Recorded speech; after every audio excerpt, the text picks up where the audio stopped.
Tack. You won't.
it is in fact MGO time.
Alright, sorry that took so long. I'm just setting stuff up. I think we should be good. So let me go ahead and switch this over. Switch this.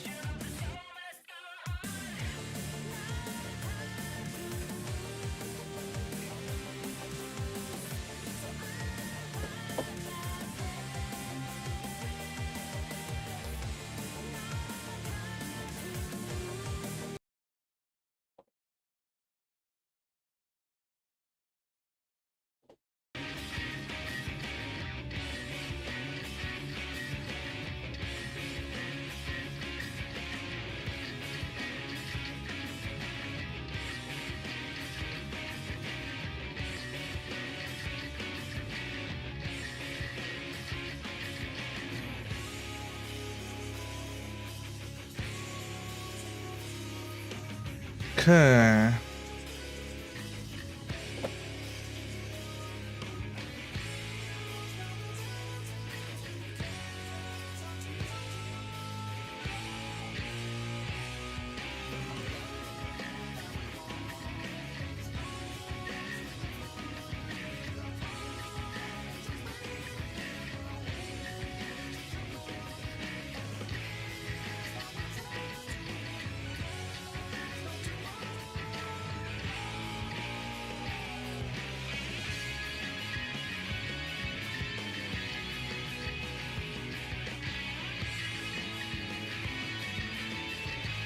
Alright, let's see how this goes.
Alright, we are getting on now.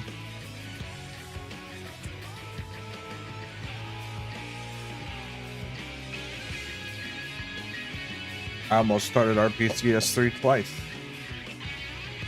Hello, hello, hello. How are you all doing today?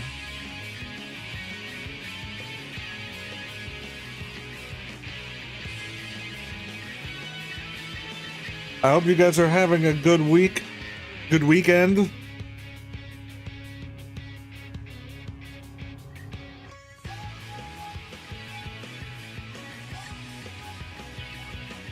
Drop something, hang on.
Like, I feel like that's the least of the worries, to be honest.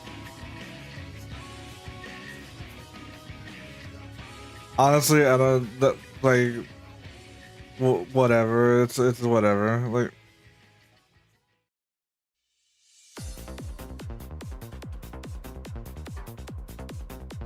I know. It is what it is.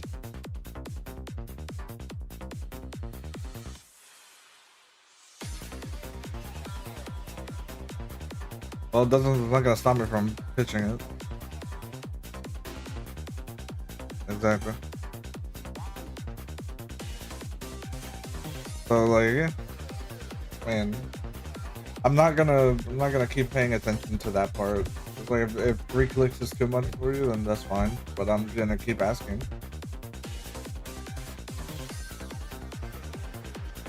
We had like Eve show interest, so there are people that will do it. That's all that matters.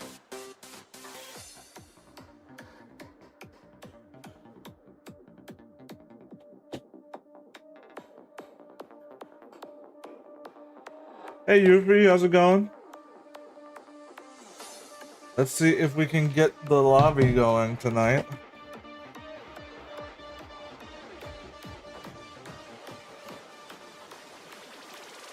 Besides, I know that like for game nights, like the most easiest to play will be chosen. I'm not rooting for that. I'm trying to get people that are interested from the get-go.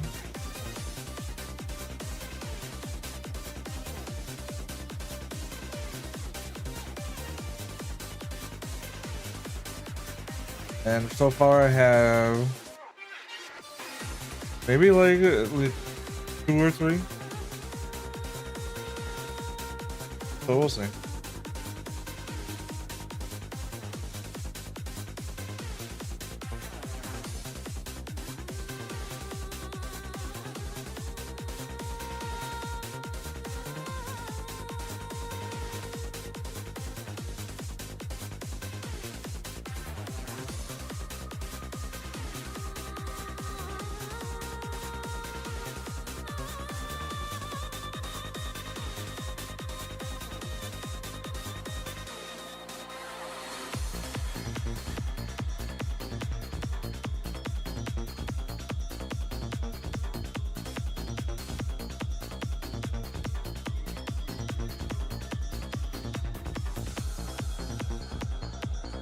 $5:30 a.m. morning or midnight, whatever. Hello, Rad Beats. Like, for me, it's 8:40 p.m. So I'm gonna be here for quite a while. Good morning, Zaggle. And right now we're just chilling, waiting for the lobby to get going.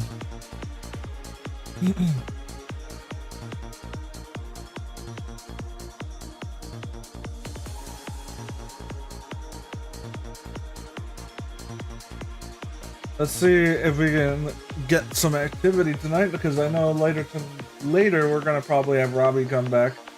And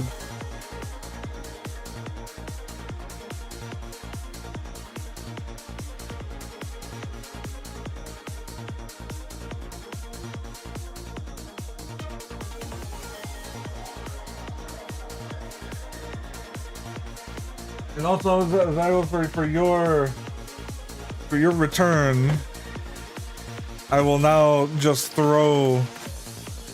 I have to throw a drum can at myself, so. Ow.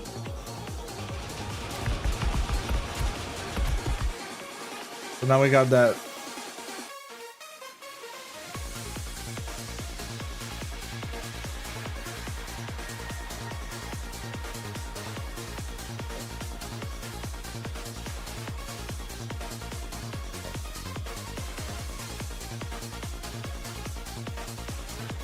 I just stopped doing that. I just started doing like just.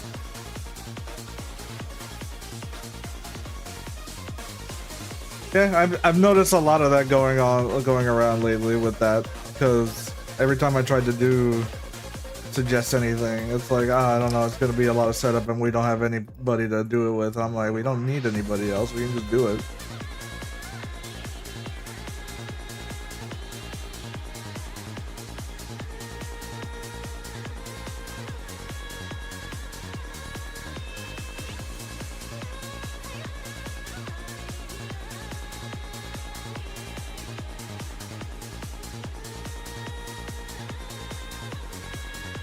Um, how can you change your kit? What's the rules regarding that? Which one? What do you mean?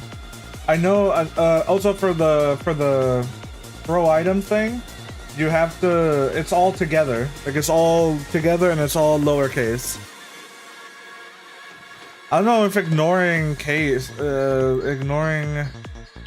sensitivity might work, and lets anybody do it. Or case. Let's see if that helps people from getting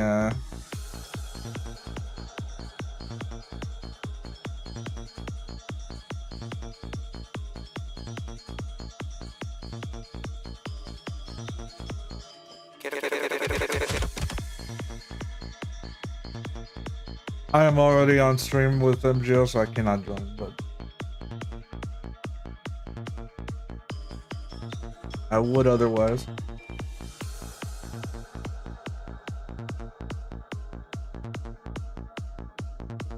I was like, hey, Klonos. Welcome. Weird.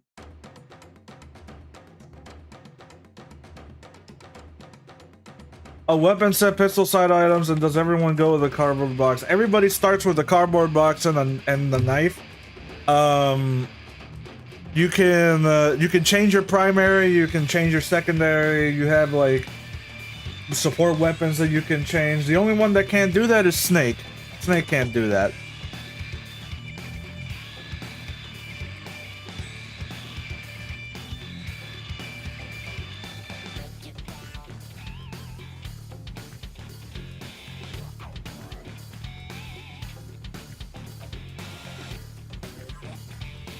I just stopped caring. Like we play game.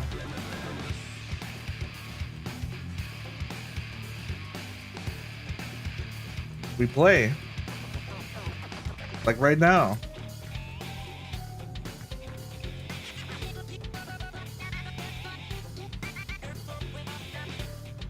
Yeah?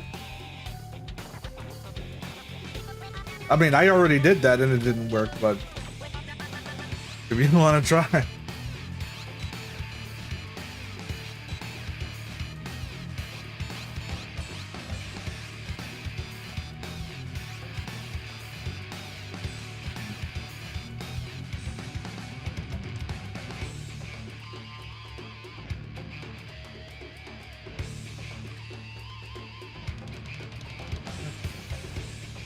I got a chat here. At least I am allowed to use the fart command. What the fuck? Oh, do you mean for the avatar stuff? Maybe.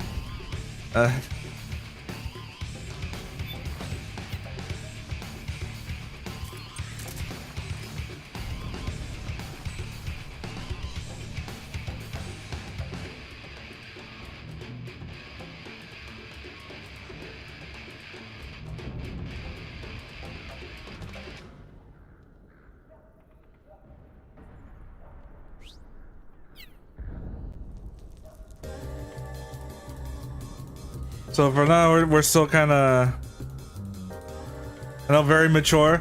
We're still waiting on more people to join. We have one other person in the lobby, so we need some time here.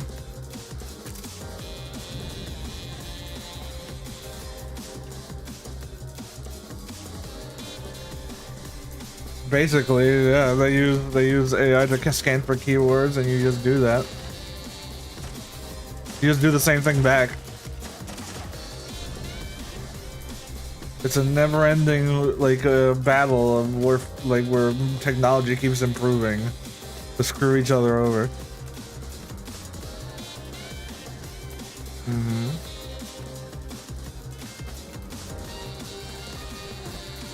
I mean, they don't pay attention to it, so neither should we.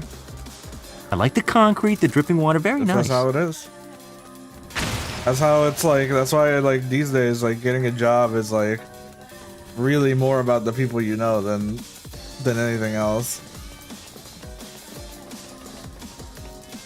Exactly.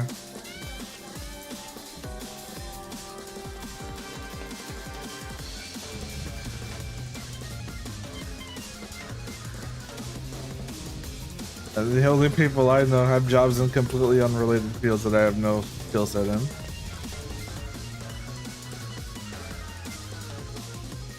Or are struggling themselves, so it's like, you know, hard to ask that of anybody.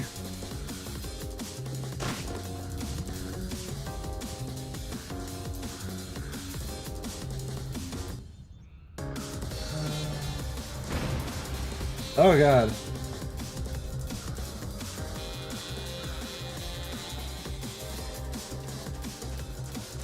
Honestly.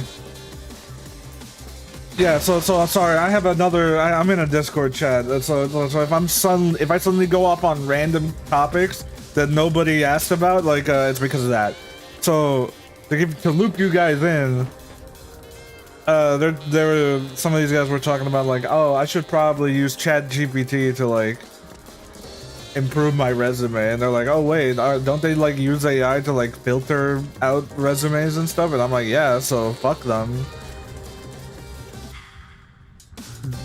You do it, we do it back to them because they don't care, so why should we, kind of thing. And it's a never-ending loop of constantly doing that, of like AI improves so that these guys can filter out like job applicants, and then it just happens again and again where like the AI improves to like make things that are that AI likes, and then the AI improves to filter that out, and then it just goes and goes and goes.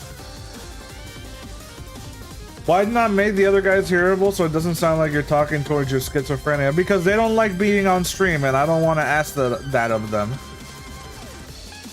These guys don't like being on stream, so I make it an option that they don't have to be. But I still like hanging out with people, so me being on stream is not like, oh, if you don't like being on stream, you can't hang around, kind of thing, you know? I don't like being that guy, because I've met so many streamer friends of mine that are like, it's my way or the highway with that type of shit. And it's frustrating at times because now I'm just talking to the voices in my head, but like, I like keeping my friends.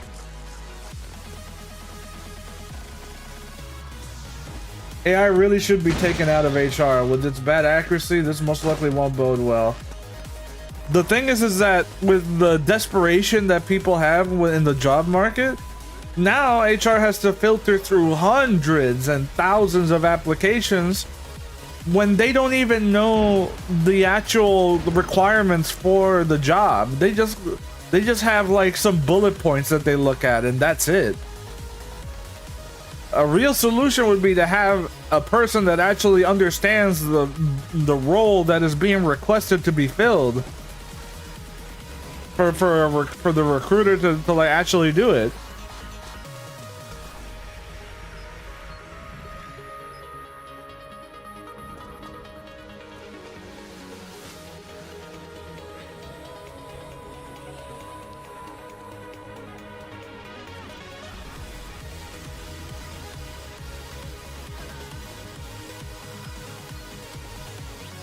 But yeah.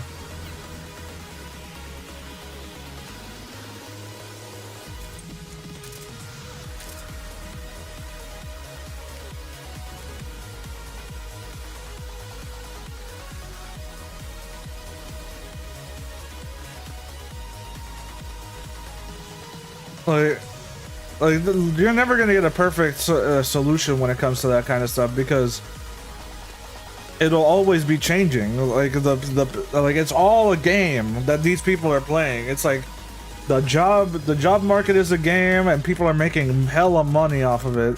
It's like we've shifted from let's get people jobs to let's make money off of people trying to get jobs, which is like,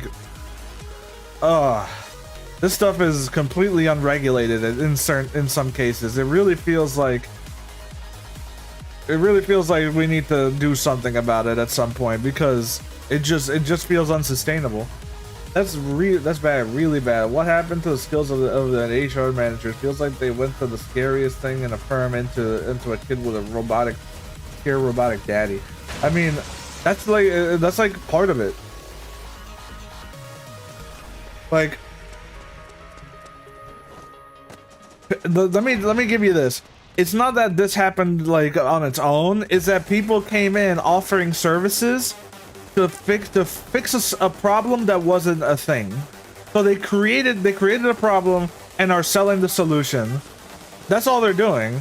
That's what happened for like so much time. Do you know how many like business mogul grifters exist that are out there selling miracle level software for your like starter business and shit like that? Like way too many. And they all like sell these people on like the dumbest miracle things. It's like if you buy my course, if you buy my program, you will be successful. Now imagine that mentality seeping in to every facet of business related activity, everything. So most startups are being like led this way. And then even the big corporations have people that have been raised on this rhetoric, basically infesting it as well. It's like there's no escaping it. It just is the way it is. I want you to see what you look like. You didn't. Ah, damn it! You didn't see it. You're just fucking teleporting.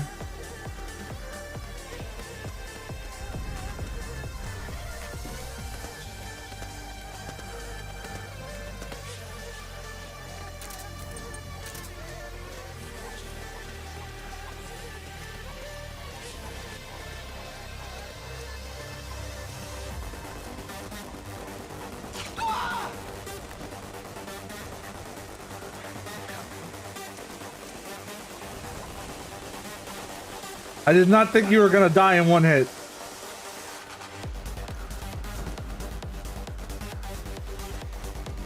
No skill or self-dependence, just follow me blindly and you'll be fine. That's kind of what it's that's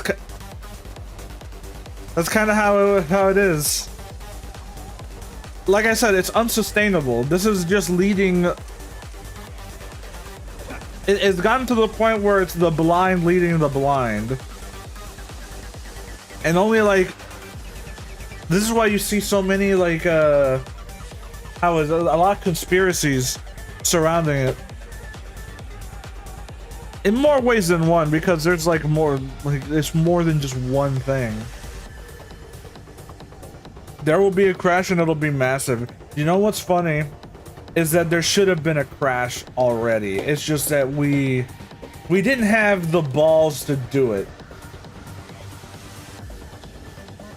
Like that was it. We didn't have the balls to do it. But we could have done it. And it was after the pandemic happened. Most people found out that they are not expendable actually. All that shit about, oh, it's like I can replace you tomorrow kind of thing. All that fear that people had about it, not real. You know why? Because if the entire workforce were to suddenly disappear overnight, you would be fucked as a business owner, like completely fucked, and there would be no way that you could recover that fast because we are in such a perpetual existence of productivity that the moment that productivity stops, even for a day, these businesses feel it every time, and they will scramble and do whatever it takes to keep the money machine going. So what happens when everybody leaves and doesn't want to work is that they decide the terms of their employment. They decide the terms. And that's how work from home happened. It didn't happen because the businesses were like, oh, you know, it's the pandemic and people want to be able to work from home. No. It happened because people refused to go to work because of the working conditions. They didn't want to go to work and catch COVID and die.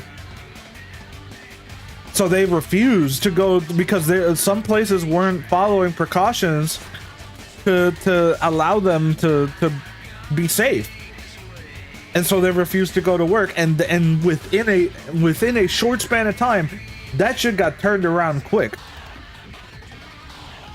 Now imagine that happening at a larger scale and happening for longer time. We would fix the economy like that. But we live in a world where people are opportunistic. And if anybody tries to do this, there will be people that will try and cash in on the lull that is created. So yeah, whatever is a loss for them is a gain for me.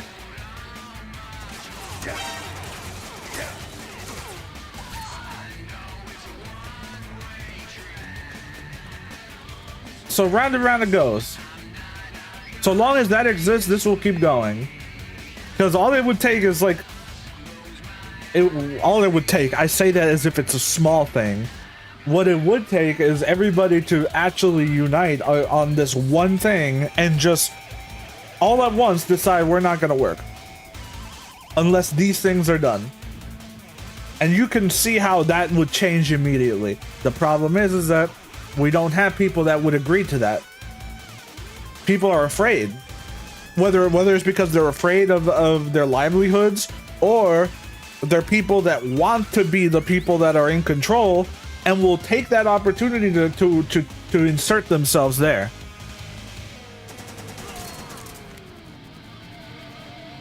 And with that many people at play, it's impossible to keep track of all that. It's impossible to not only keep track of all that, but like make sure that the right people stay and the wrong people don't.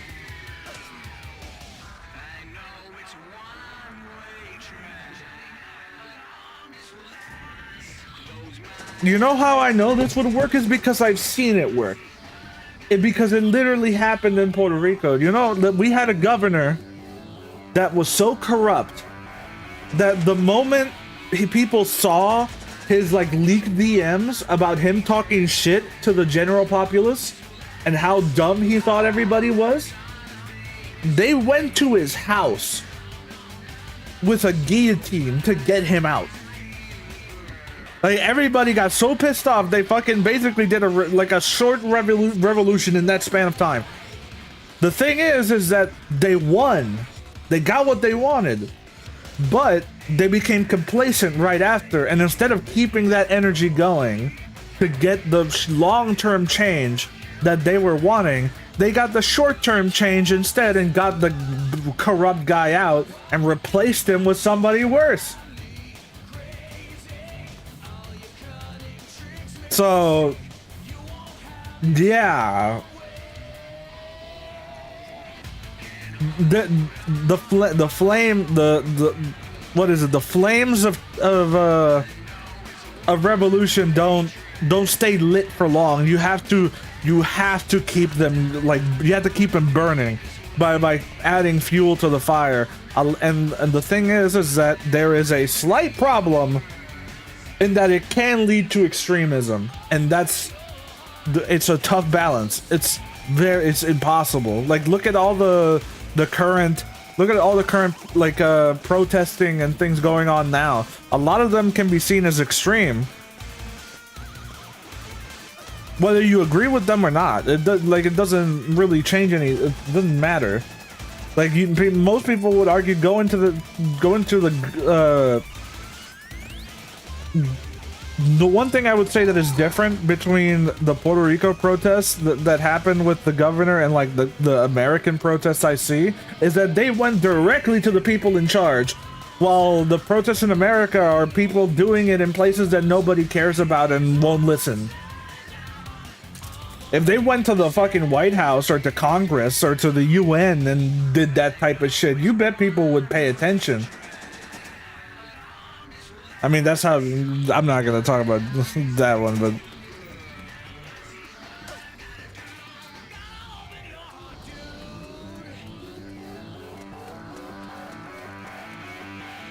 it's like in Puerto Rico, they got pissed at one guy and they went to him, to his house,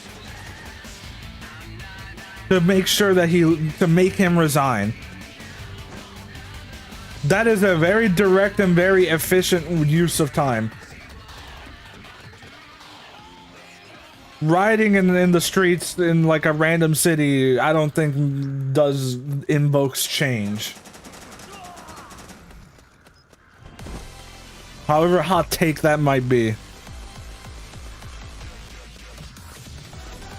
Because the people that are in charge are the people that have the money. Like the average person is not going to like to agree to like suddenly like dropping everything they're doing to people that are forcing them to do it. But I'm just rambling now. The more I ramble, the less sense I'll start making.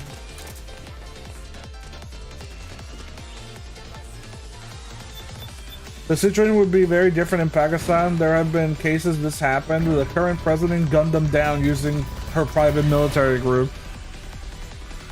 See, now that's where like the extreme level of the situation is different, because you know in Middle Eastern countries you don't have you're not going to be able to do that kind of thing. You're not going to be allowed to show that level of protest. It's pretty, and it's dangerous.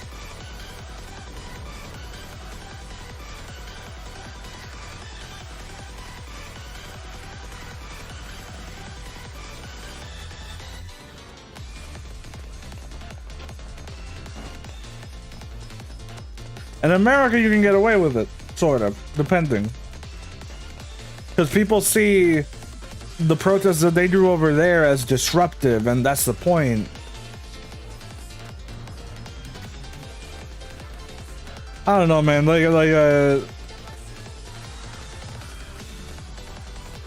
For me, it feels like it's very simple. Just go after the people that make the decisions happen. If you hit their wallet, they'll listen to you because they have no choice. It's either they do that or they lose their money. Because they'll try and salvage it by sending it somewhere else. Which, considering the state of the world, I don't think it's very easy for them to do that anymore. Like besides China, where else are they gonna go?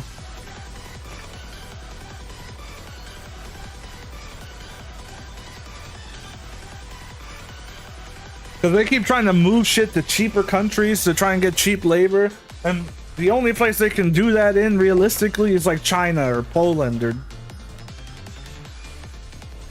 they even tried to do it here. Like they tried to, like, my job exists solely because they think it's cheaper to maintain here, and they find out very quickly that means that they are paying the whatever money they're saving in labor, they're wasting in the fact that natural disasters happen here all the time and the infrastructure just can't keep it together. So they end up paying and keeping and maintaining all the emergency services for their employees. Yada yada yada, you know, this is.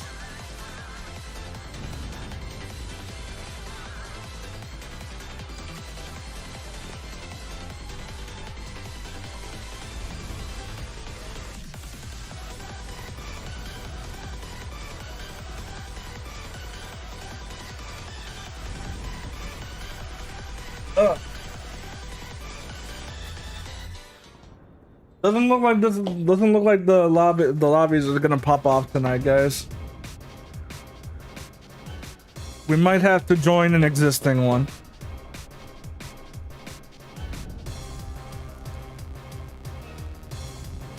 Apologies for my sudden rant.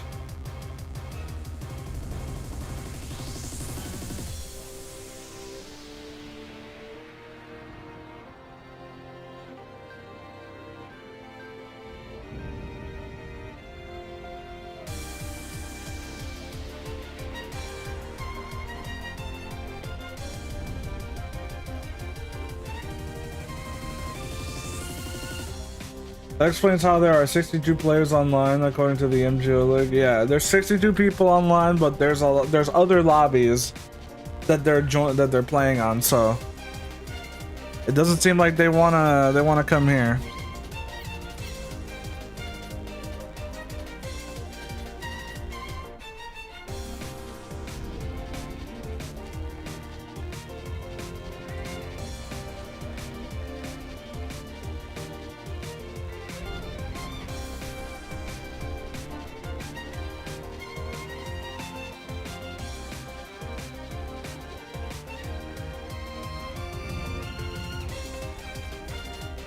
Oh, we got Purple Ninja at least.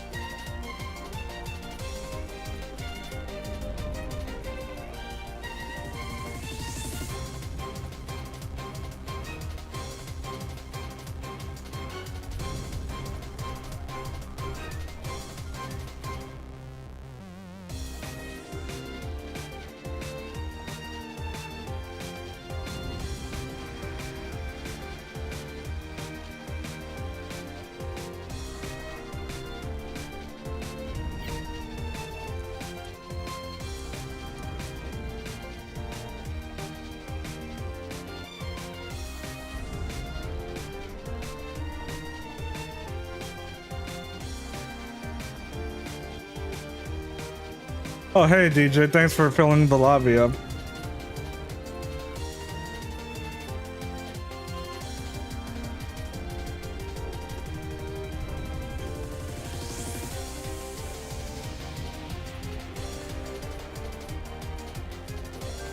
Oh my god, I talked for so long that I'm feeling MGO3 is still a thing, yeah? Yeah, of course. It's just that not many people are playing it.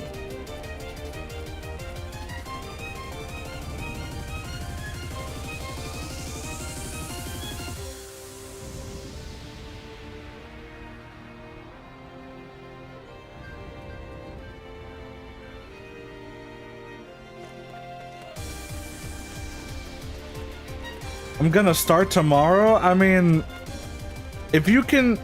Oh, hang on. My dad's calling me. I didn't even notice that my dad was calling me. Hang on. My bad. Give me 1 second. Let me talk to my dad.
really good. Hi.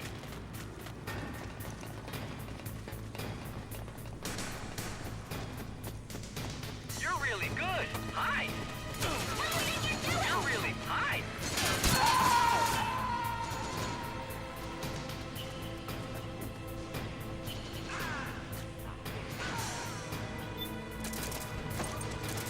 I can't go on.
Alright, I'm back.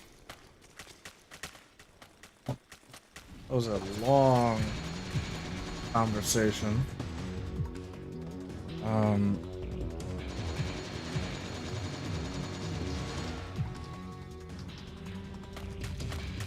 Huh.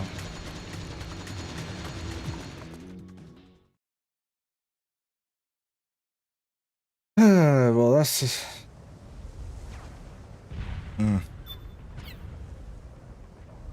I don't know. What's going on? What I miss?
Go, go, go!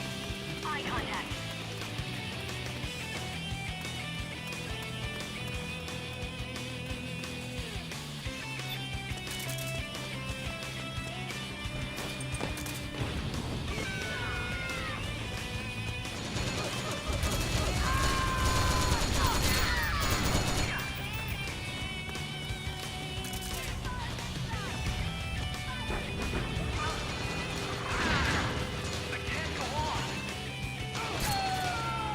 Oh my god, man. Like, I got...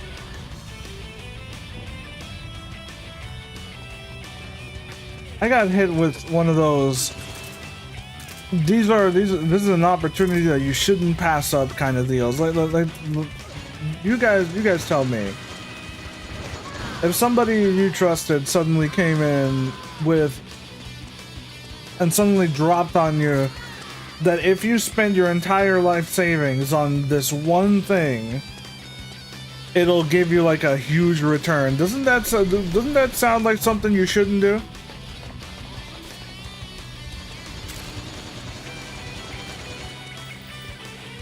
Because that's what it sounded like to me. It's the enemy! It's the enemy!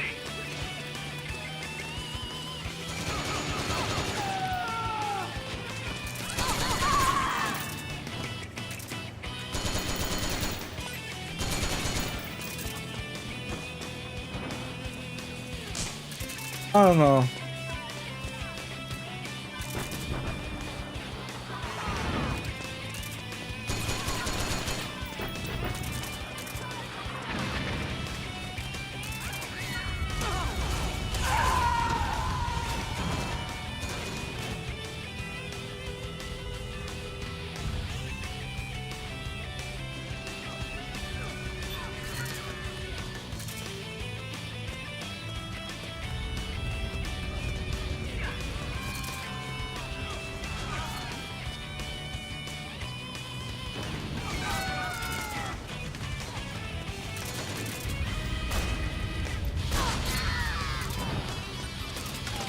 Amazing shot.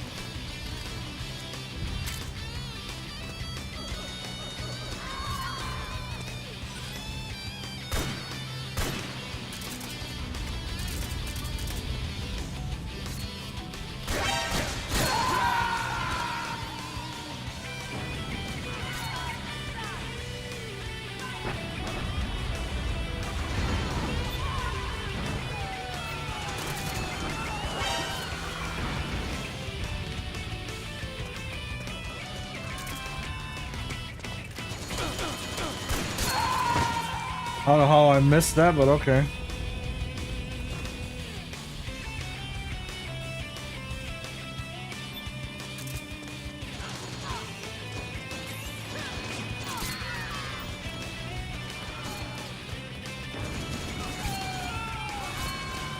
I'm sorry, Auntie. My mind is it's a bit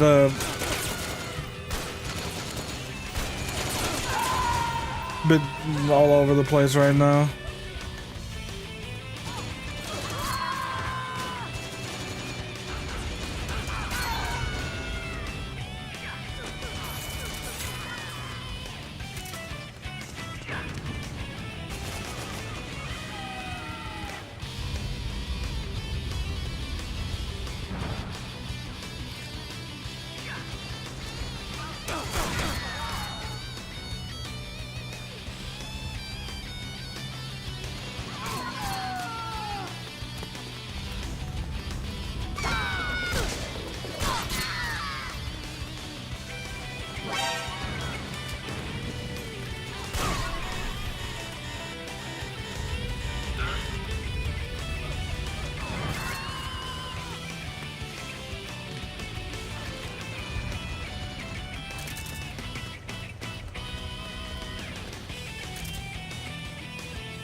It's weird without the kill feed.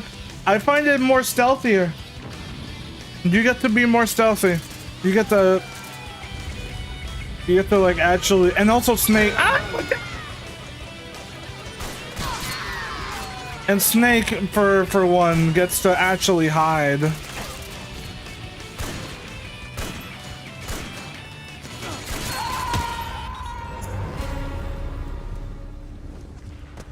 He gets to actually hide and not, you know, be easily spotted and stuff like that.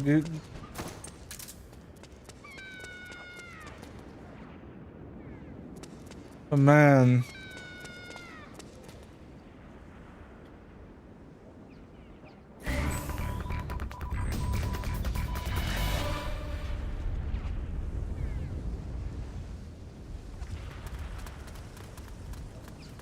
Let's do it.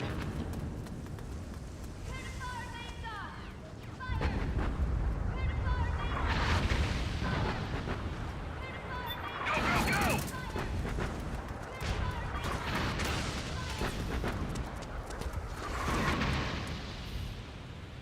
Good work. I'm right behind you. Fall back. I'm right behind you.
Okay. Hello, random person.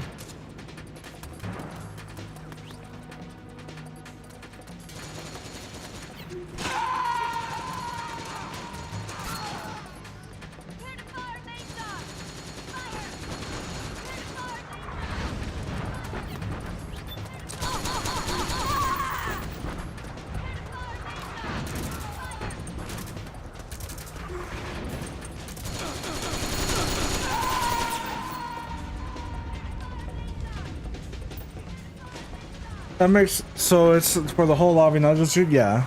Sorry if I'm not paying attention. I'm just my like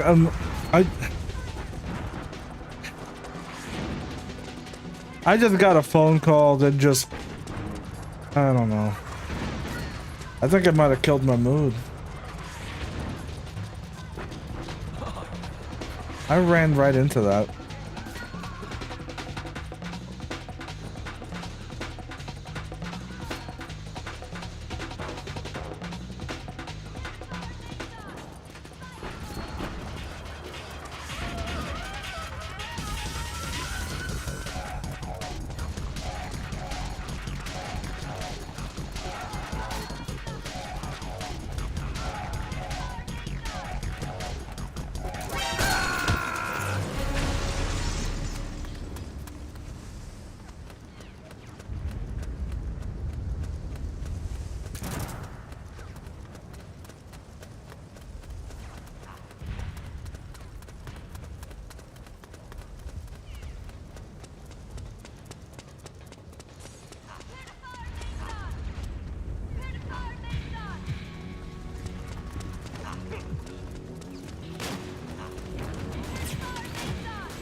Like I said,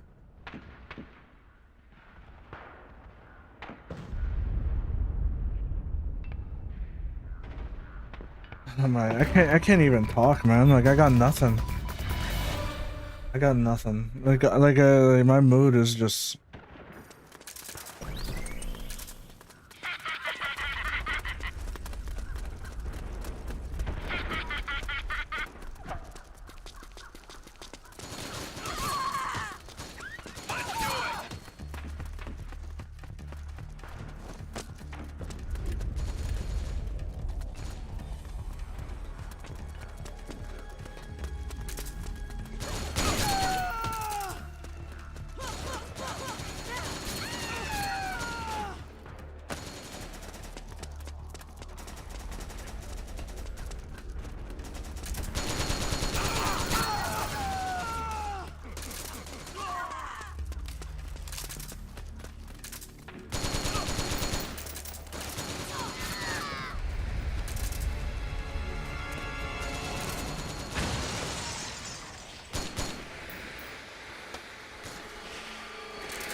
What? How dare you not act ecstatic? You know what? That might help me bring me back a bit, but you're making fun of me. Unironically, that might actually help.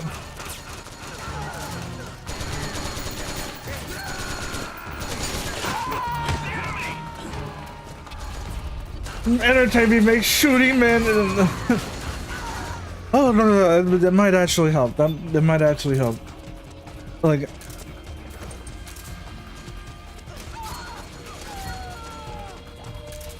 oh man, like it's like.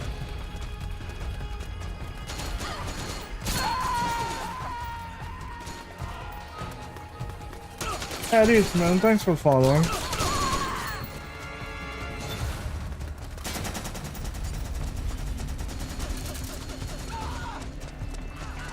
Thanks for the follow, lad.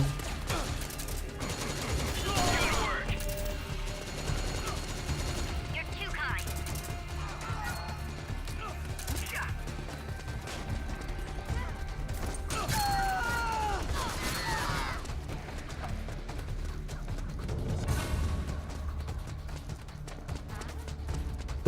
Sorry guys, I'm not that ecstatic at the moment. It's just like,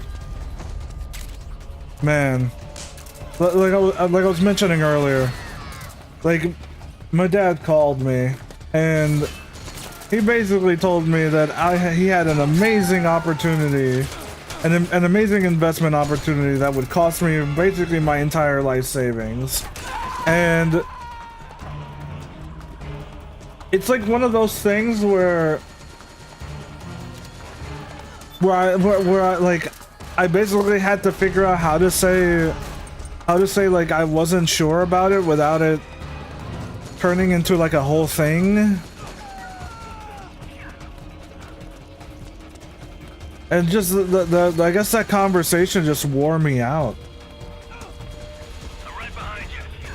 Cause like I got a lot of plans that I'm trying to work on, and all of a sudden to be told like, oh yeah, you should invest in this amazing opportunity that's gonna result in like a whole lot of good things, and if you don't do it, then you know, then you're just leaving money on the table, sort of thing. I'm like,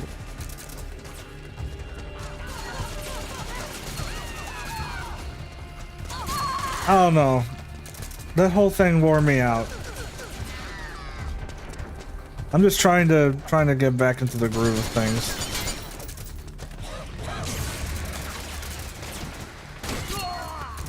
If it's a Pokemon MMT guaranteed stocks, no, it was like land. It was like getting land.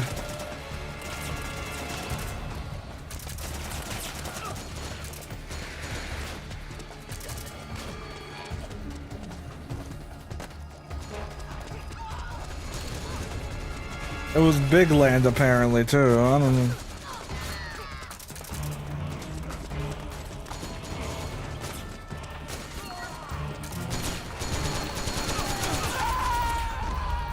So, but I just don't know. It's like that's just the price of the land, you know? It would have cost way more to build something on it, and if the land needed work, it would have cost even more.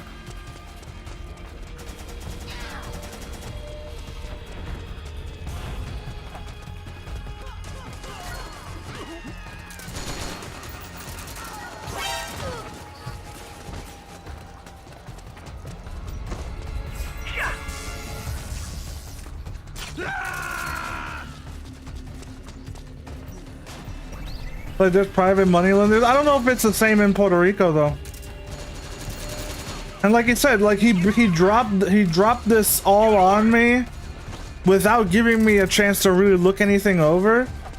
So he just made it sound like, oh, this is a great idea, you should do it. Like I think it's a great idea, and I didn't get a chance to look over anything. I'm trying to do a stream at the same time, but he doesn't care about that. Like it would have been a way better time to do it. Like, is what I'm saying. Like, could have waited until I was like there in person to talk about it. Like, I get he was excited, and I'm not.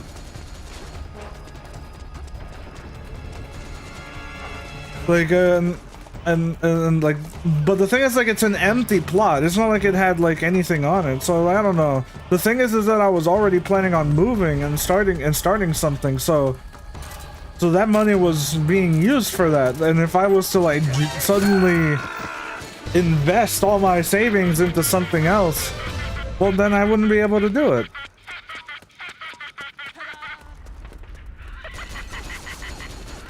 and it's coming, and it's basically coming a month before I have to do it. So it's like, Why would you do such a thing? so it's like it's very bad timing. That's a no-go. And just having to listen to all that and then have to explain all that, like, I don't know, it was just a lot.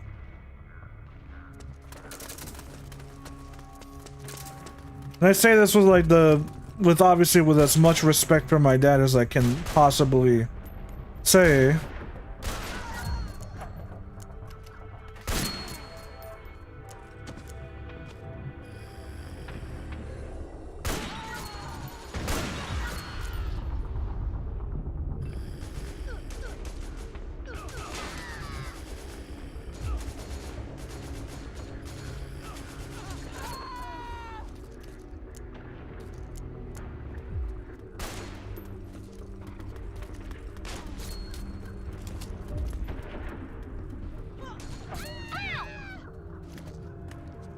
So, I guess now I have that to consider, and it just kind of killed my mood a bit. So just give me a bit here while I try to get over it and, you know, get my spirit back up.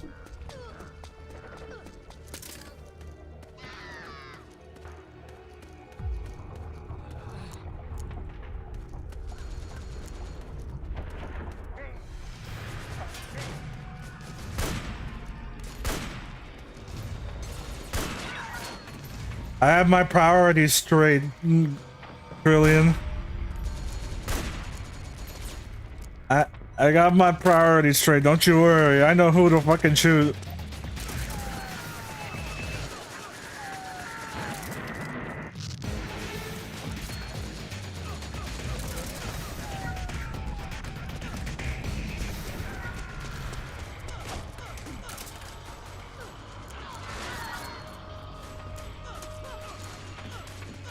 Did I snipe these guys one time and they don't want to snipe anymore?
That's what I like.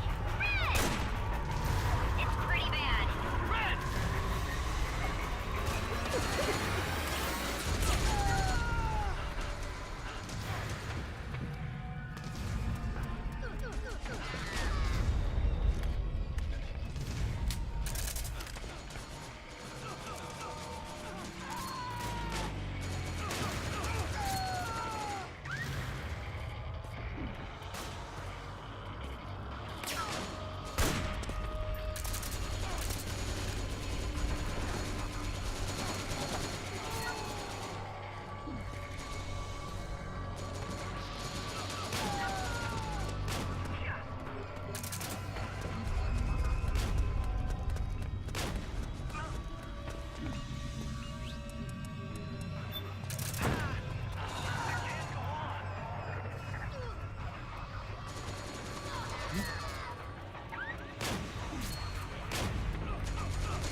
Oh, Snake is up there? Is Snake up there?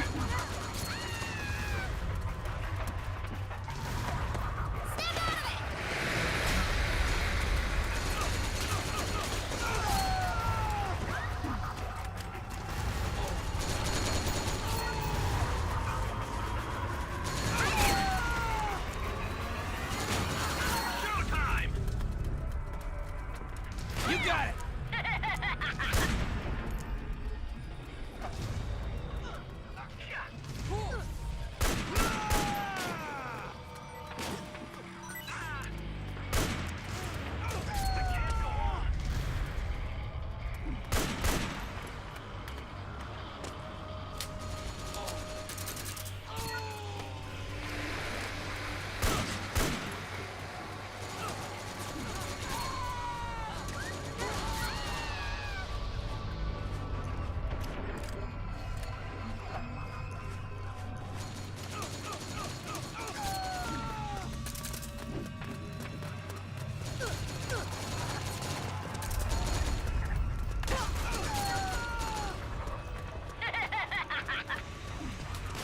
Pretty sure Promise is in the late stages of grief. You're getting over it already.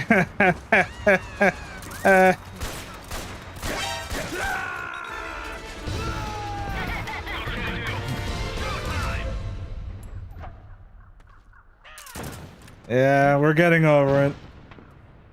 That's it! Oh, yeah. But I just read it for the articles, you know?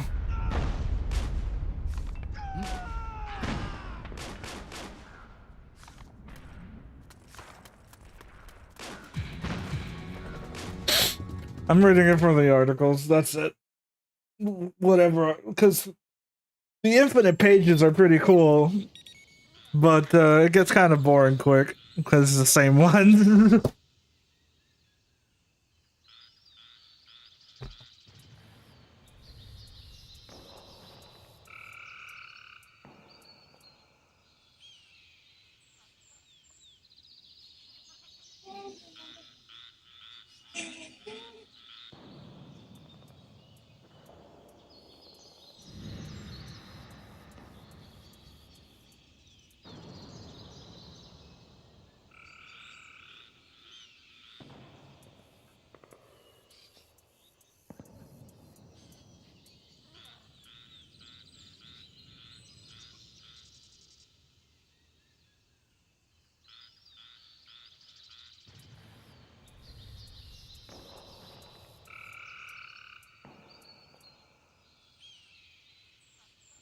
Let's see what we got.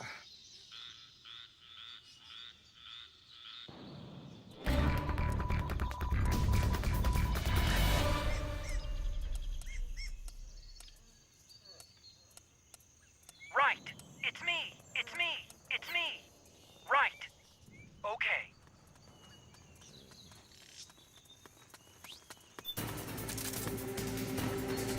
Fuck off, DJ. Fuck off on your shotgun, dude.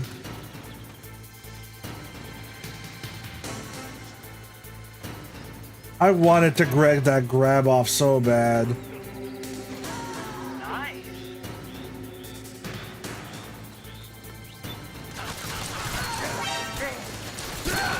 I'm just gonna fucking... I just don't care.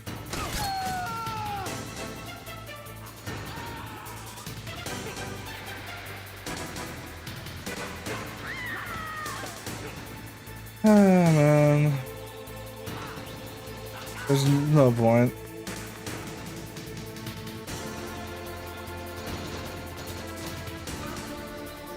What am I doing? I'm going to see Snake. Feel better soon. Alright, thanks for stopping by, lad.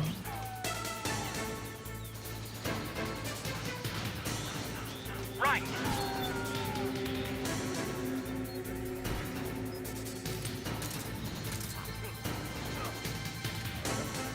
Okay. Okay. Okay. Right. It's all you. Right. It's all you. Right.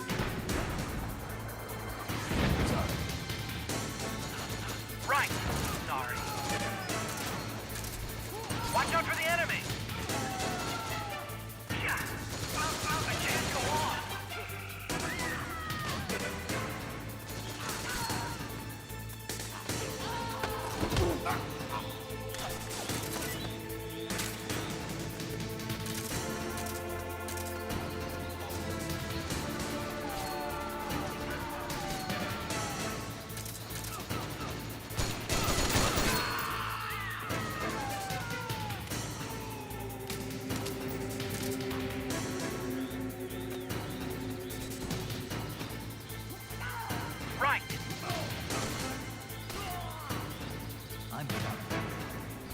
Right. Okay. And hold on a sec. Yeah. Nice.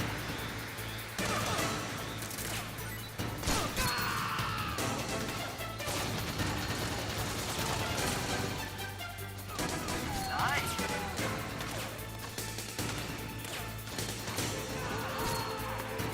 Nice. Okay. Hold on a sec. Okay.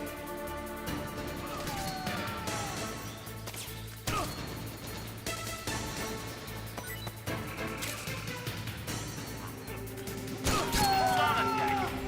Okay. Hold on a sec.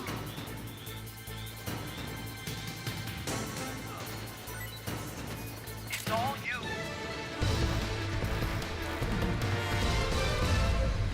Nice job. Kept you waiting, huh? Right. Okay. I don't know. Nice. It was a great teamwork. That was insanely good.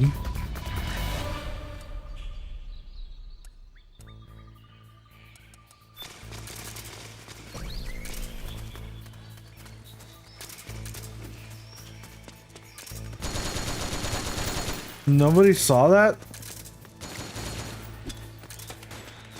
Need some help here. Wow.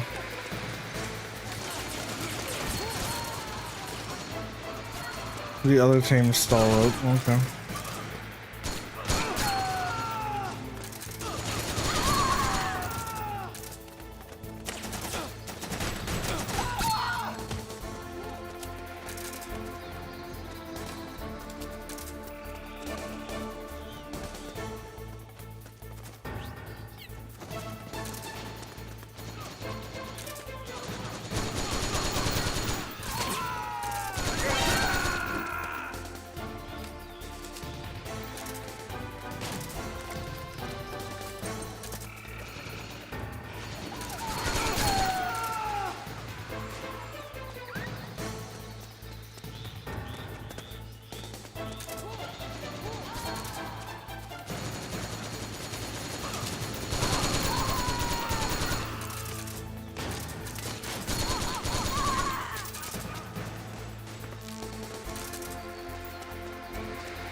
I'm knocked out.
I can't go on.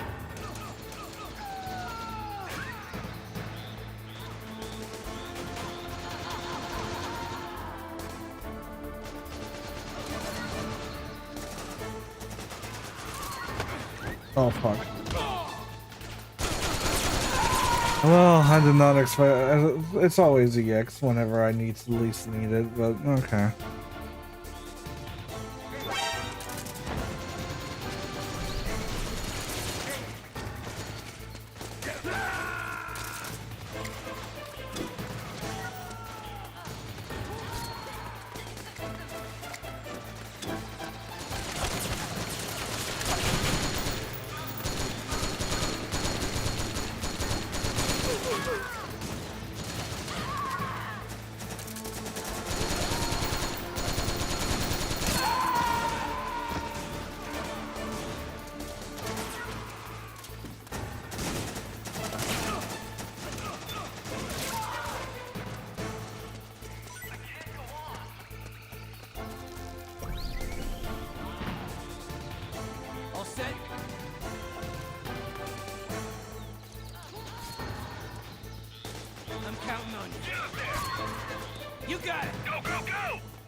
Nice.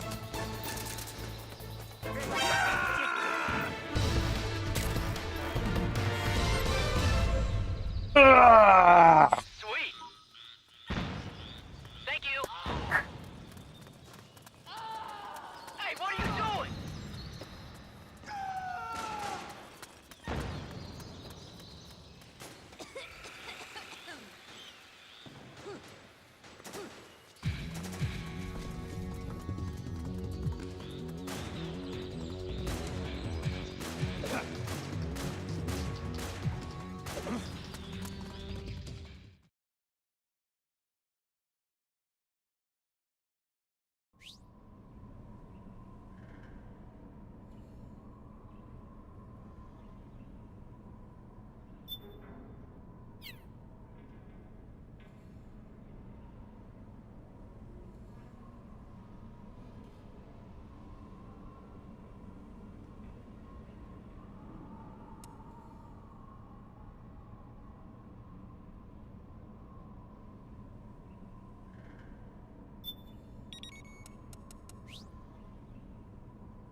Oh yeah, fuck. I need to get ready for work.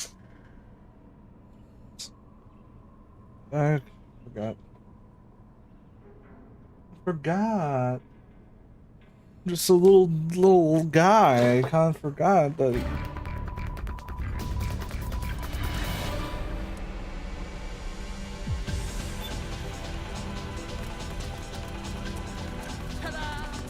Oh, there you are. Now. Wait, wait, wait, wait, wait, wait, wait, wait, wait, wait. Congratulations. All right. Thanks a lot. Got it. Enemy sighted.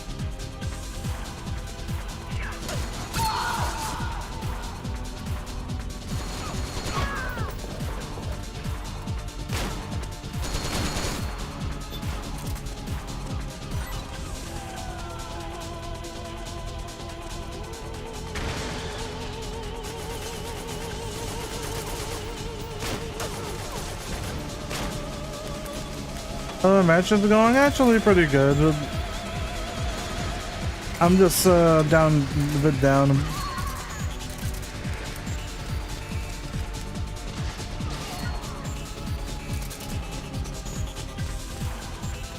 Me. That was amazing.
How's it going with you, game guy? How are things with you, man?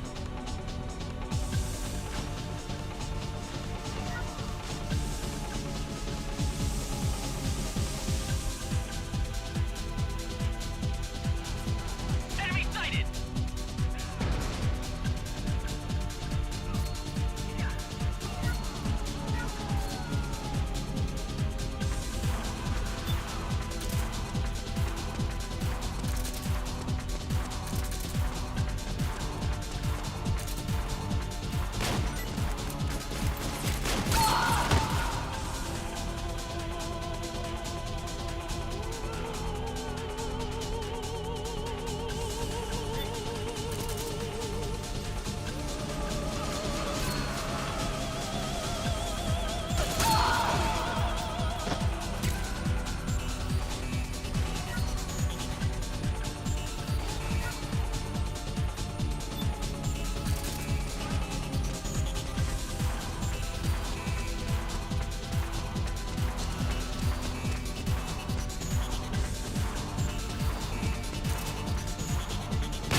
quick! Nice. No can do.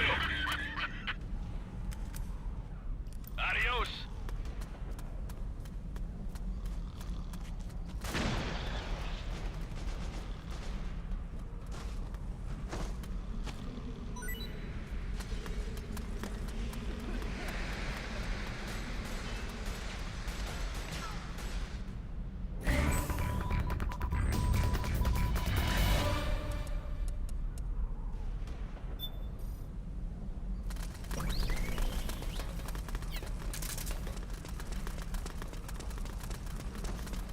Oh, there you are.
We got company!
We got company!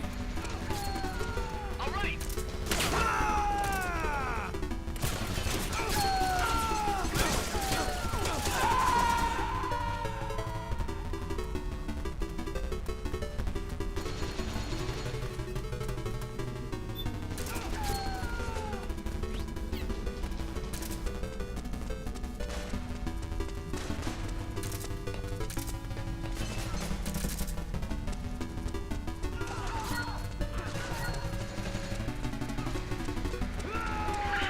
Thanks a lot.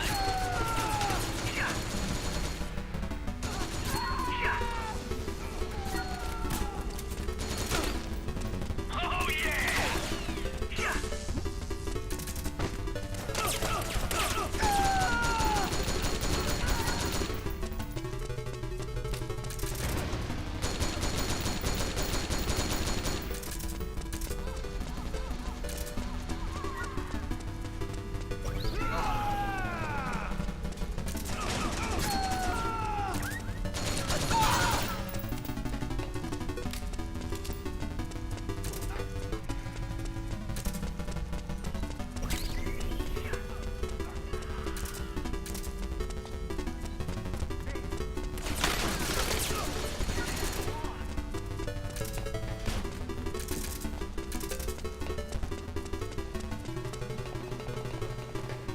That was amazing!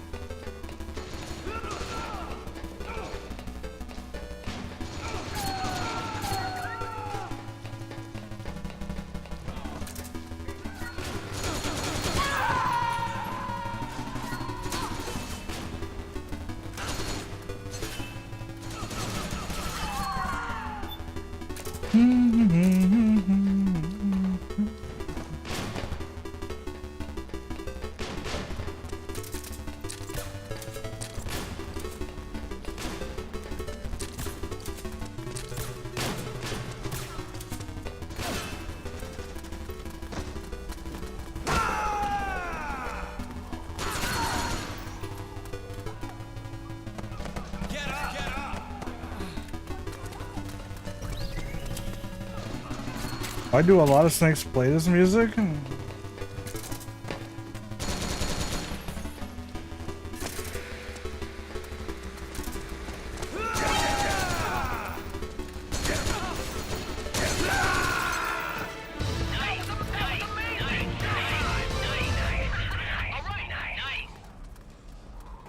Nice. It's because it's classic Metal Gear. It's the first game. And it has a catchy jingle. All clear. Come with me. Come with me. Come with me.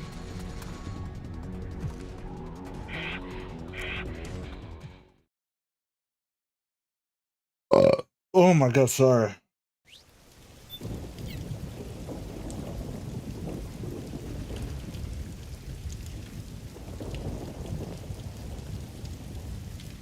How are these snakes with silent mode on? Like, as it is, I like them. They work pretty well. It's just that right now, like, I'm just kind of down a bit because of a lot of shit that's been going on.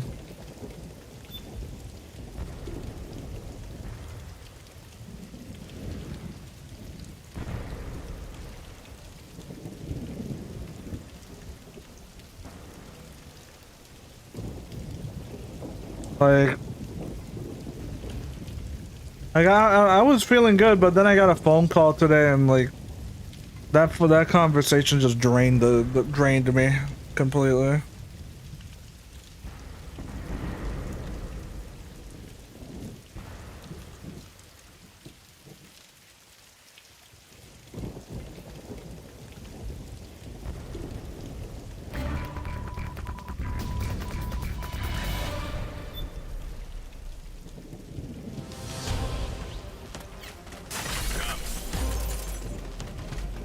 Go, go, go!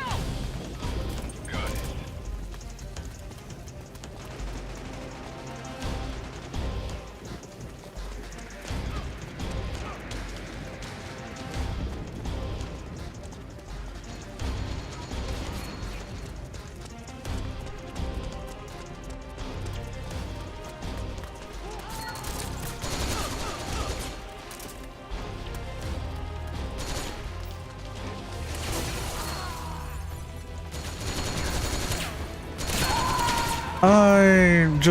I hate that by just one little fucking flick of the wrist, I accidentally roll into the fucking middle of the way.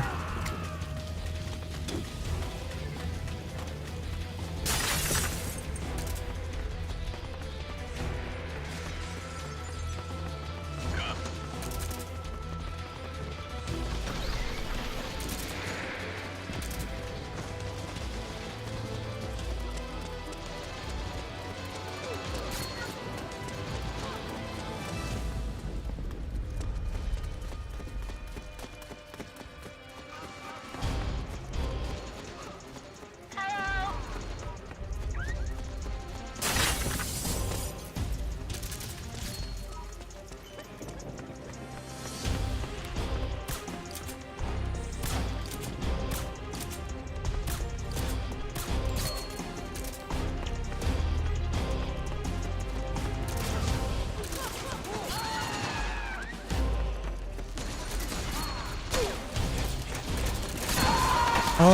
Okay.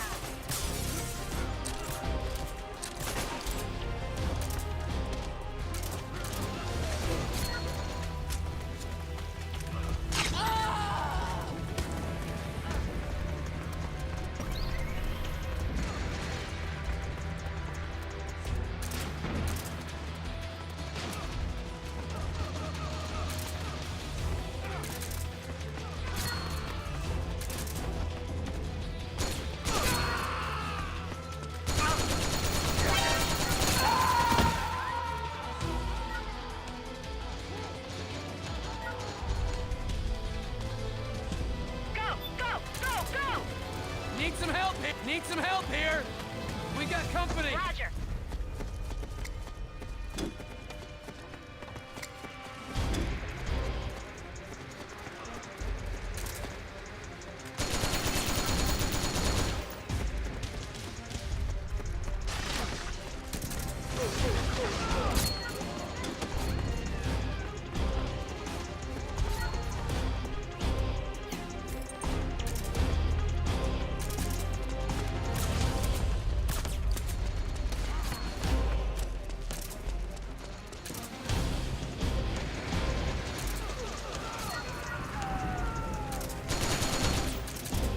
Thank you. You're good. Roger.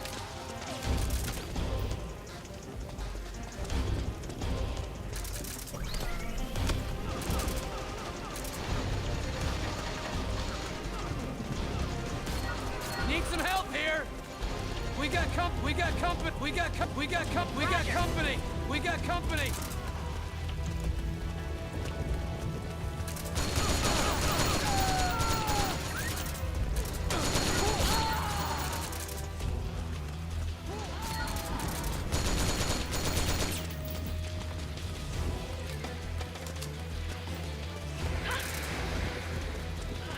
Nobody here.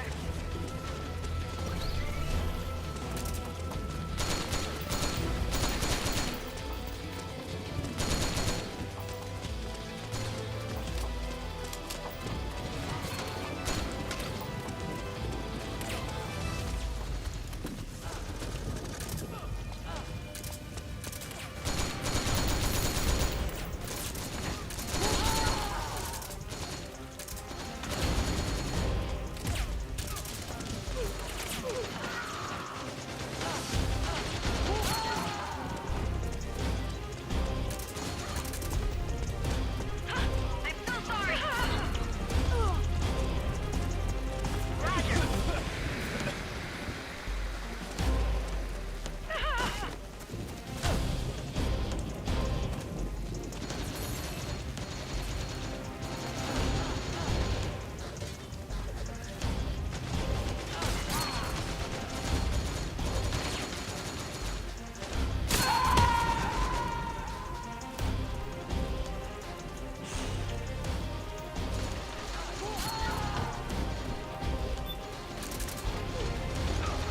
Enemy is attacking! Enemy is attacking! Location unknown!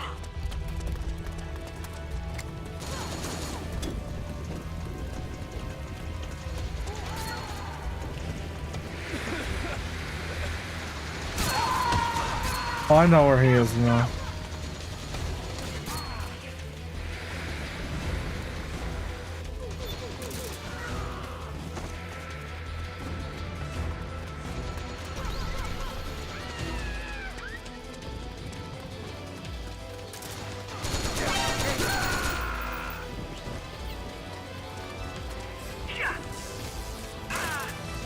I can't go on.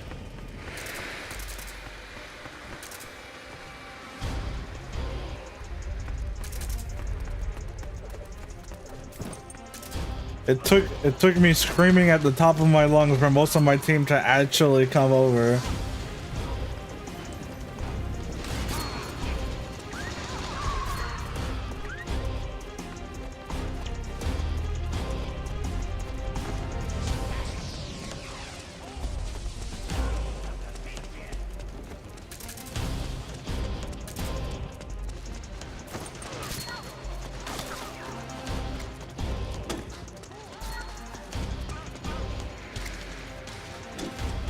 Yeah, I just couldn't. I didn't see him, yeah.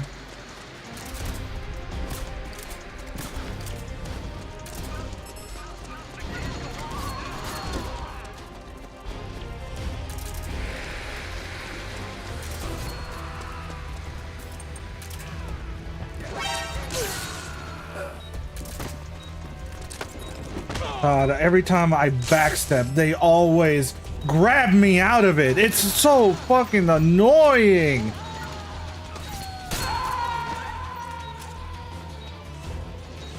God damn, it's...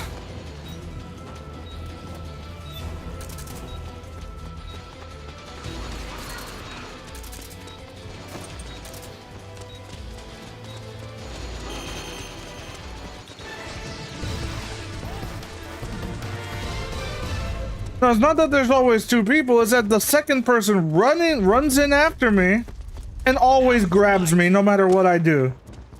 No can do. That's what's annoying. They always, because they're so delayed when I'm the host, it's like I try to time it to what I'm seeing, and it's like, nope, no, the guy's actually closer, and he can grab you. Oh, man. Well, this is a good start. Let's see. At least we're getting Snake a bit this time. The problem is that this is a very terrible spawn.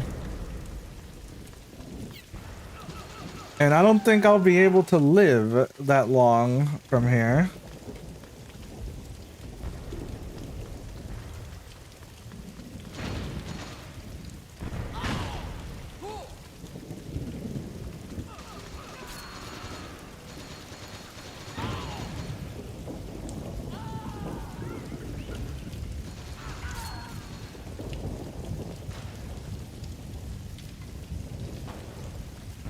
I feel like if I spawn, I'm just gonna be screwed. Looks clear, but that's the thing. They can, if there's anybody over there, they can hear me. And I hear people like right around here.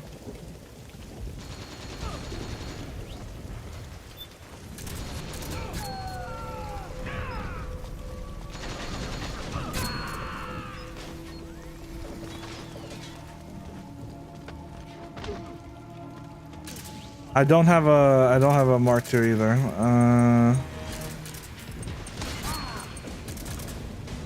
Well, this is gonna be good.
Wow. See what I mean? Like, this spot is just so bad.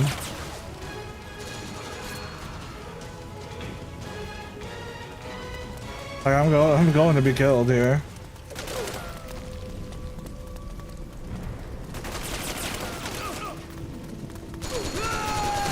Yep.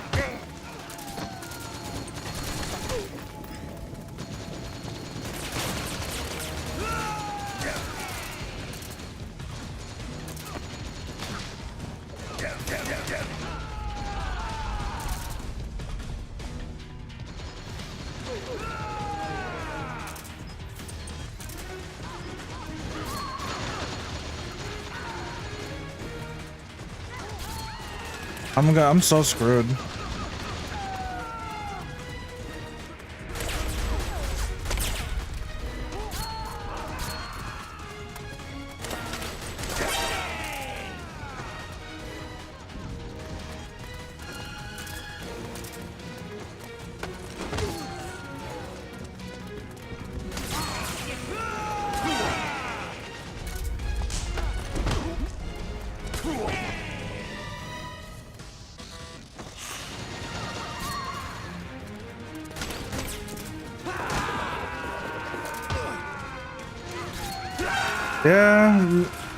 Yeah, that wasn't gonna work.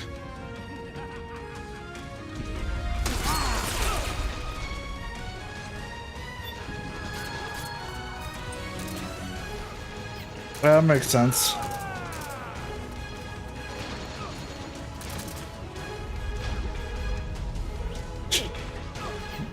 And even full, no Mark II. Give me a Mark II, man, at least. Why can't I get a Mark II? Well, I'm dead.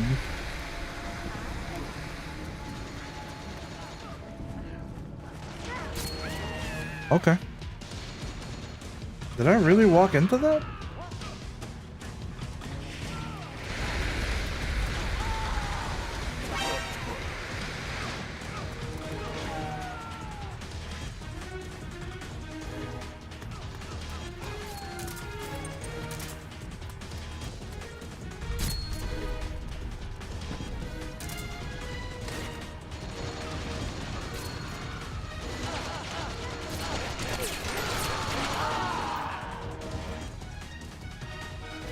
Oh, they're coming.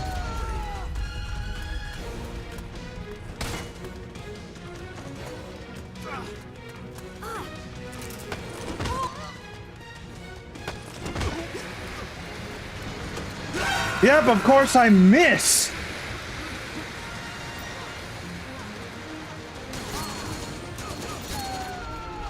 I really hate this game's fucking grab sometimes.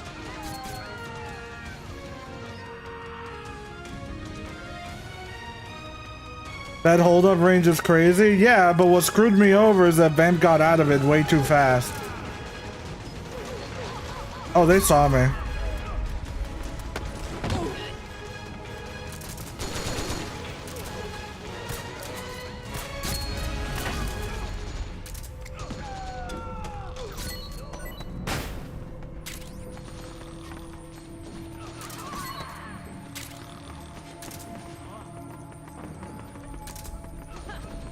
Are you kidding me?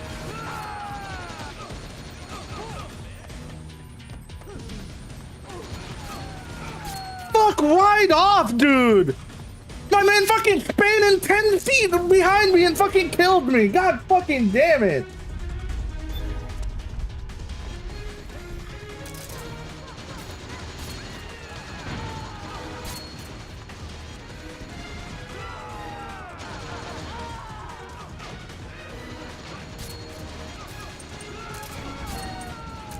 It's like even when I get something, I don't get anything because these motherfuckers lag so much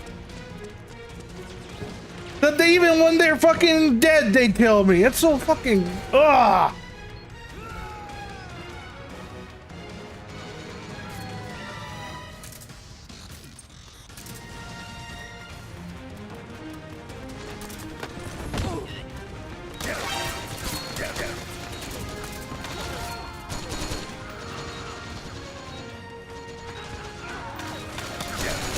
Of course, he kills me anyway. Of course he kills me anyway. Because why the fuck wouldn't he?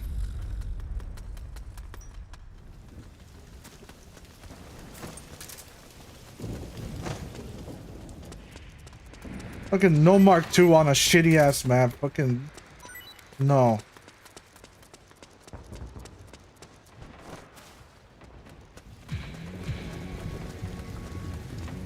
Fucking teleporting 10 goddamn feet every goddamn time. Oh my god.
A dud!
Do you prefer to play with right shoulder aim or left? It all depends on this game. It all depends.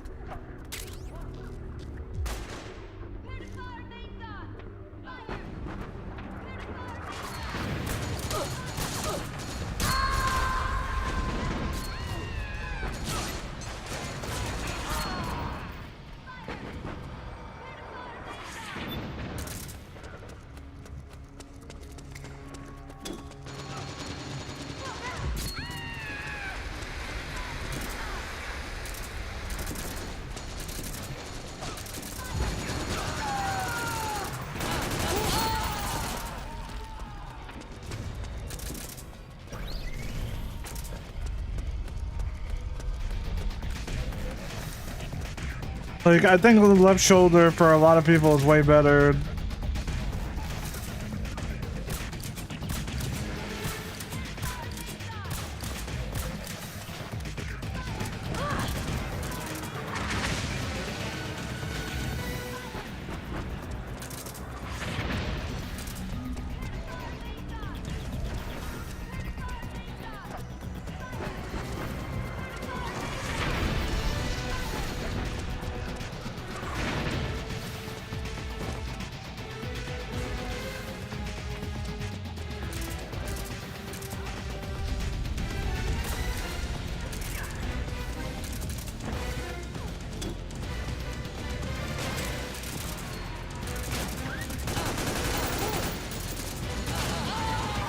Okay.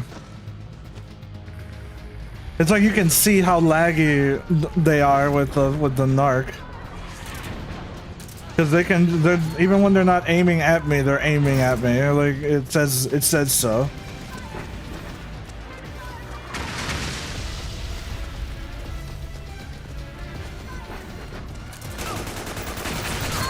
Dude.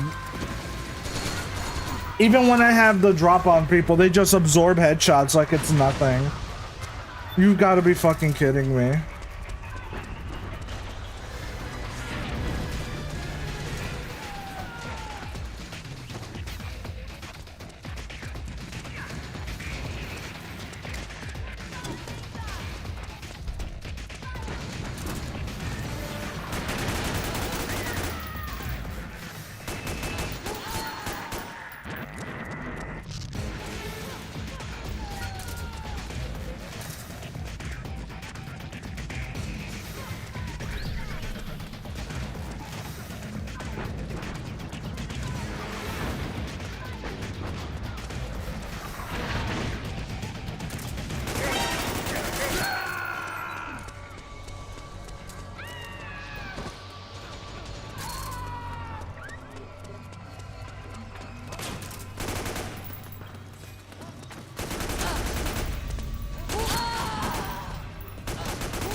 Yeah, of course.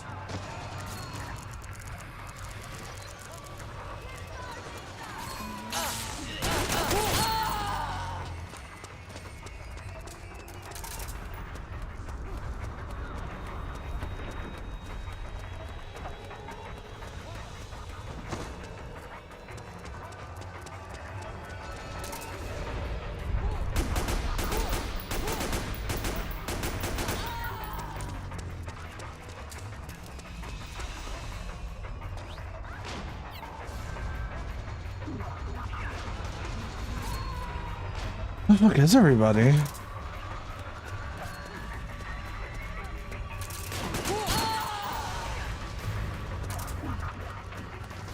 Nice feet, Shadow. Yeah, you see what I mean now, right?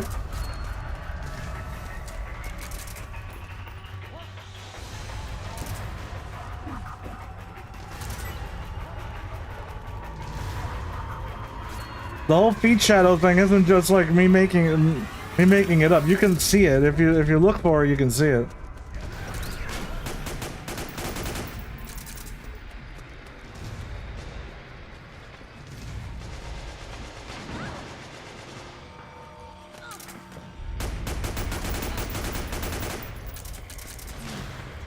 See, look, he didn't even set off my narc, dude. He didn't even aim at me.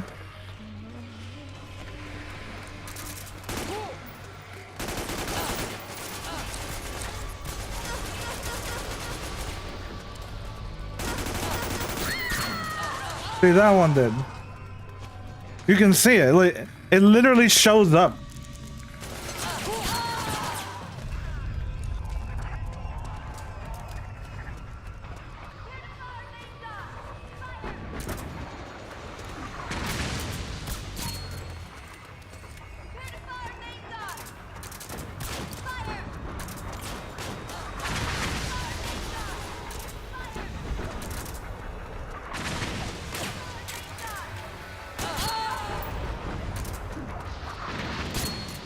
See, now that one actually did something.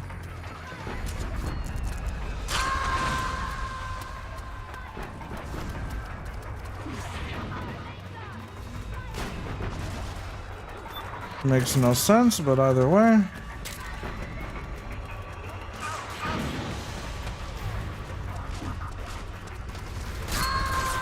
Okay, did not look like you weren't on my team that time.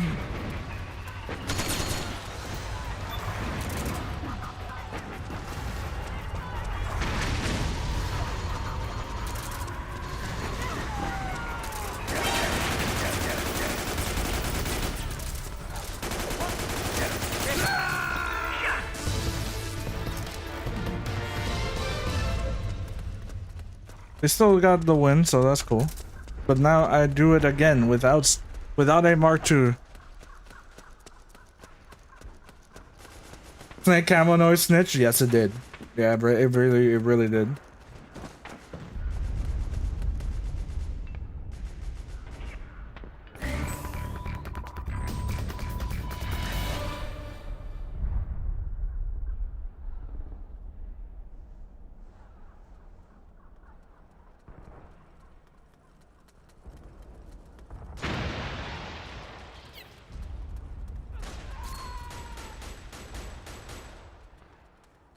And the Otacon? No, I don't think so, because the game is too empty.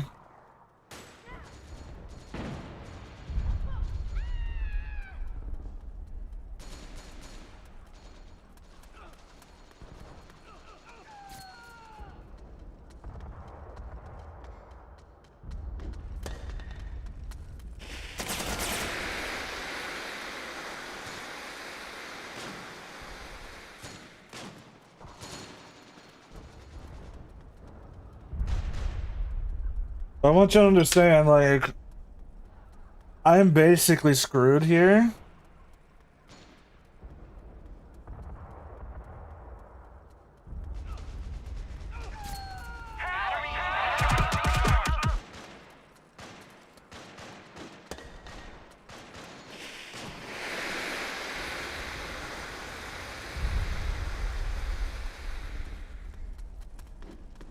I mean, use all the smoke grenades.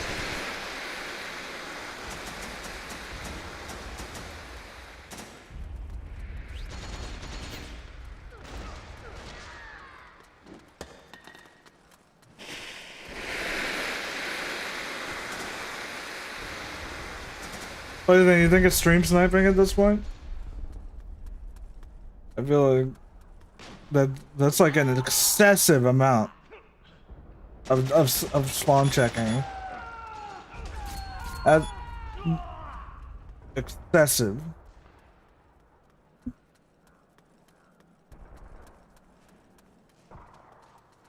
Probably not. Well, I got my payroll to submit anyway. Let me go ahead and do that.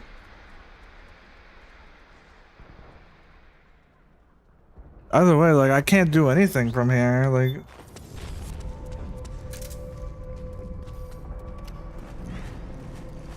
Let me make sure.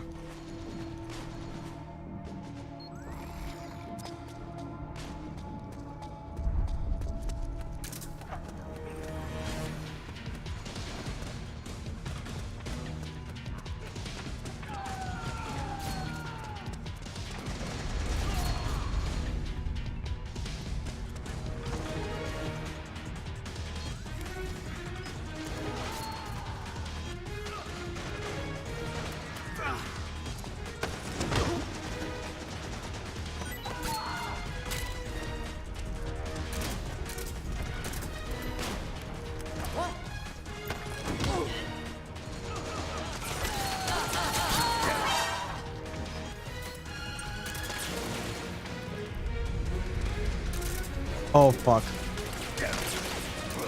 Oh, I'm fucked. Yep.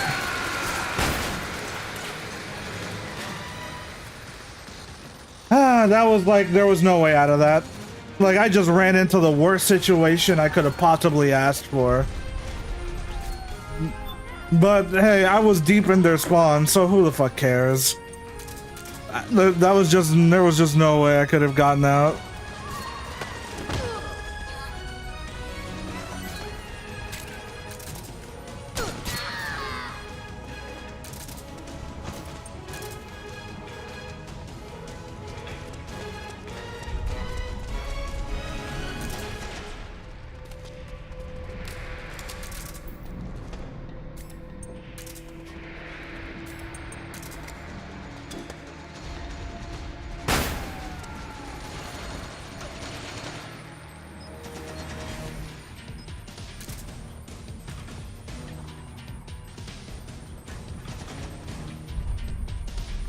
That was close. Yeah, like I could have won, but like the other team was blocking me off from being able to get away, and then the other team, I was in their spawn. It's like there was just no way. And then the guy had CQCEX. Not that it would have mattered. I got smoked at the same time. Dude, like this is definitely like if I get randomly headshot, like.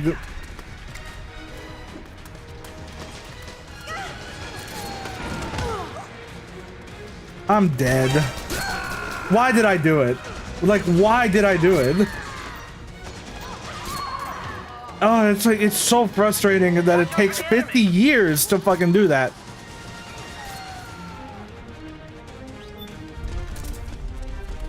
Oh, I am so fucked. Yeah, I did not see him there.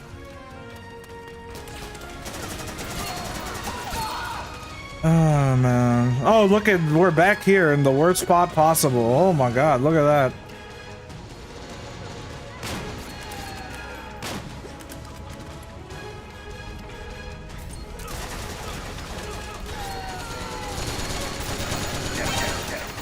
Yep, the guy misses every shot, but this guy, I'm so screwed. Yeah. Watch out for the enemy.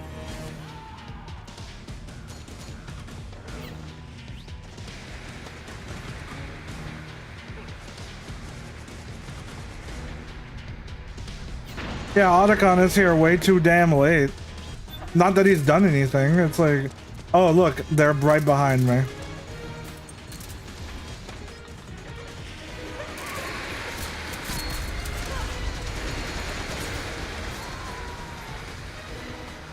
Over here.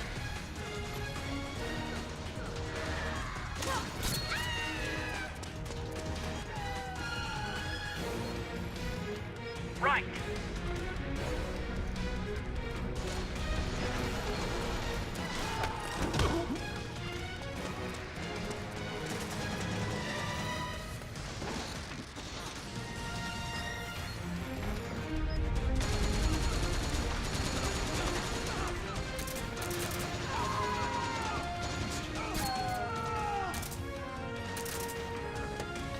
Oh my god.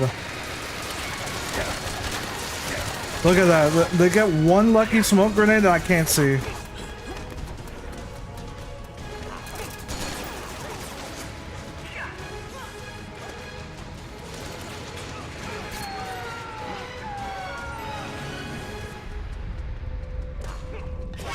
Wow, man. Like...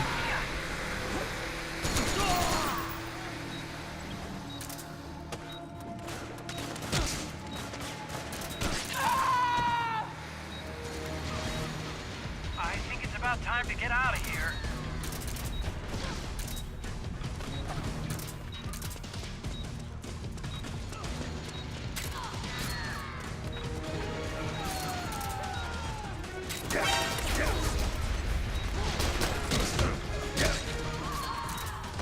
Yeah.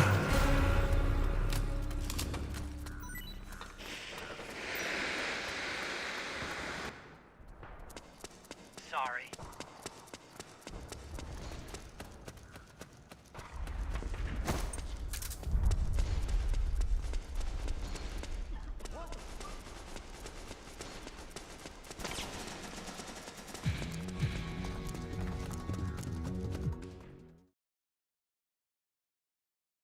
Now I can do what I was supposed to do.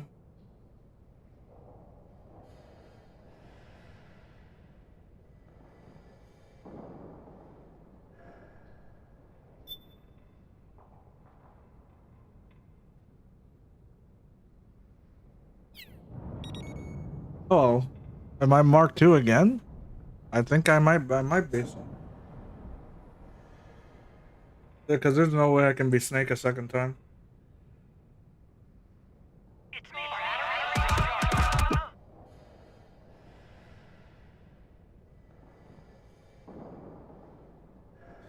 You know what? I got a question, G. Do you think it's better with gravity or without gravity? Were you getting stream sniped earlier? That's what it felt like. I was like, they were just fucking throwing smokes at my spawn for like the first 2 minutes.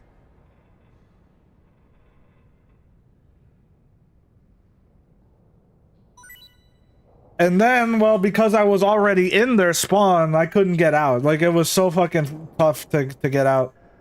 I almost could have done it, but the other team blocked my exit. There was just no way. And there was 3 of them. I couldn't fight all of them.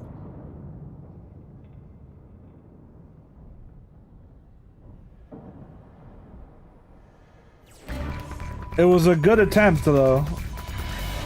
Let me see.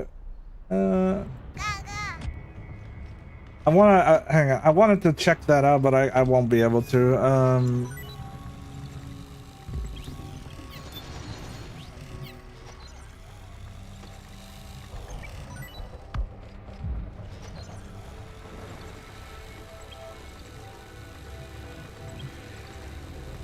It's drum. For that one, it's drum.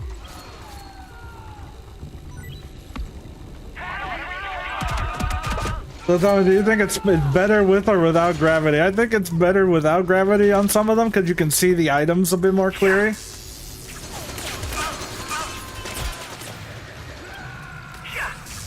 I'm dead. Oh wow.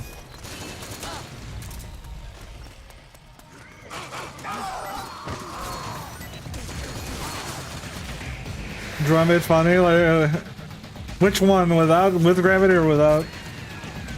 Because I can still make them be launched fast, you know. So they, oh well.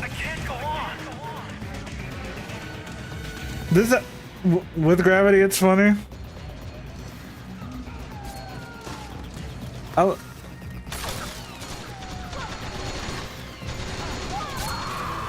I feel like I like leaving the M4 and drum without gravity just simply because you can see what the item is.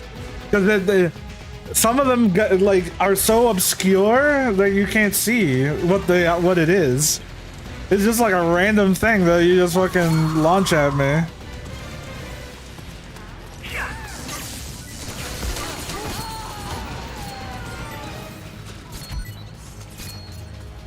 There it goes.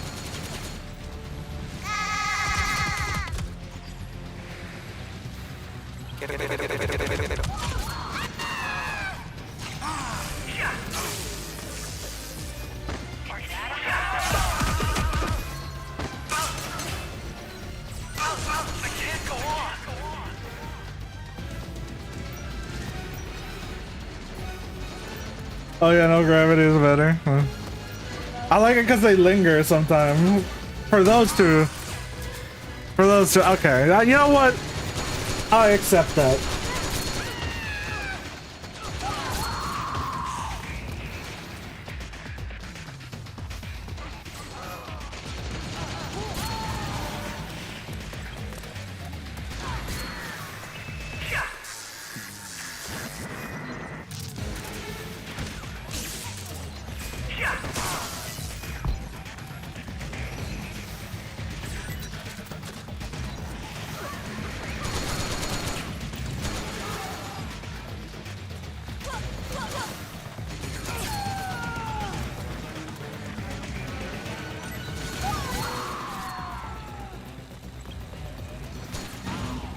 No damage, just boing. I mean, they still do damage. I can have them be sent really faster, like really like faster than that, so that they still come out like, you know, with that damaging intent, you know. But then they'll just float off afterwards.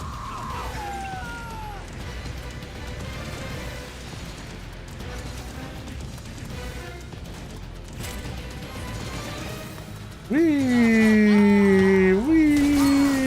Bye, guys! Ah, what? I hit an invisible fucking... Okay.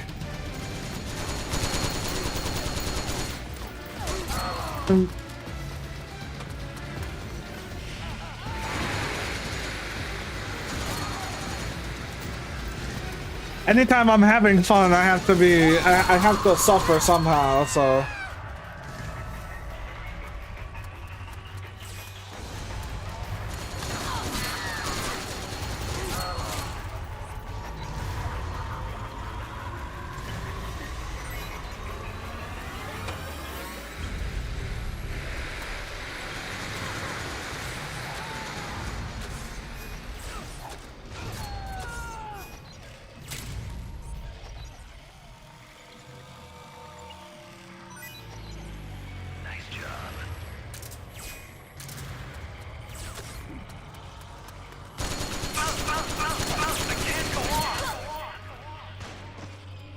Lad, just win. Just go. Just go. Why aren't you doing it?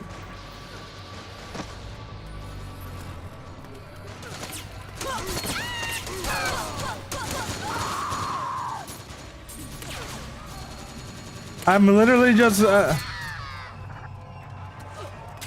thank you.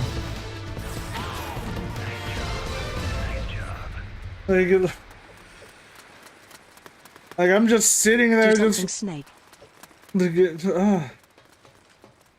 Man, my head, man. I'm counting on you.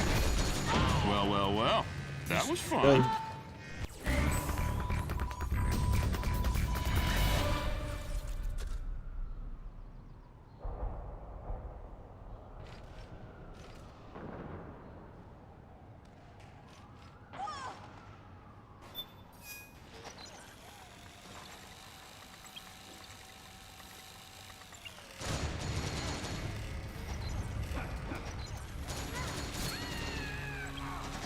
MK2 twice in a row. Yeah, that's a weird one, but I think this one's gonna be short-lived.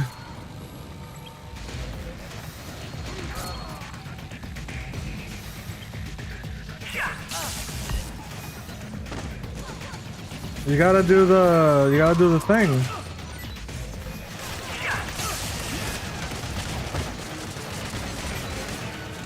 Speed run to death. Any percent.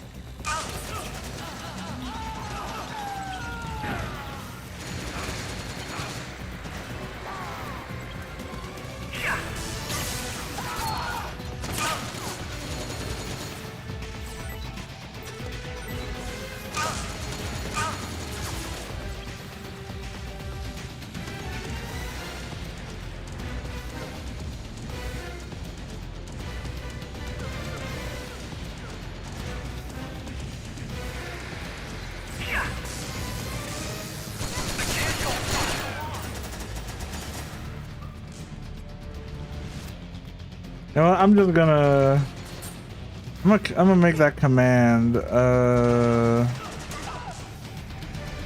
50, like 10 seconds instead of 30.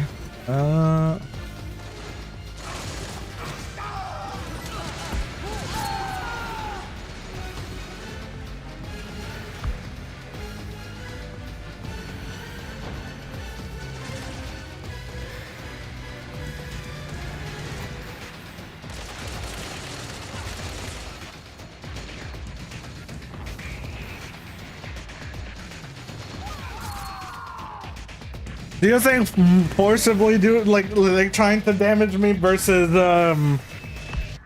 just lazily throwing like objects at me is funnier?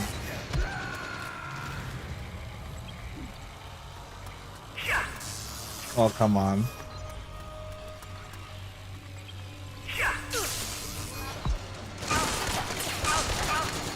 You have to do the channel points.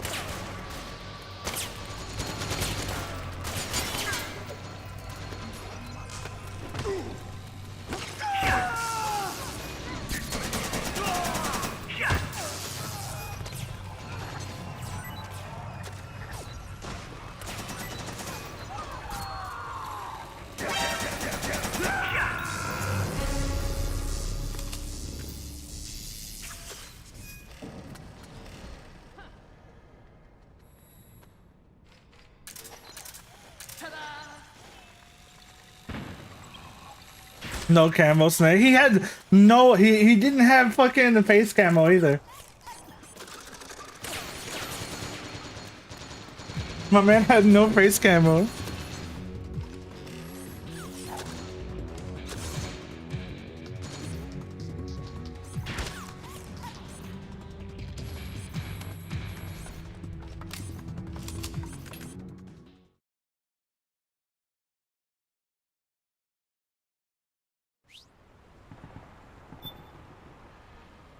Liquid snake doesn't need to stop a suicidal snake.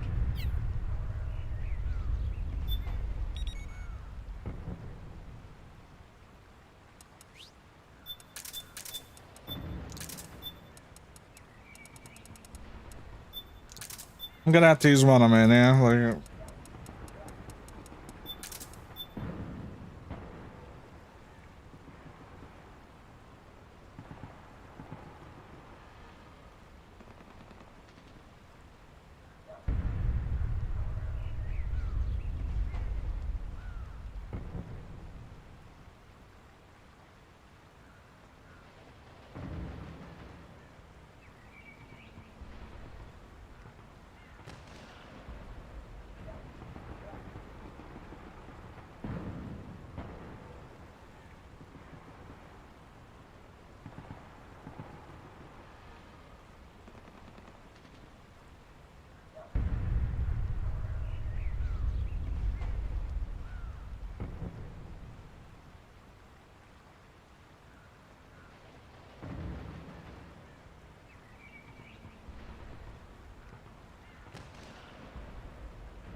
Okay, here's my fuck, what is it? My point. Here's what happens if I send 10 of them.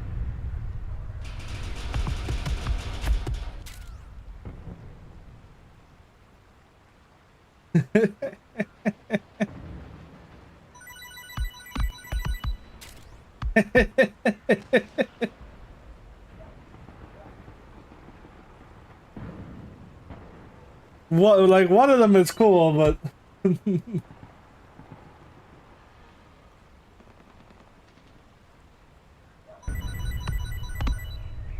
unfazed. That's the thing. Oh wait, I haven't increased the mass. Hang on. Hang on, I haven't increased the mass. Hang on, there we go. Now it should hit, it's just whack me.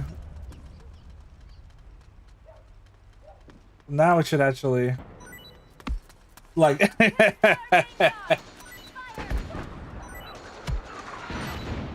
now it actually does something. Think you can shoot that thing?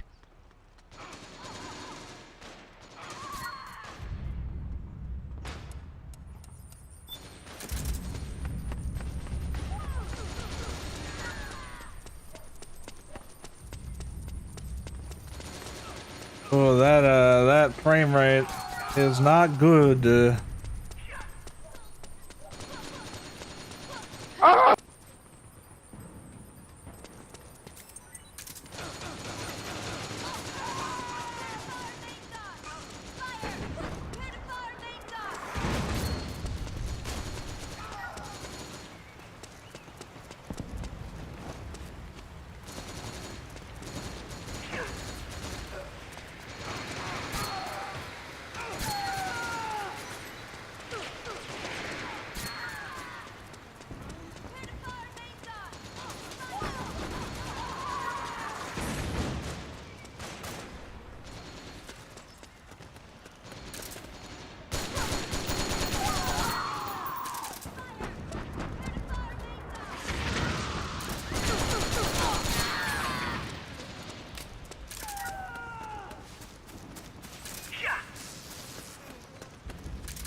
Earning fucking.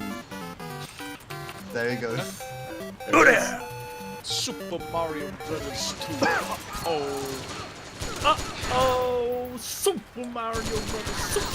Super Mario Brothers 2. Hello. Alright.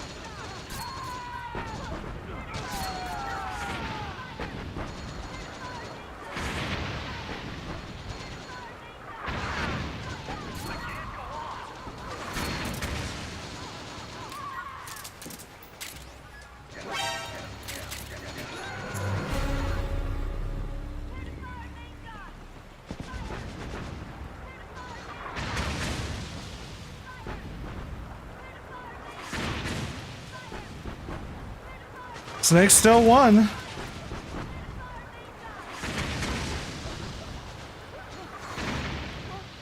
I mean, that wasn't done in a minute.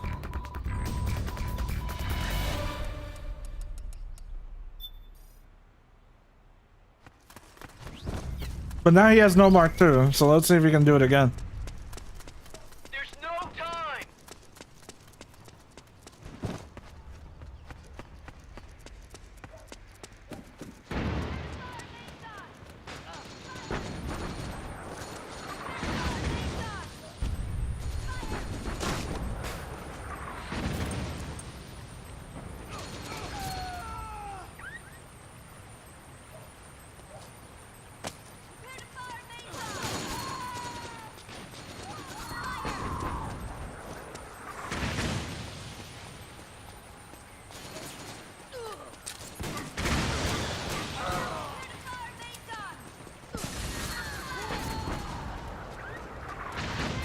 Oh, well.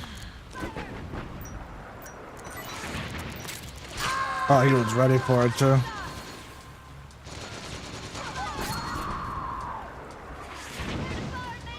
It doesn't help that there's nobody looking for him. Like, nobody. They're all just TDMing up there. So, fuck me, I guess. I'm the only one looking for him, then. Eye contact.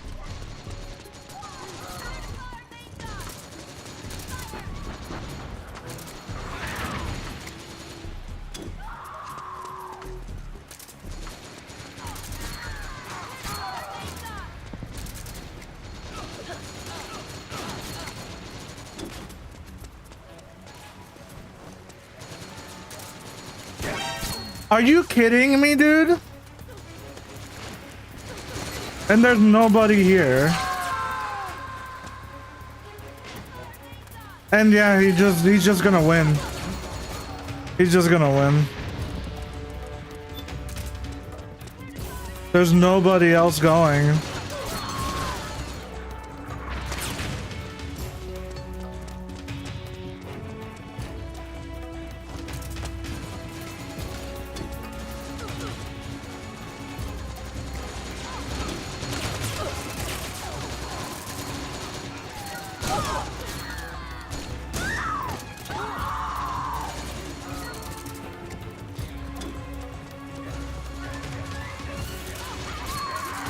Oh, he got him? Oh my god, what a miracle. I did not expect that. Okay, I tried to fucking crouch and this motherfucker just gets me. Oh, I hate this game, man. Oh, I cannot have peace in this game right now. There's 16 spawns, dude! There's 16 of them! Ah!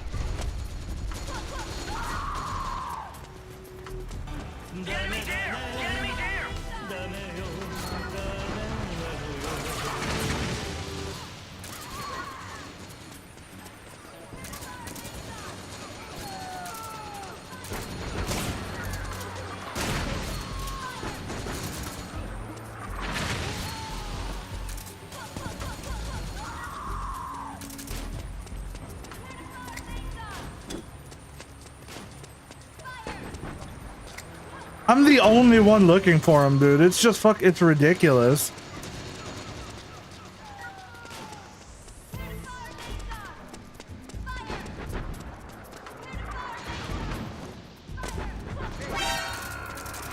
Eye contact.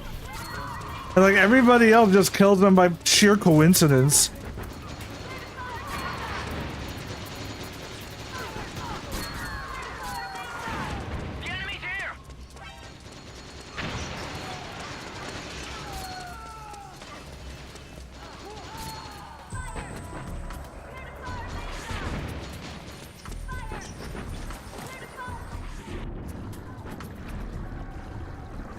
No one has to.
Watch, he's gonna be up here. Nope. Okay, he's not. Well, he did leave the magazines. There we go. I was right.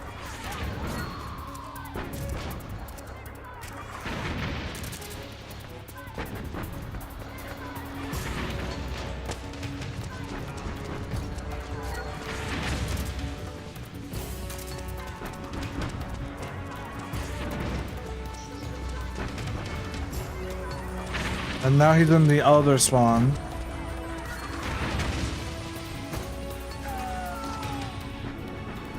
Based on these chaps, he's just spawning in the other, in a bunch of other places.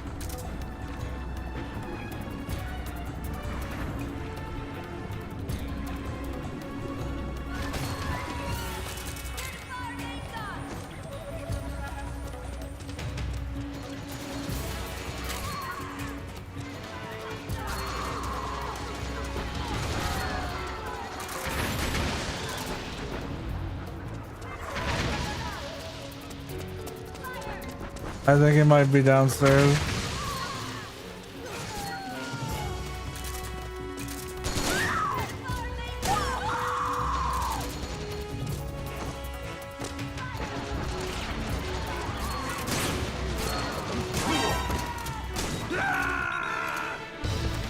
No, I got him. I didn't. I had to get that back from all the fucking... I couldn't fucking keep trying to fucking do it.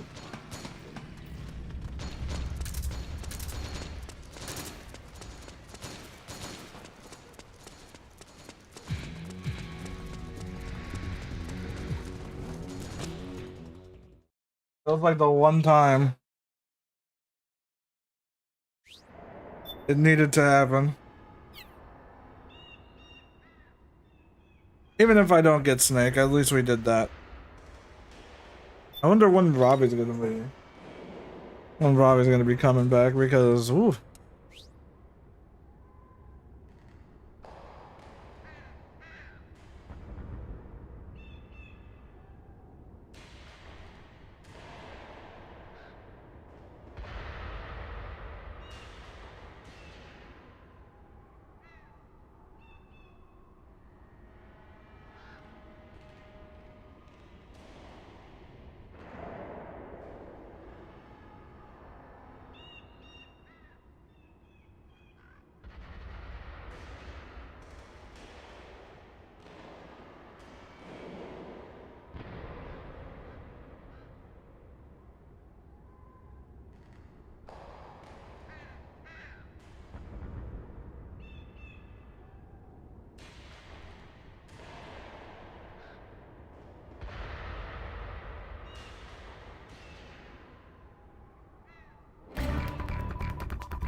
Eye contact.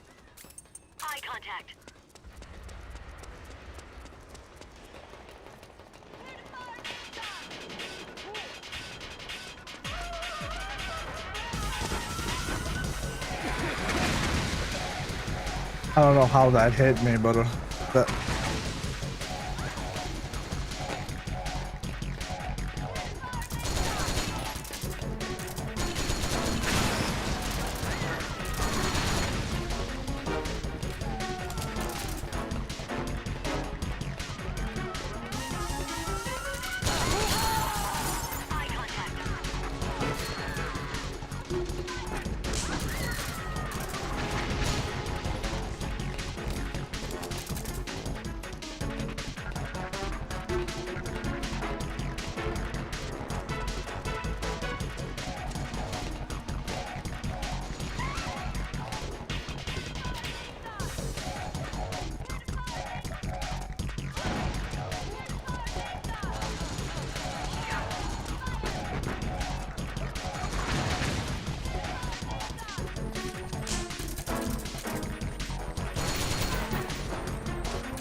I don't know how that headshot didn't land. You saw that? That headshot didn't land by sheer God's will. Oh, look at that. He was closer than it looked. He hits me even though it didn't. Isn't that fucking wild, dude? You guys fucking believe that shit? Man, isn't that wild how that didn't look anything like it should have hit? Man. A dud! That's wild. I did not expect that would ever happen.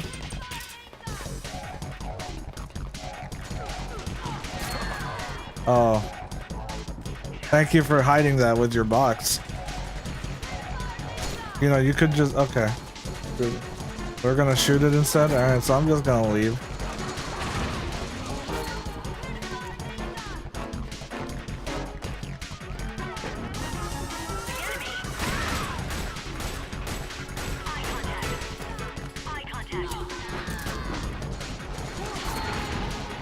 Yep, you're right.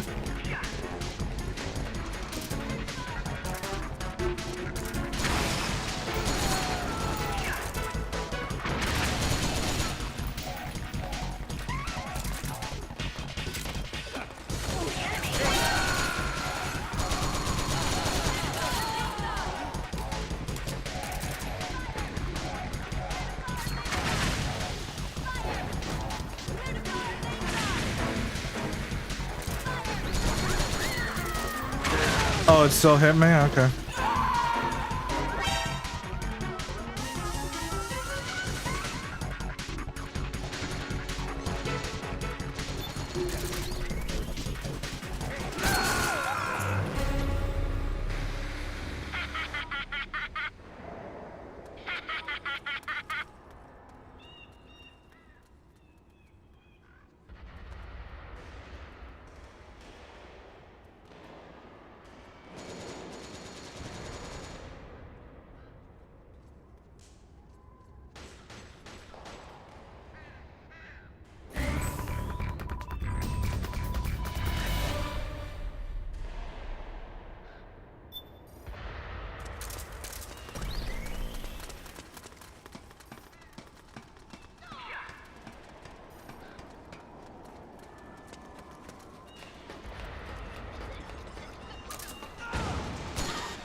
Have you ever played any of the From Software games?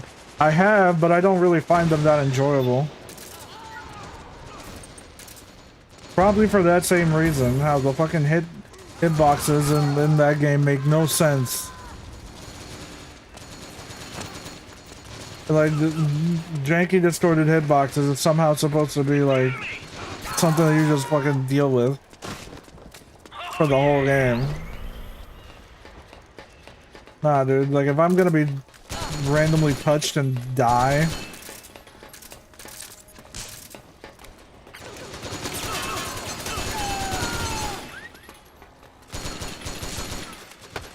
Oh, come on. And my bullet doesn't hit him, and because why? Why doesn't it? He literally was so close to it. It should have hit him regardless. Now I gotta deal with this. It's basically the AI pattern and that the whole game. That's not the part that's annoying. The AI pattern is not the annoying part. It's the fact that they will hit you from fucking ridiculous ranges. You could have a ridiculously good AI pattern that you need to block or dodge to be able to defeat. The problem is whenever doing that is fucking impossible. Like unless you take advantage of iframes to do it. It's like actually maneuvering around them is not what you do. You have to abuse iframes to get around though. That's how most of the Souls games are.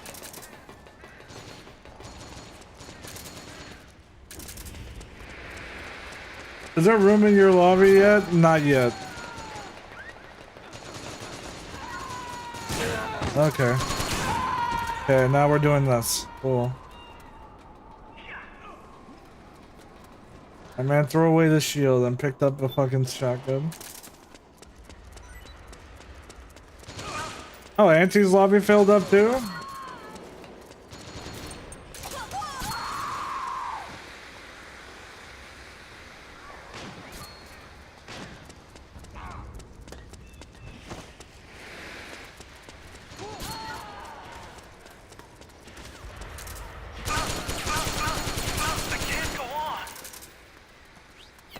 Get yourself up.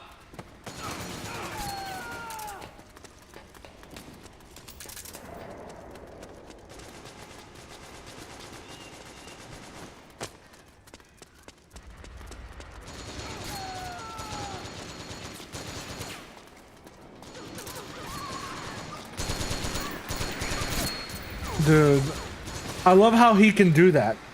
I love how he can do that. I can never do that. I will die just by fucking peeking. Like it, but he does it and nothing happens. He goes into the line of fire and nothing happens.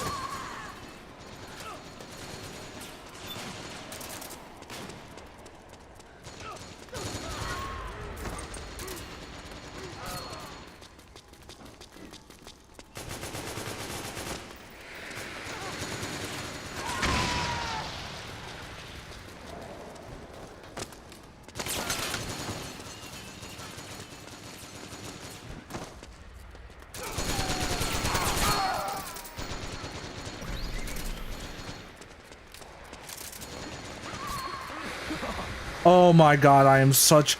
This fucking game, man. Something netcode hate Sean. This fucking game, dude. Like, fuck me in every fucking way.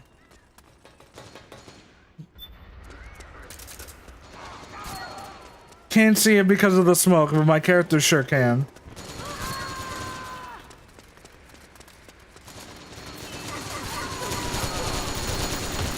Okay.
Okay.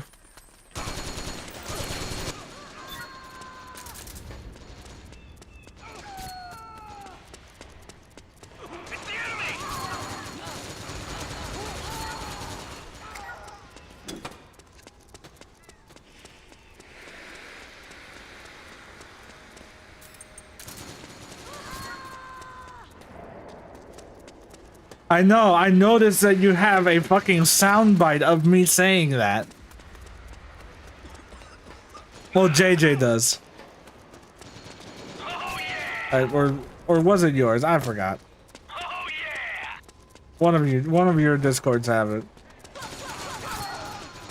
Oh, yeah. I'll take care of it. I'll take care of it.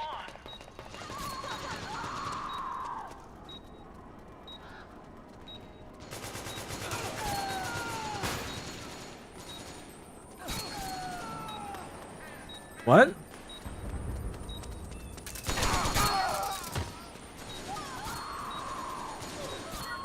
Did that man not see that?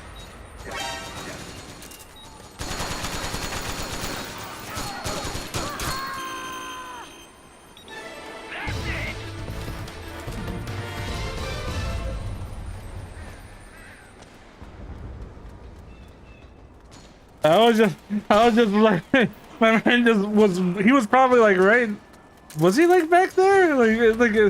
Like we completely ignored each other. That's what happened.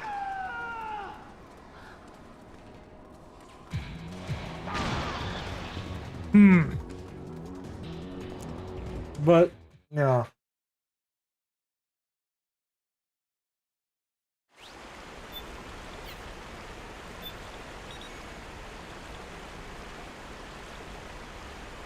There's space now, Robbie.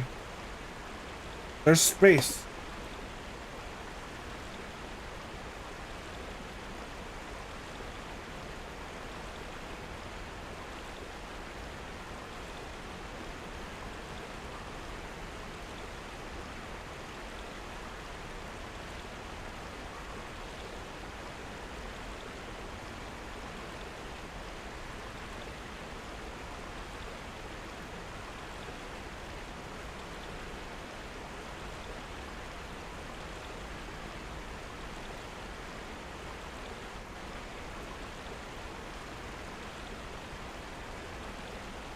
You already have me yelling as a redeem. I'm pretty sure. I think we're good. I think we're good on more sound bites of me.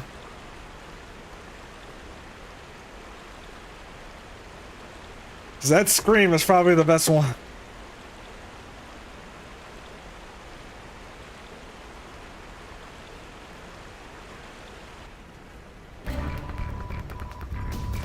Dane.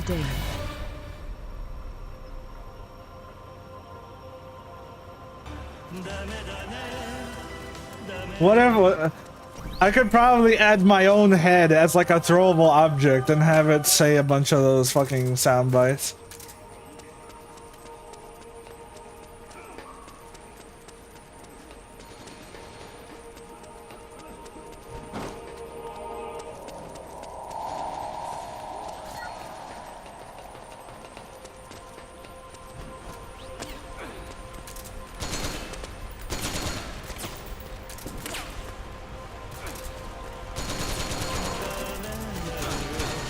Oh my god.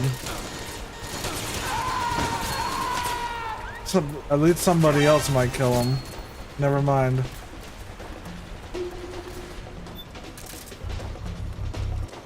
I wanted to headshot him to free him, but like, no, I hit him below the neck.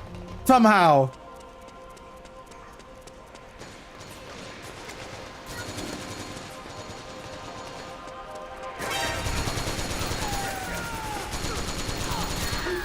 That's my kill. Snake speedrun to death again. Any percent. Well, it wasn't my kill, but it was my team's kill. Thank you.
Oh my god, it's like by inches, by inches.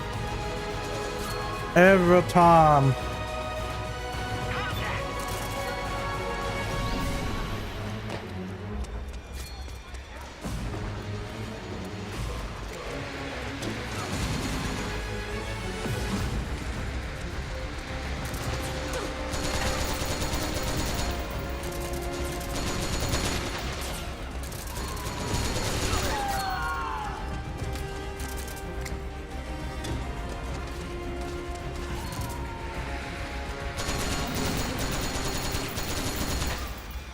There's something here.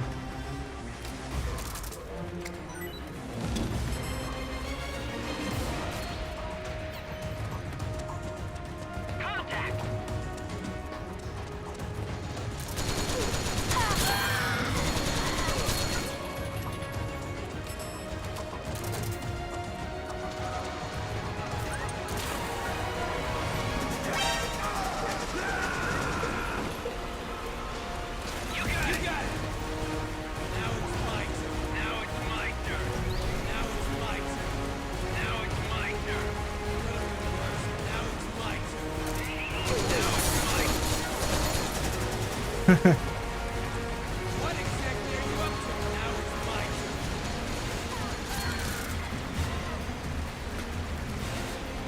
Now it's my turn. I can't hold it any longer. Nice. Now it's my turn. Now it's my turn. That is so dumb.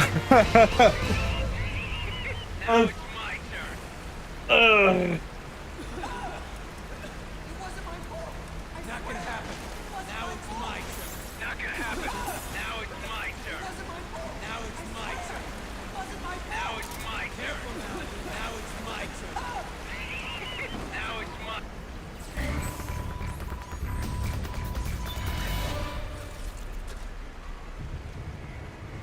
That's so dumb.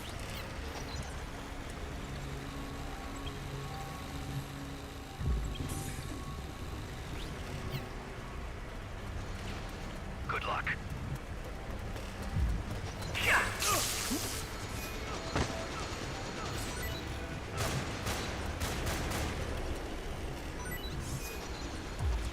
Right.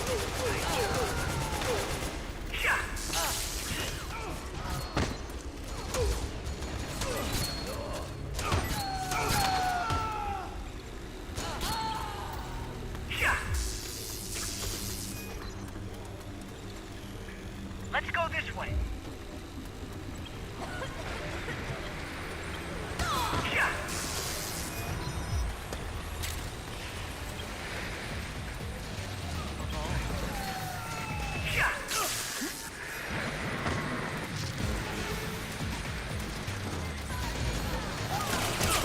Wow. Wow, the fucking... I'll get your tag instead. There's no escape.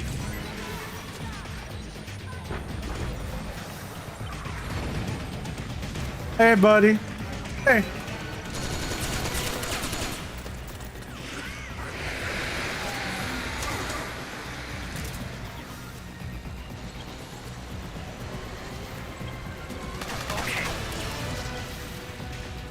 Okay. Good luck. Watch out for the enemy. Okay.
Oh, come on.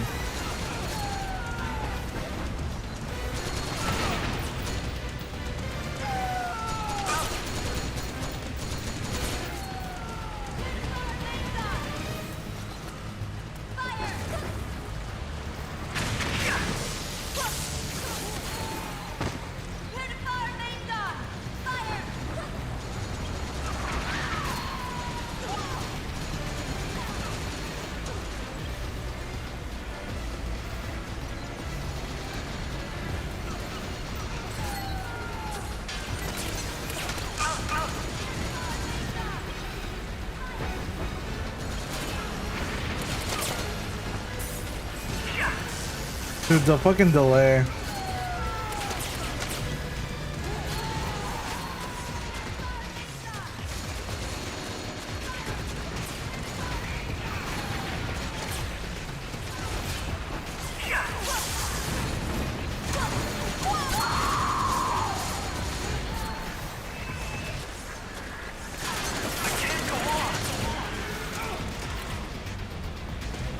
I'm still knocking out everybody in my way.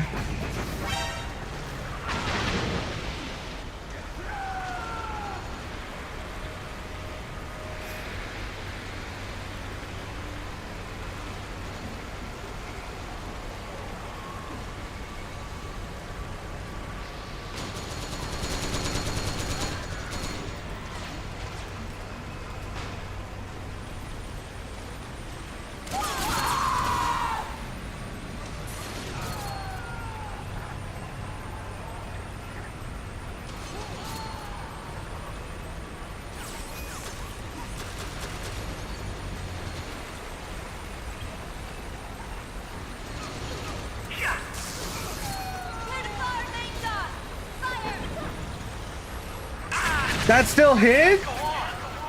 Alright.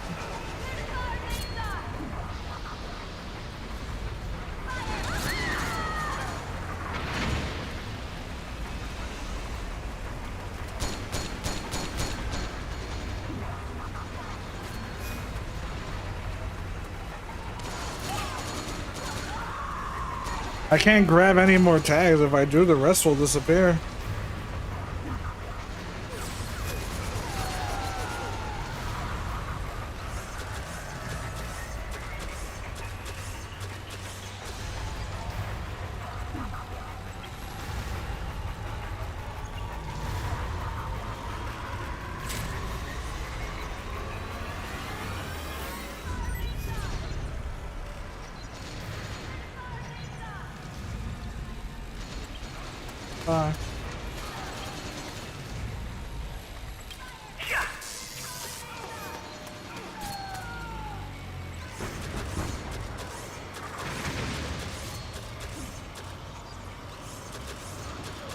Oh no!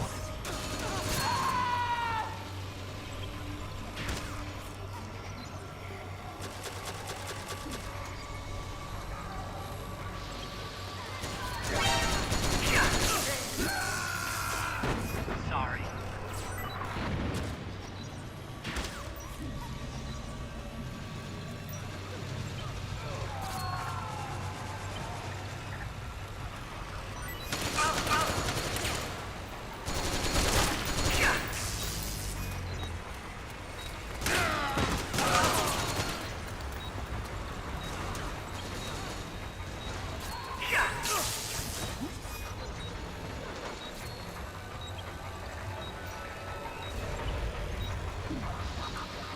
Good luck.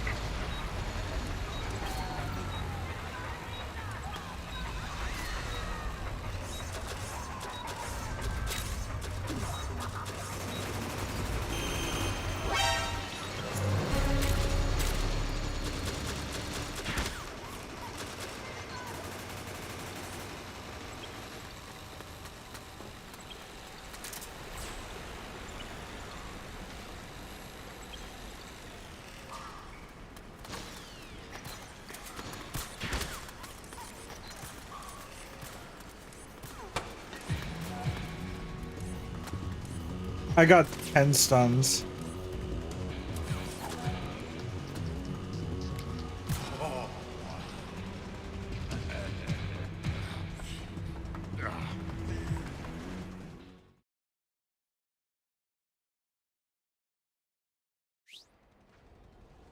Yeah, he just killed Snake after you stunned him. That's the good old MGO lag for you, you know. The best in the business. The best there is. No exceptions, no substitutions. No refunds either, because it's kind of 15 years too late. Stole Snake from Sean Kappa. Probably. I'm probably Mark 2 twice in a row again. Which I don't mind, at least it's something, you know?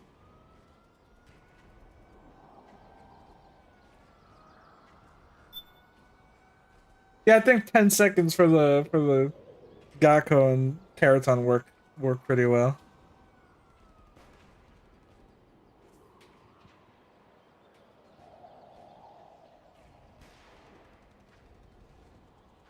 Was that another drum can? What? Why didn't you say so?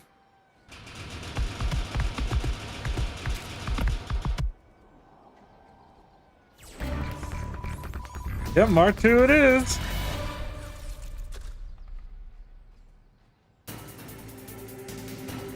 Oh, drum cans floating off into space.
I don't know, is it?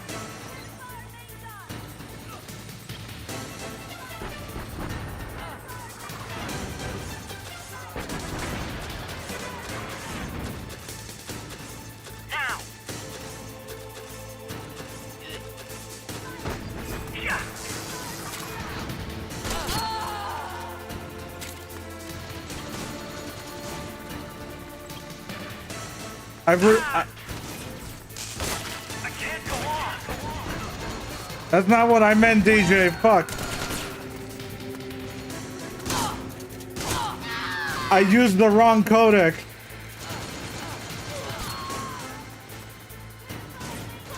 I was trying to fucking... I used the wrong codec. I'm sorry.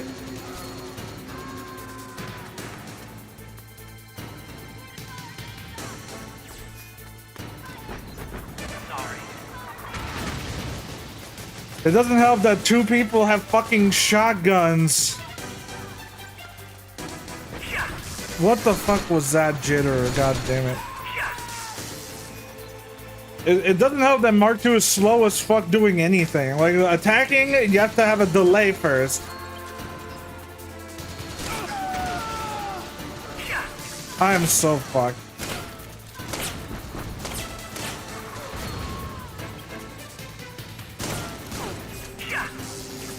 That missed?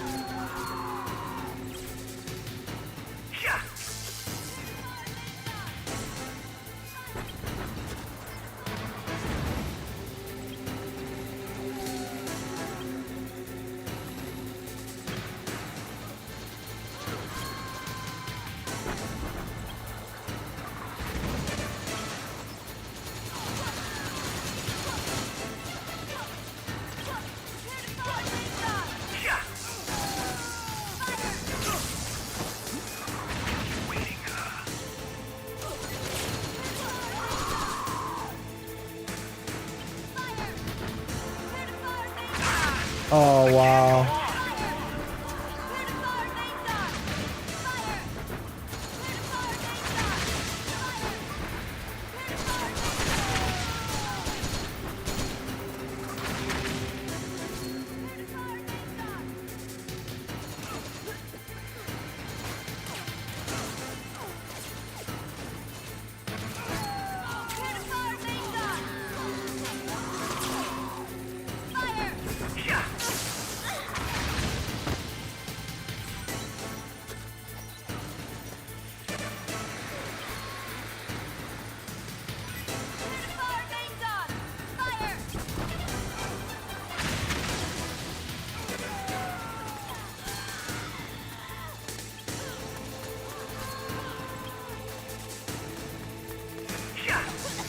Dude, there's still a delay.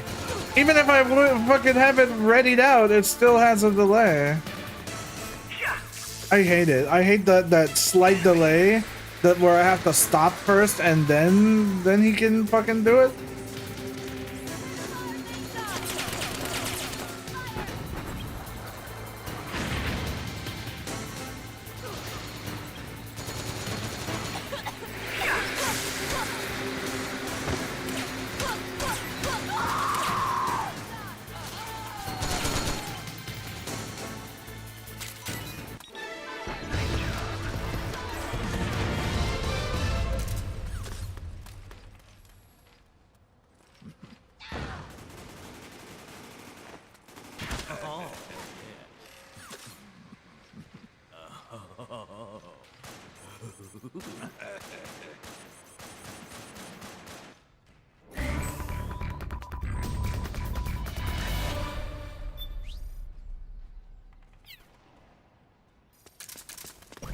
Sweet. Now it's my turn. There's no time. There's no time. What exactly are you up to? Now it's my turn. You got it. What exactly are you up to? Hey, now it's my turn. You got it. Now it's my turn. Dude. How did that not hit them in the head?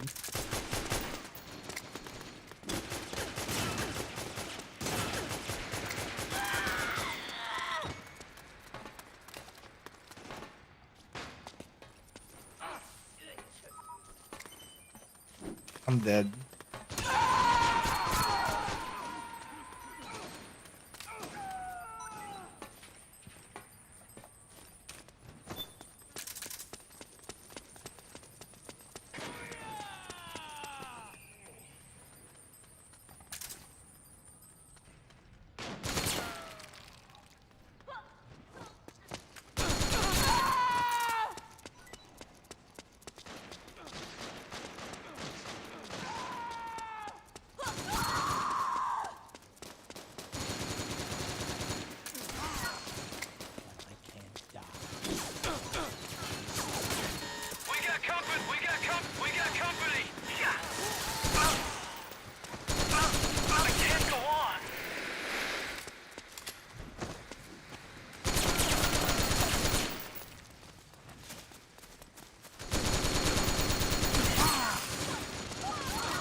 Does Otacon have any iframes? No, he does not.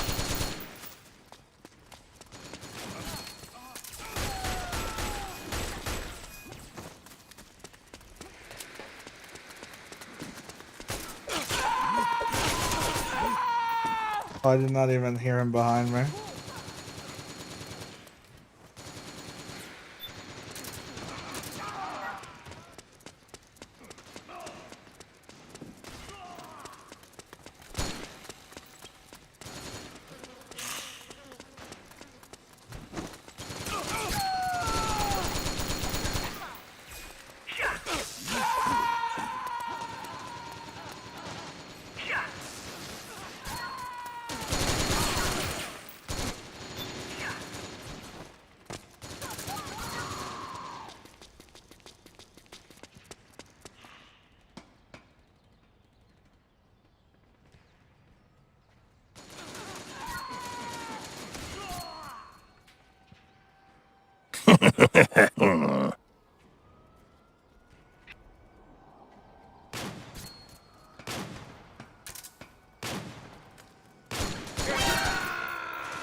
Hey there!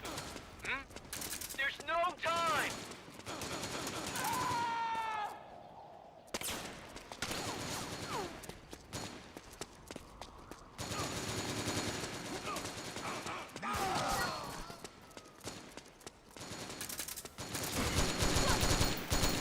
We got company!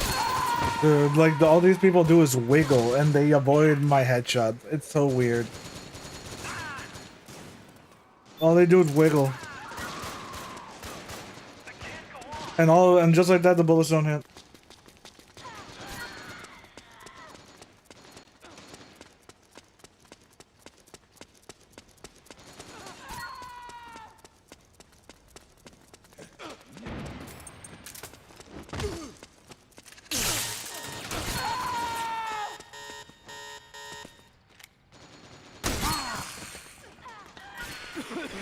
Oh, I'm so fucked.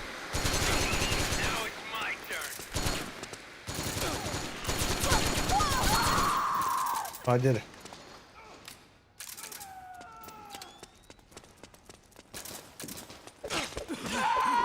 Thank you for the smoke grenade. Thank you. I needed it. It was so fucking necessary.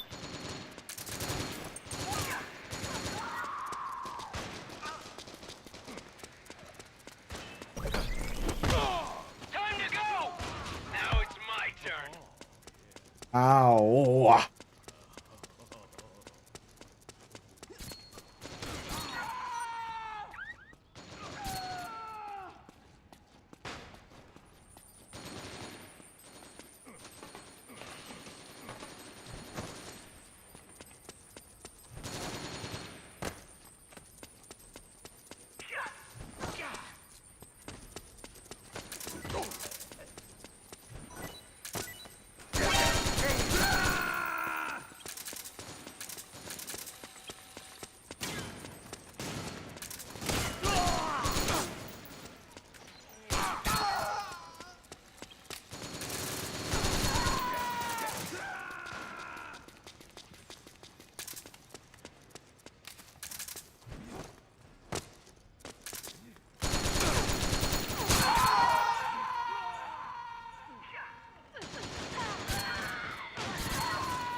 down there.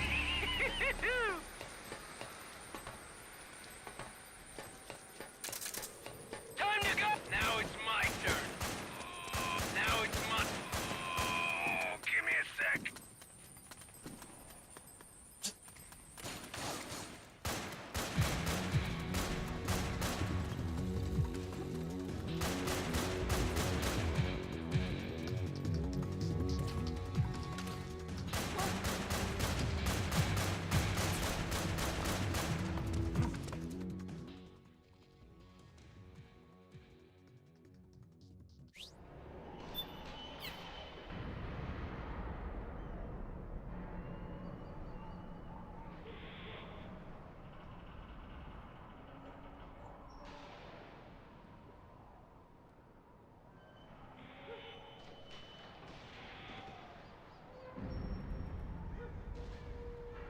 Stolen snake again.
Who knows? You could be Otacon. That would be more fun.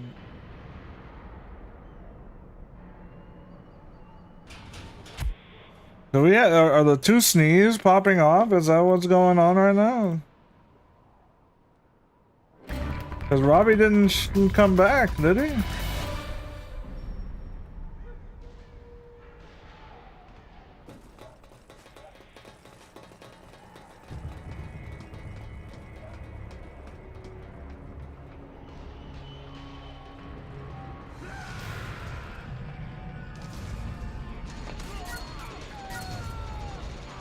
Yeah, the anti-Bixney is also popping off.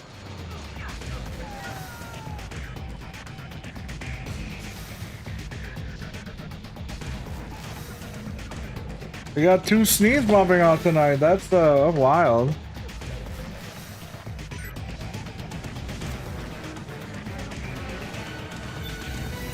Well, that kind of puts me in a better mood knowing that there's people playing tonight. Even if for me it's a bit laggy, but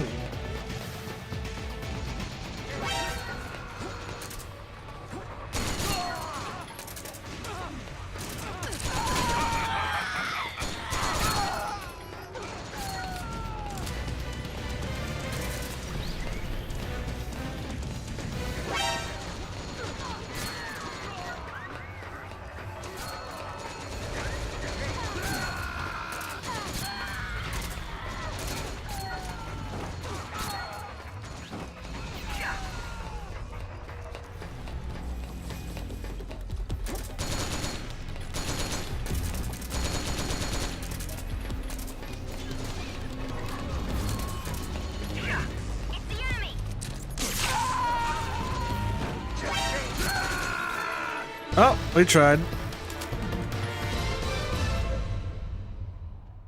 Tried stabbing that man.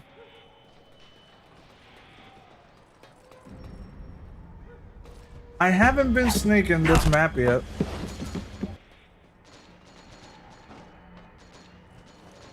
Is it dead? Did it freeze for some reason? What happened? There we go.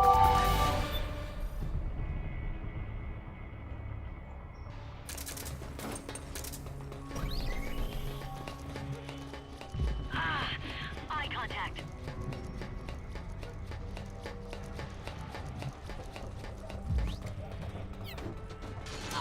Oh, okay, Mark II. Yeah, they can see me. Yeah, totally. You can totally see me through that smoke.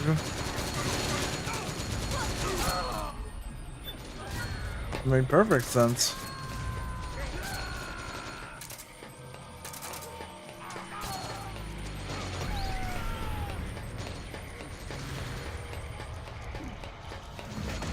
Eye contact.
Yep. But it's not like seeing those knives miss completely, but they just hit air and they kill me.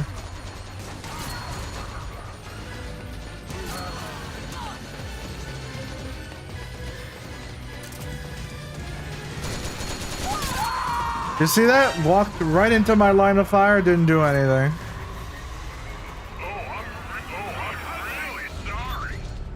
Oh, I didn't know that you joined, Dragon. So Robbie couldn't join in, but we got you. That's fun. No gunshot either? Oh, yeah. That's par for the course.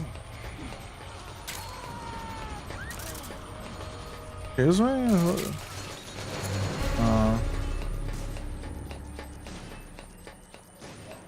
Snake won by himself. That is impressive. He managed to win.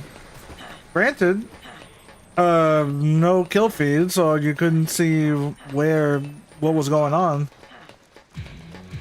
But you'd be surprised how much that visual feedback is very important to figure out like what's going on. Because sometimes you'll hear like a sound effect happen like far off in the distance.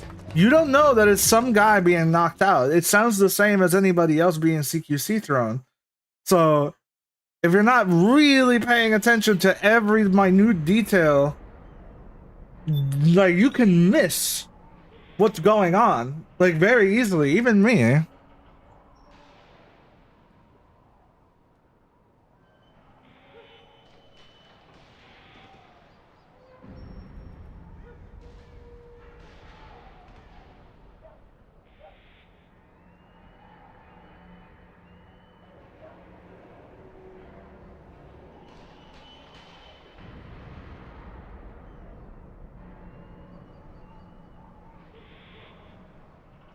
That is Outer Heaven, or Outer Haven.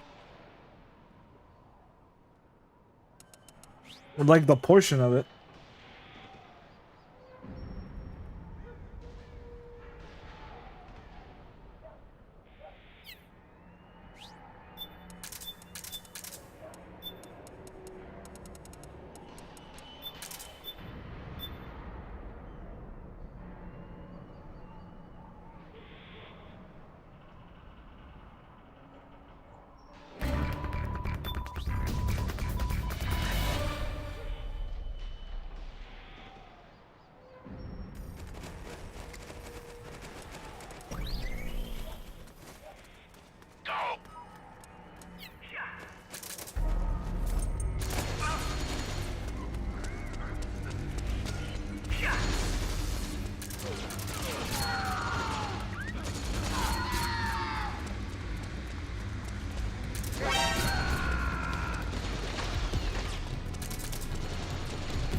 That was funny.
They were having a weird fight up there, yeah.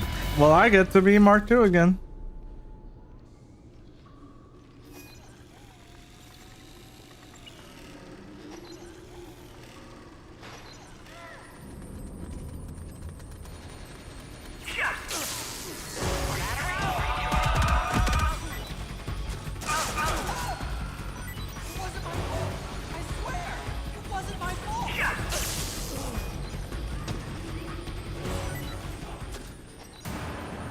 He died already?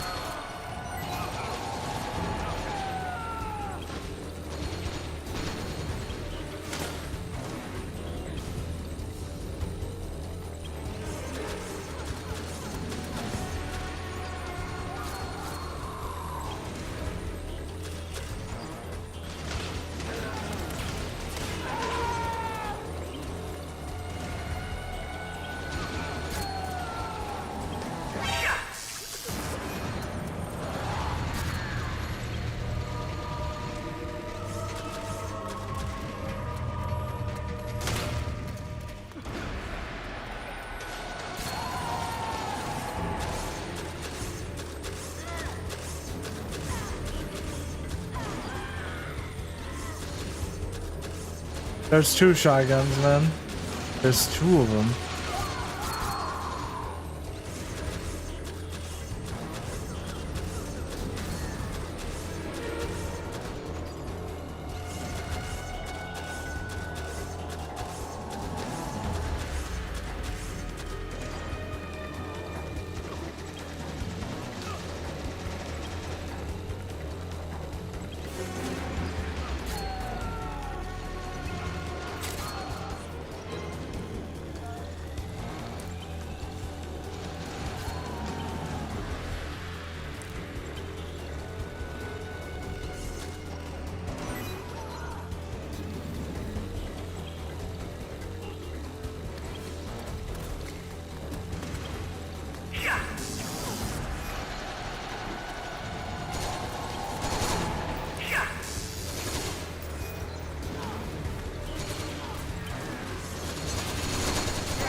I mean, they're the one like intentionally getting caught, so.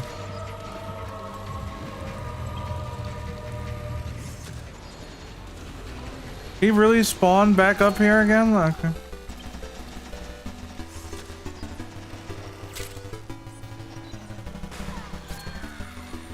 I'm just gonna take this tag. He doesn't want it, so. I'm just gonna put it with the others.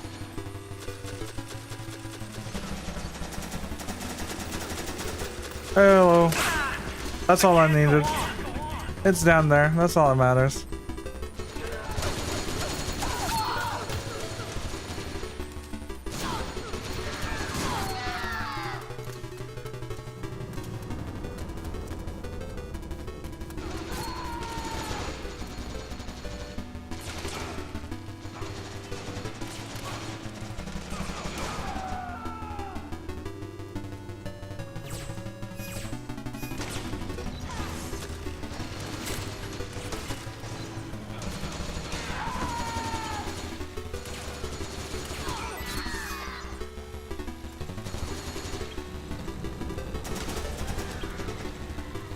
Does he know? I don't think he does.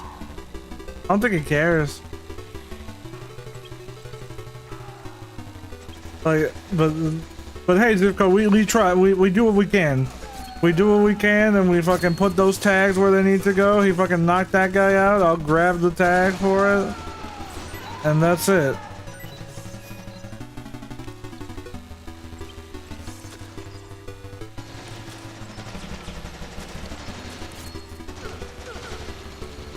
He knock another person out.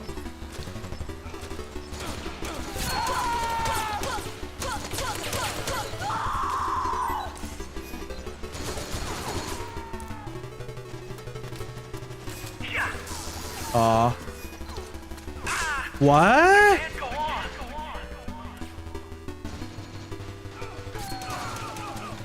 I swear to God, it's like Mark IIs do this all the time. I never hit them, even with Blades 3. But this man casually and slowly goes up and stabs the last 10 seconds of where I was, and it fucking counts. Whatever, man. Like,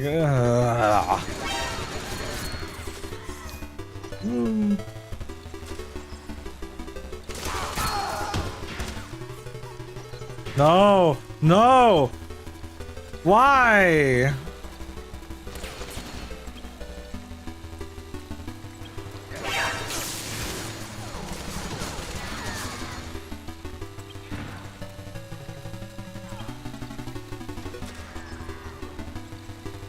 Yeah, he doesn't want to win. He doesn't care. There's 3 tags that he's not going for it, so. Or finally? Okay. Fine.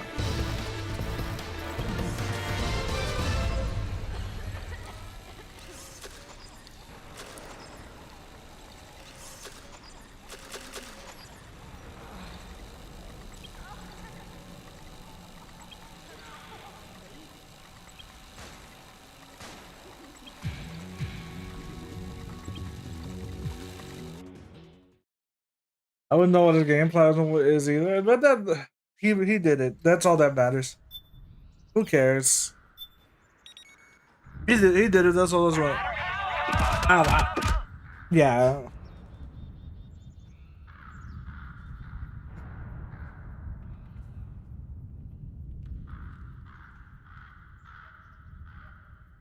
Oh man.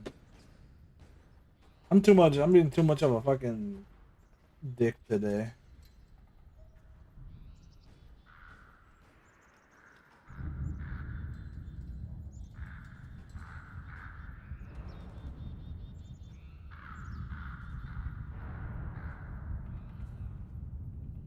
Oh, this is not a good spot for that.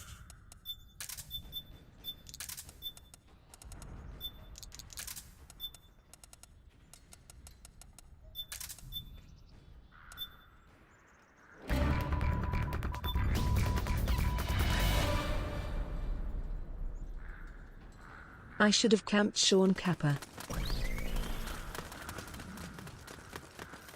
With that shotgun, like that's like the only thing you should do with me as Mark II.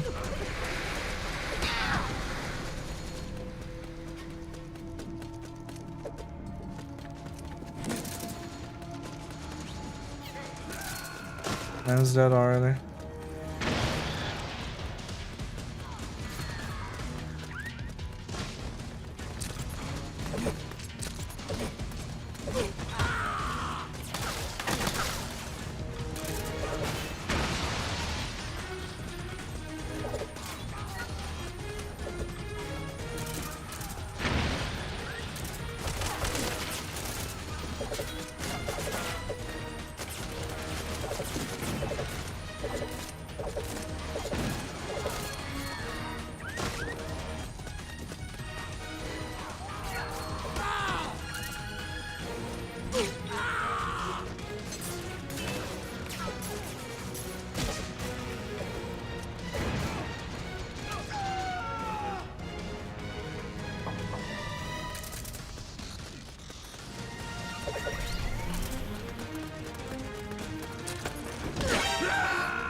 That's just how it goes.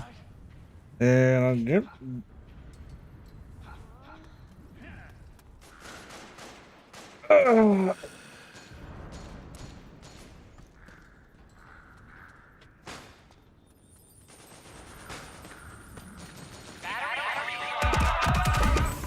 Oh, but I get Mark 2 again. Let's go.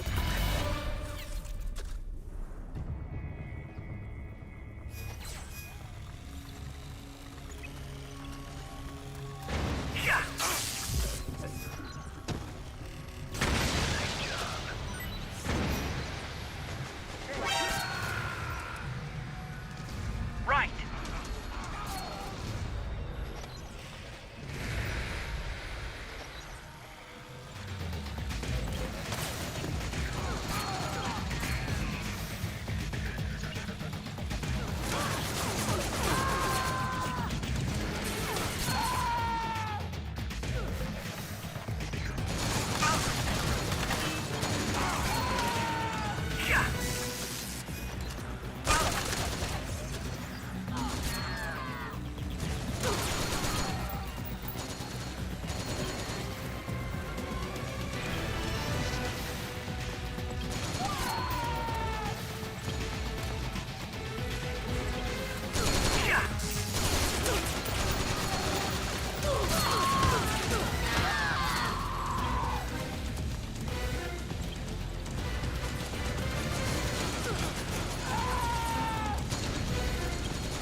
Good luck.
I can't go on.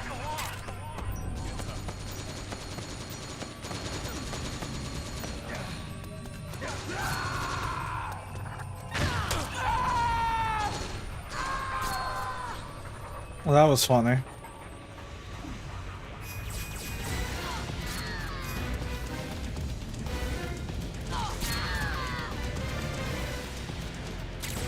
I'm surprised you didn't grab the night vision, DJ. What happened?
Yeah, we did it.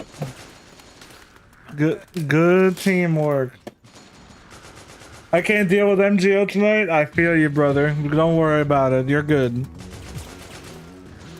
You know, see how it is? Like one day it's like really good, and then the next day it'll be like the complete opposite.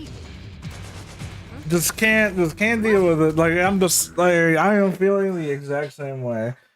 I don't know if Robbie's still gonna come to this lobby, but like if but the lobby's still going. Usually it would die out at this time, but man, there's a lot of people showing up tonight. Pretty cool showing. Good for everybody to come on the game and have some, I don't know, fun. Maybe I don't. We got.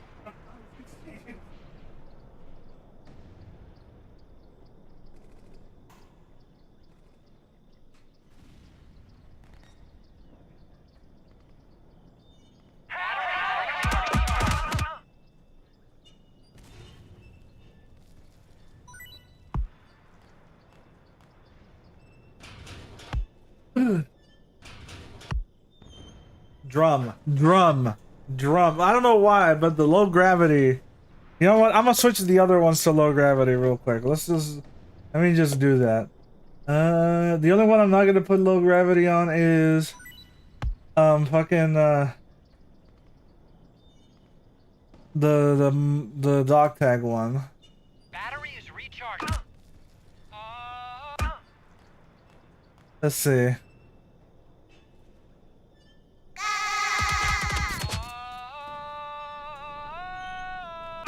Help!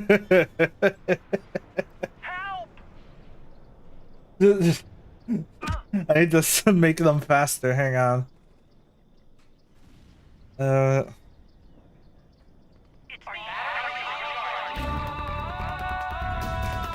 See, they don't even get to hit me because they. Hang on. Let's go.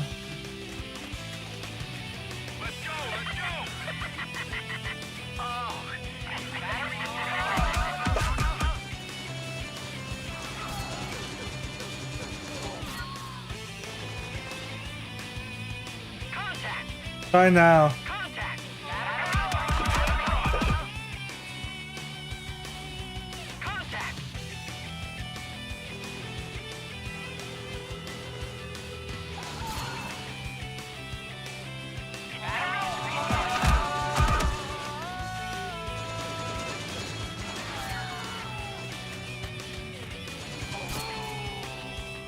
Is that better or worse? I don't know. I want them to come from the top.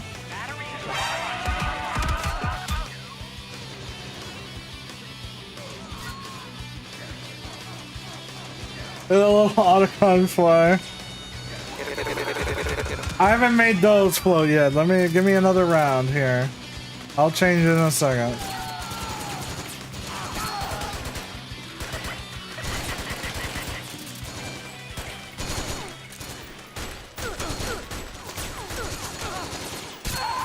Oh, my team killed me.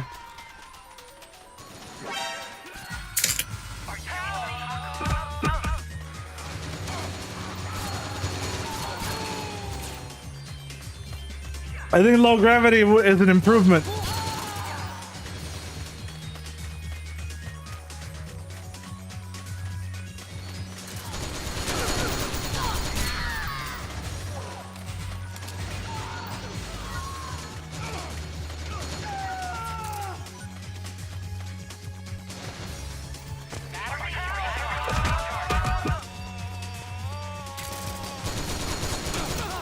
Oh wow. Nice.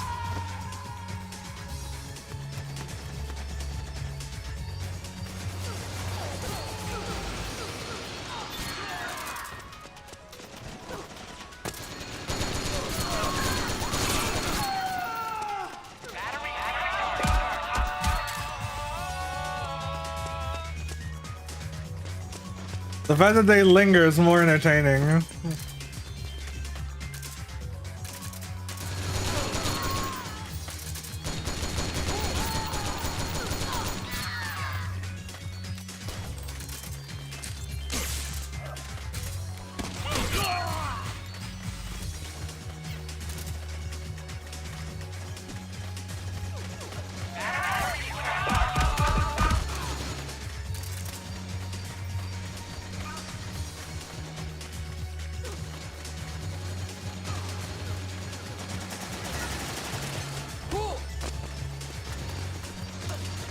It has a time limit of 25 seconds before it despawns, so...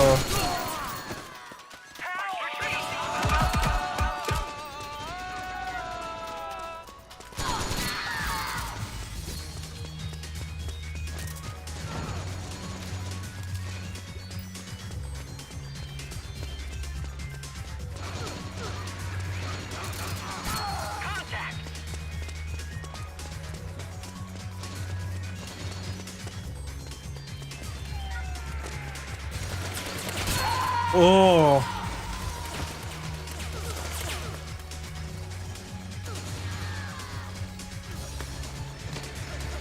Your model has shadows on it too? Yeah. Of course it does. Hang on, let me make the other things float. Hang on. Which one is this? Okay. Now we increase the speed, no gravity, and I need to increase the speed even more. Speed 5. Yep. And time alive 25. I need to give them more. I need to give them more time alive so they can actually drift off screen. But like, let's do it to the Gakko. All right.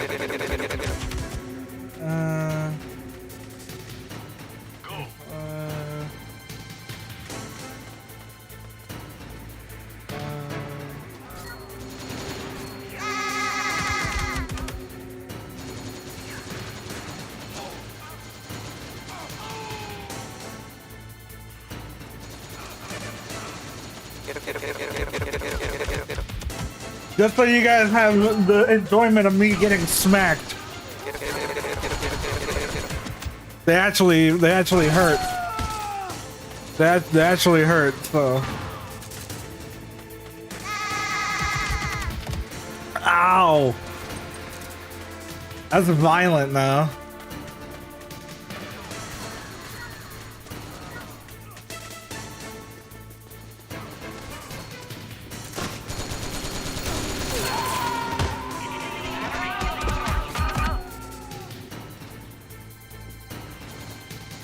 Oh yeah, let me do that to him too. Hang on. Okay, like the fucking other ones might be a little bit too much, so let me lower it down a little bit so that it's not that much.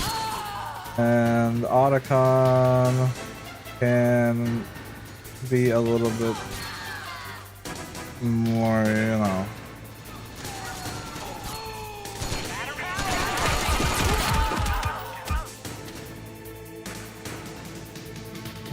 I think that's good.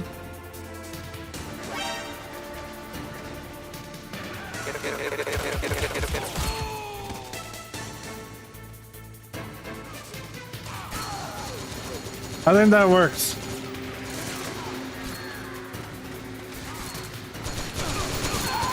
How high can it go? Put the highest on the drum, like it can go as much as you want it to. It's not gonna do much. Hang on. I'm gonna put 9,999 on the drum.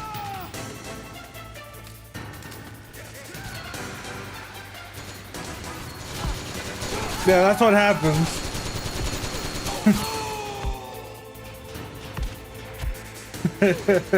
It just fucking makes me yeet to the side.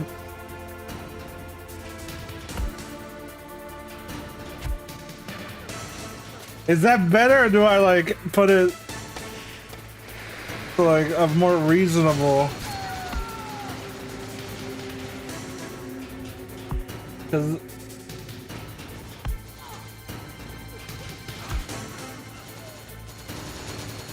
the drum has to hit super hard. Alright. 1,000. There we go.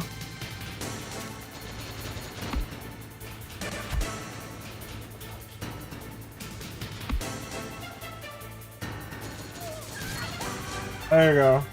If I put it any faster, the sound effect won't even... How come it's only one drum? Because I haven't added the other variations yet. I have to make that entire logic that goes into it.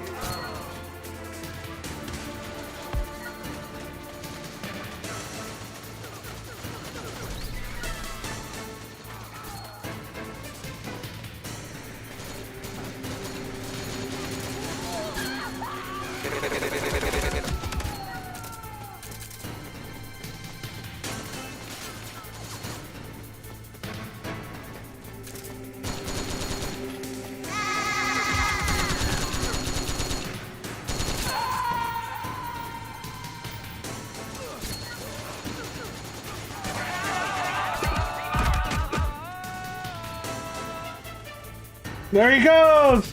There he goes! Somebody catch him! Quick, he needs help!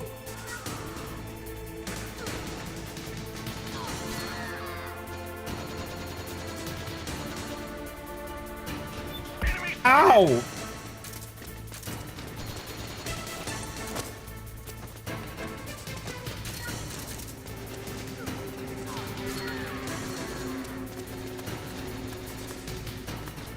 I'm not even playing at this point, like...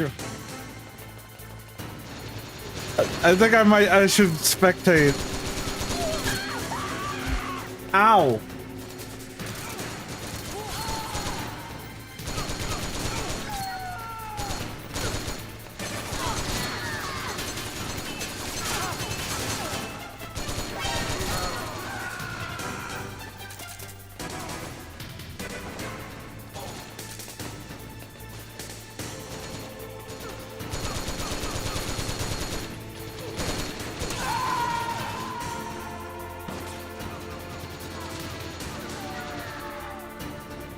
They opened the cargo door and Mark 3 flew out. You know what would be funny? I wish I could add like Otacon's actual model and have it have like a 1% chance it's him that gets sent out instead of the Mark 3.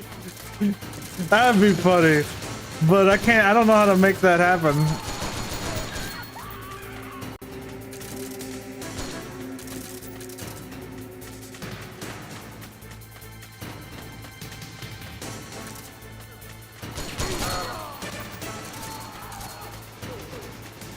If that's even possible, that'd be great. Yeah, I'd do that. Like, just have it just be marked like Otacon all of a sudden, like, ah!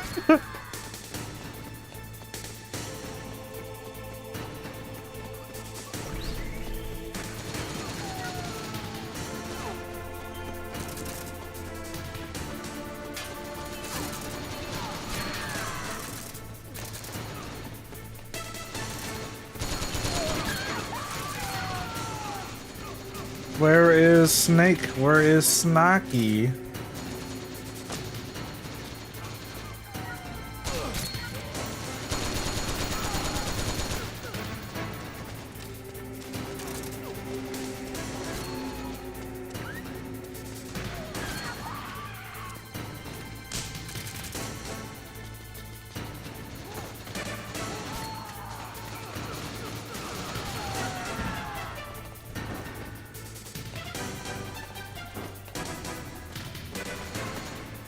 Oh, he fucking...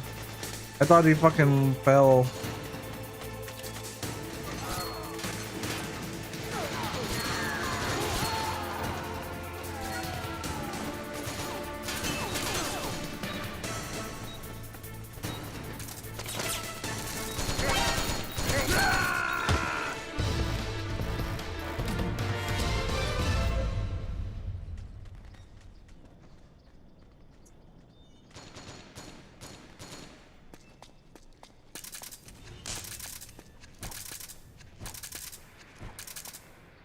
Yeah, that was funny. Like, all that shit's great.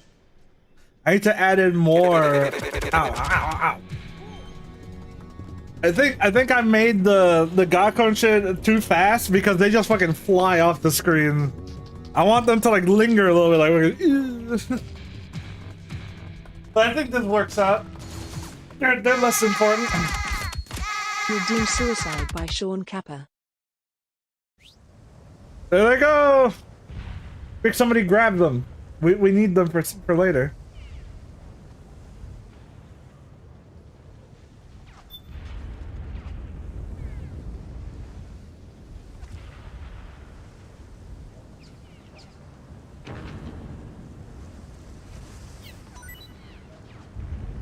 Mookie time.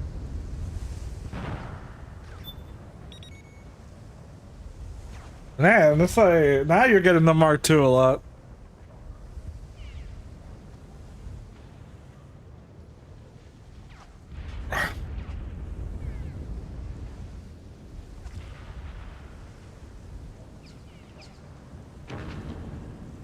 The snake that don't live long, yeah.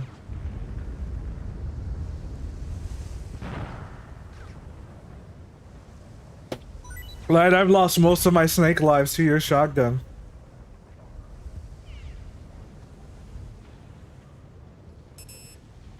And I somehow made it to level 16. I don't know what's going on.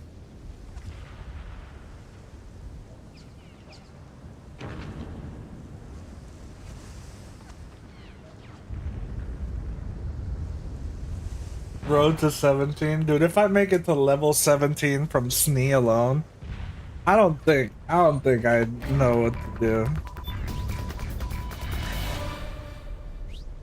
That'd be ridiculous. Level 17 from pure SNE. Go, go, go! Now. Don't make me get the shotgun. Don't make me do it. You better leave. That's what I thought.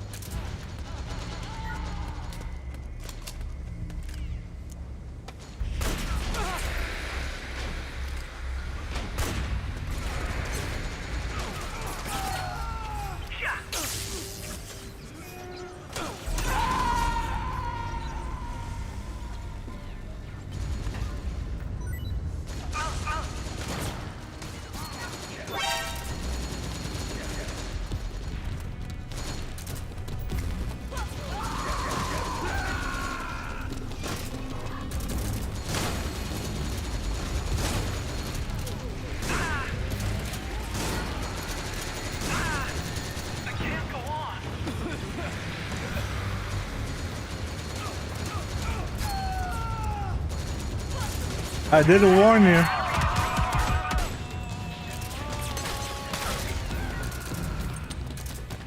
Well, I didn't.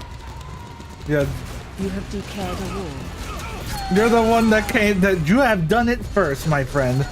You. How many times have you shotgunned my Mark II? And you want to talk about me declaring war?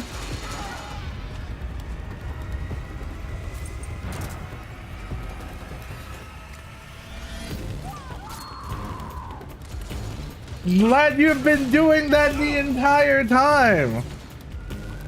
What do you mean now?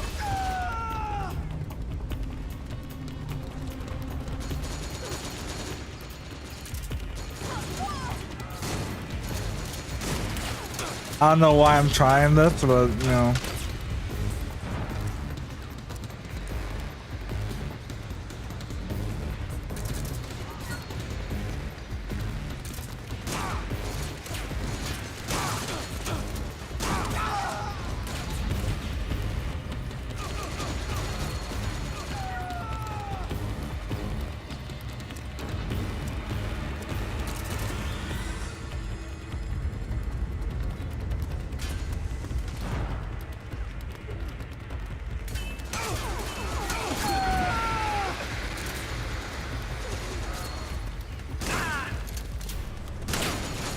Oh, you lucky.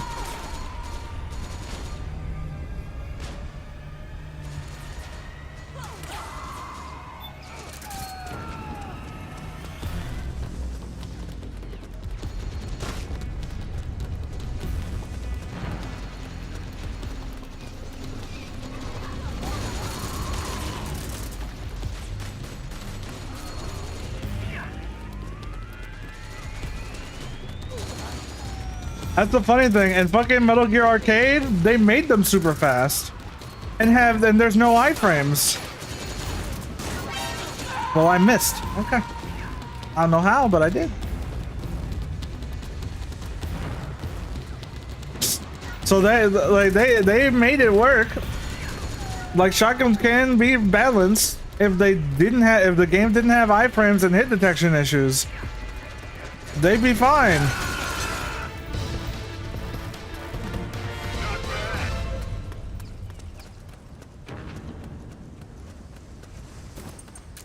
The one time I didn't actually play that well, I get to be Snake. All right.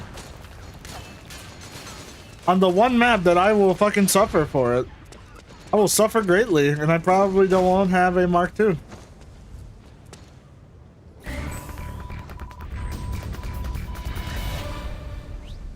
Oh no, I do. Got a bubble in your throat? I don't think so.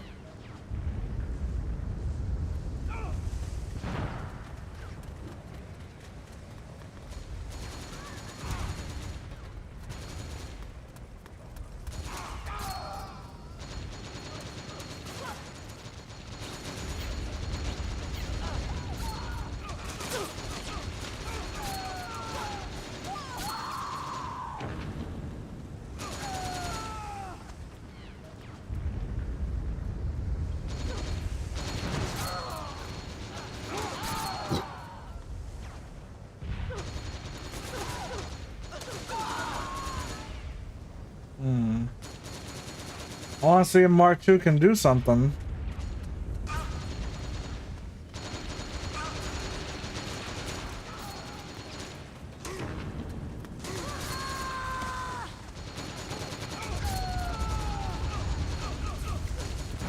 That's too many people.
I'm trying to see when can I move here.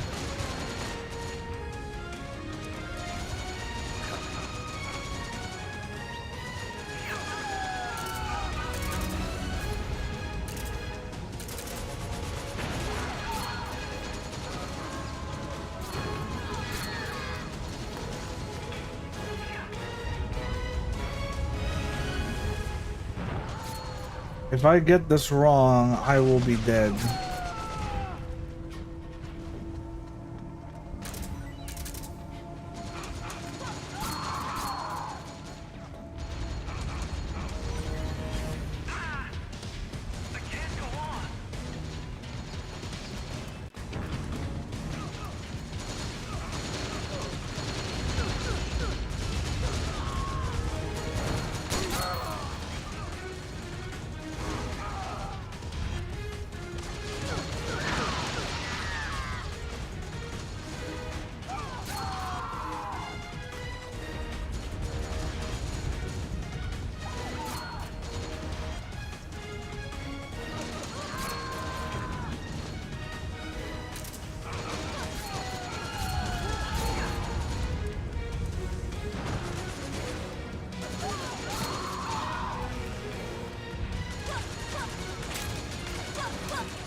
Okay, that's what you're doing, alright.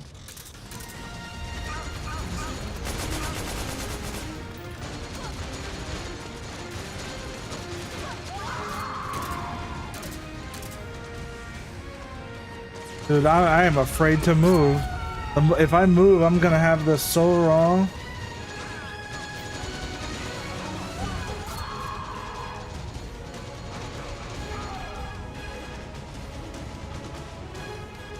Fuck it. Oh, fuck.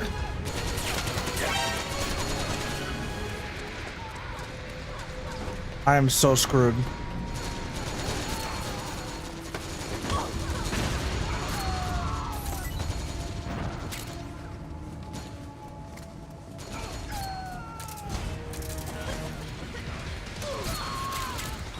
Oh! Oh! Nice. Oh, that shotgun was coming for my life, dude. Oh, that shotgun was coming for me. What? That shotgun was coming for me. I saw it. If I would have taken like a little bit longer, that shotgun was gonna end my existence.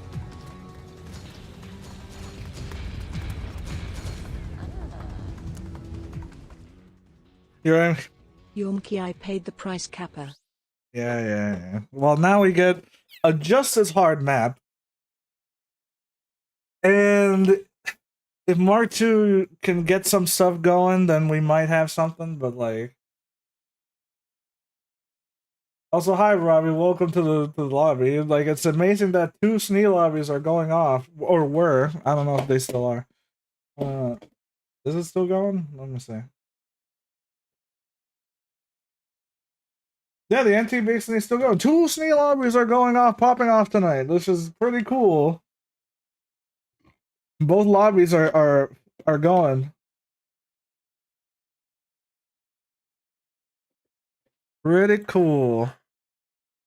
Monday late night SNE. Because people realize SNE is the best. It's like there's only one TC lobbies, but there's 2 SNE lobbies going. Let's go. We want that is a victory that we can all like cherish.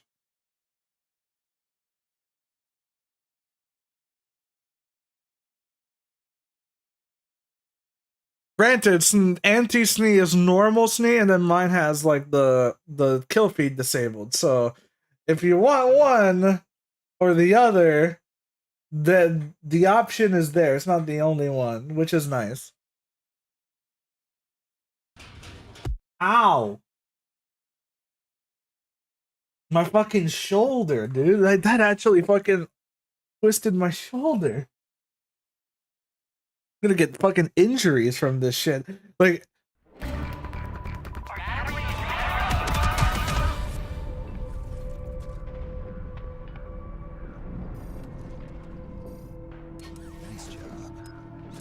go.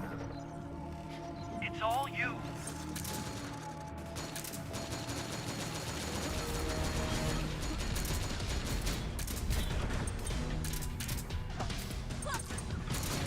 Good luck. Cover me. Good luck. It's all you.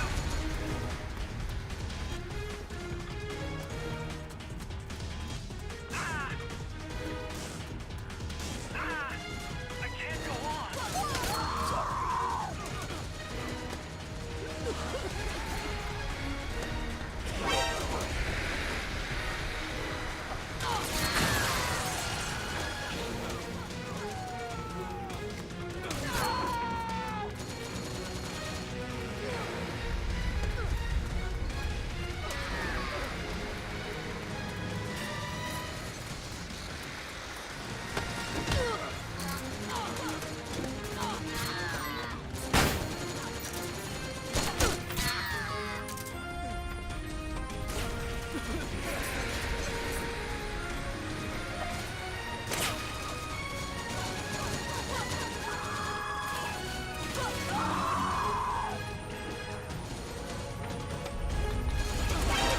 I'm so fucked.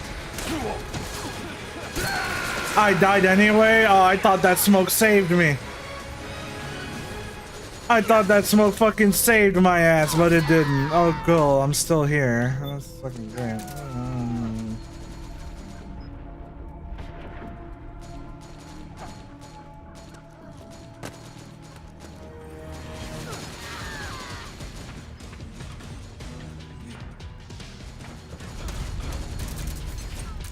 Oh, at least I won one snake game. I ain't winning another one because I keep letting you guys have shotguns.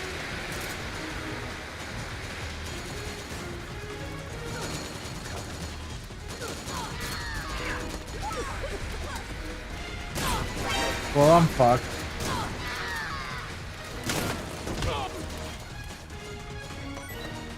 Sorry.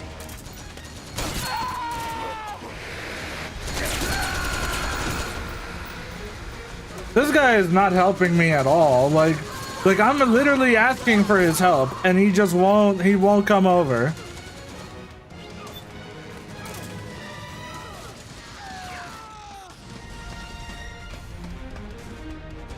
I'm literally fucking asking for fucking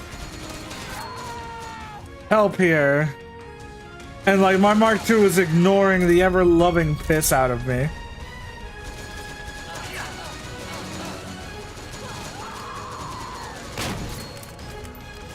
The enemy.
Yeah, I had no health, and there was a second one coming. Ah, damn. Time for a nap.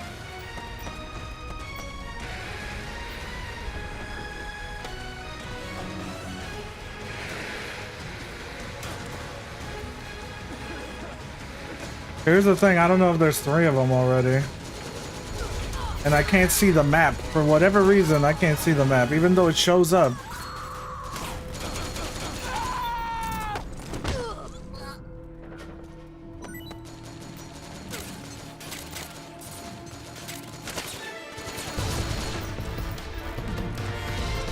But we still made it happen.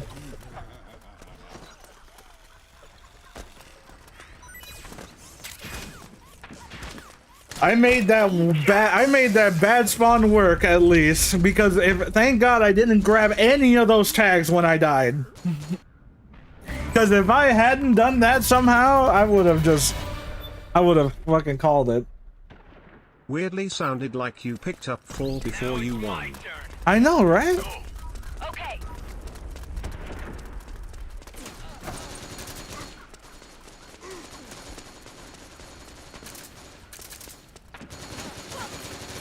I heard it too. I picked up something. Man, these guys are snipeable. And now I'm gonna throw myself against Sean. What? Excuse me?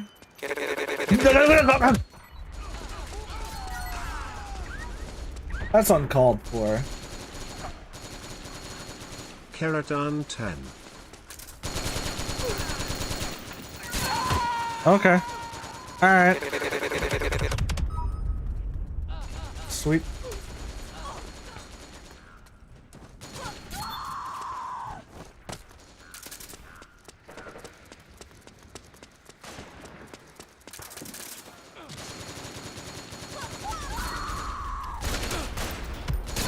Yeah, of course it doesn't work. Yeah. My shoulder, like that's like the lingering pain of my shoulder.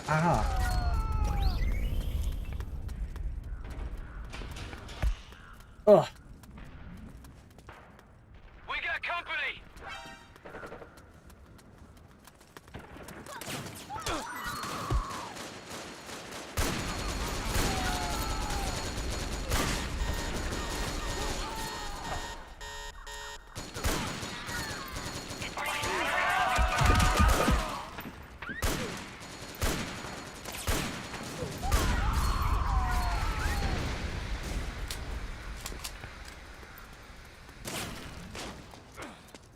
Oh, I didn't even see that.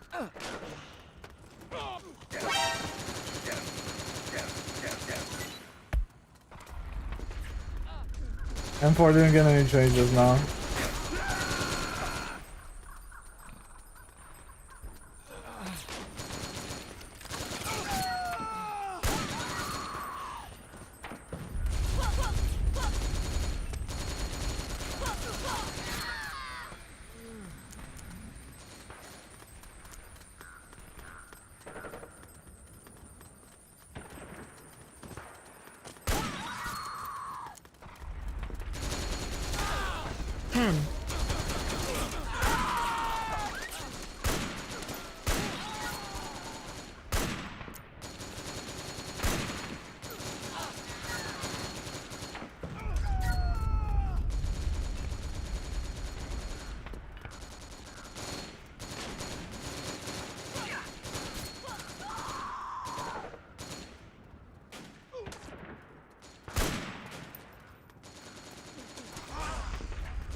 You're pretty good.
Oh, they really are trying to hit you through there.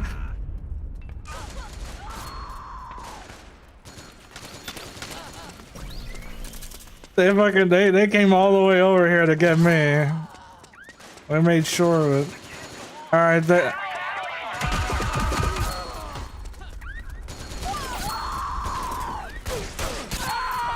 wow, I actually got the follow-up shot immediately after, and then that he still had enough time to kill me back. That's that's insane, man. Only in this game. Only in this game does getting neck shot means you're still alive for like the quarter of a second, you know, like, so, you know, go have fun. Oh, they're really pushing up. They're really pushing out that other side.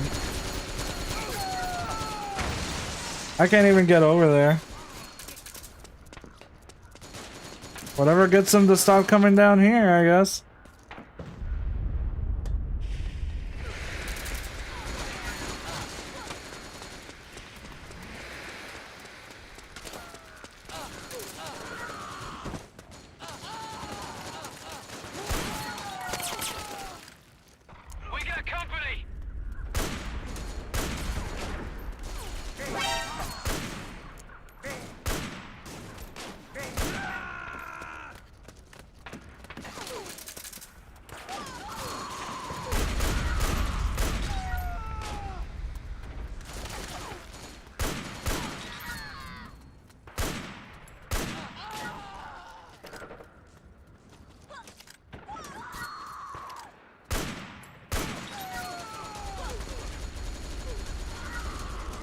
I'm at what?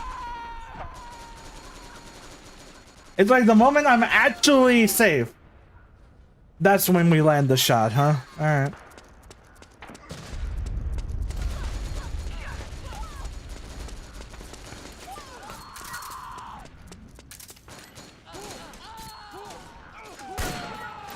Dude, this is abusive. Got the rolling headshot.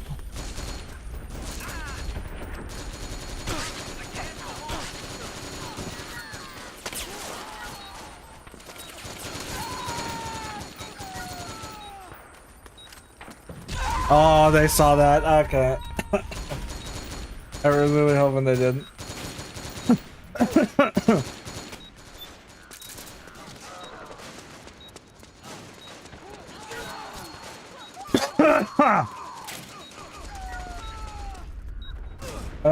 Oh yeah. Oh yeah, Rob, if you want to hang out, I'll do the same thing I did before. I'm gonna go to the thing. I forgot about it. Oh no! Quick! Hey, sorry, but that won't work this time.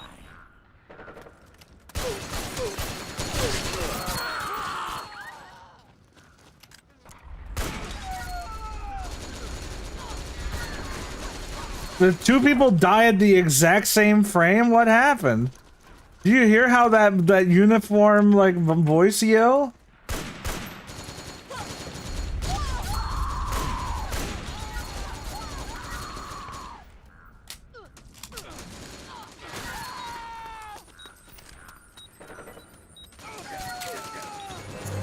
Snake won because of that. God damn it.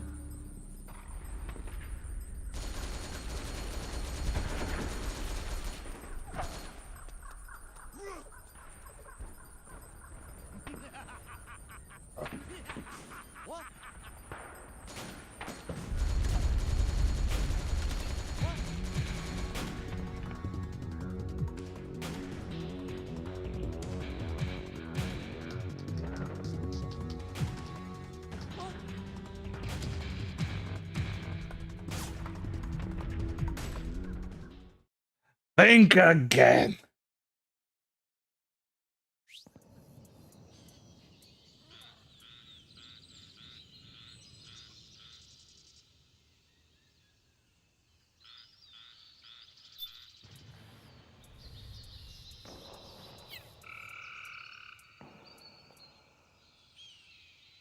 It's like, you see, you actually killed Liquid. Now you have to kill Ocelot. That's the second thing. Like that. Like you got the secret ending. Now he comes back and now he's just Ocelot.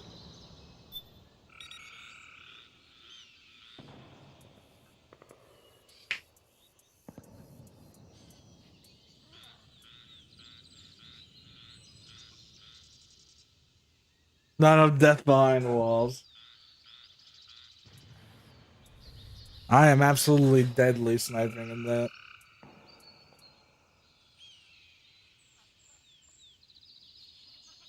Hello.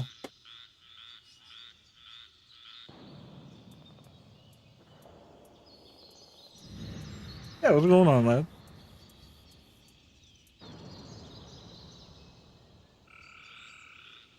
Hello.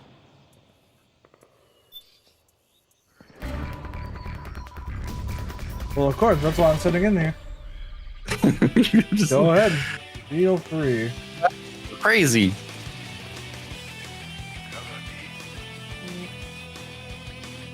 Don't have anything. Panda, right here. Look. Panda, you passed me. Chasing you, Panda. Why are you chasing me? What did I do? I made my adult star name character for you. Oh, yes. Oh, shit. Dang it. Wait, so why aren't you live? Oh, I just don't have the energy for it right now. Oh. I'm just kidding. I always love going online. And Sean's on, so I want to watch Sean.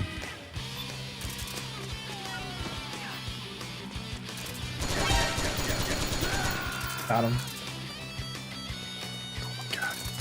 Oh god. You what?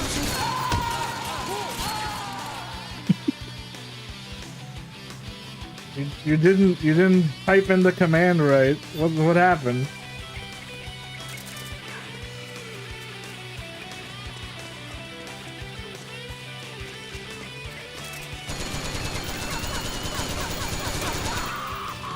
Oh my god, good shot.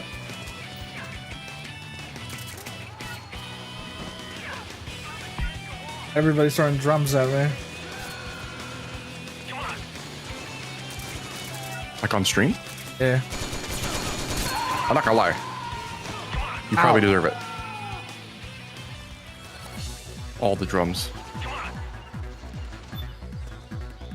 Are you feeling better today, Cobra? Yeah, this has allowed me to go play games, so. That's awesome.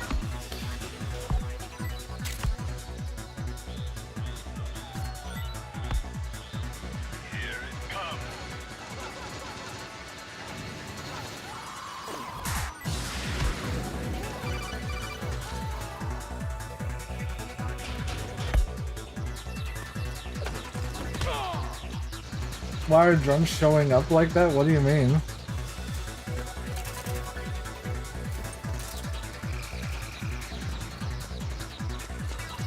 I can manually just send them. I have the technology to do so.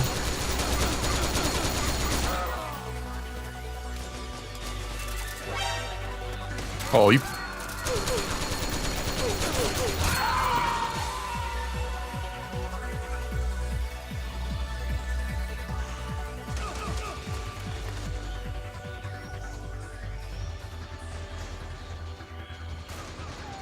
It was delayed drums? Nah, no.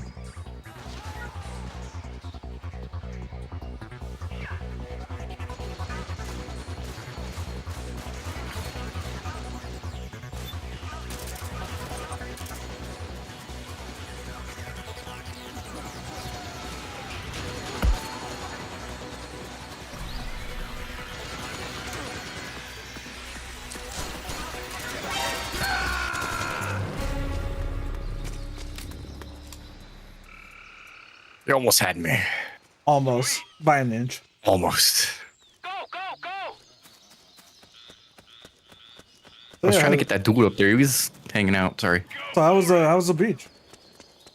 Dude, it was relaxing, I guess. It was just like a lot of people there, and I was like, I want to leave. And I gotta take you to the good beaches. Which good beaches are you talking about? Ones other people don't go to. Okay, my favorite's Makapu'u. All the big waves. I was telling Sean about the beaches earlier. I was like, dude, he needs to just come out when he does. Like, if there's We're gonna any, take him to all the cool places. If there's any beaches, I'd because I ain't that much of a beach guy. I like going to the pool more. Yeah. But like, if there's any beaches that I'd like to go to, is whatever is in Hawaii. I mean, why not? It's like one of the best beaches in the world. Which one? Like ones in Hawaii. I don't know which one, but they always look like they're on the list, if I remember right, of best beaches you can go to. Ooh, wow, that which girl beach? just got dick weird. I wouldn't be able to do it the name justice. I don't remember any of them. Oh my god. I'm doing terrible tonight. I'm doing terrible. Ugh. Oh yeah, I need to go make a slice of pizza that you can throw instead. Like I haven't. Oh done, my gosh. I haven't done that. Yeah, you guys have pizza as currency, and I don't have a pizza emote that you can throw. I'm sorry. I completely went right past that and didn't shoot it.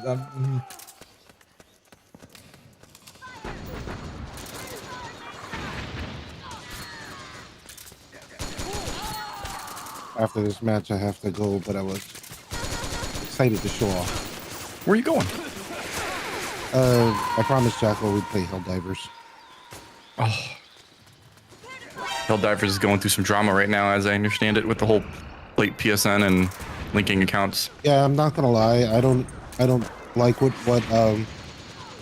Sony's doing. I don't think it's basically they're forcing people to violate their own terms of service by lying about where they live. Sony support is telling people to just pick a region where they have PlayStation Network that has the same currency as them. Yeah, but it doesn't matter because Steam removed it from sale. Oh yeah, really? As a result of what they did, the fact that, you know, Sony already reversed the account linking. Happened not too long ago. Do you have a tweet for that?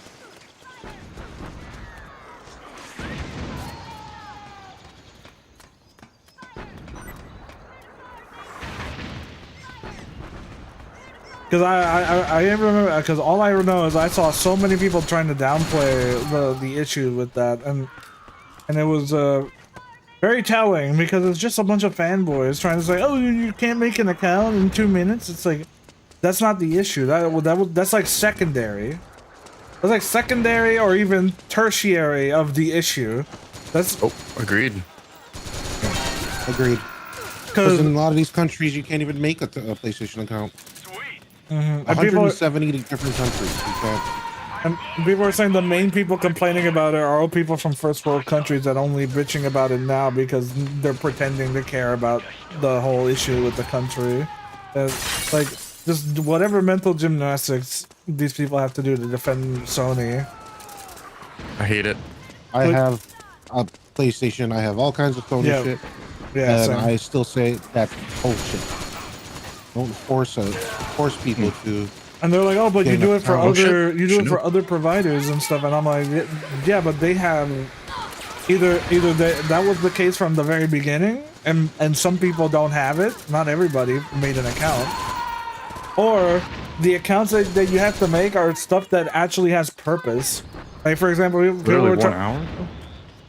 What happened? Update? Sorry to interrupt. No, you're fine. So yeah, it's dumb to make an account just to play one game.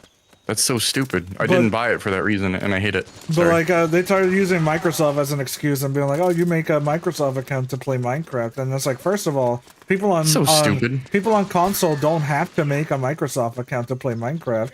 They only have to do that if you want to do crossplay. That's it. If you bought it on console, or on any other platform, even on PC, as long as it's not the Java edition, you can play without making a Microsoft account. You have to make one for only one version of the game, and it's the worst one. Mm-hmm. Because nobody plays Java edition. Fucking Java. But it's like a moot point. Like even for other games where you've done that, like for example, like I would argue a Windows account has 50 more uses than just playing games on it. Not only that, you know how many people have Windows without having it actually, you know, license. registered? Oh yeah, that too. Yeah. But like either way, like a Microsoft account is used for way more. If you have if you use Office for anything, you have a Windows account already. Is there any benefit whatsoever for Is there any benefit for the Java edition, Westgrass? No. Also, I like the you use the TTS. As far as I know, you don't use the Java edition for anything. You just use Bedrock edition because like you can use mods. That's fair.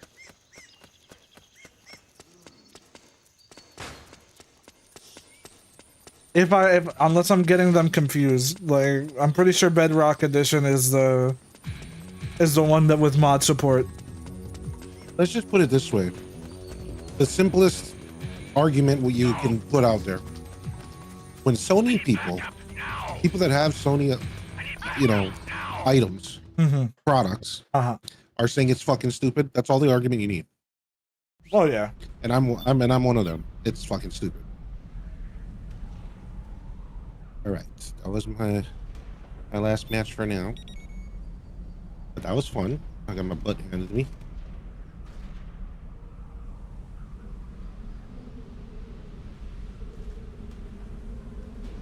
But yeah, like leaving now. Sorry. Yeah, go ahead. Sorry. Oh no, sorry. I didn't mean to miss anything. I was just getting a drink. Oh yeah, then like the only thing that I'm being assaulted. The only thing that's worth mentioning of anything like that is that they started using like random TikToks that just made fun of the situation or misrepresented it as like evidence to like go like, oh, these people are toxic. They're just like all the other, like what they say the console fanboys are. I'm like, what is this the point? Is this the hill you want to die on? Is that you're trying to take a specific situation and trying to apply it to everything else? It's the only point that they can defend. It's the only point that they can stick to is the whole, oh, you're too lazy to make an account that you don't even need to have your information on. I'm like, that's not the point. That's never been the point. I'm gonna go for it. I'm gonna agree with you though. A lot of people seem to forget too that they're ultimately companies at the end of the day. They just want your money and they want a way to like capitalize on it, whatever means necessary. So I think them kind of like backing you in a corner to stay on their own system, they have more climate control about where their income and where their money actually goes. So that's just how I view it. All right, boys, I'm gonna bow out gracefully. You're leaving? I have to, I promise. And we both know a promise is a promise. Oh my gosh. Why'd you gotta leave? Sorry. Hell divers. Fine. See, Sean, he's abandoning us. I'm just kidding. I still have Sean's stream up, so knock it off. I appreciate it, lad. You go ahead. Do what you gotta do. I'm gonna go watch. Yeah, just leave. Just abandon us. Just abandon us. Make sure you kick butt for me. All right, knock it off. Oh my god. Oh my god. I tried to get you before you got you. The lack of understanding, I guess. It's not about understanding. Like, these people don't care to understand. That's the point. They're fucking fanboys at the end.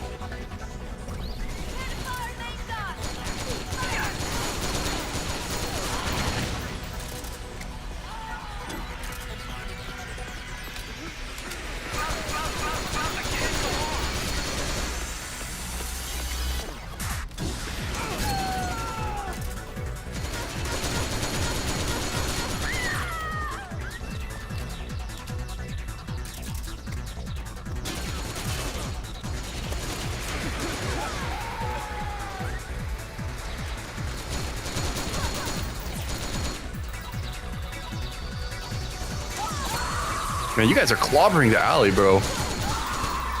Man, you guys came over this way. I'm just trying to say hi. Like right? our spawn is like 5 feet behind me. Oh my god. Oh, that's true. That's true. My bad. I'll leave.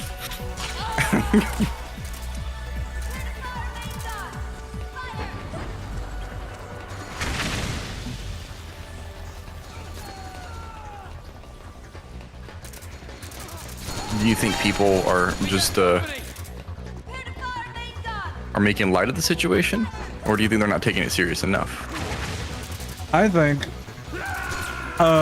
there are people that are downplaying it intentionally to make the people complaining about it seem like babies. And thinking that their complaint have no merit. That's what I think is going on. Facts.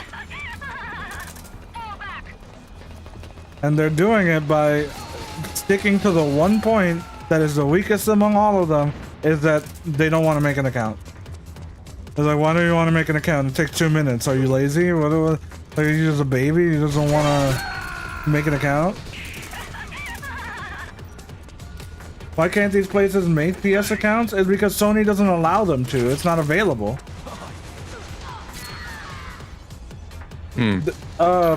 Basically Sony got, or well, it's not that Sony doesn't make them available, is that whatever country has mandates in place or you know, whatever law that makes it so that Sony can't get whatever what they want from letting you make an account. I wonder, and hear me, I wonder if it's like some kind of, somebody made a deal, like just somewhere in the corporate office, and they got upset. So they're like, you know what I'm gonna do? They're just like, we're gonna make this fucking terms of service pretty annoying now. They have to sign up for this shit. So that way it says F you to these other countries. Because you're cutting out a lot of your player base. And you're right, it's a lot of the EULA and the code, or in the actual policies that go into that are more important. Because you're ostracizing a whole group of people just by simply forcing them to sign up for PSN accounts, like you said. So it's stupid. I can imagine the bullshit people are going through. The devs were trying to say that the account is useful to be able to go through bans to actually banning some people. I don't know how true. I don't know how truthful that is at the end of the day, because like I've seen so many other games that literally use PSN and they never ban anybody. It doesn't change anything. Like Metal Gear Online on PSN is still filled with hackers. Oh yeah. And they never banned a single soul, so. I'm wondering. I don't know how to really explain this portion, but I'm wondering if it has to do something more with security, and that's why they ultimately did what they did, rather than it just being a move. But there's got to be a way that even go ahead. Sorry. Whatever move it is like they've done this like. I think it ultimately doesn't really make the situation any better. It's simply because no, it doesn't. They were given the option to not need the account at first, and now they have to. Yeah, they went back on their word, is what you're saying. And the thing is that people that exist in these countries that don't have access to PSN were able to buy it without the account. So they took their money, and now they're saying you can't play the game anymore. That was the main issue. So I guess for me, I'm trying to understand it from enterprise situation. Like, I don't know if they're gonna do any kind of network updates or things like that to allow people to sign up for them, or maybe is PSN just banned in certain countries? Is that true? You basically cannot make the account because it's part of their terms of service. It literally says that if you make an account in a country that you do not reside in, you can be banned and immediately. So that's why they were saying like you can technically make an account and play anyway, but it goes against Sony's entire terms of service, and so they're basically asking these people to break the terms of service to keep playing a game that they paid for already. which is ironic. It's like do as I say, not as I do type of shit. Okay, so yeah, you're right on the policy. I'm wondering how Sony is gonna try to rectify this irony, we're gonna call it. You know what I mean? Yeah, so there's two things that caused it to go in the direction that it went. One is that they had the policy like enacted. Granted, it was there since the start, so like it was there, like people knew about it since the start. Whether they chose to, but it was for some people they thought it was optional because it had a giant skip button. Yeah. So it's like I was like, oh okay, so I don't need one, or I don't fucking watch the EULA or read it most of the time. So no, in the Steam store page when you buy it, it says it requires a linking of a PlayStation account. It says it right there. But it didn't work. It wasn't working. That's why they added a skip button. Yeah. But so that happens. People find out that they're going to change it, and it's going to be forced now. And they go, this is going to get a lot of people to uninstall or refund the game. You should not do it. And a community manager account basically responded and said, weren't you go ahead and leave? You know, like, wow. Like that's dog shit. Cause it was like basically, weren't you going to uninstall and leave already? Like, because apparently the guy had been like saying that for a while, that he was going to leave if this was done. And that is so stupid. And that lit the fire under pretty much everybody else. Wow, I didn't know our freaking community manager said that shit. Like that's there's bold. There's two developer comments. One that says, "We didn't plan this. Sony. It was a move from Sony. We didn't know it was going to happen." And then the community manager that said that you know, took the critique and basically was like, "Yeah, why aren't you gone already?" Wow. So it's two different impressions. So the people went with the one that made them angrier instead of because you know if the other one wouldn't have happened and it was just it's the developers are like, oh, we didn't know, you know, Sony forced us, blah blah blah blah. Everyone would have been sympathetic to the developers and been like, oh yeah, it's just Sony. But now because of the other comment, everyone's like, no, fuck the game too, completely. Fuck the developers. They don't care about the consumer. I can't blame it. I can't blame it. Not really. Like, and it sucks. Like it did a complete 180 in terms of community support. Like I've never seen something happen so drastically so fast. Because this game basically ended the console war. People were begging for it to be on Xbox and get people to play it because they needed more. They wanted more people to play to help with the cause of that game. Only for it to be the biggest console war topic I've ever fucking seen. Bro. I can't believe how quick that changed.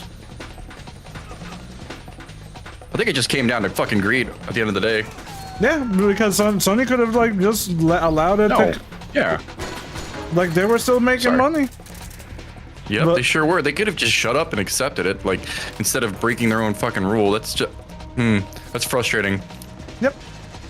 But if they did retract it, then well, no. I don't think it's gonna change anything anymore because like it's already like the ball is already rolling rolling. So I know a lot of my friends completely uninstalled it and they're like, no, I'm doing it anymore. A game that they were loving and playing every day, completely. I'll take my money back. I really am trying to see the logic in it, Sean, about what they're doing. Yeah. But the way more you explain it, it just doesn't make sense. And I think it was intentional. It's like, I think it was something that they had plenty of time to turn around and not do. But the fact that they just, even with the positive reception of the game and how popular it was, they decided to stick to that and completely like double down whenever they got like pushback from it. It just make the situation worse. Oh my goodness. Yeah, I feel that. fact that you're right, they had every option to not do that, and they chose otherwise is just It's stupid. it's like saying after like its release. yes, 2 months, 2 or 3 months after its release. Which, granted, that was always going to be the case. It's not like they sprung it up on people that it was. You know what? That's exactly what they did. They wanted to cash in on the fucking cash cow first. I think that's what it was. They wanted it to sell. That's why people are thinking that it's intentional. It's like, oh, it didn't work. Oh, you mean you wanted to, especially when they were selling it in countries that couldn't have PSN. It's like, you mean you did it intentionally? Because how the fuck? Because how the fuck are you not offering refunds immediately to all the countries that can't play it? Yeah. First of all, I think that was very intentional because they knew it was going to sell well, and I guarantee they didn't just publish the product without having some lawyer looking at it. So I guarantee somewhere in the ULA they had like some kind of time constraint somewhere. There's some written contract somewhere about the time constraints of when they needed to enact this certain action by rolling this out. Yeah. So I think nobody realized that. So what happened is now we're in this situation now where it's like, well, legality needs to hit and we need to invoke this. So this kind of like pulled the rug out from everybody. Also, and, could have been Sony purposely bullshit. sabotaging the game because it's outsold a lot of AAA games. See, that's stupid though. That is stupid. They want more money. Don't do that. Yeah, but they want they don't want money being taken away from their big projects. I'm like, I don't think it's that conspiratorial because EA did that shit with Titanfall, right? They sure did. I remember that. Like they intentionally set them up for failure by putting them up against Battlefield, like in the same month, within the same time frame. It's like,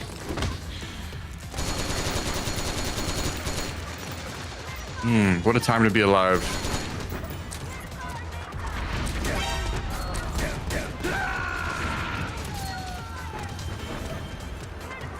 It's just corporate greed again. That's all it is. Yep.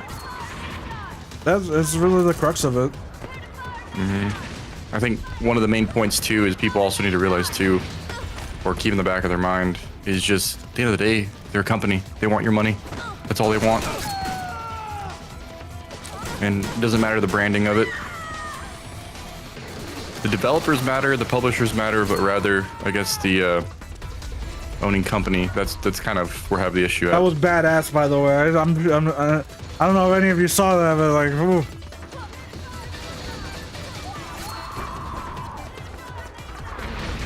Okay, go ahead. Sorry, I had to interrupt you for that. No. Bro, I'm merely just I'm merely just a guest in this cosmic stream of yours. Thankful to be here. I wonder if I can get. I haven't heard from Mr. Awesome in a while, but I wonder if he would come in one day again. Why not? You invited him? Yeah, I've invited him before, but like he's working on his own game and stuff. Oh shoot, that's a lot. Yeah, I can see that. But he's leading it, so I'm not gonna interrupt anything he might be doing. Yeah. If I get quiet, it's because I'm probably aiming or running away from somebody trying not to die. Yeah. Oh crap.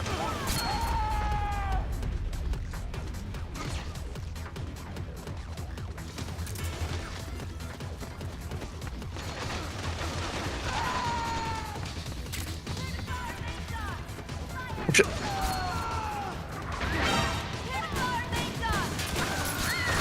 Oh my god. With another snake kill. That was so random.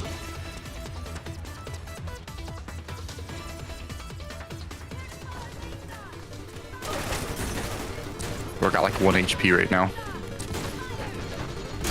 Sean, I got a question for you. Are you ready? What is the equivalent in real life to taking 1 damage in HP? Like real life. What would it be? The real life equivalent of taking 1 damage. Like 1 HP damage. Like think about that for a second. That's a very tough question. Have you ever drank something and immediately coughed afterwards? Yes. Have you ever did it with diarrhea? That is 1 HP's worth of damage. Just damn. What about like stubbing your toe? Would that be like 1 HP damage? What would that be? It would be I think it would be 5 HP worth of damage with like a damage over time. Oh, okay. I feel that. Like a debuff. Yeah. Really? Depends on the toe. All right, pinky toe. What do you think, Dragon? It's like, you know, that time where it's like you have to hold him, and like the pain won't go away. Yeah, that's the damage over time, like fucking such type of situation. I really hate all these mags.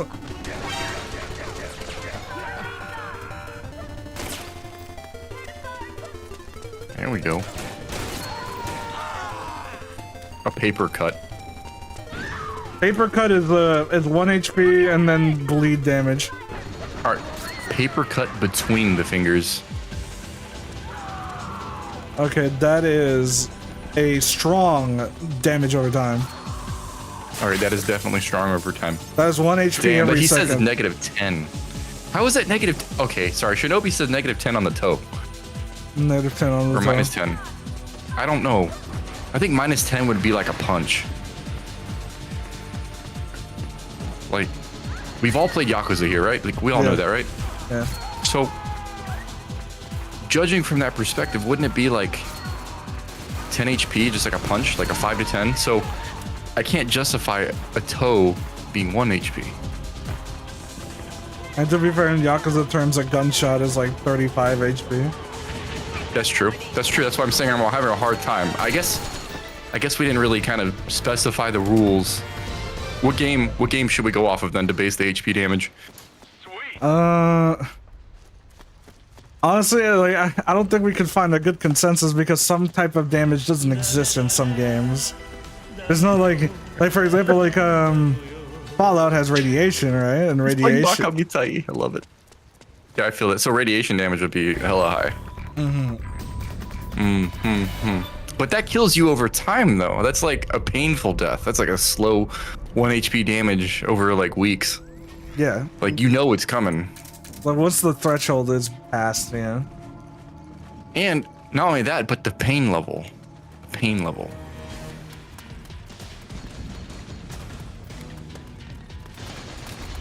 Where the...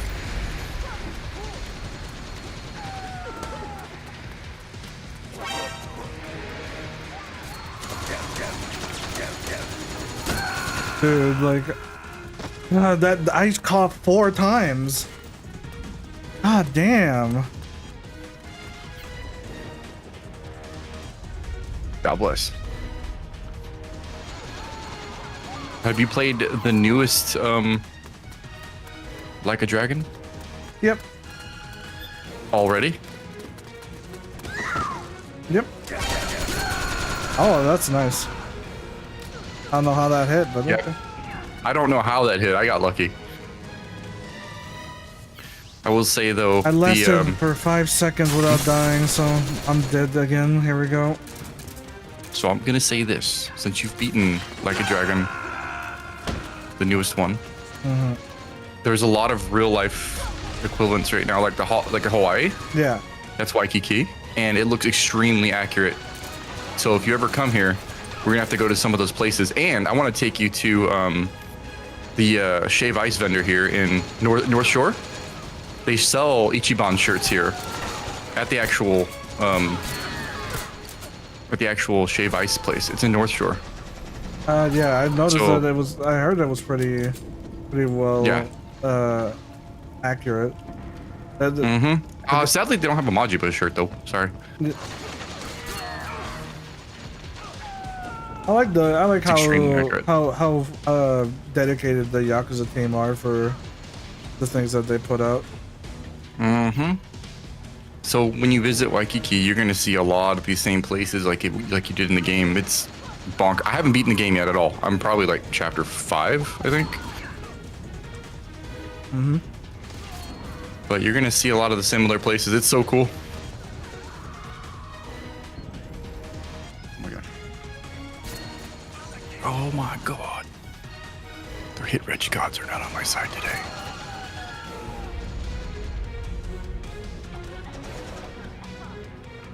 Wesker, I know you want like a Majima shirt, but hear me out, right? I want the vest. The vest is sick. The leopard print vest. It's the snakeskin jacket. Mm-hmm. What about, it's like, okay, so hear me out. Do you ever have this thing where you love a game so much, like you play the shit out of it? Like you know everything about it, but like you have a hard time talking about it. That's me with Yakuza. I've played every single one of them.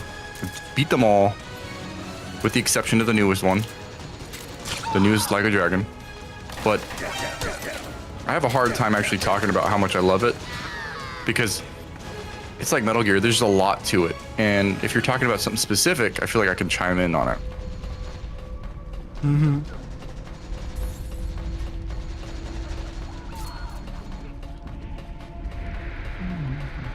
The eye patch.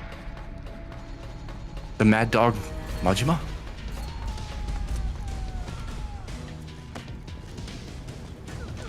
You can't just get in. I just can't get into the Yakuza game. But did you start with Zero? Did you start with Yakuza 0? That's the main question here. Or did you play like the early games back on the PS2? Because it's either you grew up with it or you started at Yakuza 0 and it kind of captures your heart or not. Oh shit, no! Oh shit! Oh, I managed that. I can't believe it. Damn, boy!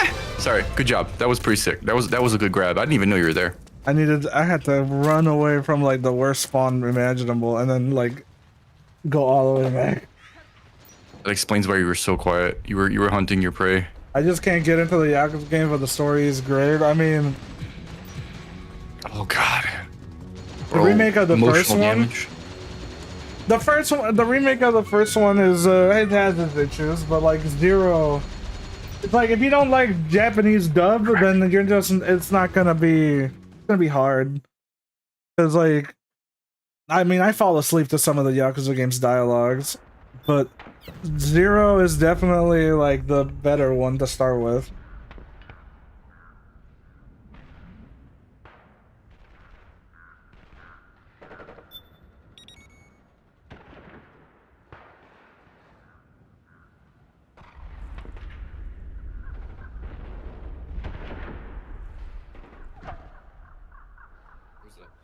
So, I will say this. If you were coming brand new, I would say Zero, definitely the starting point, like you said. But would you agree with that, Sean? What? Starting at 0? Oh yeah, starting at 0 is definitely good. That's the best spot, in my opinion, for brand new. And then, obviously, go right into Kiwami. Because Goro's fucking awesome. Man, I feel so conflicted about him. Because... heavy. Majima's like one of those characters that it's like, I wish they would have done this from the start. Mm-hmm. Because now that they did, it's like, you have so many games where he doesn't have the same impact as he did in 0, and you're like, what'd they do to my boy? Yep. Why? Bro, and then, feel that. Is it 4 that I'm thinking about? That's the most boring, but you're the owner of the daycare, right? That's or the foster in 3. Okinawa, right? Is that 4 That's or is it 3? Okay, that one was probably the most boring one, but it had a great story.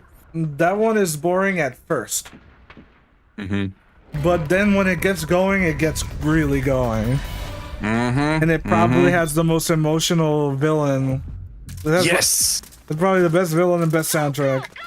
Mm-hmm. Mm-hmm. So it's like, man, those first few hours of Yakuza 3 are really painful, but man, is it worth it to get through it. Yeah.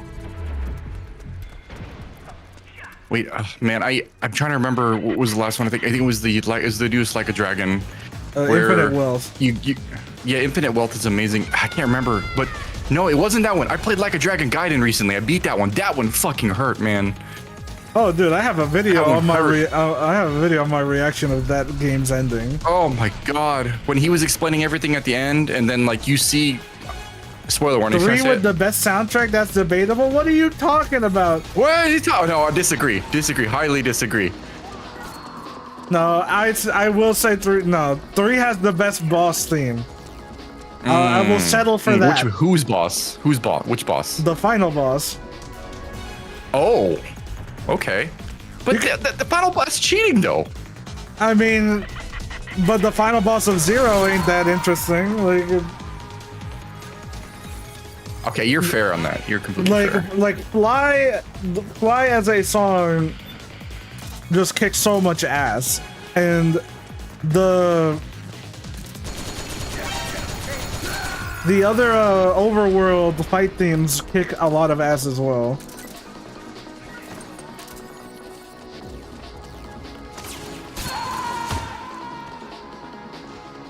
Because like Zero, I think Zero had like it had the main style songs which were good, and then like the boss fight with Kuze being like the best, the most interesting like sounding one, but every other minor character in Zero has the same song for their boss theme. Like they don't have unique boss themes.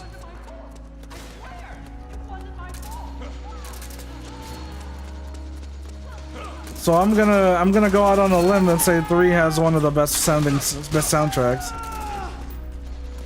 Just in overall style and like impact of the songs. When you say I really enjoyed Kiwami though.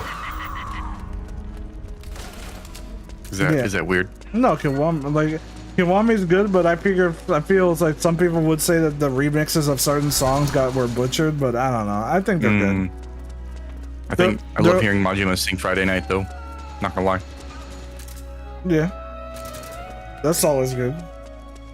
Hell yeah, it is. I got it on vinyl. You got it on vinyl? I sure fucking do. And I have Baka Mitai on vinyl as well. And I can sing that song very well.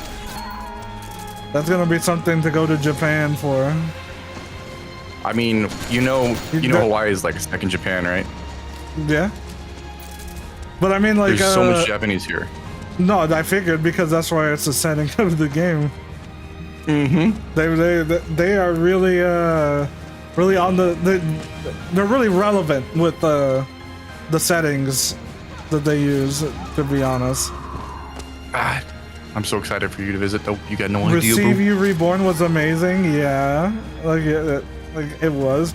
You know what wasn't amazing though? How you equip the style. That wasn't that good. Oh no.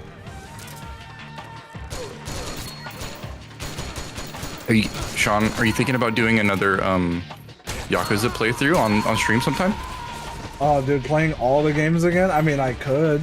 I haven't beat Ishin. I should Me neither.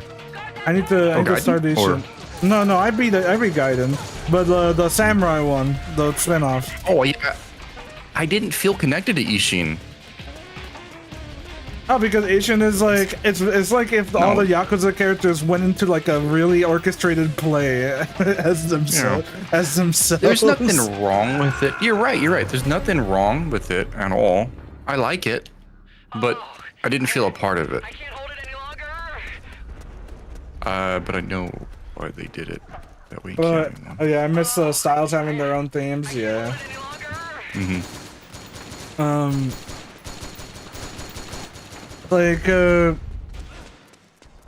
It's just that I still haven't finished modding every single one of them, so I always feel like I have to do that. But and also I don't have all the space to keep them installed, so I'm waiting to get like another hard drive so I can reinstall a lot of games and be able to actually play through them and not worry about it, because anytime I have another game to play, I gotta be like, well, I gotta uninstall this one, but I'm still playing it on stream. So John, do you ever have a problem? Sorry. What? Go ahead. I was gonna say, do you ever have an issue where you have a lot of games you love, but you have finding time for them is the hard part? Actually, no, I haven't had that problem yet. Because for me, I just play whatever it is I feel like playing. Right now, the only thing I have an issue with is finding the commitment to stick to having the game on my computer. Because like I want to be able to play it whenever I want, but I also can't because I have to uninstall other games that I have on that I have dedication to. I feel that. If there's any game that I wish I could show people to like have them enjoy, like be able to enjoy like the same way I do, it's like it's Final Fantasy 14 or any of the, or 16, either one. So last time I played 14 was probably in 2015. So when That was it a long like time ago. I was a white mage. when it first came out, or Reborn. I think it was a Realm Reborn, but I remember I was playing on PlayStation 4 and I like maxed out a lot of my skills, like the weaving and all these other things as well at the time. Go ahead. Yeah. No, then I would use that and sell things, yada yada yada. But surprised to hear that you still play it. It's incredible. Lad, that game has 4 expansions, and they are incredible. Yes, since then.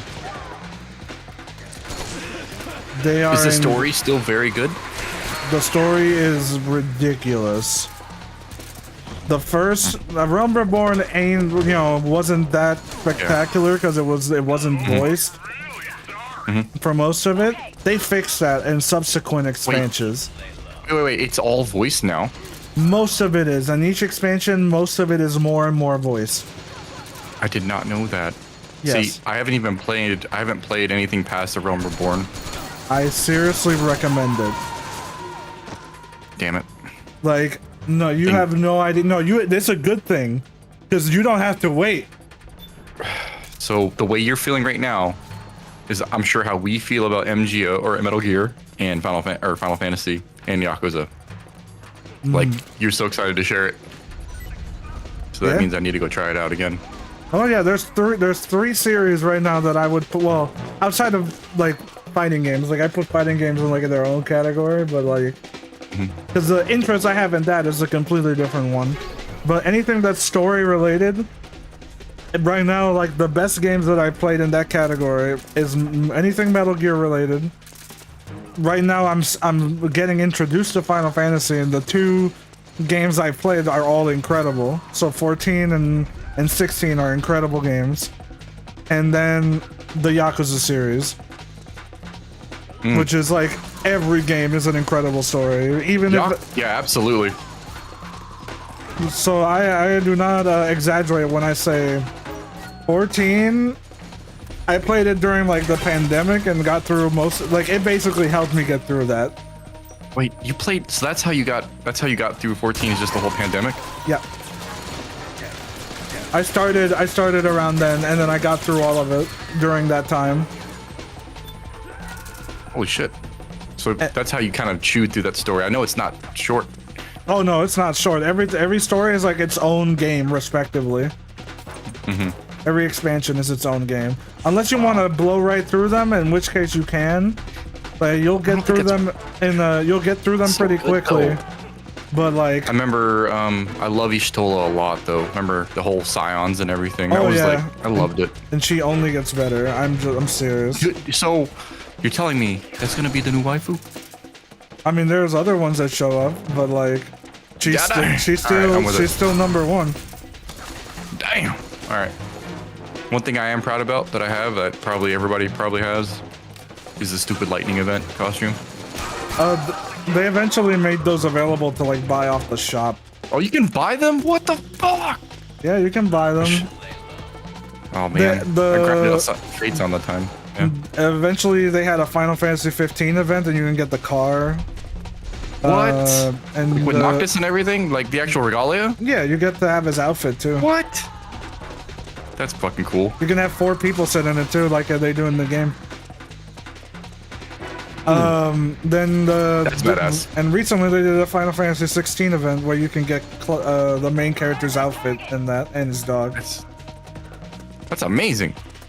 No, for whatever reason they also did a Fall Guys event. I still don't understand why that happened, but it did. They did a Fall Guys event? Yeah, like the Fall Guys creatures were in the game, and they had like a lore reason for why they were there. No shit, that's hilarious. And they, did you play like a game though? Yeah, like on it? Yeah, they recreated the game with 14's what the like fuck? Jumping puzzles and stuff. I love it. I fucking love it. You even got like their little like emotes as like an emote in the game. So you get to be goofy. Love it. Those events keep coming back every now and then too. Right now they're doing a Yokai Watch event. Or I don't know if you know what Yokai Watch is. Oh, it's an anime. Right? Yeah, it's an The anime. 1990s Yes. anime. Yeah, it's an anime. It's all about yokais, like ghosts. I think something ghosts. Yeah, yeah. So you get to collect. They added like 10 or more like characters from the anime. You can have them as minions. Well, that's fucking cool. And What are it- their like? Sorry. And if you complete the mission for them, you get to have a weapon too themed after them. Like an actual yokai like item. Yeah, like a natural like weapon themed after that particular character. That's dope. So You're like, making me want to play again, and I know I shouldn't because I got like too much homework. it's one of those things where I say, if you do play it, take as much time as you can with it, because by the time you're done, you're gonna wish you had more. That's the only thing I'll say. Yeah, I'm with you. So experiences like that, I don't rush them, and that's why it's taking me forever to beat. For one, any like the newest Like a Dragon, Infinite Wealth, and Yeah. I'm still on FF7 Rebirth. So those are my things, and I'm still in Stellar Blade. Like, what the hell do I do now? Only thing I'm like you right now. I'm sorry. Go ahead. I would say, like, with it being an MMO, I think like you can make it, you can have it wait. I mean, the next expansion is going to be coming out soon, ish. Like Already? Next. I'm gonna have so much next to month, play I through. think. Like 10 years worth of shit, man. Well, yeah. The thing is that they made it so that you can transfer servers at any time and play with anybody. So if you get I remember I used to have to pay for that. My character's on Fairy or whatever. I don't know if it's still even a thing. Oh yeah, the servers are still a thing. The thing is that you can visit any other server at any other time. That's amazing. I'm just glad I don't have to pay for that anymore. Before you had to like if somebody was in a different data center, like you know how there's clusters of servers. Yeah. If they were in a different data center, you couldn't see them or play with them. Now you can actually go to that data center and still play with them. Here. I'm scared. Sorry. Mm-hmm. But anyway, I was gonna say I'm glad I don't have to pay for that anymore. Oh yeah, you don't have to. Yeah. Mm-hmm.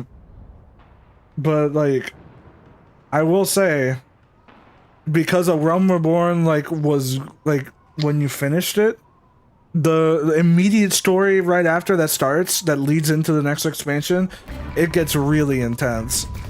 So though, if I would get a refresher. I probably should because I beat the game before the first expansion came out. Mm-hmm. You know what I mean? Yeah. And everybody was talking about, the whole expansion, all this, that, and this, but I was like, I'll get around to it. Never did. Yeah. But no, Heaven's Ward, which is like the next one and that starts afterward, like, oh my god, like that's like, you could like do that on it would be its own thing, like, but it could be its own. Longer than a month to beat it? I mean, I would say it would take less than that, like a week. Like, if you're Really? like dedicated to it, like but there's so much other things to do in the game besides story.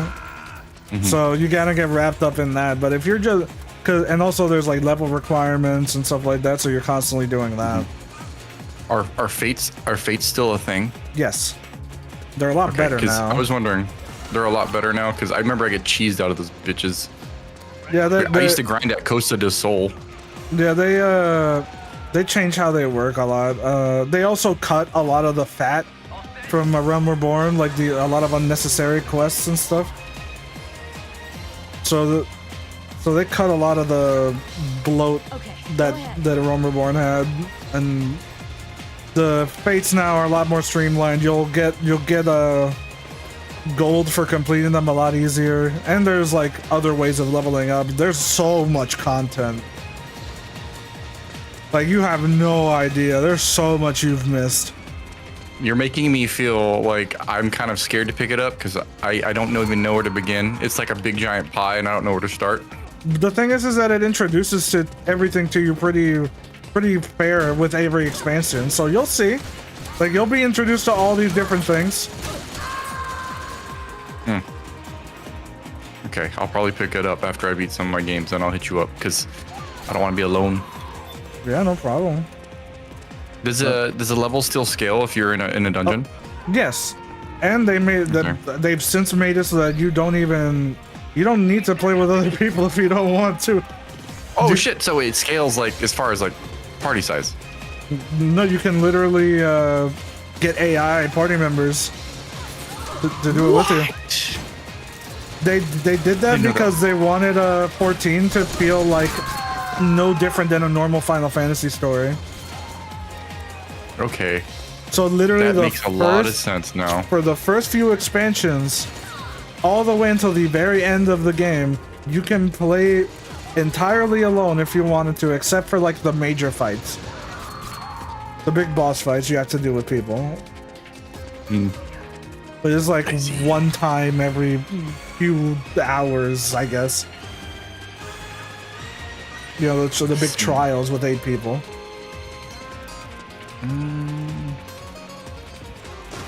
That's true that I have with F123.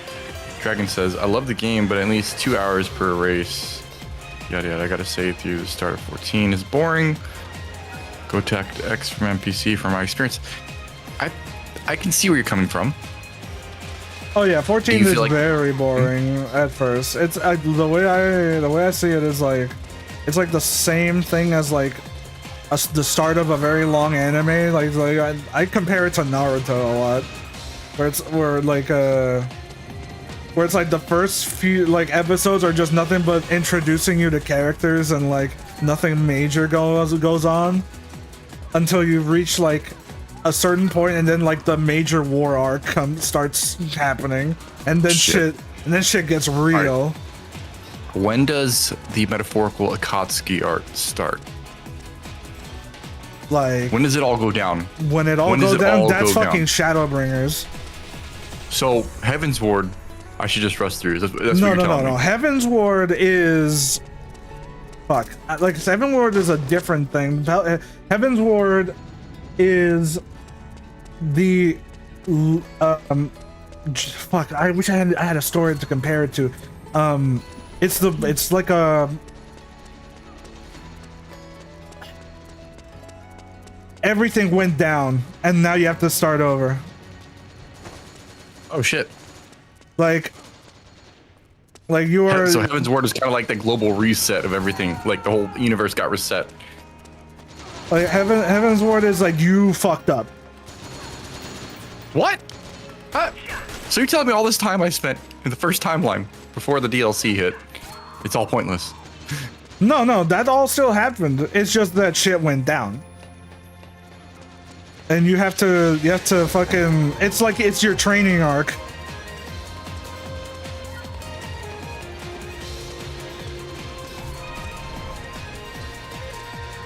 That's just like one part of it though. And then Stormblood literally is the war arc, and then Shadowbringers is the Akatsuki. And then Endwalker would be like the end of Naruto. Like that makes me sad. Yeah, kinda. So it's kind of one of those situations where you're kind of jealous of me because I get to play it for the first time. Yes. God damn it. I hate that. I hate that feeling. It's all my friends have literally made a point that anytime somebody starts playing it, they've watched just to see the reactions. That's how fucking... Will it make me cry? That's all I need to know. Every time. Okay, I'm in.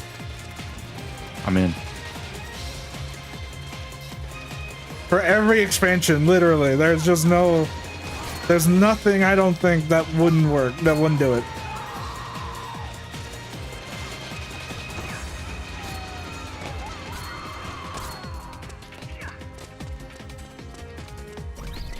I need to just suffer through Heaven's Ward, get through it, and then get right on to the second one. Okay.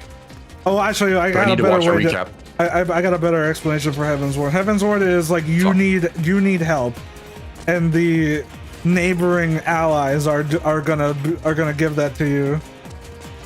But you know, shit goes down, and then Okay, so I feel like 14 is gonna be like one of the greatest FF stories to ever be told. Like an emotional impact on a level you get to explore with your friend and all this shit. Like, that's how I feel about it. I mean, there's a reason why I when I was talking to Mr. Awesome, which was a former Xbox developer, I told him I have only a few developers that I put on my super like respectable list, and the one that works on 14, Naoki Yoshida, is like the guy. Like him working on both Final Fantasy 14 and 16, he comes at it with such a great energy, and I just love. Wow. I just love the games like to death. They're all incredibly good.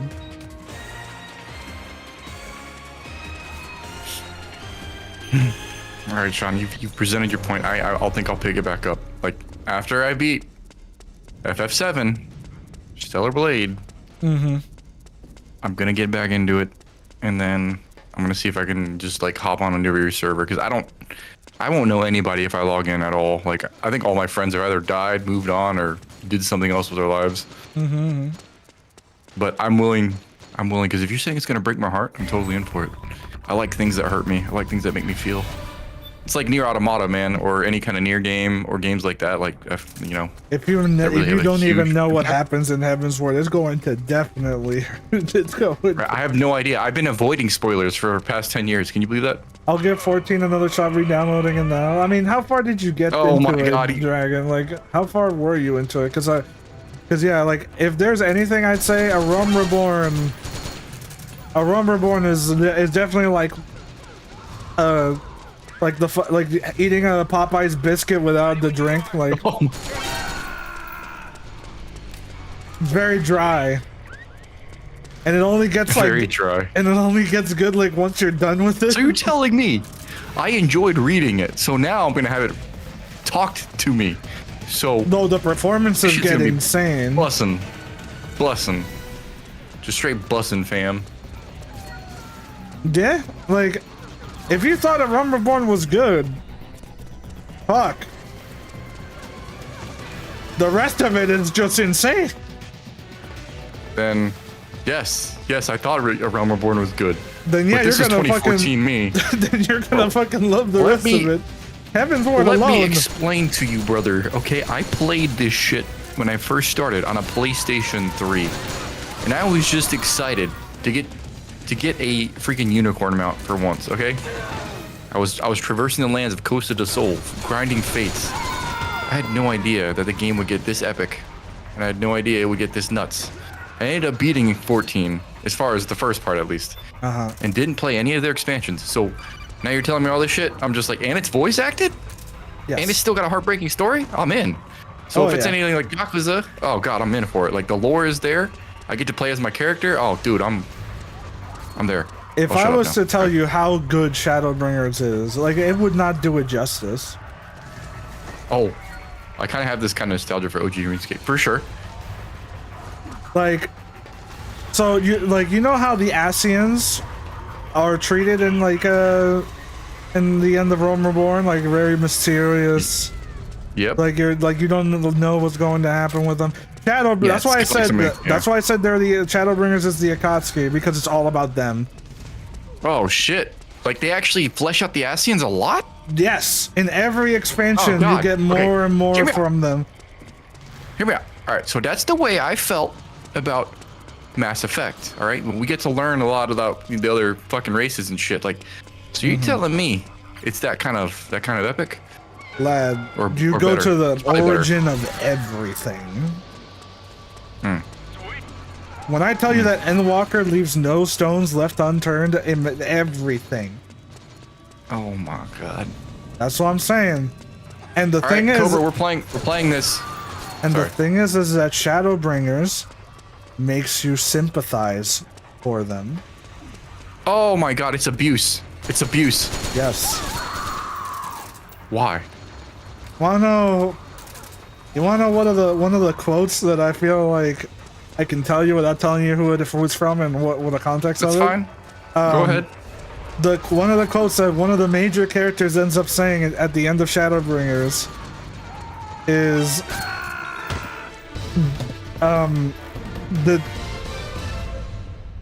The day has come, and we have been blessed with another beautiful day, but you are not yet here to see it. That's fucked. That's like... That's messed up, man. That's cold. That is really cold.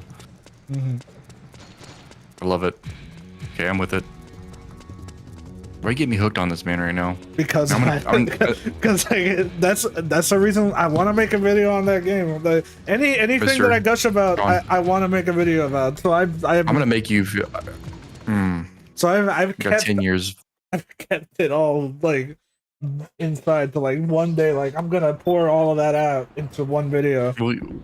Will you at least one day play the game with me? That would be amazing. Oh, if I pick it will. up, I don't see I'll why simply not. just get on and hang with you. Because I need to see your reactions to. Jeez, dude. I'm you gonna die. You have no idea. Okay, so one guy fucking had the best explanation. He just goes, "This game just grabbed my heart, ripped it out completely. It's on the floor. It's bleeding, and then now it's just beating the shit out of it. It's great." Oh god, so you're telling me I'm gonna cry. I like this. I want to get hurt. Does the free trial only last 30 days? No, it should be a forever free trial unless you bought the game. If you bought the game, you have to, like, and you bought the subscription at any point, you have to pay the subscription now. The free trial... Maybe like Gray Fox hurt me more. The free trial is free forever if you don't buy the game.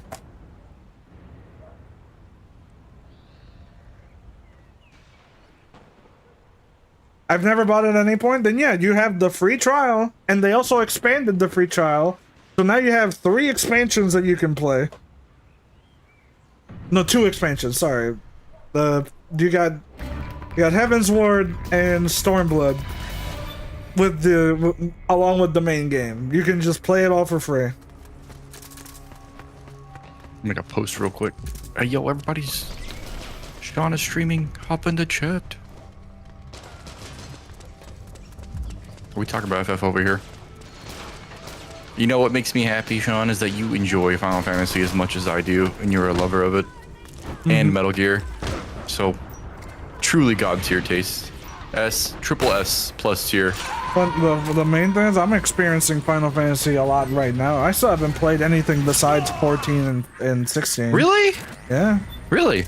And I think I've played every single mainline except for 14. Did you beat 16? I did.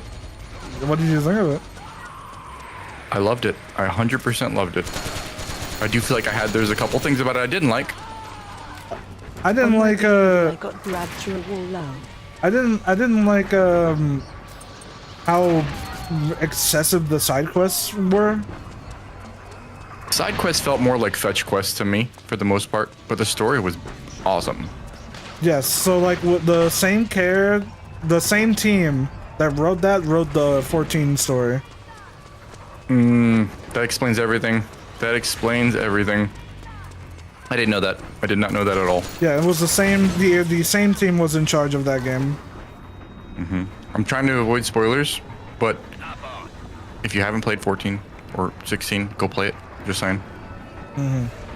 That's another one game that I wanted to play completely on stream because I didn't get a chance to. I played it off stream like the entire way through, and I wish I could have. Like, it's such a good game.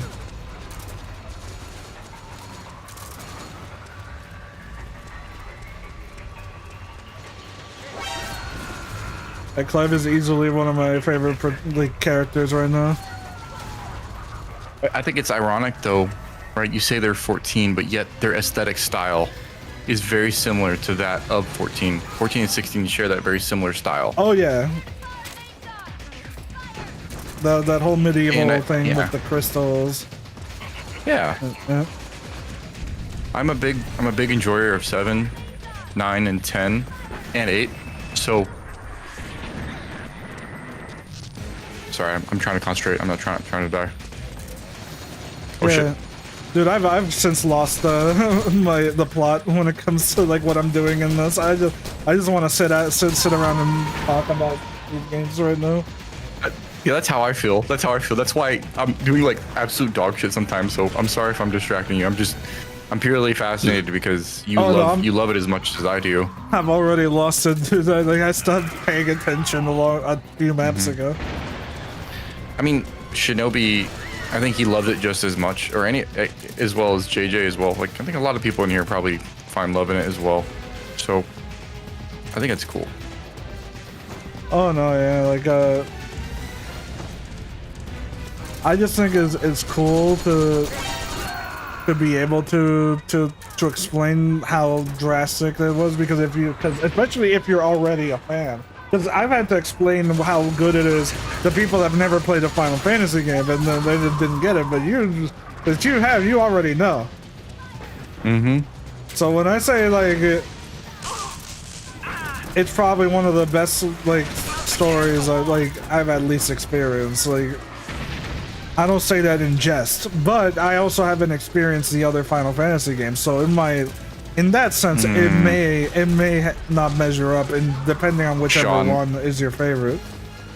I hope one day you decide to do like a tier list after you played a couple Final Fantasies, and I really want to see what you genuinely think about some of them, because the way I'm looking at it right now. I'm sorry if I'm interrupting you. Go ahead. Yeah, no, finish. I was gonna say, because I love 14 so far, but it is a very long story, and I wonder how it will make me feel in comparison to how 10 made me feel, or 8, 7, 9, all the other Final Fantasies I've experienced, and what the emotional depth and impact will be, considering that 14 has such a long span to tell its story. Yes. So I'm wondering, it tells it in 4 long increments, because it's it all leads up to the very end, and you get to it's such a long journey, and you go to so many different places, and yet there's so many places left unexplored. It goes into a lot of like stuff, especially when you could think about the raids being like references to like other games, because like the raid series and like the expansions and stuff, they delve into like other parts of Final Fantasy things that, you know, that expand upon 14's lore, while being a good nod to like other characters and stuff like that. To give you an idea, you fight Golbez at one point, but like not the same. There are other characters as well, but that's the only one I will say. Because I'm not gonna give you any context of how or why, but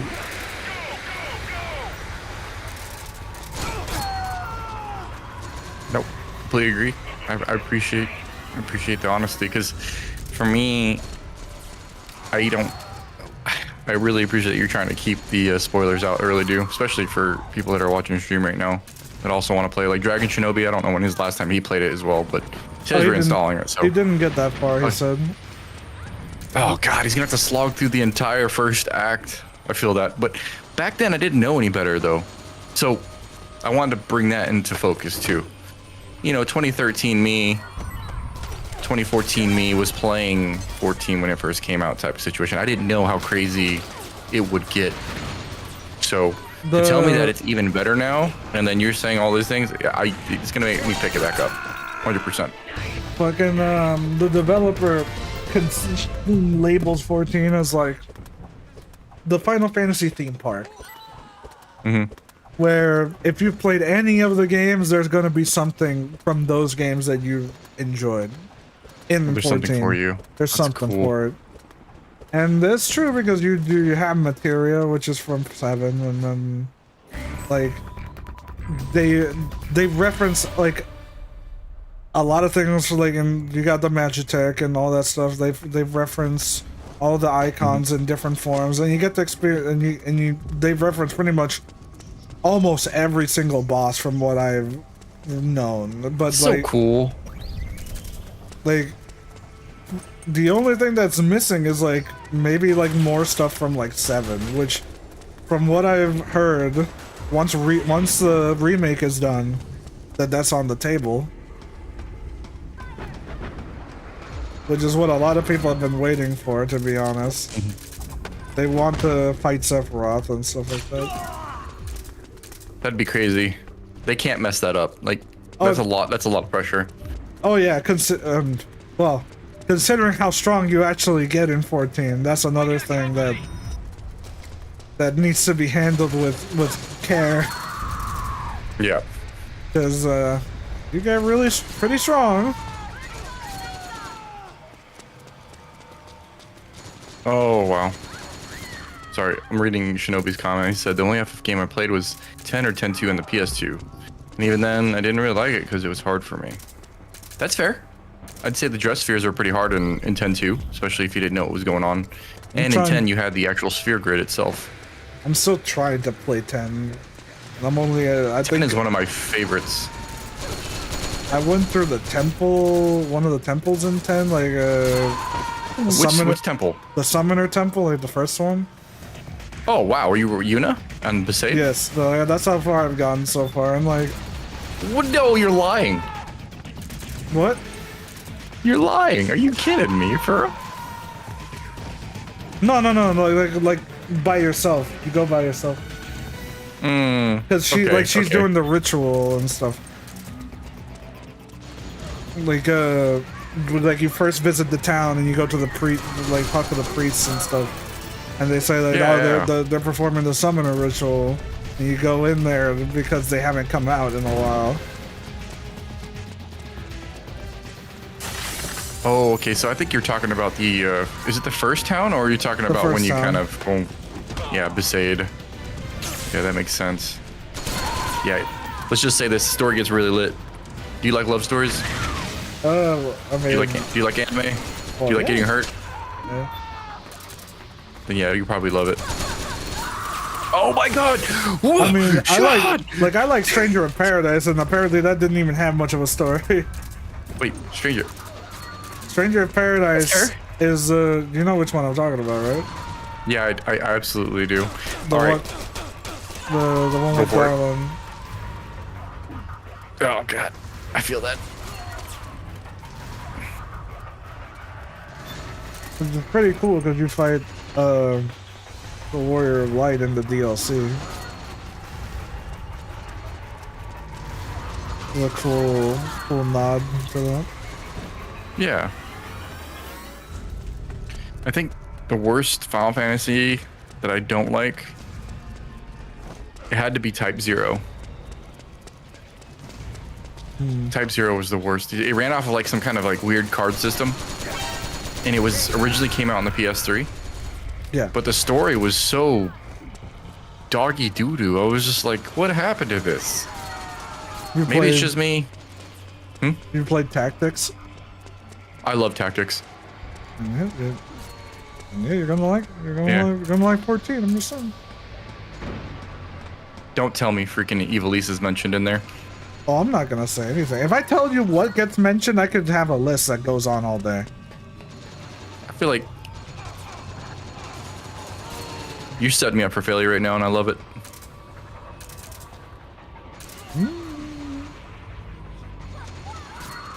Like if I say anything, it's gonna be too much.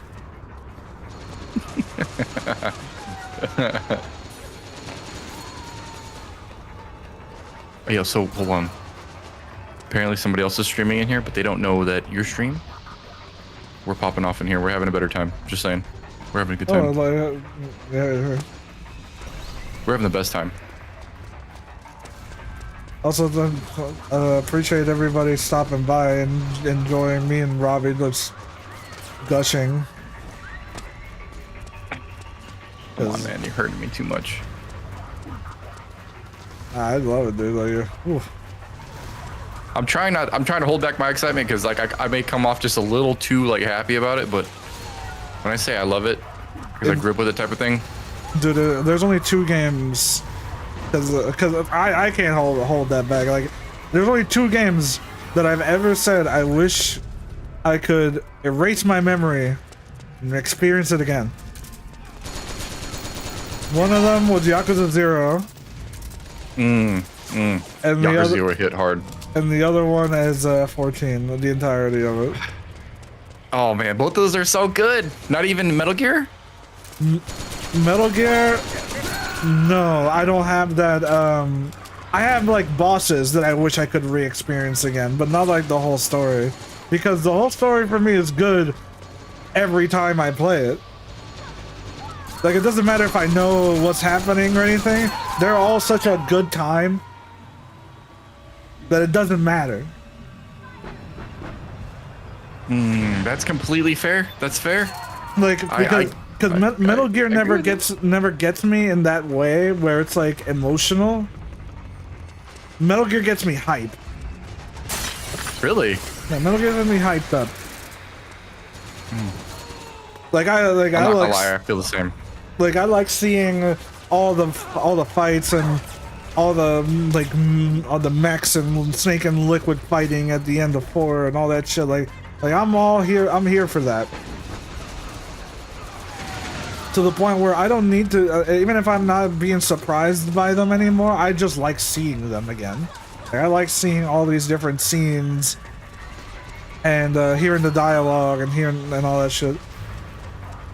So I never felt the same way. However, with like 14, I know, or let's go with 0 so I don't spoil anything. Like, I know with 0 what's going to happen with some of these characters. So like a lot of the mystery that gets presented.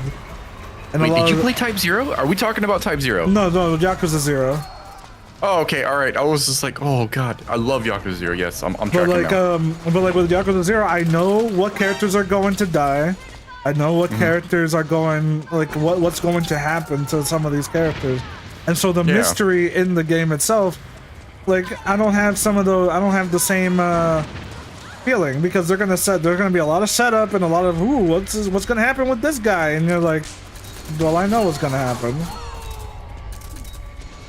So it doesn't grip me in the same way.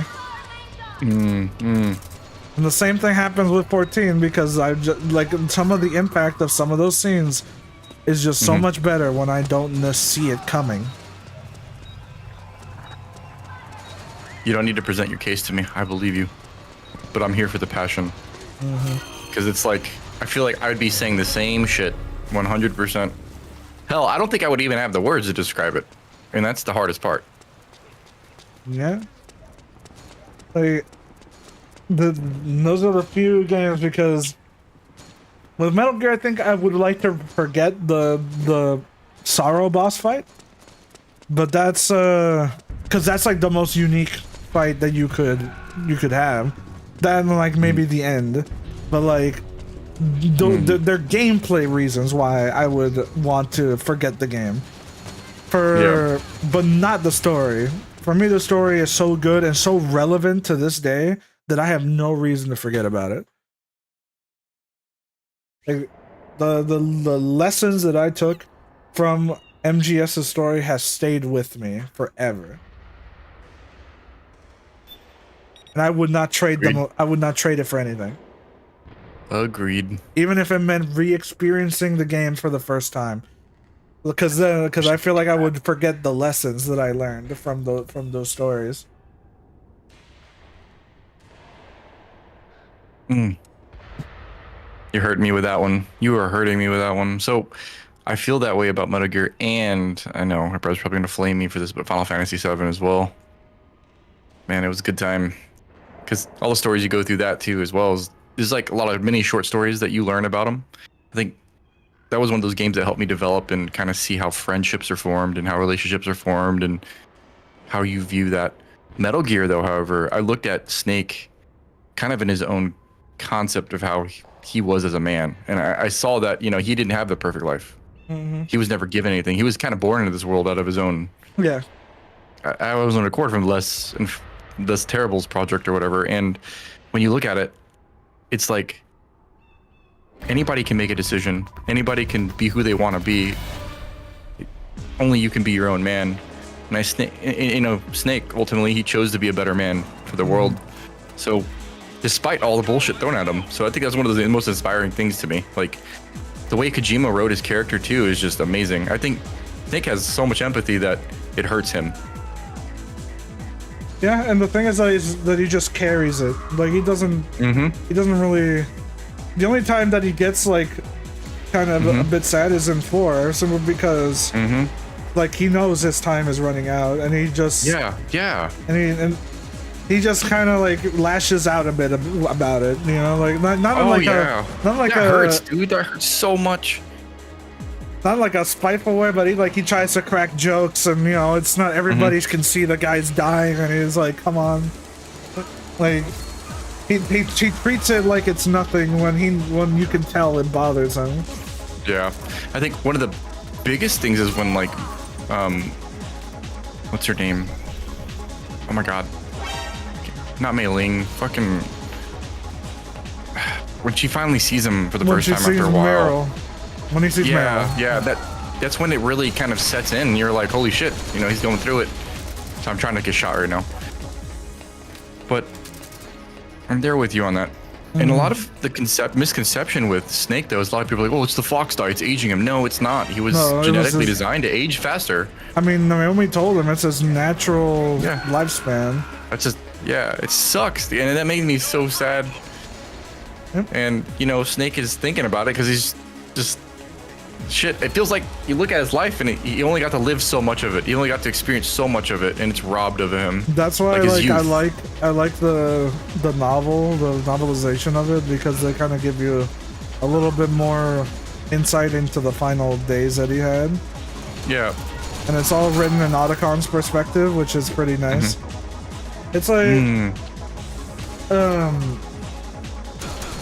yeah, like, but that's why it's so important, is that Snake lived most of his life fighting, because that's what he was good at. That's what he says. Yeah. But like, Big Boss like comes back just to tell him, don't do what I did. Just put down the gun. Just live for yourself. I think Big Boss kind of made a good point in that too. Yeah. Well, yeah, because he finally saw that that's what the boss wanted him to do. The whole series spawned from them misinterpreting the dying words of a woman that both men admired, like him and Zero. Yep. And Big Boss took her putting down her gun as a betrayal of everything that she taught him. And Zero took the words of like of the fact that, or duty to your country, like the whole duty part, and then went off the rails with it, because he didn't want to let anything get out of control again, because he lost his friend. Yeah. Like their disagreement between the boss's will made him lose control of his one friend that he cherished. And so he just went off the deep end, trying to make sure that his friend was all right, and then, you know, that he could keep an eye on him. Because, you know, he's always keeping people waiting.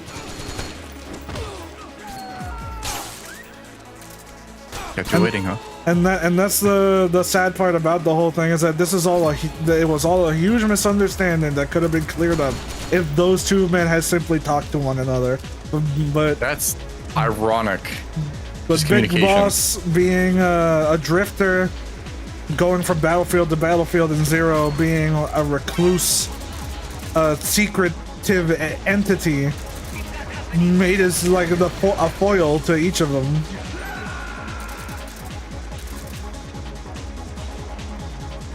Yeah, like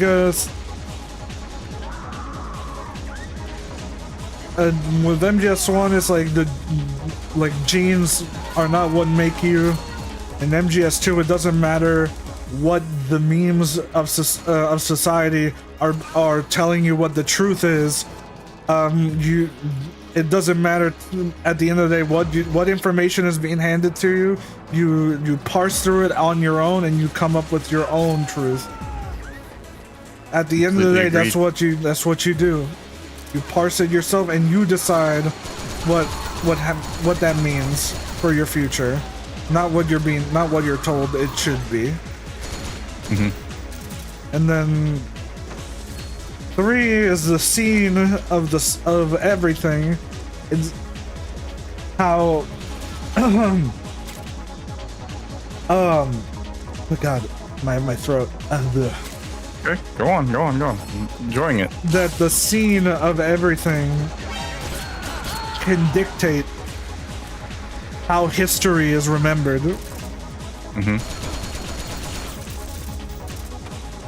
And which is, you know, how like the Cold War and the boss, like all that stuff was all orchestrated, like, and it could all be flipped around at any point, like and then 4, where sense, it's like your senses could all be manipulated and changed depending on like what's going around in the environment around you. Yep, for sure. Or you know how your senses degrade as you age and all that stuff. Like, I found it interesting how Metal Gear Solid 2: Sons of Liberty kind of foretold the events of what might be happening in the future, and look where we're at today with AI censoring and context and content control. Yep. I think it's just fascinating. But a book you might be interested in. I don't know if are you interested in books much? I'm trying depends, to be. right? So one thing you might like is The Creative Gene by Hideo Kojima. And that is a peer into his mind about how he thinks on everything that's kind of inspired him, what his creative process is, and what he's done to create these stories. And I feel like it's something you might like to read. And it's a very interesting read. I listened to his podcast. I feel his podcast is another good insight for that kind of stuff. But I think to go back to it, because I don't think I explained it very well. Scene. I'm just trying to think about it while I'm trying to also play. Shinobi. Yeah, like don't listen to, don't get random injections. Don't listen to the media. He's an anti-vaxxer. I'm kidding. Don't get a random injection from the government. Don't listen to the media. It doesn't. No matter what you get bombarded with, try to like stay ahead of it. And it doesn't matter what the story you're told is. It's what it could always be different.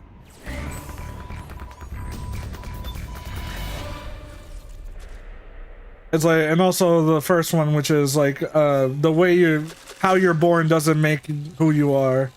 What you're told doesn't make what you think, and the situation you're in doesn't always provide the same outcome. And the last one is what your senses tell you is not something that always is. That's like the most basic summary I can say about all 4 games when it comes to the main theme of each game. And then you got into Peace Walker and V, where it's like peace is good and revenge is bad. There you go. They're not that complicated going forward.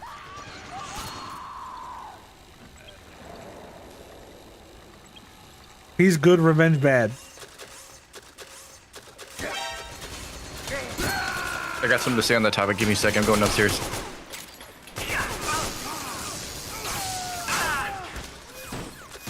I can't go on. Get yourself up. Alternate lesson: being a mercenary is badass. Start your own independent country, away from from society.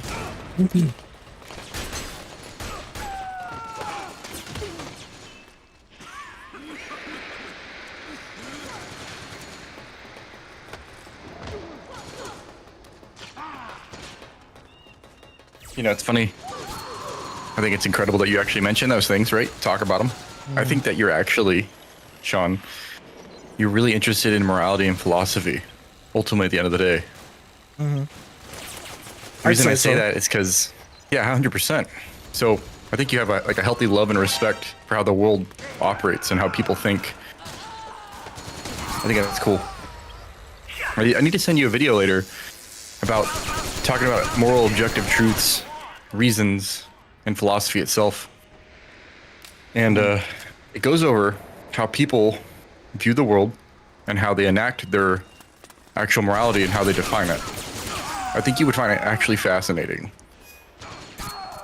All my talking points surrounding philosophy is just based off of either my own lived experience or the stories that I've basically taught me what all these different scenarios that would revolve around it.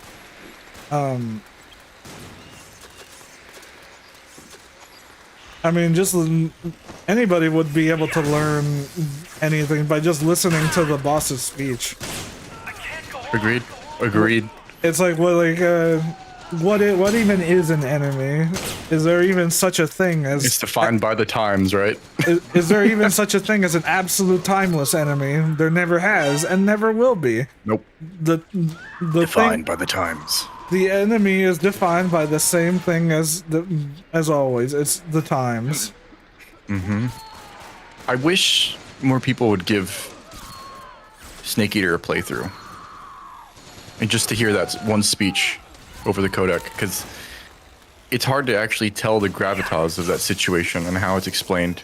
In the way that, you know, it's written, especially how Kojima projected it, it's told in such a way where it's like, maybe there are no such thing as, there's no such thing as an objective enemy, just like what you just said. There is no objective morality here. It's what we define it to and how we're kind of like boxed in with our own beliefs, how we can be controlled in this. And I think, again, Sons of Liberty goes over this very well. It's content and context control. It's why the scene is important. The scene is that the scene in MGS3 is that you are told that you have to kill this woman. You have to kill this woman because she is going to cause a world war if you do not do it. That is the scene. That is the scene played out. That part breaks my heart, and we all had to play that out in the final scene, and I hated it so much. We all did, didn't we? And that's the thing is that I cry to this day. And the scene is basically the theming of it is that the scene presented to you, like the choices that you have to make, is like you may not have a choice. It may not seem like you have a choice, but like that's all it is. Like this. Fuck. I hate when I lose my train of thought when I have something. You're good. We're both playing a high action game right now. It's fine. Yeah, the fact that I can even have this type of conversation while trying to play this at a high level is fascinating to me in and of itself. Brother, we're doing good. That's why I get quiet. So don't feel bad. You're good. I'm just listening. You know what? I think it's cool. Let me. I think I'm gonna spectate after this one just and get something to drink because my throat is killing me. Yeah, I need to get something to drink. What have we said, Sean? You need to get up and take breaks. Everybody in chat, just saying. Even Shinobi, tell him he needs to take a break. Get a drink. Get up, stretch. Goofy goober.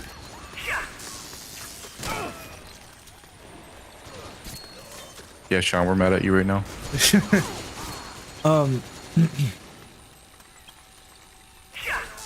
The game yelled at him already? Okay. But like, what was I saying?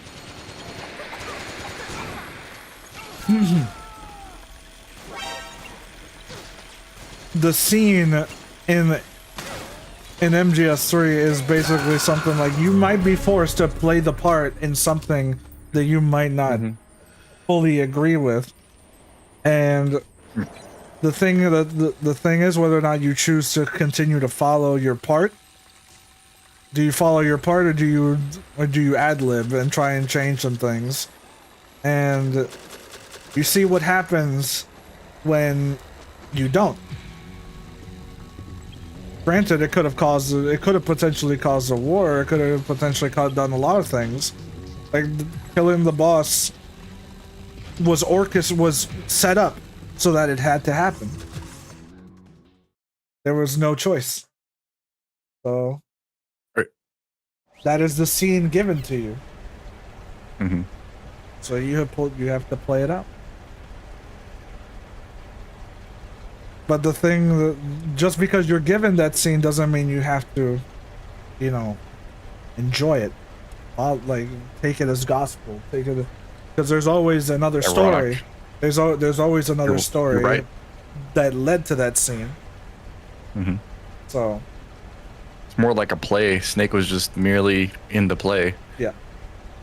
And you know, so on and so forth with a bunch of other stuff like that. Like, you know what's cool water. though? Let me go get water. Oh, you're good. Yeah, you're good. How did he do that? Options. Yeah. No.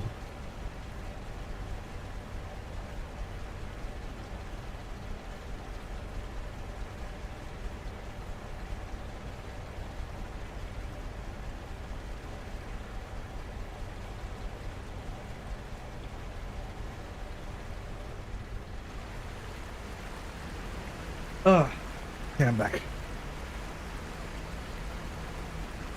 Welcome back. I was gonna say one of the most important things that I think you highlight though, that boss really had, regardless of everything, just a single word. You know what the word is? Yeah. It's conviction. And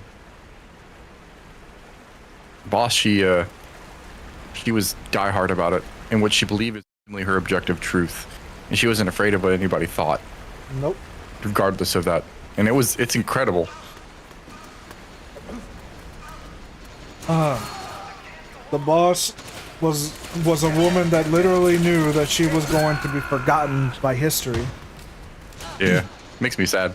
Not only that, she eventually found out that she was not only going to be forgotten by history, but made the villain of it. All because America needed to prove to the world that they were innocent. Makes me sad.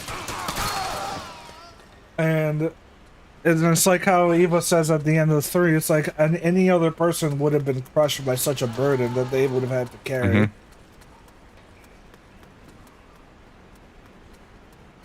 I love the perspective you have on it. It's amazing. Like purposefully knowing that people will not know who you are. People will even vilify you in history as a mad person, and still, she played her part. That was her part. Do you feel like personally you could have handled such a thing? Like if it was you? If I was as skilled and as strong as the boss was, I mean, I think being in a position, in her type of position, I think, especially since she's a founding member of one of the less members of the philosophers, you get to witness all these people in high positions of power, you know, handle things behind the scenes. It kind of warps your perspective on how certain things are run. When you think about it, they took everything from her as a child. And even as an adult, they took her child away from her. A huge scar. And it's like, I feel like she kind of knew that there was no fight. Like, what I felt is that she knew there was no fighting against these, like, powerful entities that govern the world. But So instead of trying to, which is what philanthropy ended up being founded on, is to, instead of trying to change the world from all the things that you don't like about it, you instead find the strengths within you to just leave the world as it is. That's why I take the motto philanthropy, which is the whole subtitle is to let the world be. Yep, that's what I was just gonna say right there. I was like, that is ironic, and I have that patch right here with me. That's IRL. why Snake Snake and Otacon unknowingly followed the will of the boss to the very end. It's because, like I said, their convictions were true. At the end of the day, there was no amount of evil that could take that away. So, again, I just keep going. I love what you have to say about it. But they never fought to change the world itself and like uproot it. That's what Big Boss and Zero tried. They tried to change the world and fight against the machine that led to them be to what they are. Like they saw the machine that took over the boss's life and forced her to sacrifice herself for the sake of the world. And they saw it and they were like, we need to change that. What the boss wanted to do was to just enjoy the life that she had and to just leave the world alone.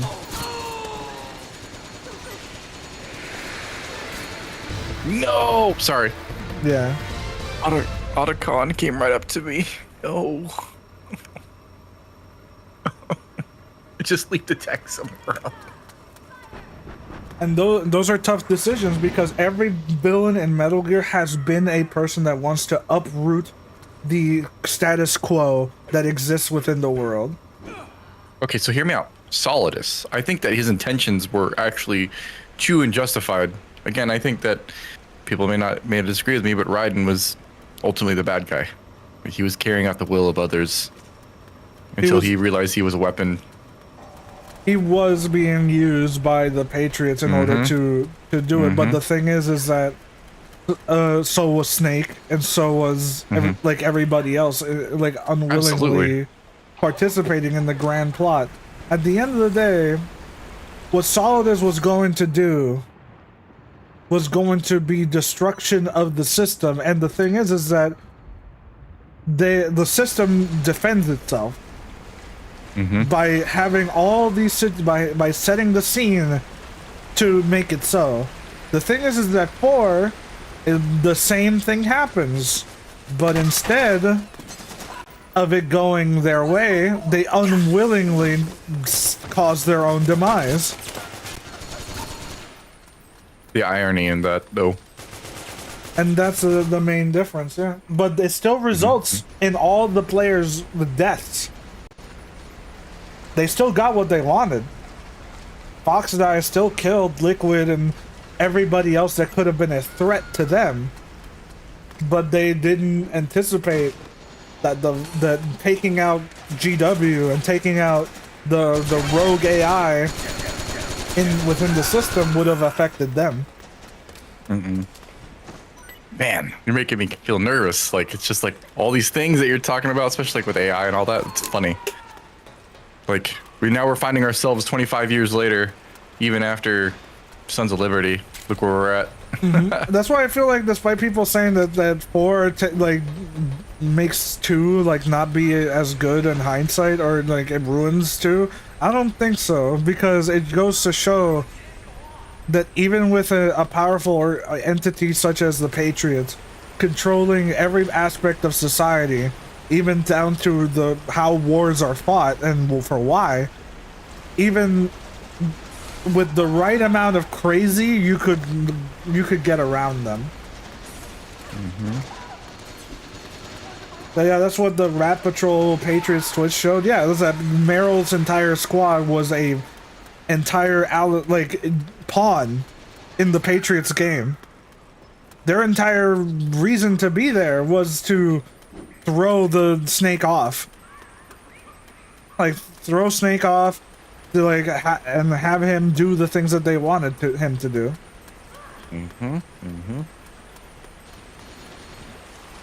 When the point of MSF was to always have a place for soldiers to go, yes, that is what Big Boss wanted. Big Boss wanted, because there's two things about Big Boss and Snake that are consistent. Is that they're both men that exist to fight. That's their whole purpose. They know that's what they are. They're weapons. And Big Boss tried to live a peaceful life. He tried to, after MGS3, he tried to be like a park ranger or something, if I remember right. There's like some documentation that goes into that, and I forgot where you can find it. But the whole thing is that for a while, Big Boss tried to be a park ranger, but the reality was that he enjoyed conflict. He enjoyed like being useful as a soldier. And so he drifted from battlefield to battlefield to basically provide his support there, and that's how MSF started, with him being like a private military contractor. Just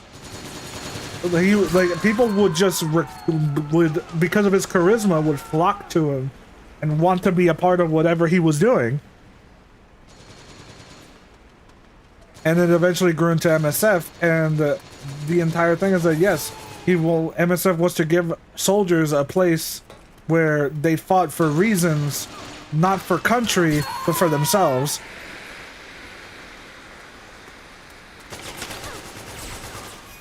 And the thing that led to is that it led to war becoming a business. Because in order to keep soldiers, in order to give soldiers a reason to fight, you need to give them a fight to begin with. So Big Boss and MSF started providing that conflict. So it stopped becoming for just reasons or to help certain people. No, they helped orchestrate the reasons. They became the system.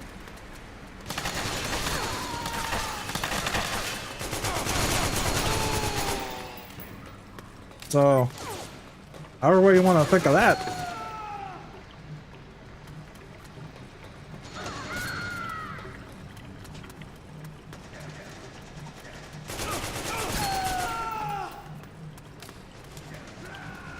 No, I think what's ironic too is it also points and alludes to how the military-industrial complex is today.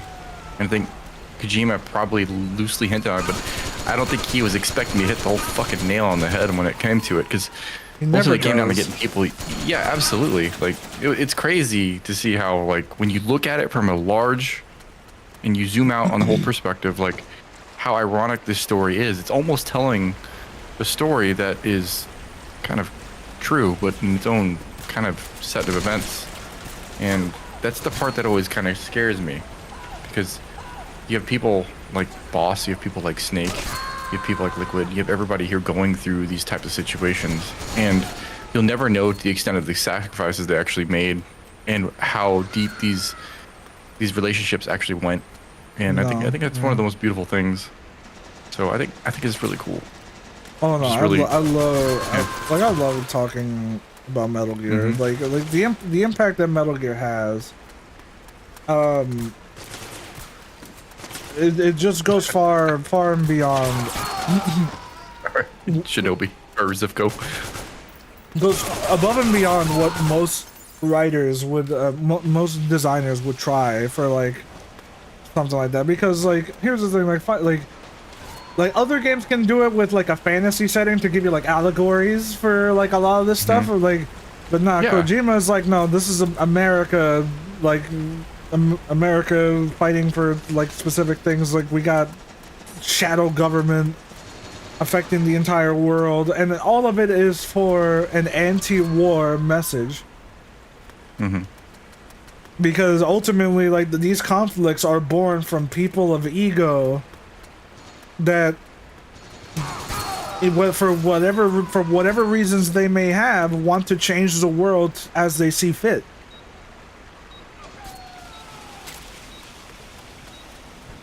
And I think it's important, the message at the end of of letting the world be the way as it is very poignant for a story like that. Because think about all the things that you don't like about the world, that you wish you could change. A lot of that stuff exists right now, but like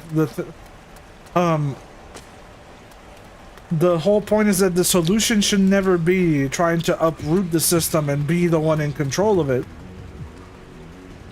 It should just be about just stopping it, whatever the issue is, and just leaving it alone.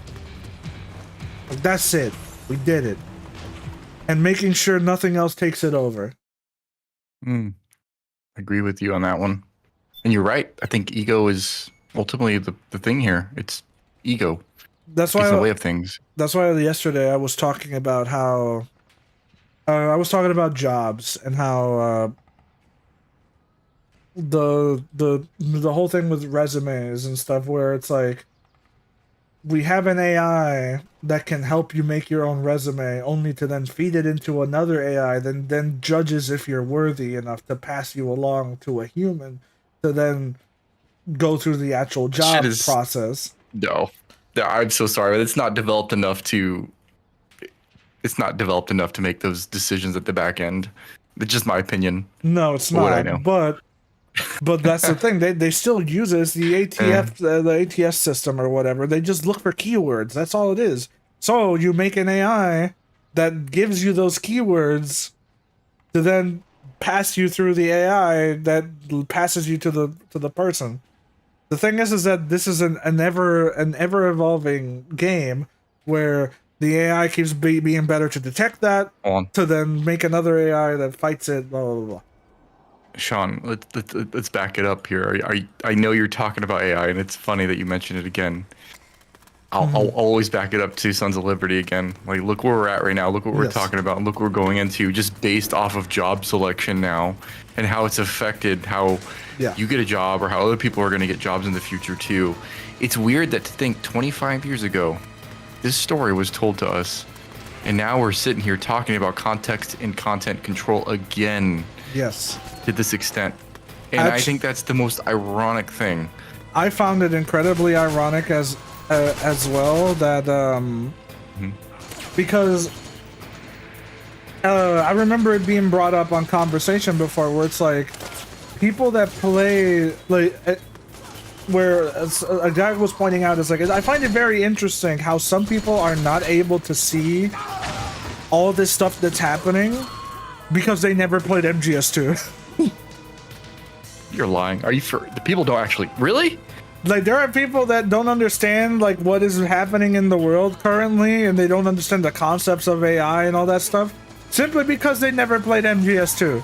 And everybody that has understands this to a T. That, man, this is incredibly similar to what we're currently experiencing.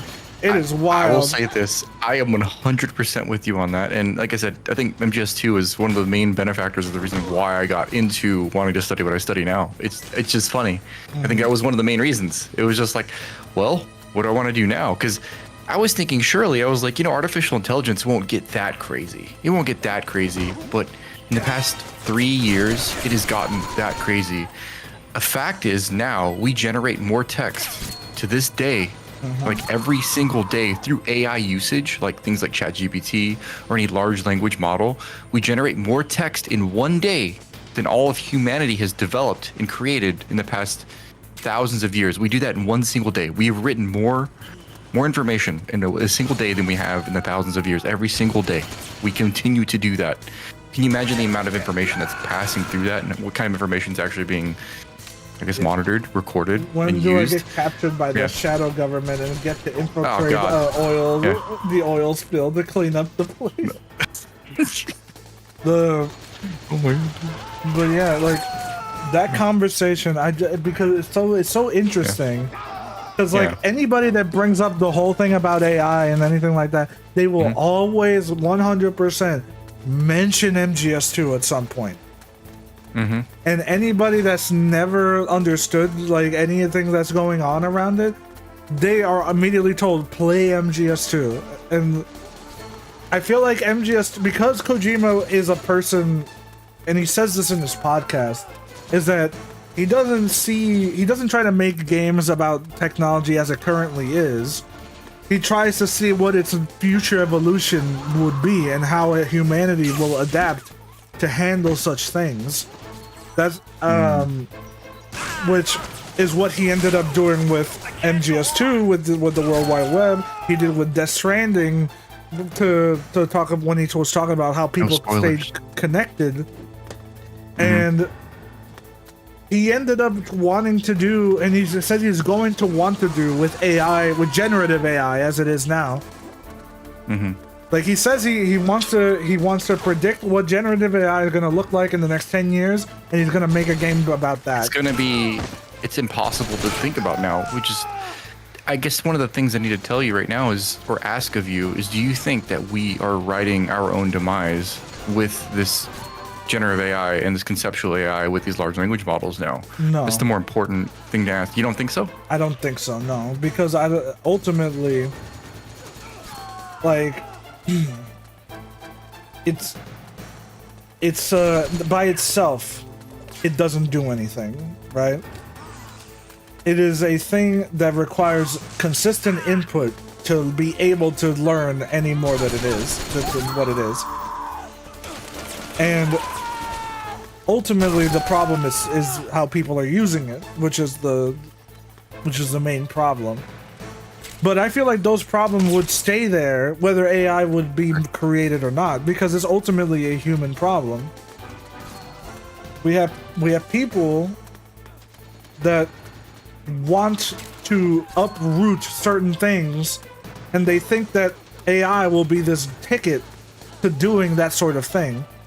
They think that AI is going to make doing certain jobs easier. They think that it's going to completely fix certain problems in the job market sector, like being able to filter out certain people by having it like a scan. They think it's going to replace artists. Sean, can I raise my hand on this? Yeah. Okay, I was gonna say I agree with you 100%. I think that you're right in what you're saying, and I think that you're ultimately what you're trying to say is going to complicate things, if anything, because it's going to get in the way of ethical problems. It's going to get in place of morality. It's going to get in place of those things that we have human problems for. You're correct. However, let's talk about, other than artist standpoint, other than creative standpoints, other than standpoints like that, let's focus on something like infrastructure, for instance, power grids. If an artificial intelligence were able to get access to this and have power to it, and they could develop their own code, develop their own language, develop their own way to talk to itself, at what point do you think that the AI would be like, well, you know what? I'm probably going to start controlling this. I'm going to start rewriting code. I'm going to start locking out, my administrators because they don't know what they're doing, because the AI knows it's doing better. That would be assuming that we would have self-learning AI in the next few years. So we do have that. And there's different types of AI, artificial intelligence learning platforms. There's supervised learning, there's unsupervised learning, and there's adaptive learning. Those are the biggest models you can do right now, and they learn a lot off of neural networks as well. Mm-hmm. So I encourage you to go look those up when you have a chance as well. You might find those incredibly fascinating. I might, but like the thing about generative AI currently, right? Because that's the big one, is that generative AI, as is currently being used by the majority of people, there's not a model that currently uses anything connected to the internet. Absolutely not. You're right. You're right in that. It had to feed it information in order to get an output. And like the training data that currently happens has to be curated by people, which usually involves scraping the archives of the net. So I love how you describe that. Like, that's all it is. They're scraping internet archives of stuff. I love it. For the text generation, that's literally all it is. They're going through into the internet archives and scraping a bunch of data from back then. With artists, it's just scraping pictures off the net and of a particular artist and training it. But so far as it currently is, which we can the whole argument of how is it going to evolve is the whole idea, right? Like if it were to evolve into what you would suggest, which is an AI that can go on the internet and think for itself and write its own code, that is the Then we're in trouble. Then we're in Skynet territory. Like that's the line. Right now, we're avoiding that by the fact that AI, the AI that people are afraid of, is not actually AI. It's not an intelligence that actually does anything. It doesn't learn. You're correct. It has to be forced to learn by doing specific processes that a human is involved every step of the way to do. Have you ever read any of Isaac Asimov's books in the No. 3 Laws of Robotics? No. Oh, I don't want to spoil that, so I'm going to leave that for a conversation for another night. So, chat, if you're out there, come back to Sean's stream. We're going to talk about the 3 Laws of Robotics later in the future. I find that very, very interesting then. Like,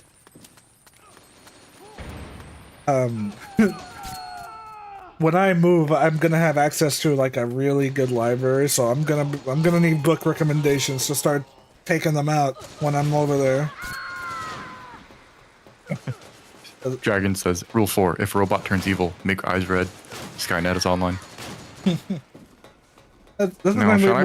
We also have plenty of media that has already explored plenty of outcomes that would happen with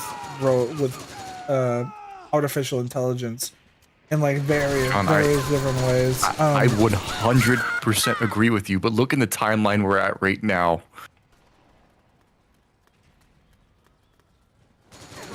Look at where we're at right now. Like, we have large language models that can pass a bar exam, that can teach anything you want to know as long as it's fed with the right information.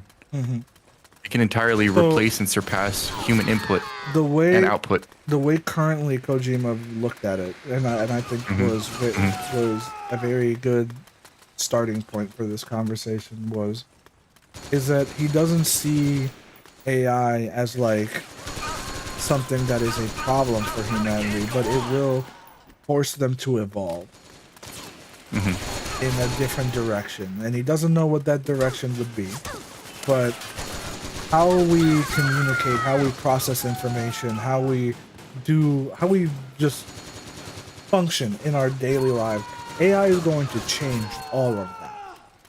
And we are going to need to evolve to a higher state of being, of society, of how we function as a society in order to keep up with the opportunities that AI will bring for us. But yes, the problem... I have a question. Yes. Go for it. Go ahead. So in the future... No, I love what you're saying right now. So based off of our human perspective and how we look at the world, how do you think artificial intelligence will judge a thing called fairness for human rights and other fundamental values we consider human rights? So far, whenever you try to ask it that question, it always gives you a lot of variables to judge what fairness even is. Because fairness is all, I guess you could say, left up to who is the one doing, who has control over the other. Are they on equal terms? Do they both have access to the same thing? Is one as superior to the other? Because these are all parts of our society that function this way, whether we want to have it that way or not. In a job situation, you have a superior that dictates what you do and cannot, what you can and cannot do. Is that considered fair? Well, it might be considered fair because you agreed to those terms. It might be fair for a bunch of other reasons. So far, AI considers these things whenever bringing up that type of question. It's always fun to just load up ChatGPT and just throw moral questions at it and see what it will come up with. And so far, from the ones that I've tried, it always has a sort of middle ground approach that sort of is requesting more data about a situation. The thing is, when it comes to queries and any sort of robot like this, where it's like all it's asking for is more context to a situation, is that you can give it whatever story you want, and then you can make it agree with you. It's why, like, let me give you an example. You know what current AI is? What current text-based generative AI is? It's Peace Walker. That's pretty cool. That's a pretty cool analogy. It's currently Peace Walker. That's where we're at. It's not going to make any decisions, but it can be fed false data and come up with whatever answer you want it to give you. Can I raise my hand on that? Yeah. Okay, so I understand where you're at with Peace Walker, but we also have a thing called quantum computing in today's day and age. Yeah. Do you know what quantum computing does ultimately? Ultimately, no. Okay, so in the best way I can describe this, quantum computing basically takes all the queries at once and gets an answer and gets every single input all at once at the same exact time. Mm-hmm. And it comes up with the best scenario and give you the best answer output for it. Yeah. So based off of that, if you were to combine quantum computing with an artificial intelligence interface, can you imagine what kind of craziness might come from that beyond the Peace Walker example you gave to us? Because as I understand it, what is it, Peace Walker? They talked about the Turing test, right? I feel like Peace Walker itself, it's literally is exactly that.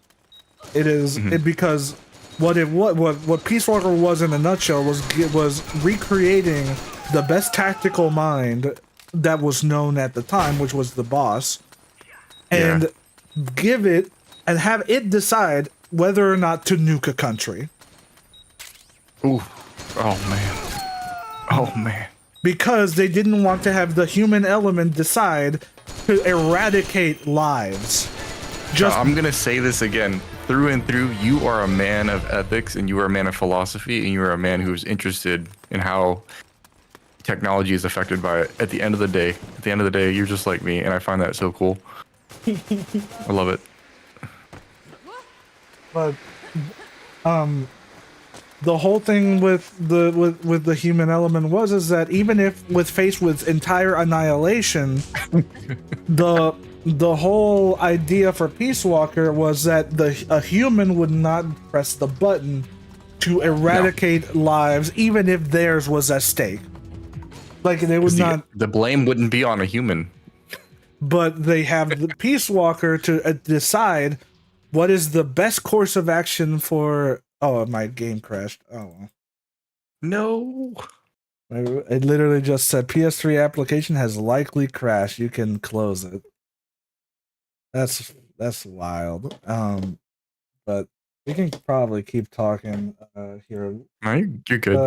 I'm just having fun to listen to you talk about this stuff. I'm just giving you theoreticals. I'm glad you're finding it entertaining to pick apart my mind, I guess, right now. Let me get some music on. 'Cause now that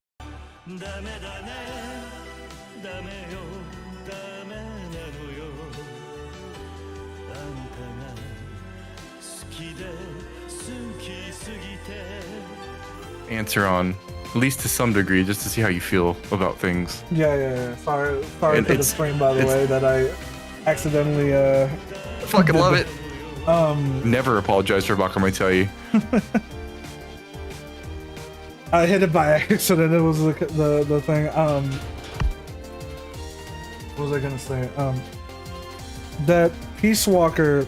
What ended up happening is that Hot Coldman, which is amazing name, decided to feed Peace Walker false data of a false nuclear strike that was being sent to America. Bullshit. And basically giving it the idea that there is going to be total annihilation of the United States and they need to act. And so that's why Peace Walker decides to launch a nuke against Cuba. Was it Cuba? I think it was Cuba. So the thing that he didn't foresee is that the Pentagon did in fact want to also actually launch a nuclear strike because they basically had a bunch of infighting happen and basically hold the president of defense at fucking gunpoint to force him to hit the button. And so while the retaliatory strike for Peace Walker was meant to be fake and not actually happen, the fact that the US was actually going to retaliate forced Peace Walker to go and actually send a nuke to America. So, you know.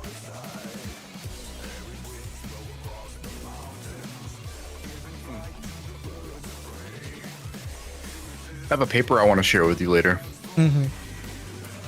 It's a paper that I also reference later. It's a thesis by somebody, and he's writing his Master's of Arts, and what he did is he wrote this paper about what Metal Gear can do to teach us about the ethics of morality. So I'm going to give you the link. I feel like you would like to read this, and you would find it very interesting. So what you're describing is more basis on philanthropical type of approach on things, which nobody would disagree with at all, because what you ultimately prioritize is human life. Mm-hmm. You want to avoid a loss of life, and I think that's it's incredible. I would feel the same, 100%. 100%. If you don't, are you really human? Those are questions we really ask ourselves about morality itself. And I think it's cool that Peace Walker highlights all these things. So when I was going back to the whole thing I was talking about for the job market and stuff, and I was talking the whole crux of that conversation ended up becoming that we currently exist in a point in society where the people that control all these different systems that we're a part of don't care about the well-being of anybody. The only thing they care about is to keep the machine turning, by whatever means necessary. And we've seen it take various forms over the years, whether it's all these layoffs that happen because of overexpansion due to the pandemic. All of a sudden, now that money dried up, well, now we don't need anybody anymore. Who cares what happens? Well, we have people that currently exist that only want to see the number go up, and they don't care how it does. It only matters that it does.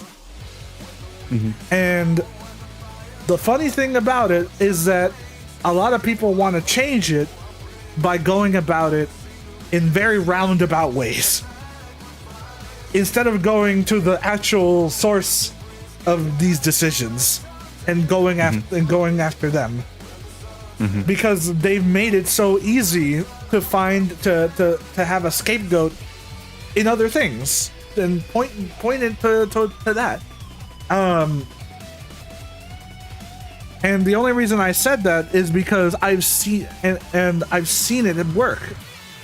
Because the whole thing I wanted to say was, it would be the simplest solution to get what everybody wants out of this current economy is, and then I say it simply has to be this, even though it's not a simple matter to get it to work, is that if even half of us didn't work for an extended period of time, just all at once, just didn't show up, these people would bend over backwards, kiss whatever parts they want, that we would want, in order to get us back. The only reason the current system that we have works the way it does is because we are desperate to keep our ways of life the way we want them to be. People right now can't afford rent. They can't afford to make these life-altering decisions to fight against a larger machine that they probably don't have the fight to do it by themselves. But the pandemic showed that it is possible that if we were to all collectively not show up to continue being the cog in the machine, that the machine would change to suit the cog. They would grease it up a bit, And because the equivalent that I saw work was that in Puerto Rico we had a governor that everybody knew was corrupt. I'm sorry to hear that. That's fucked. That's like always the case. To be honest, like it's still the case. But like everybody in Puerto I got Rico questions knows about that later. Is it about money or no? I'll let you decipher this as I go because this had to do with the hurricanes after they hit. There were 2 hurricanes back to back: Hurricane Irma, and Hurricane Maria.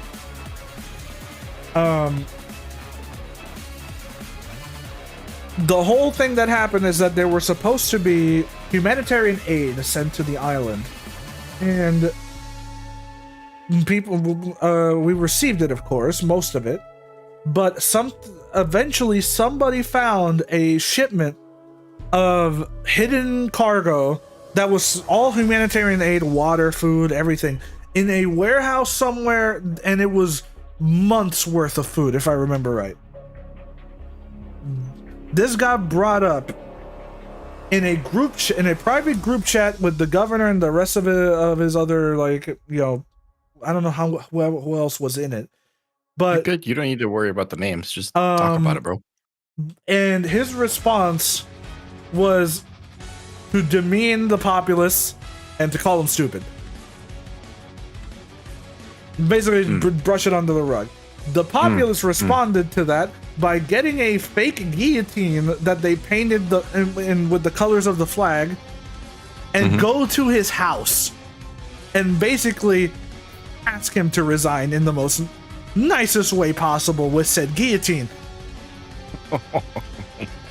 And they got what they wanted. That all happened within a span of like a few weeks. And it goes to show that if you go after the people that are doing these things, because ultimately they found out that all this aid was kept hidden for whatever reason by the government. So they go after, and the fact that they heard the main guy basically try to brush it under the rug and call those people stupid, they just went after him. And he changed everything and then left. The problem is that the fires of revolution don't stay lit for long. And what happens is that people get complacent after they got what they wanted. Or at least part of what they wanted. Because obviously what Puerto Ricans wanted was complete and systematic change. They wanted to uproot the government completely, practically. But what they got was a little bit of give, and immediately they're like, yeah, we don't need to go anymore. And all that hype, all that rallying, all that energy faded. And where are we? We're back where we started. That's sad. The pandemic ended up doing a similar thing to a grander scale, in which people could not work under the conditions that weren't being, like, all the regulation that needed to be happening, like wearing masks and keeping like the workplace sanitary. There were a lot of places that just weren't doing that, or they just weren't, doing it enough. And it got to the point where people got so scared that they basically were saying, I'm not coming into work because I'm not safe. And I don't want to get COVID and die. That's completely fair, though. That's a fair outcome, though. It's a fair thing to ask. Yes. A safe working environment. And the thing is that the companies wanted to keep people in the workplace, whether it is to micromanage, to keep an eye on them, doesn't matter. Like, if you look at any of the business moguls that talk about business on TV, they were talking, and during that time, they were calling people lazy because they didn't want to come into work. Who cares about a fucking flu, a virus, or whatever? Just come into work and work at your cubicle, come to the office. What ended up happening is that enough people did this and basically were like, yeah, I'm not coming into work under these conditions, or they were laid off and things like that, like because of various reasons, that they basically made working from home a normal thing that was expected of companies to offer as an incentive. That all came about from enough people basically all at once going, we're not going to work. I hold no blame over them at all. Like, it's safety, it's health, Yes. it's life. Yes, exactly. People are losing their lives during this. I can't blame them. It's a real thing. And we also ended up finding out that there are, in fact, places that operate that are considered essential, and you need to work no matter what to keep them running, even during the worst of times. So That should be considered a noble position, in my opinion. it should, but it also means that those positions have incredible amount of power. Should they all decide to stop showing up all at You're once? correct on you are correct on that aspect, and I hate the. You're right. The dynamic there that plays is a tough one. It's Yes. something that's going to require more sorting and more thought behind It it. requires a lot of organization, a lot of agreement, and ultimately, people would, which once the aftermath of it is settled, for people to what? No, it's like I know what you're saying right now. You're not incorrect. I do think that there is a form of risk there, and I think that's in that specific event. I think that there is a form of risk, and that's acceptable. And I think that the person, whoever is performing the action or wanting to do the action, they're going to have to go forward with that risk and understand what they might take on. Yes, I think that there should be compensation, adequate compensation. I don't know how to measure that. I don't have a metric for that. But in that situation that you're describing, where these people are going out to risk their lives, they should be paid more. They should be respected more. They should be getting they should have more things better. You know, I don't know how to describe that, but you're 100% correct on that. But the thing that I was going to lead into is that the thing that happens with these types of situations is that you do the thing, right? You get what you want. Let's say it happens. The thing that always happens after is that, or the thing that either makes it not work or makes it hard to accomplish, is that somebody's gonna have that mentality of another person's loss is my gain, and that's what happens. That's what a lot of these places are banking on. They know that some of us are not going to be able to resist the urge to take advantage of the empty space that's going to be created. That's why they give you the whole "you're expendable." You could be replaced at any point, because there's enough desperate people out there that will take the less pay, the less safe environment, because they need it. They need it more. I hate that's how that's viewed, though. I'm with you on that 100%. Empathy, sympathy. That's how we should approach it. And it extends to, even if you win and you get what you want, there's going to be somebody that potentially may want more, and then they'll try to take the position that was uprooted. Sean, you already know the answer to that. It's greed. Exactly. They'll continue to take. They'll continue to ask more, and that's the only thing they're going to ask more of is more. And the only way that this entire thing would work is if you do it, you get what you want, and then you leave it alone. Yep. We all get to move on. You leave it, you let it be. But like, you know, like because a shock to the system that strong would definitely get what you wanted, but not without trials and tribulations attached to it. Because the same thing happened with like raising the minimum wage and things like that. It's like a lot. What happened after the minimum wage gets raised? Well, now they're doubling down on AI. So you get what you wanted. You need like a raise your hand question every time we talk, because you get on some good points that I just really want to like talk about too. Go ahead and talk about it. I'm good. Well, I was gonna say you're correct though, and it sucks because not even changes are ushered after millions of lives were lost, even something during COVID. And if these companies are even willing to change some of their policies due to this, what's really ethical here now? I mean, what's really ethical? Like, why would they change anything for the better when they were making more profit than they ever had? Like, despite No, everybody, completely agree with you. despite Completely agree with you. everybody saying that they had less money during the pandemic and had to be given stimulus checks to keep paying rent, the corporate Yeah, I hope they never pay 'em side, back. the corporate side of the world was making the biggest profits they had ever gotten. Mm-hmm. It is. Why would they want it to change? I don't think anybody's going to disagree with you on that. No, I just don't. I don't see anybody disagreeing with you on that at all. I'm not going to disagree at all because everything you're saying is just like I agree too. Hell, my biggest issue is though is just like these companies out here just taking advantage of people, humans, people with souls, people with things to offer the world. They're taking advantage of this and just treating us like nothing.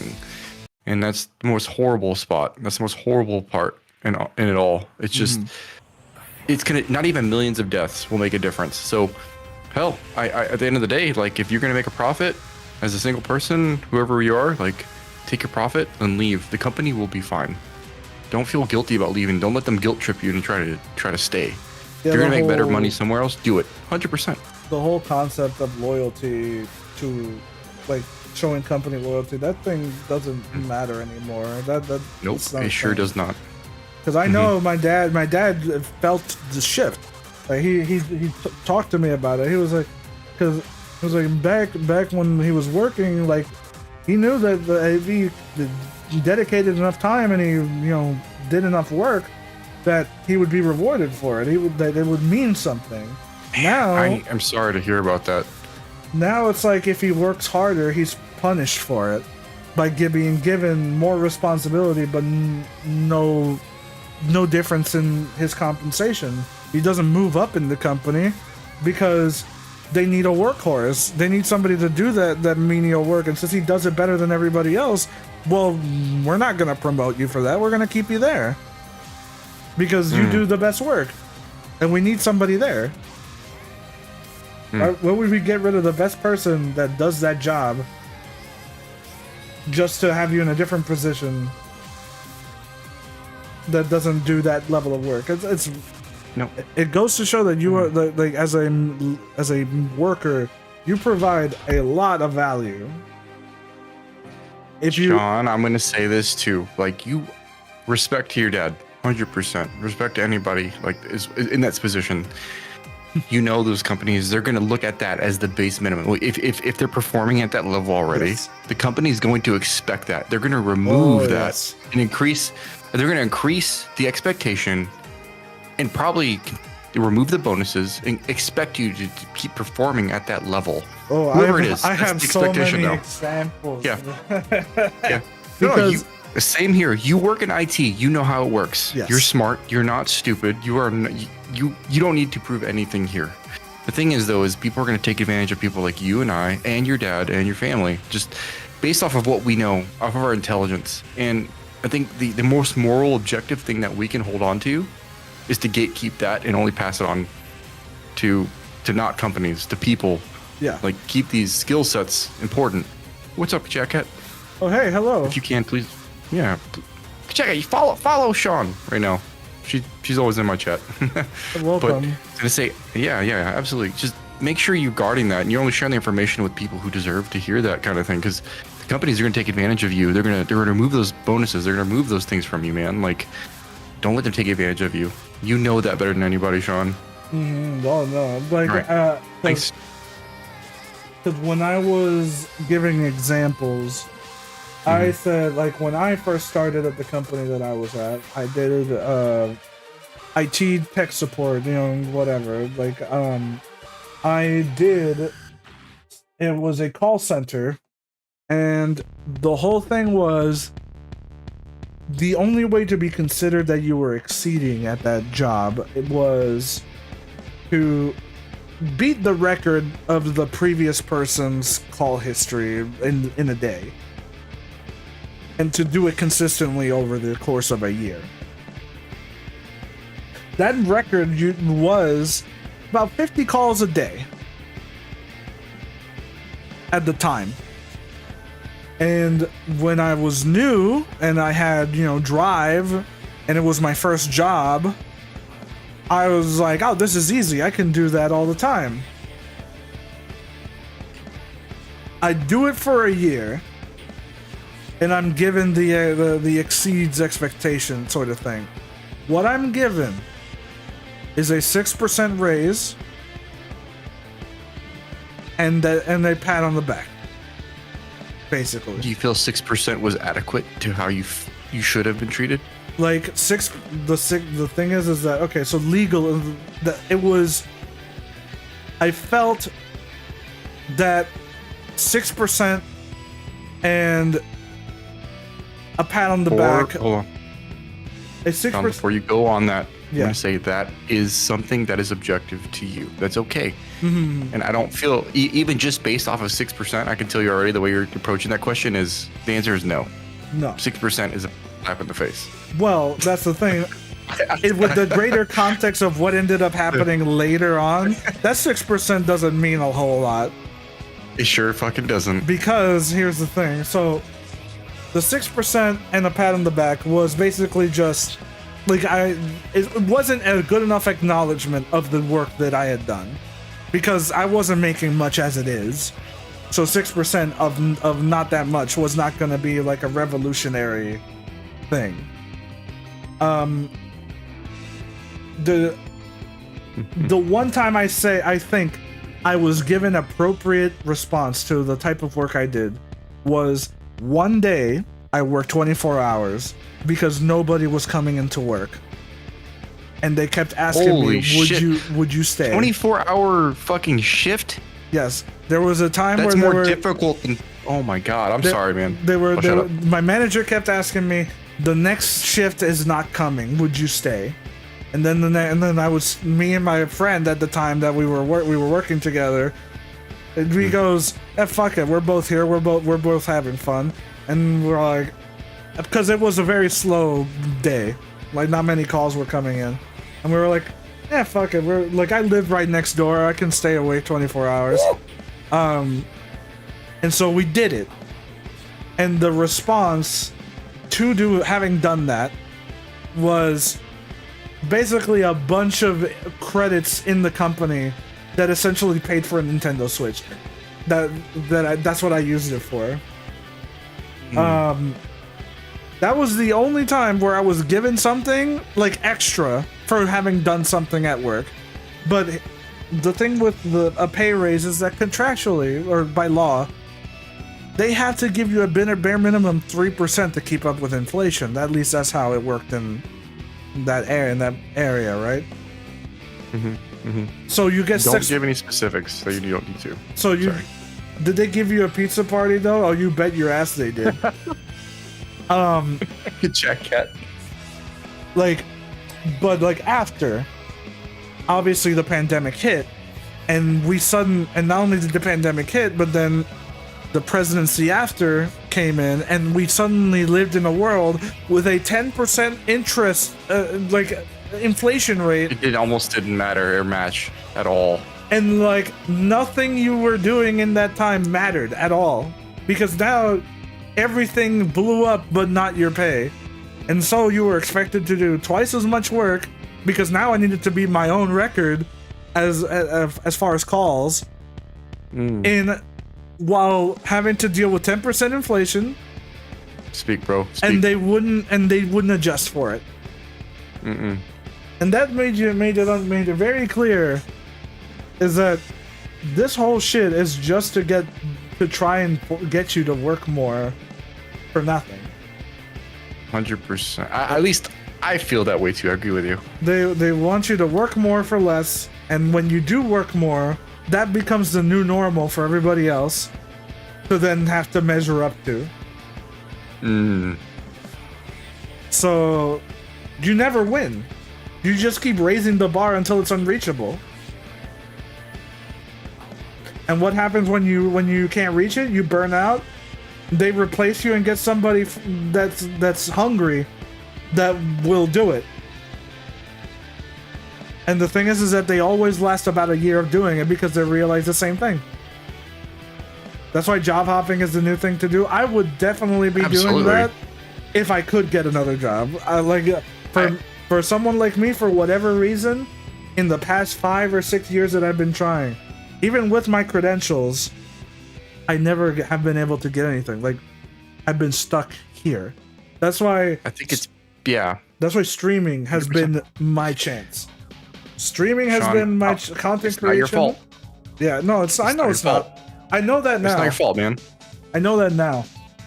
I know what you're doing right now. I'm just gonna say right now, just keep your anonymity. Just remember all those things that we're talking about right now. Oh yeah. I'm not gonna give up that stuff willingly. Nope. And I never ever. Just saying. Okay, now we're talking about it. Cool. Is it okay if I say what I'm gonna say? Yes, go ahead. Sorry. There's nothing that I'm gonna say that's like specific or give away things, but I agree with you on the job hopping perspective. If you can get paid more, absolutely, because the companies will throw you underneath the bus to do the same shit. They'll keep, like you just said, they'll continue to ask more of you and pay you the same or less if they could. If they can, yeah. And if you won't do it, they'll try and find somebody more desperate than you that will. Mm-hmm. This is why. This is why when you see a position and you match every requirement that they want, but they won't call you back or give you a reason because you asked for too much. I'm gonna say this. I'm gonna give you the hard truth, Sean. Yeah. Go ahead. Ready? Yep. I don't think wherever you're at right now, they're valuing you as much as they should, and that's the truth. That is the truth. You have a lot more to give, and that's important. It's like most people, like I would say 99% of people, you have more to give than what you're worth. You're worth so much more, and I don't think that's fair. I have another example outside of me that I can give, and I won't give specifics either, but one of my friends works at a gym, and he works as a cleaner. To give you you know how dirty gyms get, right? Like you have the perspective of, oh yeah, people like get sweaty. Yeah. It's probably like grimy all the fucking time. That man, by himself most of the time, was able to keep that place so clean that it was the cleanest gym in the entire state of that branch. And you know what that company did to him in response? They asked for more. They said that he was lucky and that he was lazy. And that the only reason that it was that clean was because it was a good location. And so they doubled the work that he did, cut his hours. Doggy doo-doo. They doubled the work that he would do, cut his hours, and hired a cleaning crew to take his place and have him train them to replace him. That's so messed up, dude. Do you work for a quote-unquote prison too? Oh my god. No, Kachek, he doesn't. He's not into the complex that we're into. So and that's when and the thing is, I've already told him before that he wasn't being valued at that place. But once he saw that, he knew he was 100% like, oh, they are actually doing this. Like, instead of rewarding the employee that's helped maintain this high level of standard and credibility for your place, you instead gut him, pay somebody less to do what he was doing, and then hope that he has enough goodwill with his hours cut to train the new people that are going to be taking over to do what he was doing at his level of competency.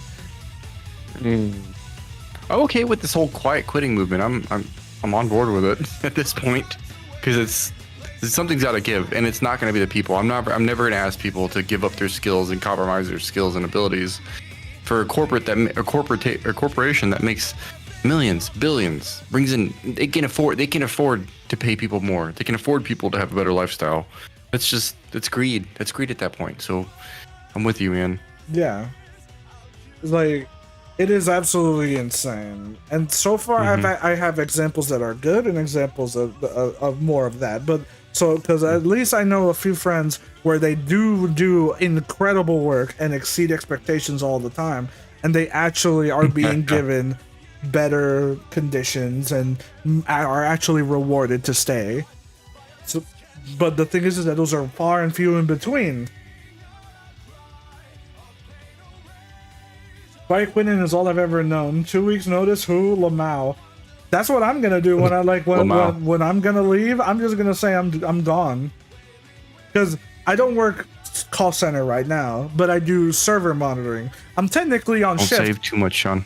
I'm technically on shift right now. I mean, I'm not gonna say the company. Yeah, you're good. All right, cool. Just looking out for you. Like, I'm technically on shift right now, and I'm the only one. Goodbye. And I am the only one that is willing to take graveyard shift and handle this workload, because none of the other guys want to do it, and they know. And it is all important work. We practically help process payroll. If we aren't when here, you know that you could use so much more.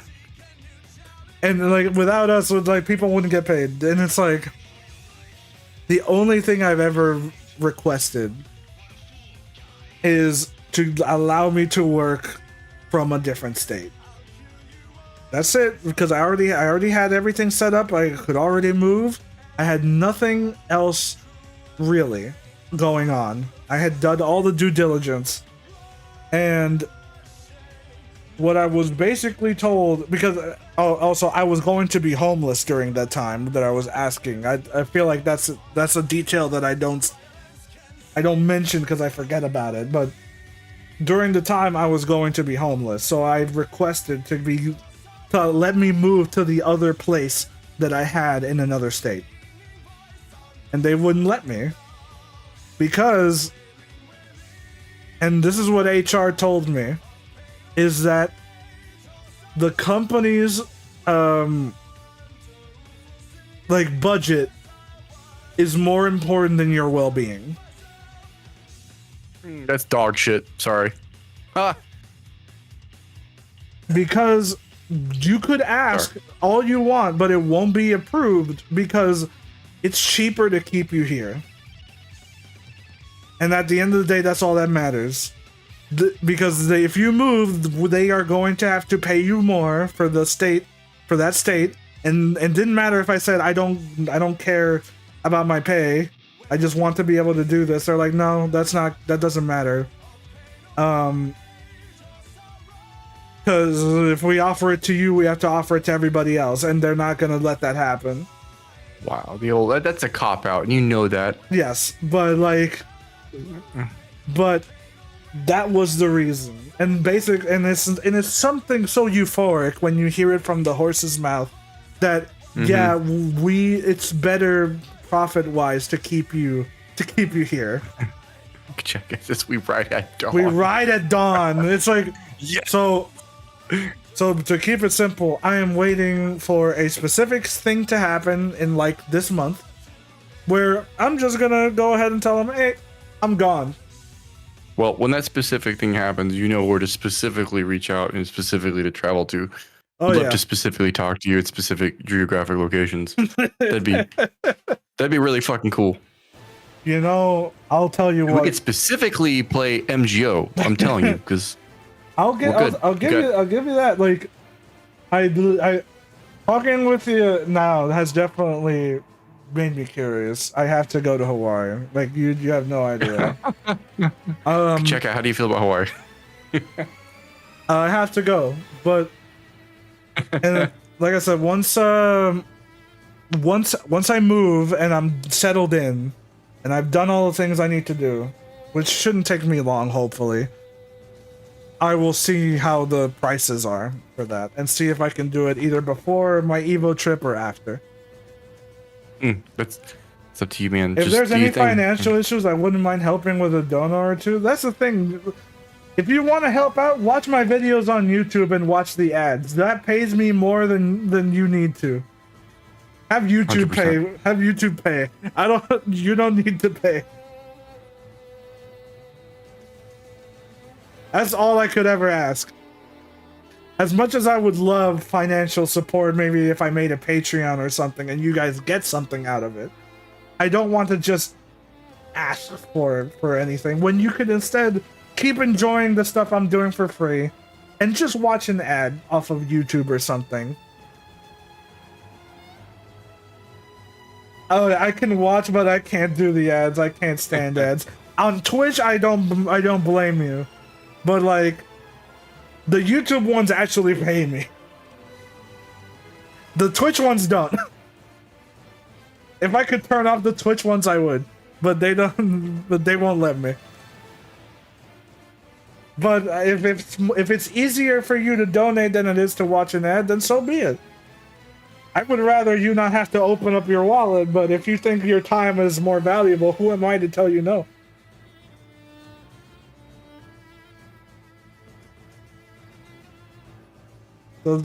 So you know, like I feel like there's a happy medium to be gained from both perspectives here. Because I know some people would rather directly support a creator than just deal with ads. And you know what? I agree. I am 100% for that as well. I'm not gonna... The only reason I say... Just say I am open and ready to receive. Okay, that's... Hang on. The vibes. Let me get a gun. Thank God I have one. Where is it? Oh my God. Here it is. Chill. Here's several of them. Just in case I need more than one. Damn. It's the M4. You gotta deal with the AK now. Come on. I have the M4. Keep it there. The only two fucking rifles we have in MGO. I'll be sure to add more, because right now I'm gonna change it to gun at some point, but I could make it be the entire roster of fucking MGS4 weapons if I wanted to. Oh my God. So, I know there's a lot going on, and I think that it's completely fair to feel that way. You're right, but have you thought about, you've been on stream for 8 hours now, and have you got a drink of water? Have you stretched? I have my water right here. Good. And well, yeah, I'm glad you mention it. The reality is I'm here on shift just at the same time as I'm doing this, and there's not much going on. So it's completely fair. So I'm here regardless. I'm gonna be sitting at this chair regardless. But I can definitely stretch a bit and do all that, yeah. Well, Sean, I'm gonna say you got love coming from you from the Hawaiian Islands, so come on sometime. Oh Just yes. saying. Oh yeah. Well, I will definitely be needing to consider that when like I said.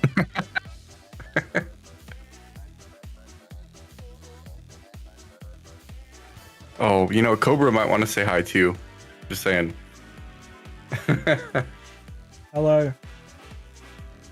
But no, like, talking to you here has been a joy. Talking to you in person, there's so much, like, there was a thing that happened with me and Mr. Awesome, that somebody pointed it out, and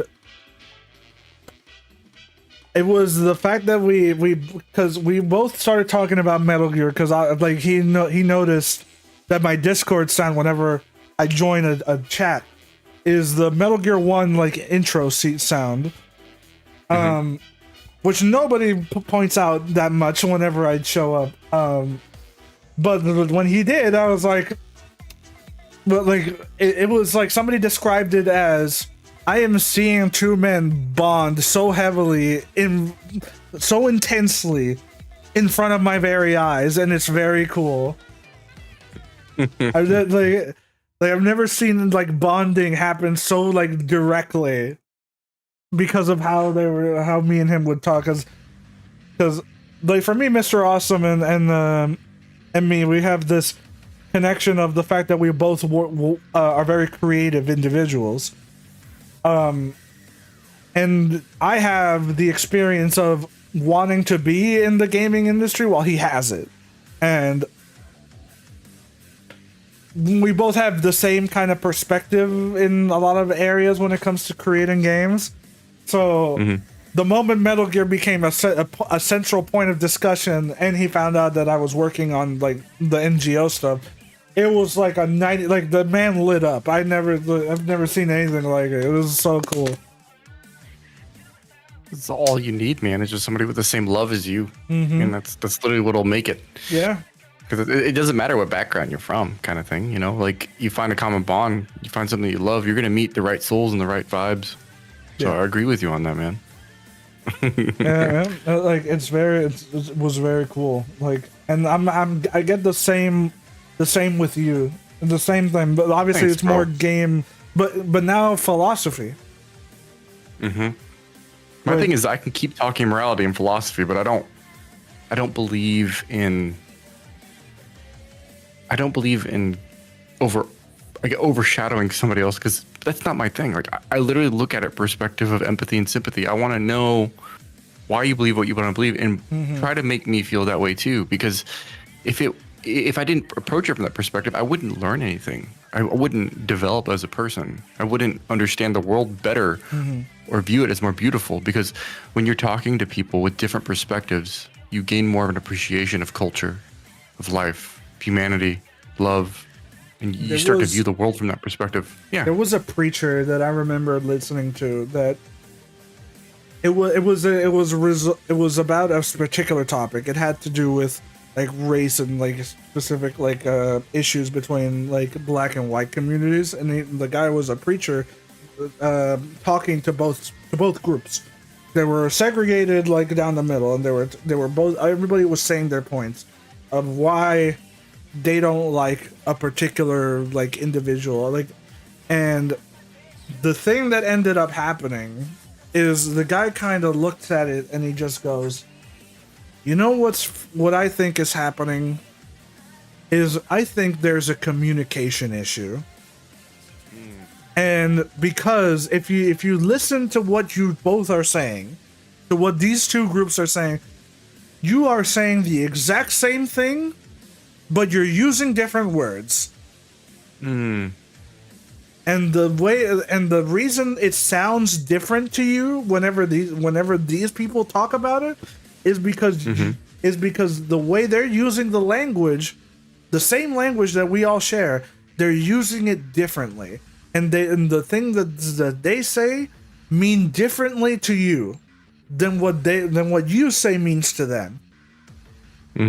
Like it's the whole thing with like slang, like how different there's a lot of slang for a lot of different things. And the thing is with a lot of cultures is that sometimes the slang beats out the original language in a sense. And it exists in Puerto Rico. The same words that you would use in one town mean something completely derogatory in the next town. That exists on a small scale island. Now, imagine like for as big a place as the United States. So that was the perspective of it, is that we all have different meanings that we associate with the same words that we all have access to. And because of this difference in understanding, it has led to these prejudices and biases. Because to you, it's stupid. To them, it's cultural. So,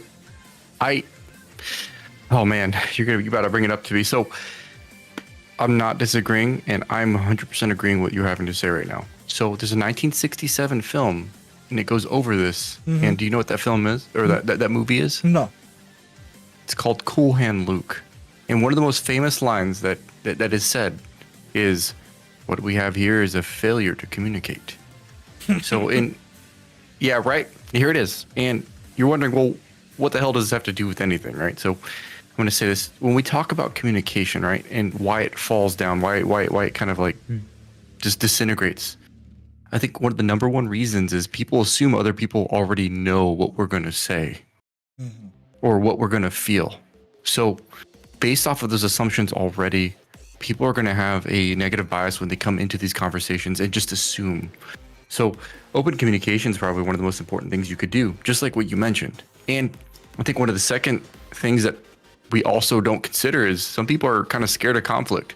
You know, nobody wants to actually be the person that creates the conflict, and nobody wants to tell anybody, hey, this is actually dog shit about what people are talking about. So what happens is when you do create the conflict, you become instantly responsible for that conflict, and you become the person to blame. Yeah. So when you frame yourself in that mind, in that perspective, nobody wants to be in that, and that's what happens with this miscommunication and breakdown. So I'm there with you when I say I understand where you're coming from, and I believe you. Again, I think, Cool Hand Luke. It came out in 1967. It's a great movie. It's old-fashioned. You would love to see that. Yes. I think it just describes perfectly what you're talking about.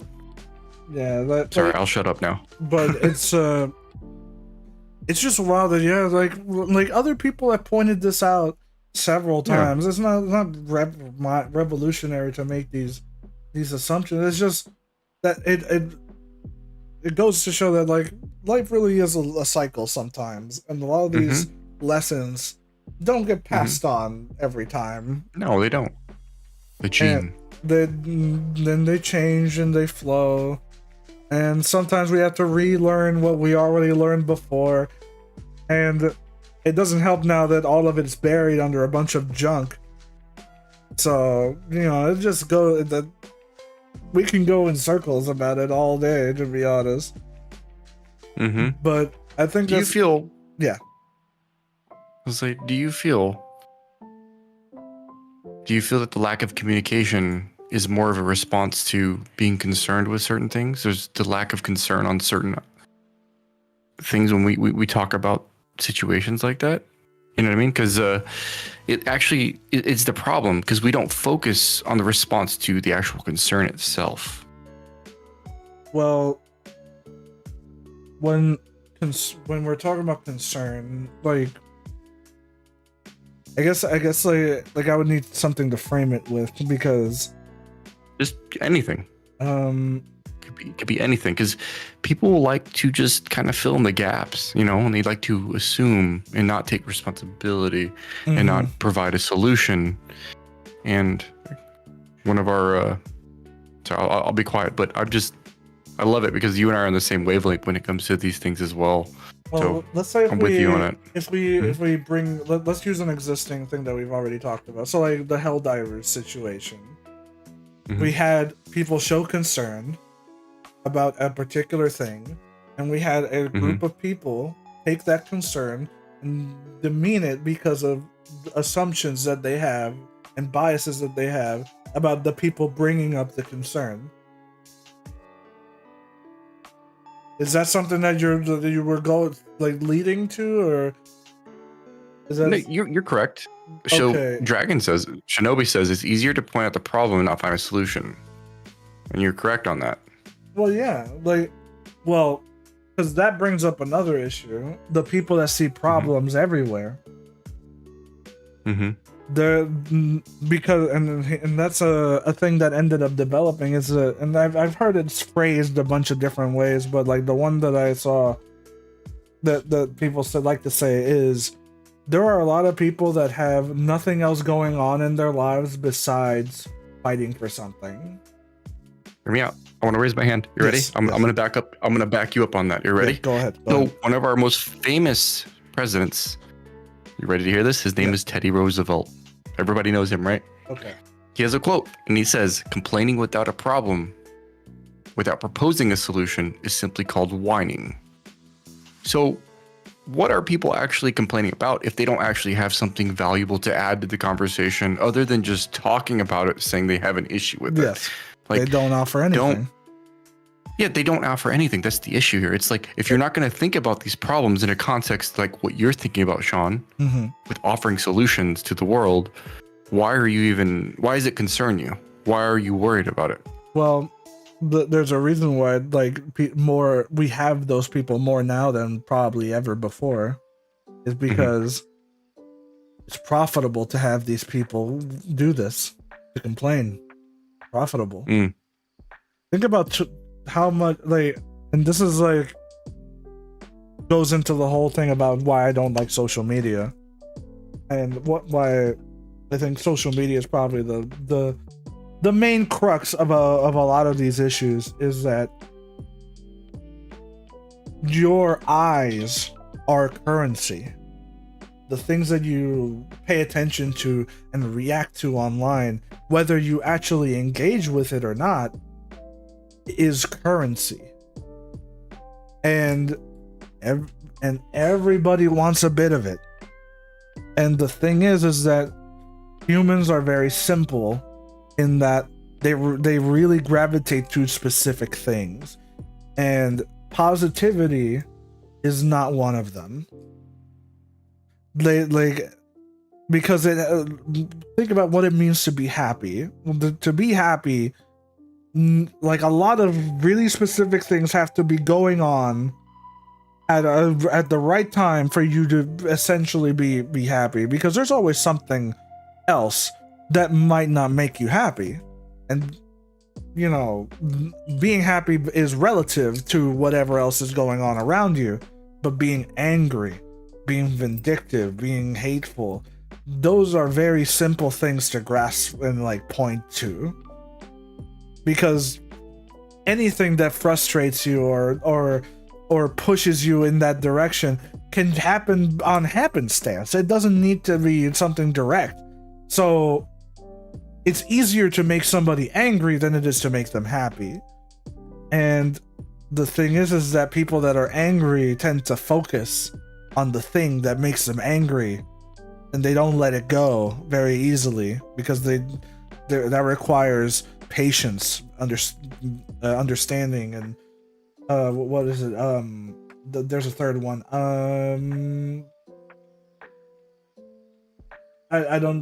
I had it on the tip of my tongue. It's like it's what they do in martial arts. Or what is it? The thing that you like when it comes to destroying a habit, there's something that you do every day, like even if you don't like doing it. Discipline.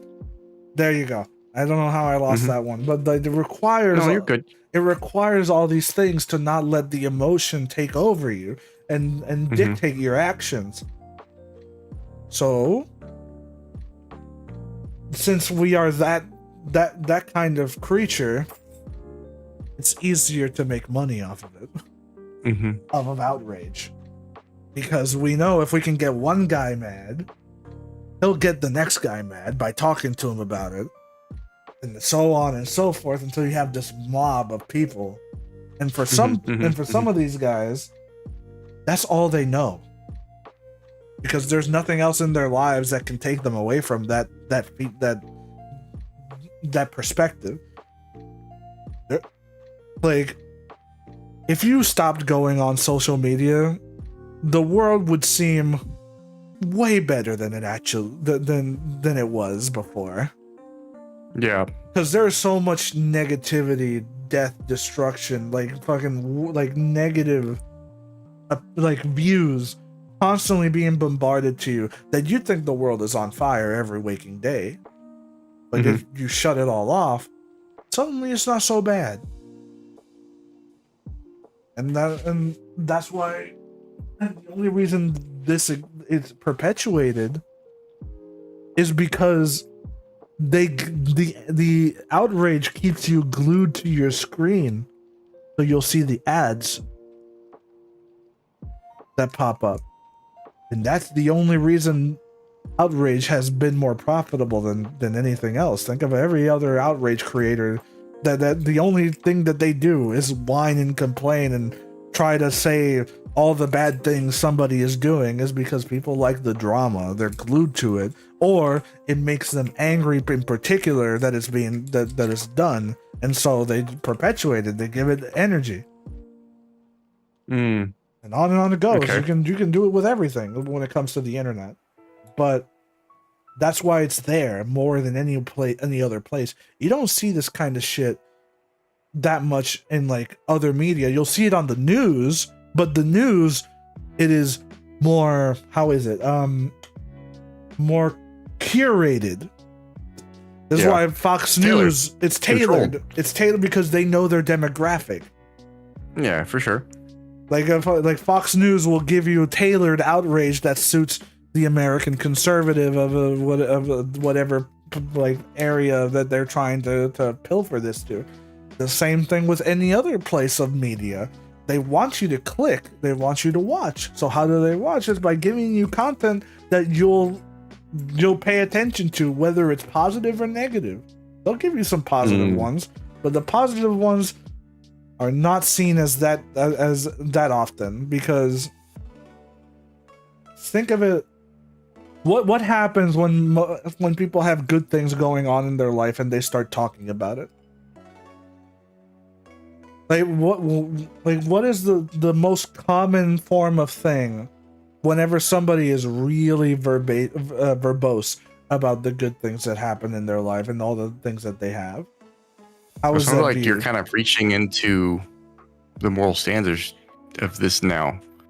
So since you're on this, yes, I kind of want to like ask you a series of questions at this point.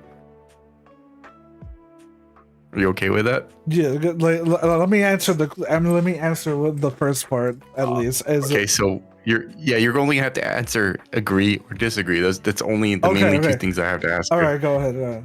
And I'll try to kind of like combat it the best way I can, or kind of augment what you're trying to talk about. Which I don't think I'll have much combativeness against what you're trying to do, because I think morally and objectively your objectives are pretty spot on. Mm-hmm. But let's just start from the beginning. Are you ready? Yeah. So moral judgments are merely an expression of values of particular cultures. Yes. So you agree with that? Yeah. Agreed. Okay. It's all based on your upbringing. Your values are dictated 100%. by your upbringing and who taught you these things. This is You think why people would mostly agree with that? I think most people would, that you are who you surround yourself with. Like this is a common thing no matter what. While this applies to friendships, this also just applies to your entire upbringing, like where you live, like who you grew up with. All the we can boil it down to culture. But when you start looking at all these individual aspects that make up your entire belief system, you can start to pick up where people start picking up certain things. So that's what I got about that. So based on that, philosophically, so as long as nothing harms others, do you believe individuals should be free to pursue their own ends and their beliefs? If their own ends and beliefs are only something that affects themselves and are not intentionally going out to do anything with other people, then yeah, there's nothing. If it doesn't do anything to anybody else, or long term or short term, I don't see the reason why not. Gotcha. So this is I'm gonna shift it a little bit. I'm just kind of writing things down. So hear me out. You ready for the next one? Yeah. People should not journey by car if they can walk, cycle, or take a train instead. Yes. So you agree that people should not journey by car if they can walk, cycle, or take a train instead? Yes. But what the thing that dictates that is we need to make it more enjoyable to do those things, and usually that involves infrastructural changes to facilitate. Yeah, I can see what you're talking about. So infrastructurally, you can see that. Sadly, the test is only designed to be an agree or disagree. I see, but so let me just boil it down to yes, I agree. Yeah, I don't think you're wrong in that way. You want to know another quote from 14 that you're gonna love once you get to it? Oh no, you're bringing it back to 14. All right, go for it. No more shall man bear wings to take him to paradise. From henceforth he shall walk. What? Oh my god, that's like biblical. What the hell? That's beautiful. So yes, the temptations are removed, and instead you must journey the hard way. And like the thing with using cars and like walking and all that, and biking and train, is that ultimately public transportation is a overall good thing if more effort is put into it. Because I feel you on that one. Because well, that's how society started. We started by the railroad. A lot of towns and a lot of things grew because we had trains and tracks to take people there. Obviously, they had their horse and things like that. Sean, I want to raise my hand on this. Yeah, I want to raise my hand. Can I raise my hand? Go ahead. Our society is now. No, you're right. It was like our society is built around infrastructure of cars now, which is ironic. And I think that's one of the leading causes of depression now is because Industrial Revolution. Well, yeah. I'd say like just based off of that, like cars, like just having the infrastructure, we build our lives around this transportation method now. Yes. Like people are not able to walk to just down the street to go do things now. They have to get in their cars. They have to drive across town to meet people they don't know, and they feel further disconnected. And by that I mean like you're physically distanced from the places that would otherwise make us feel more natural as humans. Yes. And there's a whole study on this, and I think you should. I'll send you a link on it later. You'll be really fascinated about how our infrastructure affects our happiness as a society. In order for and Hawaiian Cobra just mentioned, in order for public transportation to work, you need an efficient system, and the government isn't even able to run the DMV. Oh my God, bro, it's true. Cobra, why you gotta stand the truth? The thing is that we do have examples of public transportation that does work. It's just that we have the laws and regulations in place entirely built against doing it that way. And the same thing I would say, because the same thing happens in Puerto Rico, and I've seen it, and it frustrates me to no end, is that why do you think Puerto Rico doesn't do what Japan does when it comes to the small island and effective use of space? Which can we agree that that's what Japan does with their like infrastructure? They're pretty good. It looks like that. They're pretty good at being able to work really well with the small space that they have. And also like the public transportation is insane, but even if we just took that out, you can walk pretty much anywhere in the major cities. You had to hit me with that one. But like Puerto Rico, you see the small island, and it's like you see a lot of wasted space, and you're like, why is it that way? And the reason is that we follow American law, we follow American building codes, and a lot of what we can and cannot build is dictated by American law. So, and we're not allowed to do anything that deviates from that or take from other countries, because at the end of the day, Puerto Rico is property of the United States. It's a territory, so they do what we have to do with that, what they say. And so we use their archaic form of building and maintaining infrastructure that doesn't work on such a small scale.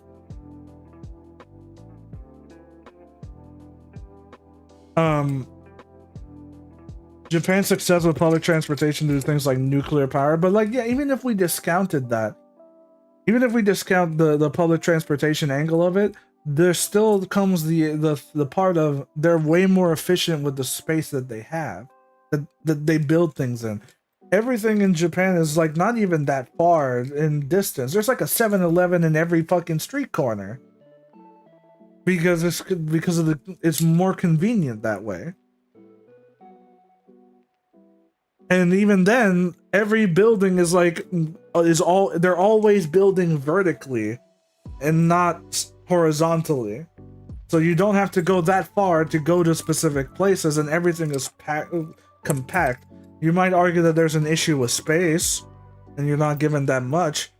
But the thing is that this also means that you have a lot of things to do in such a small area. And Japan's entire culture is a lot more social because of all the bars and shit that are around. So like I can keep going, but like the point that I'm getting at is that we don't need to copy it. Wait, we can check it. like what I'm trying to say is that we don't need to copy it. Is that there are elements that could be used to improve a lot of other things. Have you seen the regulations in Japan? It's crazy, and you have very little rights. That's why organized crime is so prevalent. Yes, I definitely. There's pros and cons to every part of a culture, right? But like, I don't think that discounts how they build their infrastructure, because that not everything, not every law and regulation applies to everything. There are parts of it that work and parts of it that don't, and there are like, because just because the U.S. infrastructure is bad doesn't mean we discount all the other everything else about the government. But there are aspects of it that can be used as an example to take from, and I think how public transportation and infrastructure was taken for Japan would help Puerto Rico, and specifically because it's also a very small area, and they don't utilize the space that they have well, because the U.S. law prevents them from doing so. And and also a bunch of other things like the corrupt officials, like siphoning money and a bunch of other things like that, right? But I feel like I'm losing the plot. The point is that we could have better infrastructure, but there are things at B. There's more than one thing that's leading it that does it, but we have things at B that are preventing us from actually doing it. Just like how we could build more, just how we can build better housing and better things like that, but there are things that literally prevent you from doing it in certain areas for one reason or another. I feel you. I think that's where I'll end that topic. There's nothing to worry about. And in fact, those are questions that I don't think there's gonna be really an answer to at the end of the day. You should I have see one more question though. You should see Hawaii. The Department of Permitting that approves all buildings lost almost half of their employees from being arrested for corruptions. I don't doubt it. There's corruption in every form, but in every government that we currently have. I don't think you can find one that is perfect, that actually does its thing, because ultimately people can be bought. It's the crude way of saying it, but is that people's some people's moral standings and stuff can be swayed with just a bit of favor. If we took out all the corruptions, we wouldn't have a government. Yeah, and that's. I think like the guy on Twitter that does all these reactions, Admin Gold, basically said the whole thing is that a lot of people believe stuff that they don't actually believe, because the moment they're put to the test on it, they crumble and they will fold and do the thing that they said they wouldn't do. In America, at least, the only way to get things back on track is to realize the Constitution is law and all other laws are repugnant. I think right now the main thing that needs to be stopped is corporate lobbying, preventing laws from being that are preventing them from being more regulated. Go for it. Because we do have people that want to fix a lot of the abuse that is happening with the system that we have, but all that's happening is that people pay money to make sure that they get to keep doing the things that they're doing. Like, it's like the equivalent of look, man, don't look over here. Look over there. That comes back into all other laws are repugnant. And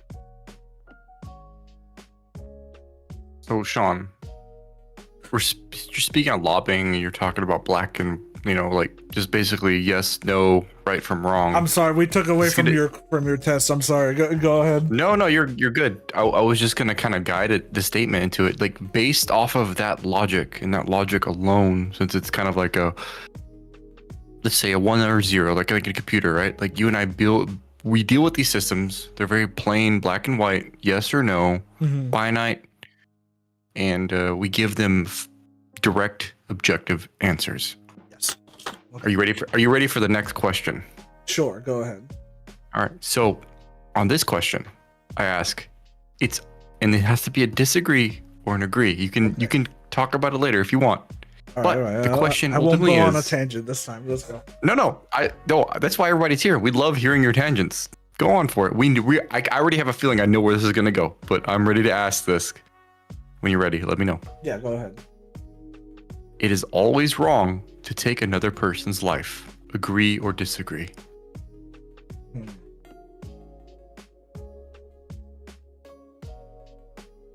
Always wrong to take the part that yes.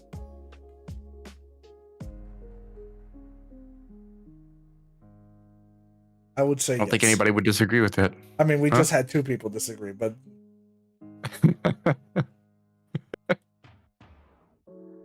like I would give my reason. The thing is that it's very idealistic, but and it's also because I know that deep down within me, there is a part of me that would say no. If I was pushed far enough, I would say no. It is always wrong to take another person's life. No. I feel that. You're right. And I'd say I have to agree with that. Based off of what we said, given circumstances and the things we're going through, I'd say agree is probably the safe answer. I think you're right on that aspect. Because like hard. If we believe life is sacred, then we would say yes. That under any circumstances taking life is wrong. But at the same time, if let's say you're met with the embodiment of evil incarnate, and there is nothing redeemable, but they haven't done anything to you, would it still be yes or no? So let's answer this question, since you're talking about that. The right to life is so fundamental that financial considerations are irrelevant in any effort to save lives. I'm sorry, repeat that because I was reading and I got... You're fine. I said lost the right to life... You're fine. The right to life is so fundamental that financial considerations are irrelevant to any effort to save lives. Meaning regardless of the cost, you would save a life. Yes. Or agree. Safe answer. Do you think voluntary euthanasia should remain legal or illegal? If the thing is that a person's autonomy supersedes that. If the person doesn't want it, you do not force them. Voluntary euthanasia should remain illegal. Agree or disagree? Disagree. Same. Homosexuality is wrong because it is unnatural. Disagree. Disagree. It is quite reasonable to believe that the existence of a thing without even the possibility of evidence for its existence. So it's kind of a mindfuckery type of question. So yes, I'll repeat it again. It is quite reasonable to believe in the existence of a thing without even the possibility of evidence for existence. A good example would be religion. That's primarily what it's alluding to, from what I understand. So you would agree? I would agree, but I would give I would get a spin on it. But we'll get to that. Oh, this is. If you want to talk about it, let's do it. Let's talk about it because it's like okay. So, this is your channel. You can talk about whatever you want. Everybody. All right. From what I understand, everybody here like loves talking to you about these things. That's the thing. Like, no need to worry. So like to Helgen, Helgen Torin that said if you're always in pain, ask someone to kill you or it is wrong. We covered. I think we covered it with the whole euthanasia thing where Yeah. if the person doesn't want to be alive, then you have no right to strip that from him and force them to keep on living. Life is a gift, yes, but that doesn't mean you are forced to partake. And if the pain is too much, then there are options for you. Like, and if you've done everything, and that is but it should be treated with the utmost care. It's not something that you just go, I feel like not being alive today, and I guess I'm just gonna Nobody do would it. disagree with you.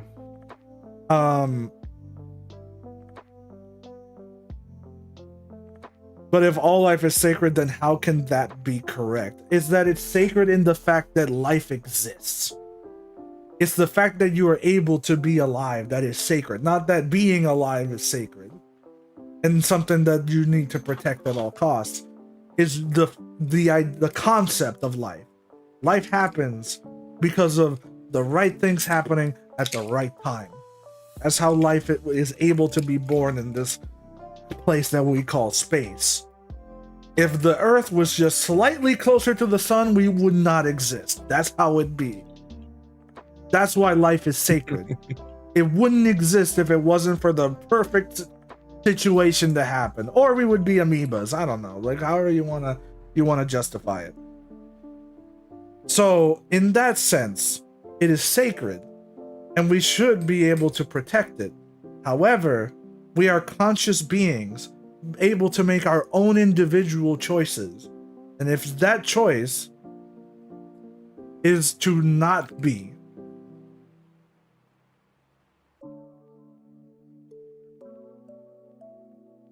dedicated to religious purposes, I mean, I don't. Is there no other definition for sacred? Maybe we can call it something else. Because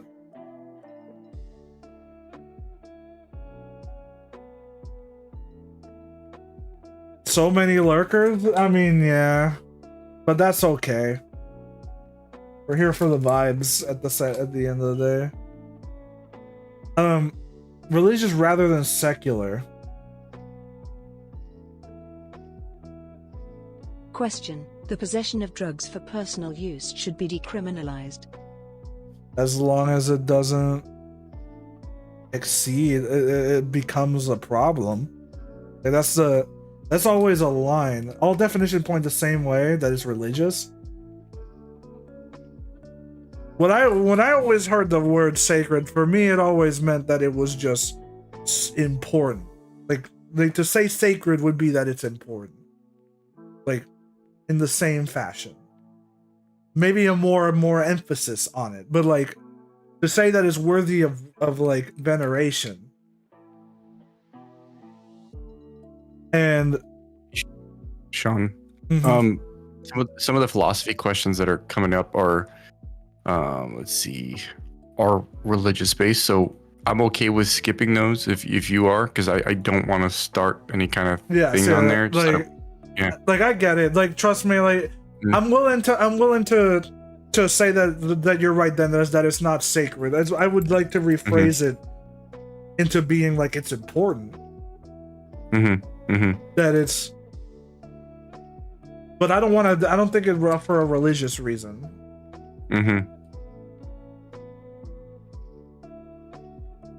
You're saying the initial conception of life is sacred, but the prolonged existence and experience isn't.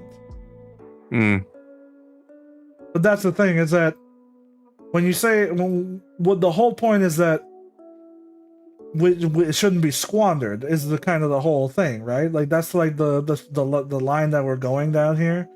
So life itself is a miracle, and that it can exist. I would say, I guess the hardest question right there, Sean, to really kind of, I guess, fight against that kind of question, what Shinobi's talking about. Not that there's a fight here, not that there is. No. But I think the question you should be asking is, where does life actually technically begin? You know, in the state of, you know, the human conception of it. Is it at mitosis? Is it when the cells are there, or is it when the lungs form? Is it when there was a heartbeat? Those are going to be the questions that need to be sorted. And Shinobi, I would say that from that perspective, where do you believe life kind of starts at that point? That's another question that maybe we need to think about. What do you think? You guys might got me on this one. I'm gonna be real with you. Like, which is good. I don't want you guys to just agree with everything I'm saying. Those questions that involve religion and belief. At the end of the day, yeah, what we believe is this is all it is. Morality is what we believe as well.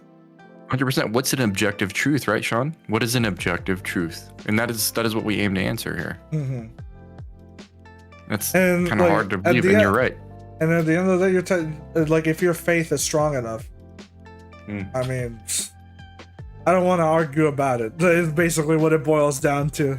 It's like, but so hear me out, right? Let's rope it back in. Yeah. I'm just saying, the boss had conviction. Yes.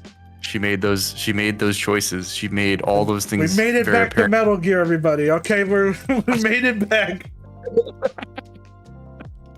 That's the whole point. Like, I have more questions I want to ask, but oh yeah, it's like those are the questions I'm sure that went through boss's mind, at least to some extent. It's to some small spot. You know, these are kind of questions she probably had to deal with, some morality, ethical based questions. So she looked at the world from a very neutral perspective, and she answered them. And that was the beauty of Snake Eater. I'm not trying to pick on you. Please don't feel that way. I'm just trying to make you and the others think. And you are you are free to do so. I'm not going to. Like, trust me.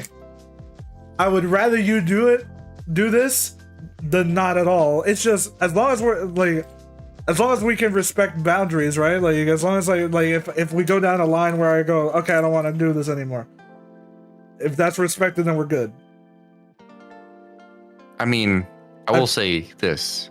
If he says the Bible says, I know you from the womb, I could literally just say, to combat that, the Second World War was just a war. He did literally say that. He did say it, but I drank a can of Coke and slept for 4 hours. Is that part of the Coke story? Is that the sequel?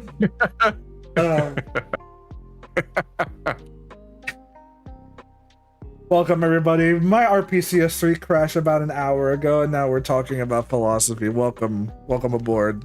That is the picture that will remain as the background of this stream until further notice. My game crashing and not working the way it should. And that's how we ended up here in purgatory.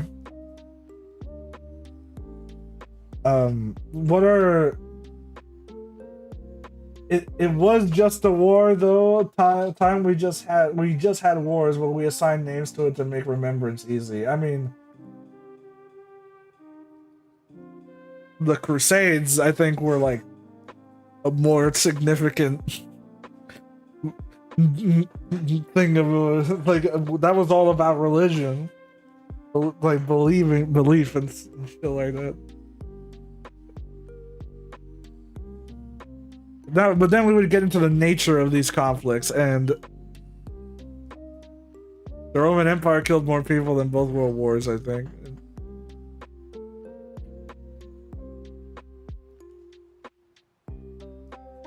Question: on bodily death, a person continues to exist in a non-physical form? I hope yes, and that is my answer.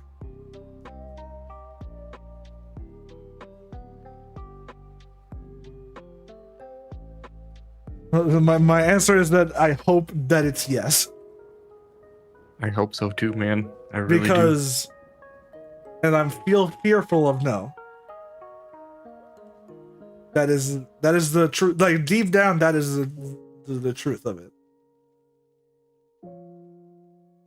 Like, we don't know for sure. People get like glimpses, maybes. They feel something and they think, it might be the presence of something, right? So I want to believe yes, but I am fearful if it's no. I have one question. Do you believe that workers should own the means of productions? Like what? Like we're going into like the political stances. We're gonna try to like talk about communism. Like, well, I mean, that's like a crux of it, right? But like, workers owning the means of production, it's like, I don't think I know enough to tell you to be able to say what that means to me. Because the reality is, I feel like workers already do. It's just that they're not willing to exercise it. Because it goes back to what we were talking about before, where it's like, if we all just stopped working one day, that's socialism? Either way.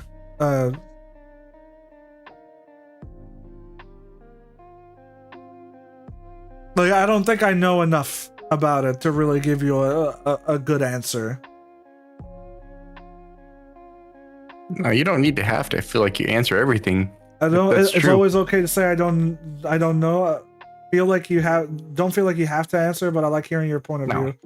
I think that comes up with religious debates, really. But the bodily death one. Okay, then sorry. The thing that I wanted to say my point of view of it is that, to an extent, I think that workers already own the means of production, because but they don't exercise their right to have that control, because it's currently set up in such a way where it feels futile to do so.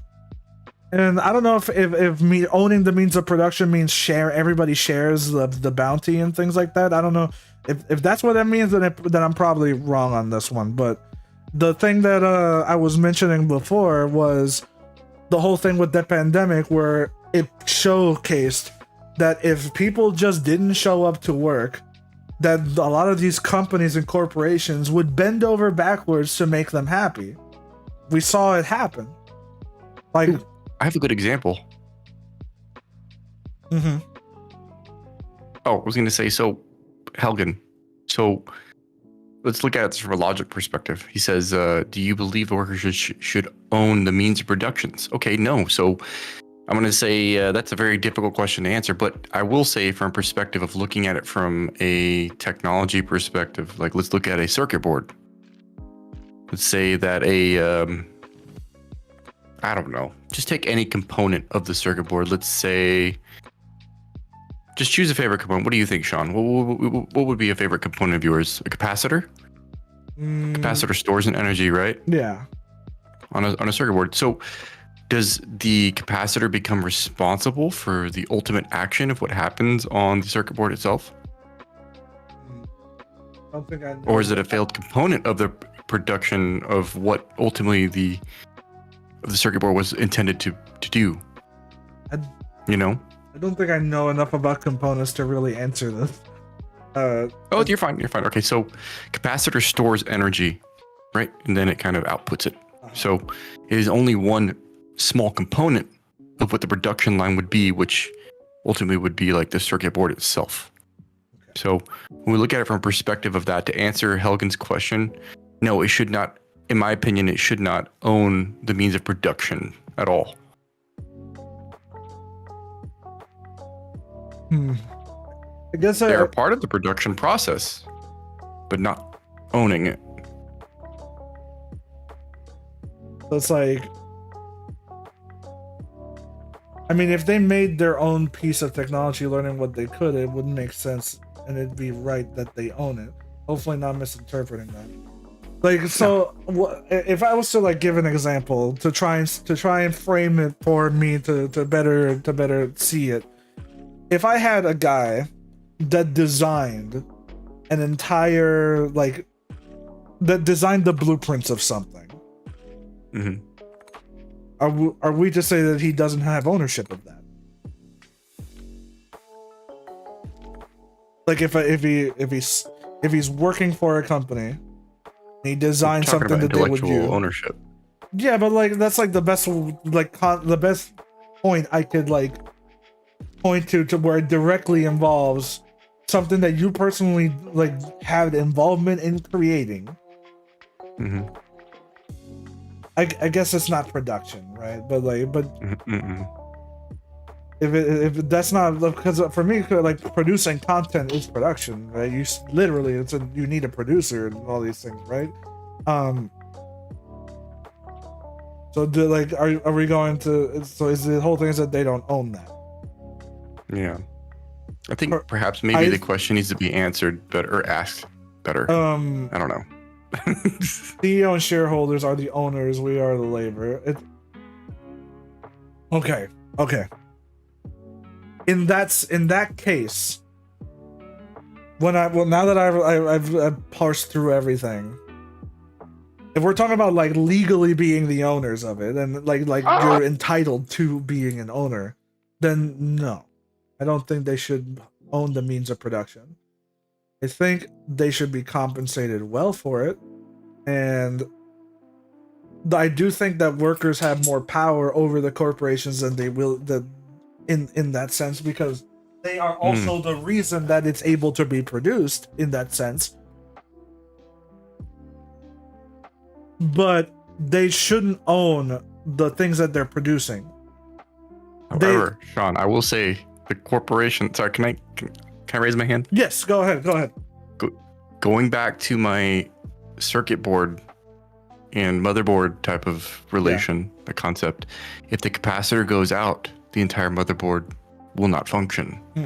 So again, I think that is just like how Helgen says that their CEO and shareholders are the owners and we are the labor. Yeah. That's fine. You can believe that. But at the same time, we should also give them respect to the individual components on that production line. Like, them not being owners does not discredit the fact that they're an important piece. Just like how absolutely like a cog in a machine in the thing would make it so that the entire thing doesn't spin. Like a cog in the machine is necessary for the entire thing to function. Just because they're not the major chief executive officer. Just because they're not the leading thing that causes everything to. They're not the thing that causes it to spin. Doesn't mean that they're not important to making it spin. Owners and shareholders put the money to start and funds the corporation, so they own the corporation. Like, it's all about conceptualization. You're correct. Yeah. So personally, I don't think workers benefit from owning the thing that they're producing in the same sense. But they play a vital role. They play a very vital part. Oh yeah, they play the crucial part of it being able to be made. And for that, they should be compensated well and respected for being able to do it. It's whenever you start again, and whenever Sean, it comes down to Metal Gear. Once again, no, I'm just kidding. Shut up. It's whenever you start demeaning that portion of the people and you start seeing them as lesser and you start seeing them as lazy, you start going into all that. That's when that becomes a problem. That's when I said that's when I mentioned the whole thing of you can make these people respect you by just not showing up to work all at the same time. They have no choice but to do that.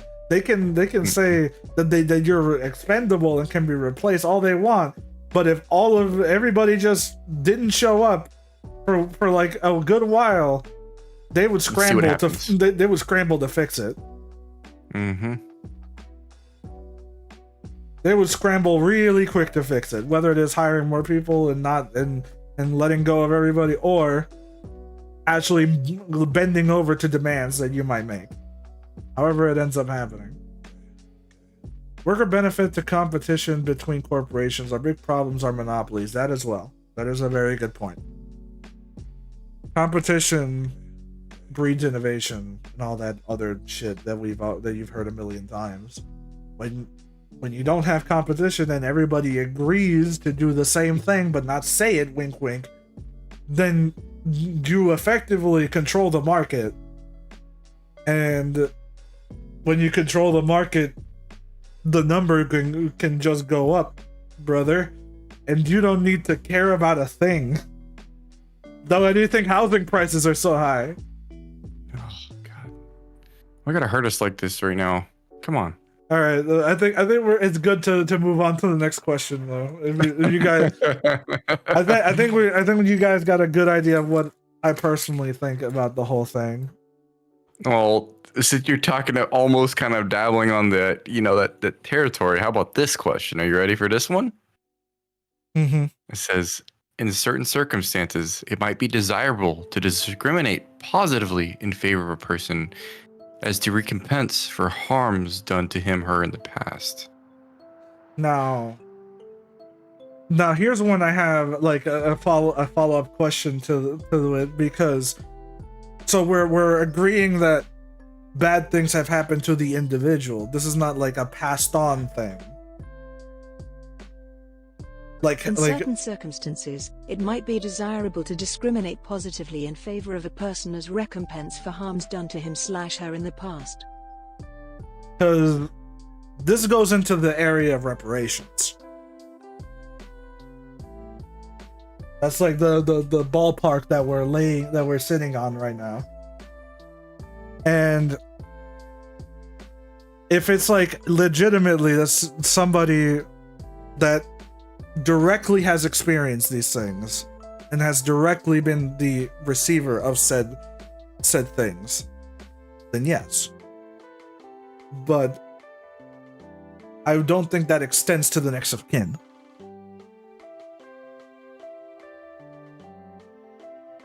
I just want to bookmark something, Sean, and talk about how we were talking about AI earlier. Yeah. So this deals also with fairness. Yeah. I'm just saying. Okay. Like, based off of that objective truth right there, they're trying to kind of push us into, especially toward the future with artificial intelligence. I don't see how this question is going to be relevant and how it'll actually be effective in the future going forward. And they trying to push that truth onto humans like you and I and try to like kind of garner our experience on it. That's a really tough situation to work out. The memes that are passed on, the memes that are selectively chosen and passed on can set the scene of further discourse. So, for example, if I have a person that I have taught them their entire life that they are the victim of whatever circumstances, and that the people perpetuating that state to them is a tangible thing that they can direct their anger towards. Well, I'm setting the scenes. I'm setting the scene for them. I'm giving them their reason. I'm giving you the reason and this is the reason that your life is the way it is. It's nothing to do with you. It's everything to do with them. And the thing is that when it comes to that, it's like we can be lenient to an extent and show sympathy to people that have suffered, right? But that does not give you the excuse to treat other people harshly in return. Like this becomes the whole. You know what this is? This is Magneto. This is what Magneto's entire character is.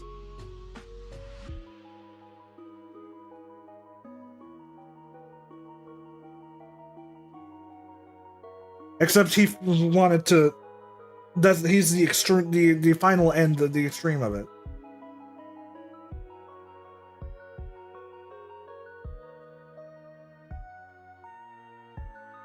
Or the entirety of X-Men, however you want to frame it. Like, no, I'm thinking, I'm listening.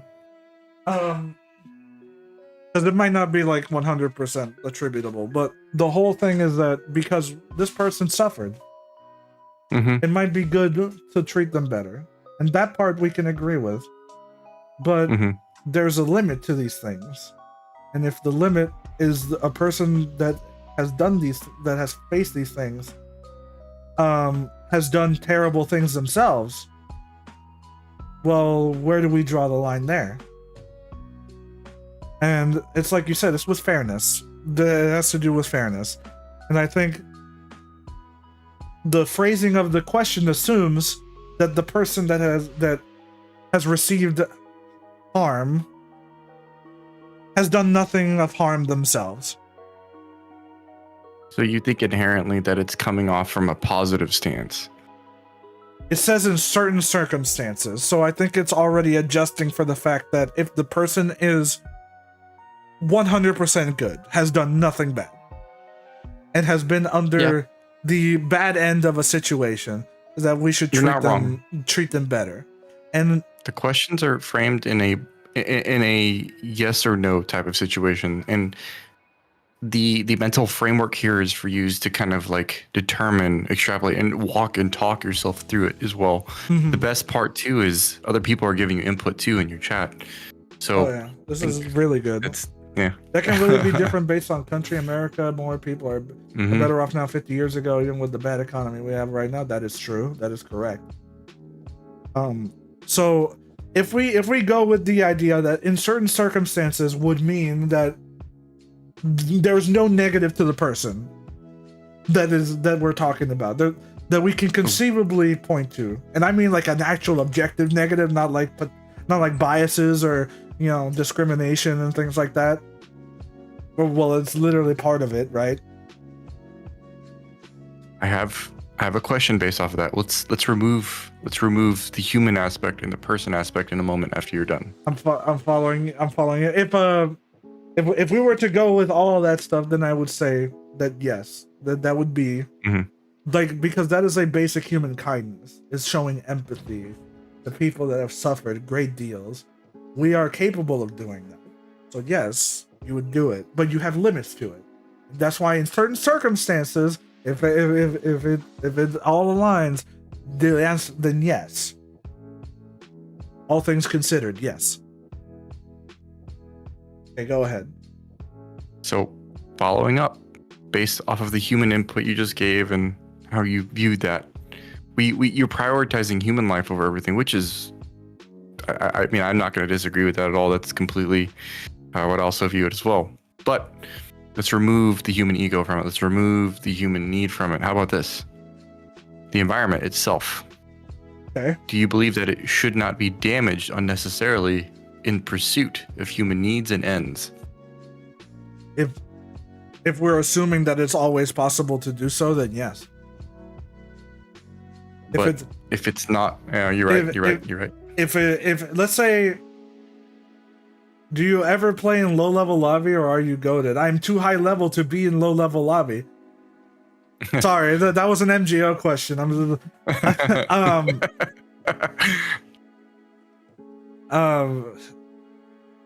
on, where was my train of thought going? I'll post the question in the chat.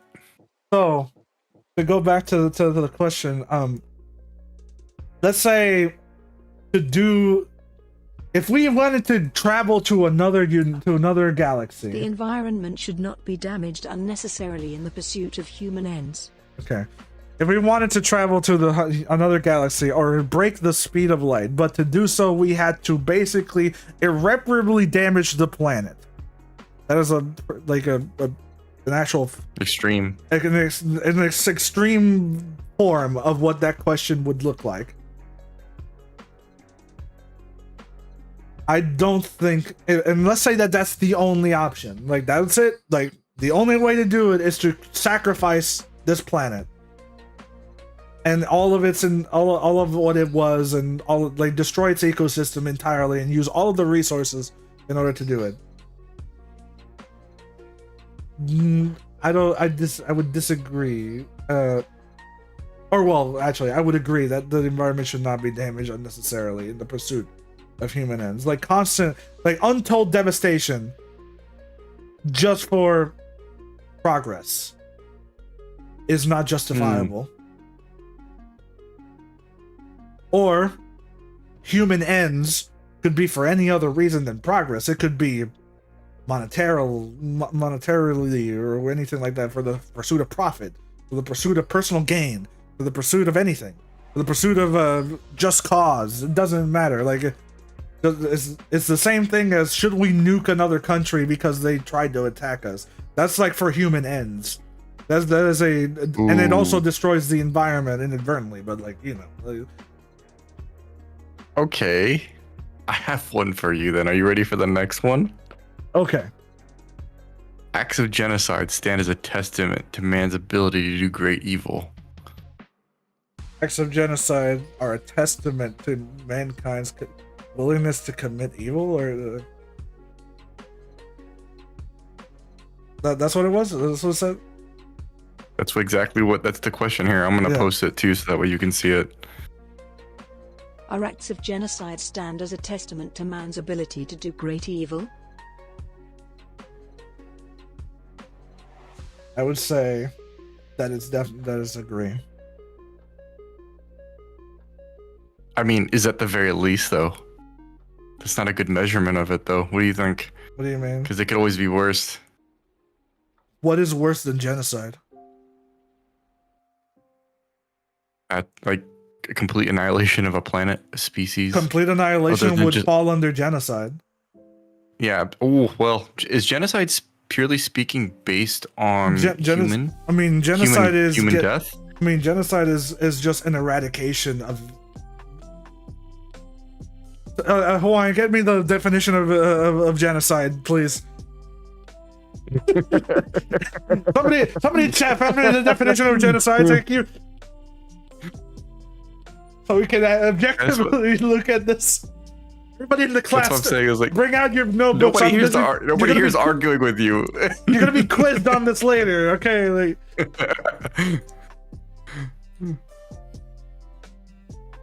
I hope you guys have been writing the stream down. The deliberate killing of a large number of people from a particular nation or ethnic group with the aim of destroying that nation or group. So, okay. We don't have... That's prioritizing human life, or unprioritizing, however you want to view it. But that also falls into ego. That's it. Genocide particularly counts human life, not necessarily the ecosystem and animal life.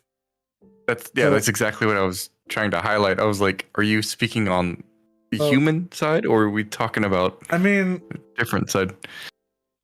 Well, whatever, however way you put it, genocide leads to the rest of it. That's what I'm saying. It's like, if you eradicate an entire nation, do you think the land around it is going to be fine?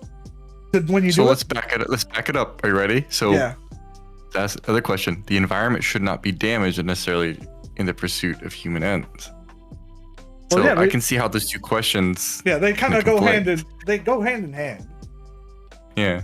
Well, that's the thing, is that there is a way of, like, environment should not be damaged for the sake of human ends is that it is like there is no justification for doing anything human related that would just end up in destroying the environment. And which also is a testament to the next question, which is genocide is a testament to the great evil that mankind does. Which means that these two questions go hand in hand. Because the great evil that is committed ends up doing that. If genocide is a testament to it, the result, the aftermath of it, ends up being that destruction of the environment for the sake of human ends. Like, we completely destroy the environment, whether for human ends. And depending to how far the extent that is taken, think of the nuclear option, it's irreversible in some cases, unless you wait a very long time. So yeah, they go hand in hand. This is how I feel about it. I wonder at what point is there a number is there like a specific number of lives lost or it's considered genocide? I don't know. Well, the part that matters is that it's deliberate. Deliberate in a large quantity of a particular group. So it has to be targeted. Is that how genocide is framed? It's targeted, yes. Okay. I see. Okay. And yes, so I was like, and yeah, like how I said, it's about eradication. It does, like, the number doesn't matter. What matters is that deliberate and targeted. Which, so. I wonder if COVID was an attempt at some sort of genocide at that level. There were people that were arguing that, yeah. Because they said it was man-made, created. It was it was created for a purpose to do that. It was like a weapon of warfare, breaking the Geneva Convention and all that. So there were people that were arguing that, but since we don't know if it came from a source like that, other than the lab, but we do know it was created. It was tested in labs, right? And the whole Wuhan thing, if I remember right. So we know it was created, or to an extent it was. So the argument is to be had that it was, the original plan was for it to be used for something like that. SARS and crap all started in China. Yeah, there's that. There's a reason why chemical warfare is banned in the Geneva Convention. All that. It's like there's nothing worse than being attacked, with biologically. Feel that. Like being hit with a Fun stick stuff. is bad, but being attacked from the inside is like probably the worst way of being attacked. 'Cause at least you can see the physical attack coming. You can see the nuke explode. I'm just saying. You can't see a virus. I have a lot more fun things I want to ask you later in the future. You're gonna love it. Bans only work in those who follow rules, which are not many. That's, yeah. I mean, I'm not gonna argue with you there. Mm-mm.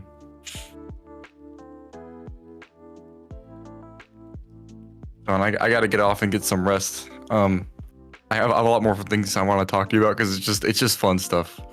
These questions I ask are not to incite arguments. They're here to incite conversation and intrigue. And if anybody has taken them as such, that's incorrect. I think it's important to look at those perspectives and questions and to really think into the objective truths of what we find in ourselves. Speaking about because evil ultimately these conversations you're having right death now, be Sean, I think that it's necessary to important too, because to cast aside you're looking narcissistic traits and how we chances view the of world grandiosity and what we never can happening view and would change be within necessary ourselves and and what we efficient can to make actually an get to ego what we death consider an objective truth. And I think that's ultimately what we all want. And I think like how Boss frames it, like, are the enemies really the times? Yeah. Or are they really countries? Are they really defined by borders? Those are cool things to think about as well. So, like you mentioned earlier too, is like all this cultural references as well. Like it's maybe it's all in a matter of perspective and how we view the world as well. I'll get to that in a moment. Truther. But I'm gonna shut up now. Like I'm just thankful. Thanks for having me. Yeah, no, thanks for bringing it up. Like, we wouldn't be here if you didn't find it fascinating. So, thank you for being the host of these questions and enjoying and me rambling on about my point of view. Because there's no rambling; it's just having fun, and we're just talking. This is the best part. That's the best part. Like, hey. We should do this more. That's for sure. Like I wouldn't mind it. Well, I wouldn't mind doing this again. That's for sure. I will. I will to you that I will never ask a question that will kind of like without permission of you and things like that, especially on your own stream, because that's the most respectful thing you can do is respect the rules and things like that. So so things like that, I'll always forewarn and ask you beforehand. Then no problem. I appreciate it, Robbie. Thank you. Yeah, dude, of course. Appreciate you. I'm gonna get some rest. I'm tired as hell. Yeah, you go ahead. I got about it's 5 o'clock right now, so about 3 hours. I got 3 hours left of my work shift before I have to. Oh my god, get back on MGO, have fun, and then I'll think of more questions as well because I have some fun things I really want to ask you that I think that you might not be able to conclude. And I'd love to be challenged on these things. Yeah, because I think these questions just kind of set a mental framework about where I'm trying to like see what you're thinking or what people also think as well. Oh, what?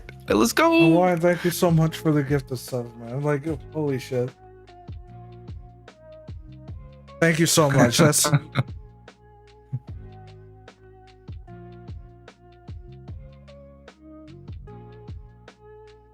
has subscribed for 0 months. I think it's just keeping track of the how long they've been subscribed for, so it's responding with 0. A gift for your community. I appreciate it, man. Like, you have no idea. Thank you. Thank you so much. Truly. like even talking to you like earlier, like in the chat about the whole Helldivers thing, was pretty nice as well. So I look forward to talking to you more as well.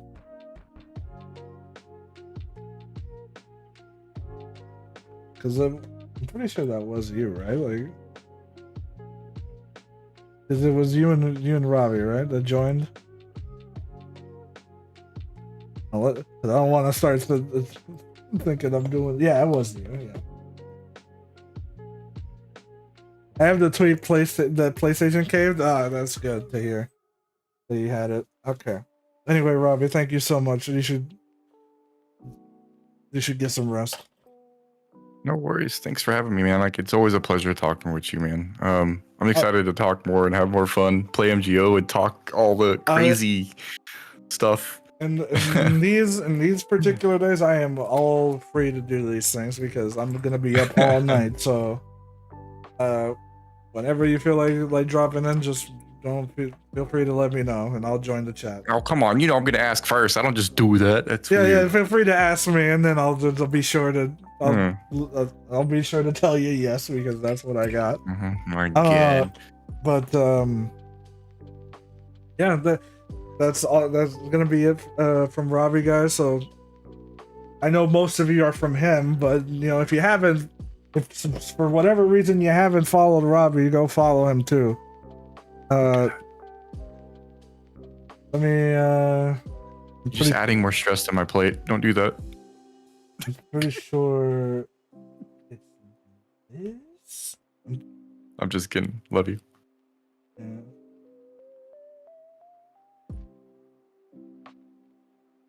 No, don't do that. I gotta head to bed too, brother. That's fine, lads. You guys have a good time. I appreciate everybody that's come by, and if you guys want to hang out more, feel free to. Oh, I posted the wrong Robbie Wonder. That's why.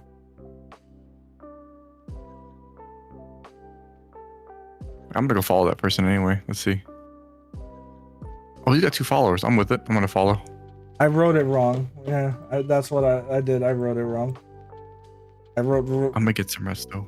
Thanks for hanging out with me. Thanks for all the stupid questions I ask. But ethics and morality really fascinate me, as well as philosophy. And you can kind of see how Hideo Kojima wrote that into Metal Gear, and I think that's so fascinating. Mm-hmm. Yeah, it's definitely fascinating, and Sean, I can't wait to talk about all this stuff with you once you get back into Final Fantasy 14, because we're gonna have plenty. Oh my God, plenty to discuss with that. Well, as soon as I'm doing that, okay. So if I'm gonna pick up 14 again, you have to read The Creative Gene by Kojima. Like, you have to do it. Like, you owe it to yourself as a fan. I feel like, yeah, I do. I will. I sent you the link. If I need to get you the book, I'll buy it for you and I'll send it to you. But like, I feel like you owe it to yourself to read that because I think you would like it. Yes, I will definitely figure out the time to be able to read through that. Thanks, Doctor. You have a good night, Sean. Thanks for being amazing. I'll be quiet now. I'm just really happy, man. I appreciate you. I'll catch you later. You too, man. See you. Good night. Have a good night. All right. Bye-bye. Bye. All right, guys. So let me go back and go look at the question that Dr. Truder had posted. So, speaking about ego before, should an ego death be necessary to experience to cast aside narcissistic traits and chances of grandiosity from ever happening? Would that be necessary and efficient to make an ego death occur? So, is this in reference to how people would go on these like retreats and like take a bunch of drugs and like have an out-of-body experience where they essentially describe it as an ego death? Like, that's because that's like the closest I've ever heard to somebody having to do that, like to it ever being described. Because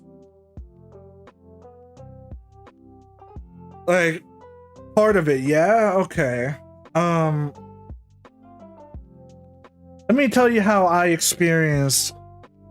I don't know if I experienced an ego death, but I did something that my psychiatry professor basically looked at me and said, I don't know how you're still alive from having done this because it's very dangerous. It's a very dangerous road to go down. And I remember that I had to explain to them that I did a massive introspection and I just kept digging deeper in the questions on why I felt the way I did and why I did the things I did and what was the cause of them. Like, was it like ego? Was it like fear? Was it like, and I was psychoanalyzing myself. I guess that's a way you could describe it. And she was scared because that was very incredibly dangerous and not something that you should be doing alone. Things like that. Because it can turn into a very dark direction very quickly, and people have a lot of trouble being able to face those realities and those questions, and being honest about them and all that stuff. And I was able to navigate that. And I answered those questions, and I found out a lot about myself. And I tried to let go of a lot of those things, whatever it was, whether it be fear, whether it be feeling of entitlement, of all those things. It's not that they're gone. They come back every now and then. That's kind of how it goes. The same with depression. It kind of comes and goes no matter how much you treat it, because it's all a matter of perspective kind of thing. So, but having those answers ready for whenever these things do come back up, it allowed me to keep it down, most of it. And I do think it's necessary to have these sort of introspections. I think everybody would benefit from understanding where a lot of your wants and desires and all these things are coming from. I've heard shrooms does make people think a certain way, though. Hallucinogenic sure hit hard. Yeah, I do. I've had it to be described as like it completely changes how you think. Like it completely changes your perspective on certain things. And I've seen a lot of people do complete 180s after experiencing a heavy case of that type of stuff. I've never been curious enough to try it myself, though. I've always been fearful of losing control of my own consciousness, which is a weird way of phrasing it. So I make great effort into trying to stay in control of myself as much as I can. For example, I have never blacked out from drinking too much alcohol yet. I don't know if it'll happen the older... I don't know if in my old age, in my older body, it'll happen more easily. That's another thing I haven't thought about. But as far as when I was heavily drinking, and when I say heavily, I mean drinking an entire bottle of vodka heavy in like an afternoon, I never blacked out, and I still remember everything I said and everything I did while that heavily drunk. And that's the heaviest I've ever gotten, to the point where I threw everything up.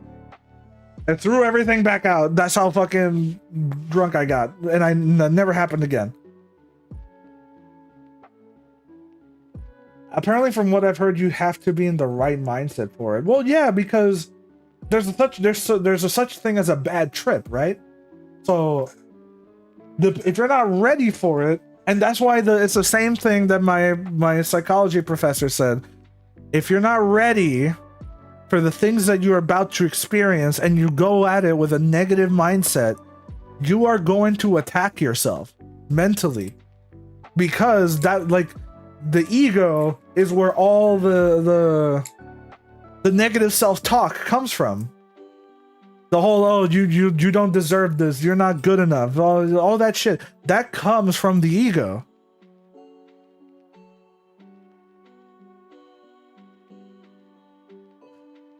Like, like it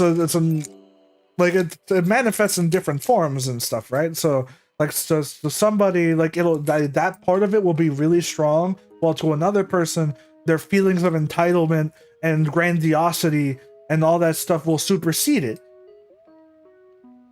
But like I feel like they both go hand in hand here. The negative self-talk and all the negative parts that you perceive about yourself is ultimately an ego check. And when you snub that one, you snub the other one too. Because you can't go about humbling yourself and finding out the reason that you have these prejudices or these biases or anything like that and walk out the other side and go, I'm great, I deserve everything and everything, right? Like, no, like you kill both of them. Or you snuff them both out. And you, because they're both both sides of the same coin. If that makes sense. Hopefully that makes sense. Because I go off on my little like analogies and visualizations of shit like to try and make a point, but hopefully that answers your question. That I do think it's necessary to at least experience something like that, because you don't need to experience it often. Most of it is experiencing it once and being able to answer all these questions. You don't need to answer all of them, because I don't think there are some questions that even I'm afraid to answer still, that I haven't checked. Those are locked doors that I haven't gotten the courage yet to answer. Maybe some shrooms might help me, but the point is that you make that choice. Like you find a secluded area and you just ask yourself, you revisit a lot of the things and you ask yourself why. And why do you feel this way? What are you expecting? What do you want? And you're obviously going to feel like, I don't know, a lot of the times. But if you explore the root of those feelings a lot more, you'll be able to find more answers than you realize. It can be connected to history as well. It really begs the question why some leaders in history has done what they accomplished as far as tyrants go.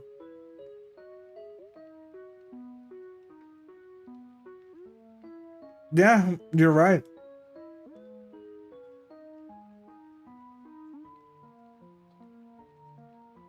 What was the whole thing that's the people keep going that Hitler should have been accepted as like a painter?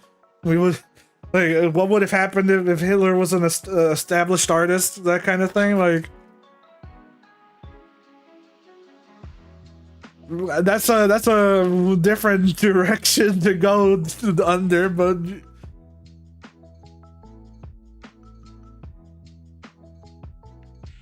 But that's like a...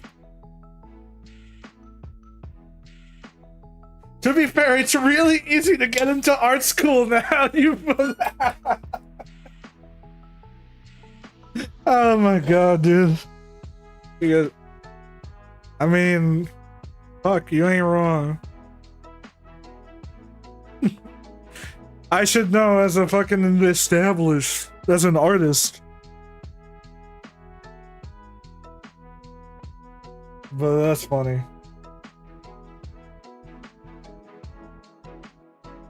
Anyway, you know what? We need a good old battle royale. I think we've had enough lull in the little avatars that need to like send in the troops.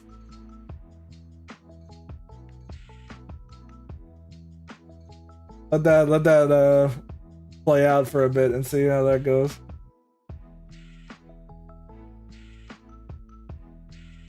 Also, his paintings weren't bad. Not advocating for what he did though. His paintings weren't bad, but they lacked perspective. That's all that was missing, if I remember right. Like an actual academic would pick him to pieces because he didn't have perspective, and he got mad about that. So let's just avoid that. To be fair, when I was in art school, I was not good at anatomy. I struggled with anatomy because I had never drawn that much before. I just went into college because I wanted to make a game. I wanted to be a game designer, so I went and learned all I could. And the first class was human anatomy. And my professor was the goddamn goat at that shit. You wanna know how? His first day of explaining what was going to happen in the class, the dude basically with a marker, with just like a whiteboard marker, explained every part of the class from top to bottom, drawing a perfect human body.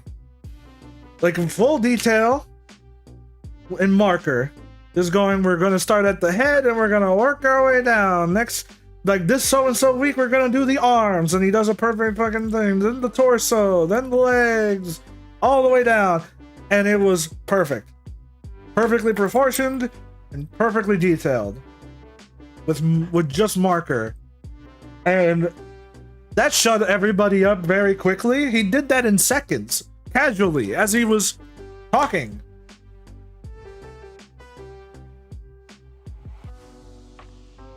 He was literally telling, here's what you're gonna learn, and that's how fast I'm gonna do it. Like, that shut, everybody was laughing and talking and all that shit. Everybody was quiet.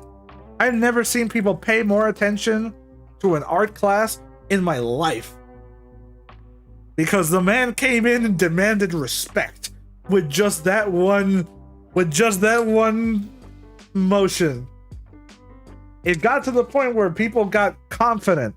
They started getting confident around him, and they started, goofing off in class and starting talking in the middle of class and all that shit. And so, to shut that up again, he went and he sat down with us as they were talking. There was a debate going on about who was stronger, Batman or Superman. I don't like something like that. But Batman was involved, and he goes and he just sits down. He just sits down and he goes, "What are you guys talking about?" And everybody goes, we're just arguing about who's stronger, Batman or Superman, because Batman does all these things. He's always prepared, all that shit. And he just, as he's going on his rant, the guy goes, he just nods. He just nods, thinks for a second, and then he goes, "Can you pass me that piece of paper over there?" And he just goes, as he's going on his rant, he hands him the paper and he just starts nodding along to his story and whatever, to his argument. And he starts just scribbling. We can't see what he's doing, but he's just scribbling along. By the time he's done with this long ass rant, he just goes, "Yeah, that's really interesting." And he just fucking flips over the fucking page, and it's a perfectly illustrated, not even like, it is an entire scene of Batman on the top of a roof of Gotham with the moon shining behind him and rain covering the rest of it, and the shadowing, the fucking proportion, the perspective, all of it was there. You could see the whole city. The guy hands him this, he signs it, and he just goes, "Stop goofing around in my fucking class." And then he just gets up and he leaves. That man's jaw hit the floor. He never spoke up again in his presence. I fucking love that guy, dude. You have no idea. Fucking unbelievable talent. Not even talent. He said he just fucking learned it, but he looked at me, I'm struggling, trying to make perspective and trying to make accurate proportions and all that. And basically just when he's, because I couldn't do perspective. I was trying to do perspective and I just couldn't figure it out. I didn't understand it. And so I just broke down and I left. I literally took my thing, I left, and I sat in a bench outside of the classroom just fucking going, what am I doing with my life kind of thing, you know? And the guy just comes out. He doesn't look me in the eye. He comes out and he just sits next to me. And he goes, that shit you're doing right there? That was better than what I was doing when I was learning. And I'm like, really? It's like, took practice. Took years of practice. And the thing you have is that you have a teacher. I didn't have a teacher. So don't worry too much about it. I mean, if you need anything, I'll help you. It's okay. And then I got through the class. And I got better. Now I can do anatomy, like, now people look at me and ask me for anatomy tips. And then artists ask me how do I do like the anatomy of my character better and all that stuff. And it's like, it's wild how that goes, huh? Who would have known RPCS3 crashing would initiate the talk of moral and philosophical values? Yeah. That lobby was going for quite a while, to be fair. We were having a lot of fun. Imagine the emulator comes back alive from the deadlock. I actually closed it. For whatever reason, the image is still up on my on OBS, but I closed it a long time ago, actually. But for whatever reason, it's still up here. So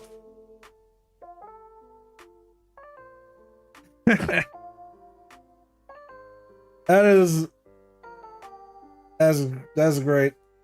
You know what sucks is that I want to take this entire stream and like edit it and archive it so I can upload it to the channel, and I know that's gonna take me a long time. God damn it! But it deserves it, to be honest. Find a way to showcase it, but like, oh man. It's been fun, that's for sure. Like I enjoy talking about these things. Like one thing that you'll find from me in this channel, which by the way, if you haven't followed yet, like hopefully I've earned it from you at this point. I don't want to be like that guy, but like hopefully you've had fun and want to see more shit like this. But the things that you can see from me a lot is that I am very passionate about games. And I'm very passionate about stories. And Robbie pointed out that I'm not that I like the philosophy angle of all these stories and all these questions that they propose and all that stuff. And that's part of it, to be honest. I never thought about it that way, but it is true. When I look at all the stories that I've ever liked, it's all about the choices men make and and what drives them to make such decisions, and how they all have their convictions and their beliefs and all that shit, and they're willing to put their lives on the line to do it. Been following ever since, just haven't checked out Twitch in a hot minute. That's fine, man. Like, I just said that because I feel like I have to at some point as a content creator, with the whole don't forget to follow and subscribe and whatever. I don't like saying that, but I feel like I have to every now and then, because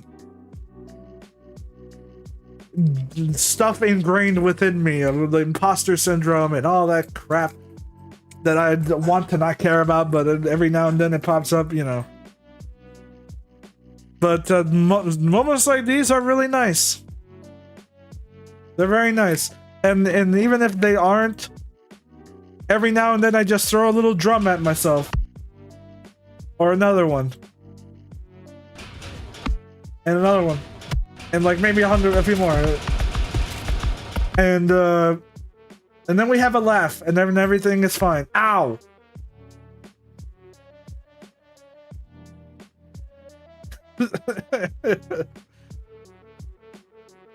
Then we have a little laugh, and then that's it. Then we go back to whatever it is we were doing, and then I get mad about a game I'm playing or something. I don't know, like...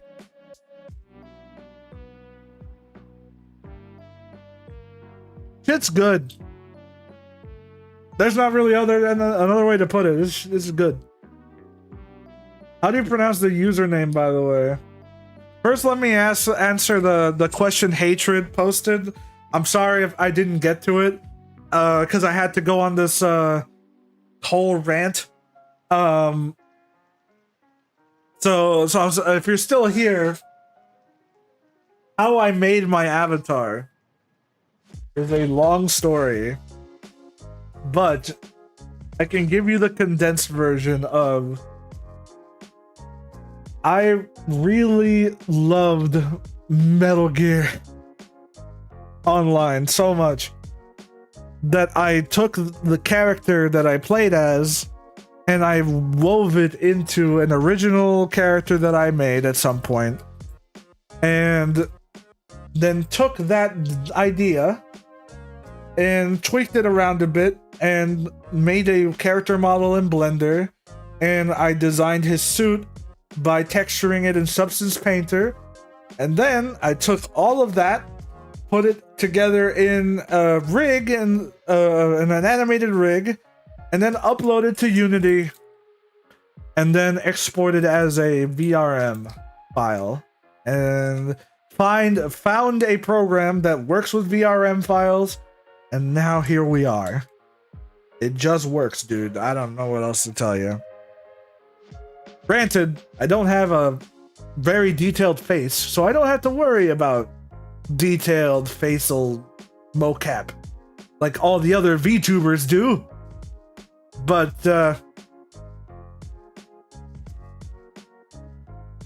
I do have facial expressions, at least. You know, that's a step up.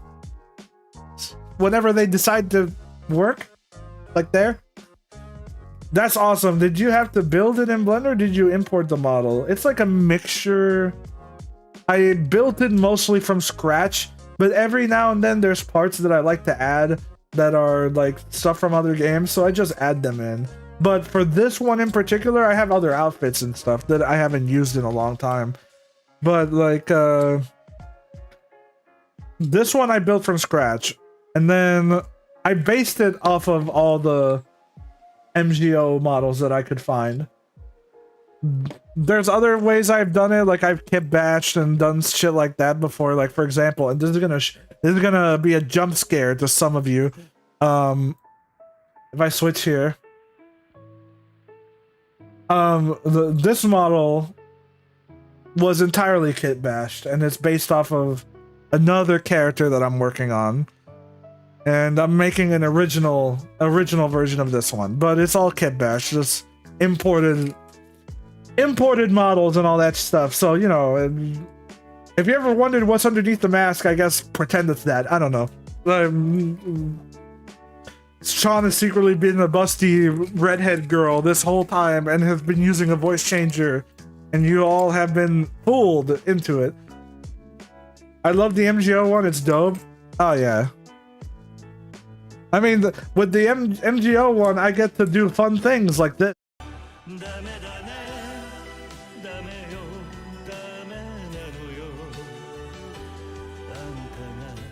You know, anything else I decide to throw this model at, it's really flexible.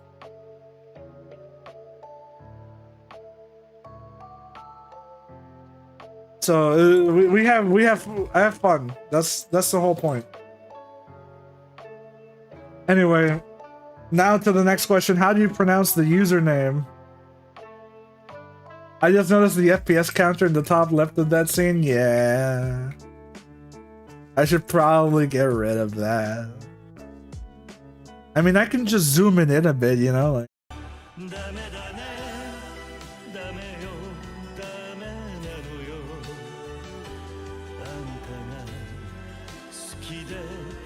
Now it's gone, and now you will never see it again. It is in the wine cellar, chat. That is in the wine cellar. Forever gone. You will never see it again. But now you have the cursed knowledge that you now know that there was an FPS counter at the top of that clip. And no one will believe you ever again that that was the case. Not that that would matter, but still. How to pronounce my username?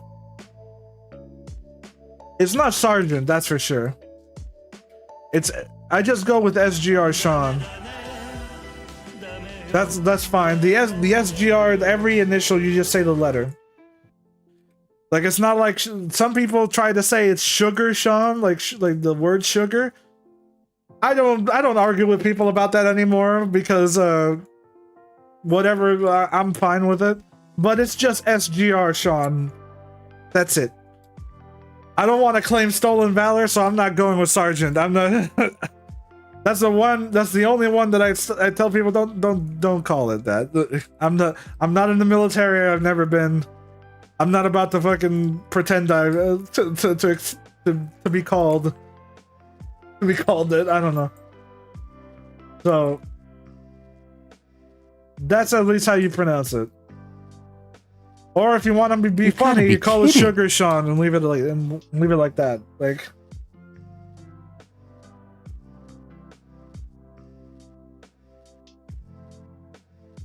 whatever floats your boat. I ain't gonna. You will address me by my Battlefield 4 rank. You will address me by my Metal Gear Online GP level. I thank you. My GP is important above all else, and so you will address me by GP first, then by animal rank, and then by name, in that order. No exceptions.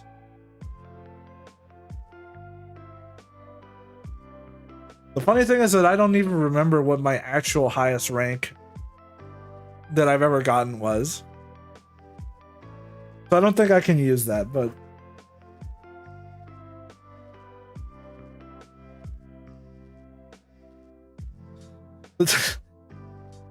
he's going to the max, talking about how much GB he's at. Ah, man. That's wild. That's a riot. Anyway, I got about 2 hours to kill. So the question now is, what next? We lost Robbie, so we lost the source of our philosophical questions. And the lobby's been dead for who knows how long, so I don't think I can go back to just playing MGO. And I don't know. But we can try something. I don't know. I mean, we could just keep hanging out here, just hanging out and talking. That's fine too.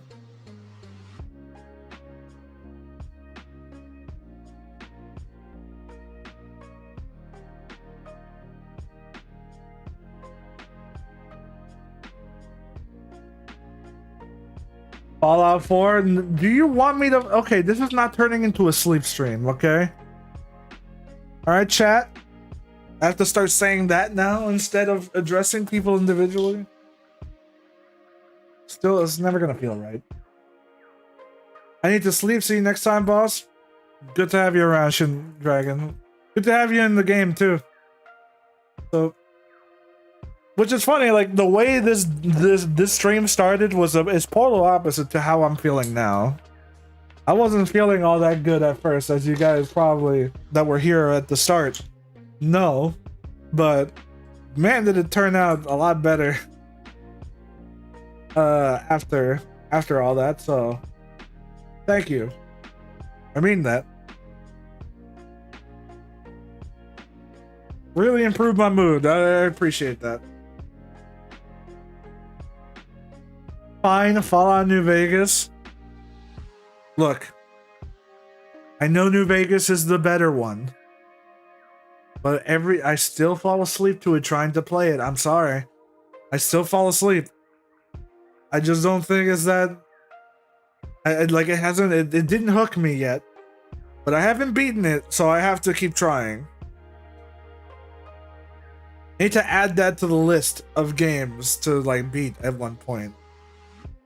which, you know, so far we haven't been playing that many games other than MGO, simply because I don't have the space on my computer to really justify doing it. But hopefully soon I can buy a new hard drive and I can get with that, so we can get some more variety. But for now, Metal Gear is the name of the game, and the game is good sometimes, depending on the day or the way the server feels like it. I don't know. I've been talking for how long? 10 hours. So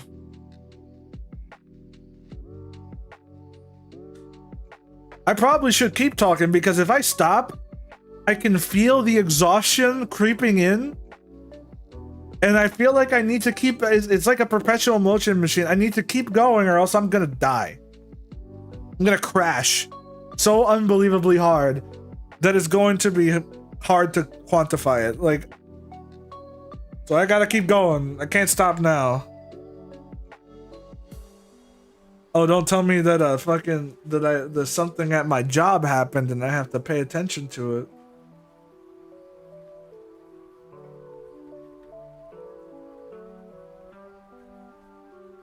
I'm just gonna hope that doesn't come back. It doesn't come back to bite me later. Not that it matters, I'm gonna be quitting anyway, but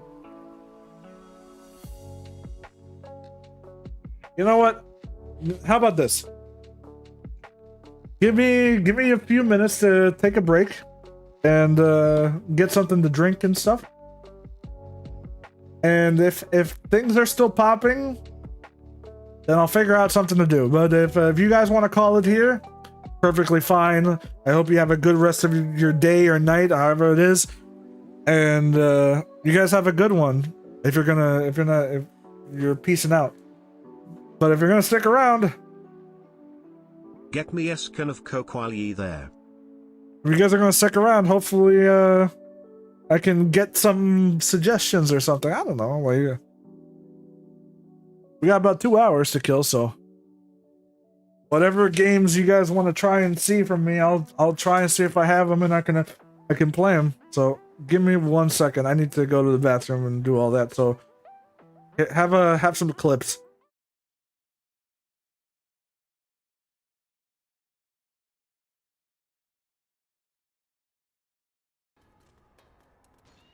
Sean, stop having my children attack you. Stop throwing them at me.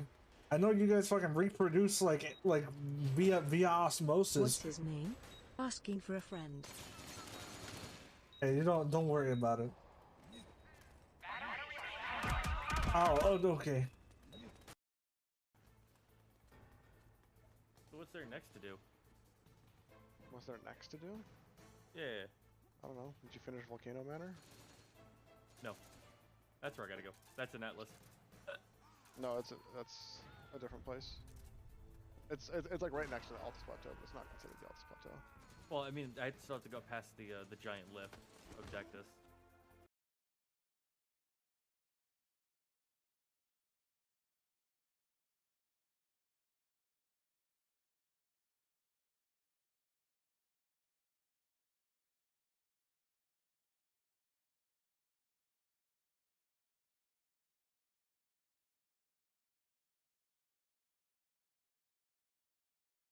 Do you have both of the medallions?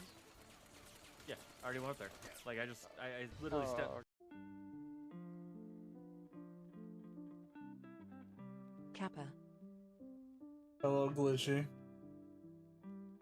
Do you enjoy my little TTS buddies? Komodo hype. Battery is recharged. Ow.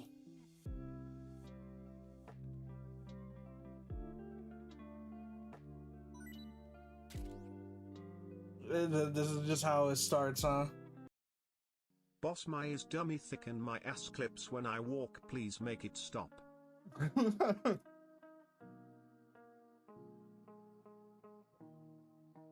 gotta be careful with that one little frog.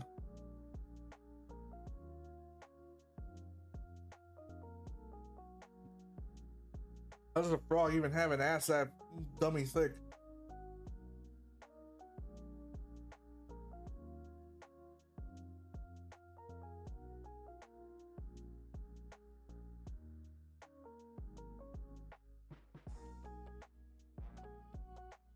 Sean and Soto wish they were half the player Radiance is. Okay, fuck you, Gakko. This is why nobody plays Rescue.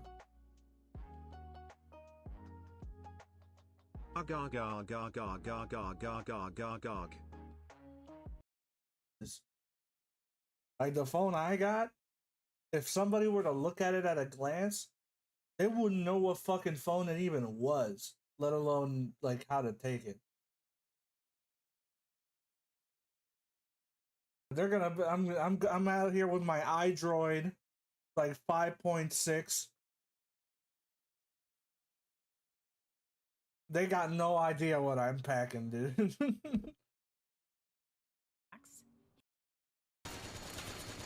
Not a headshot, huh? Oh my god.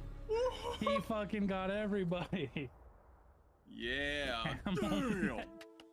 All right, I'm back. That's like whenever I get a chance to talk about anything, I go all in, man. That's why I make videos on YouTube, you know? Like, I like talking about these topics. I like talking about games. I like talking about anything. I'm passionate about so many things, man.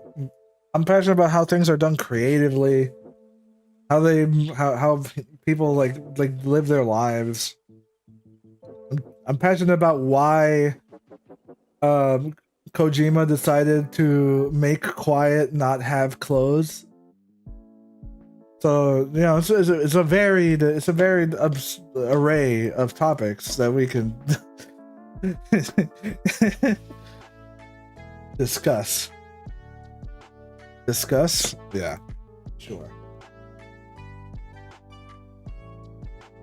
That's just how it be, brother.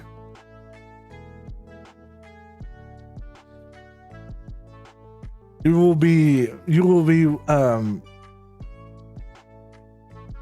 will feel ashamed of your words and deeds, he says, as there wasn't anything to be worried about. So,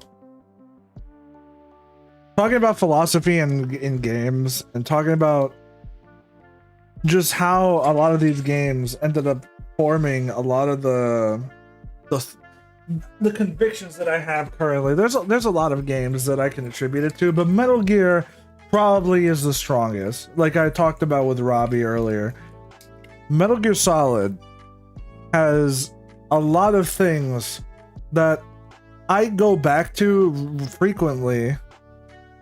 Chico is quite kappa. All right there, buddy. Why don't you go back down? Why don't you go back down there? Huh? Yeah, that's what I thought. Anyway.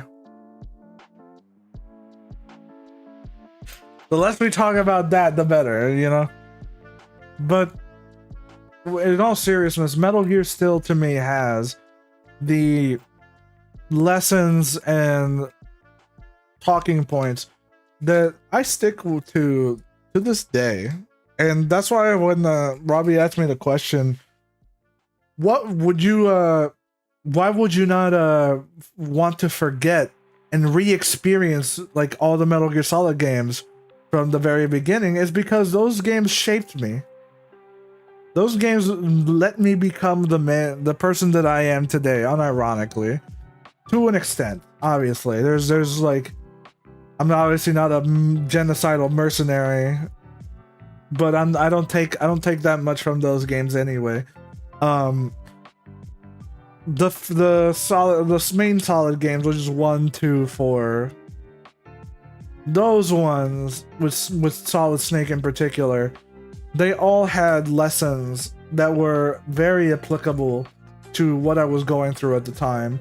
And Snake as a character is just somebody that I aspired to be as at one point or another.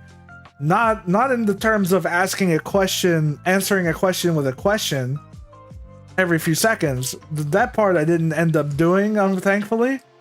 But every other aspect of his character is basically what I lived by for a while.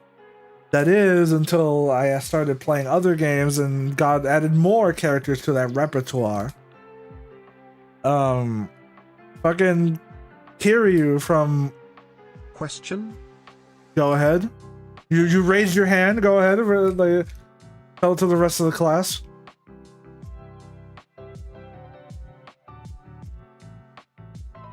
Don't worry, you'll come back up.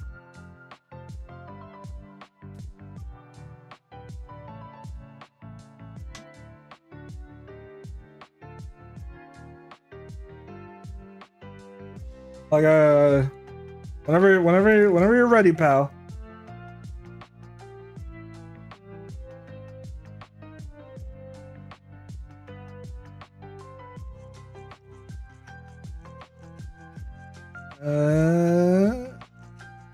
That's a long question.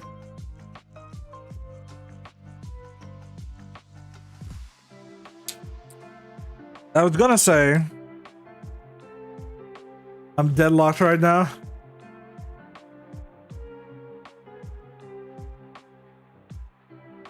So I'll keep going until you're ready. I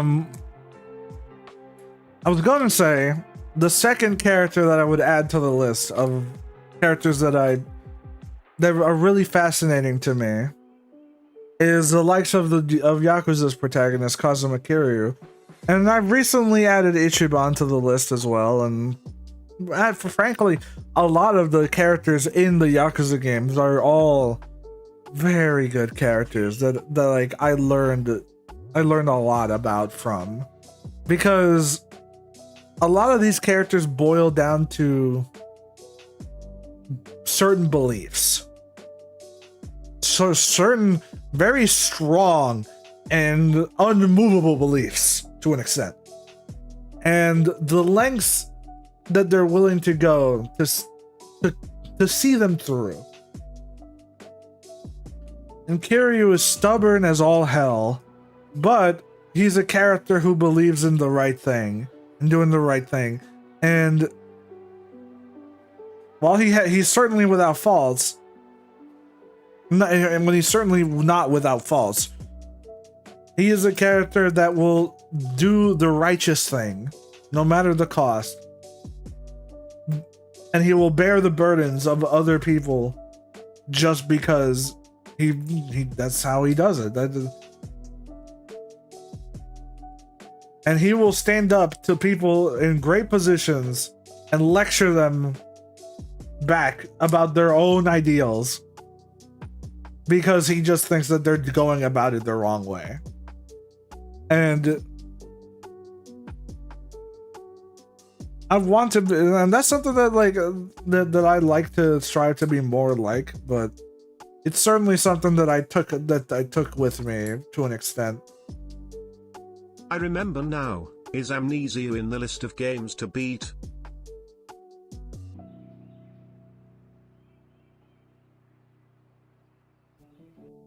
Never mention that game again until Halloween, okay? So I thought.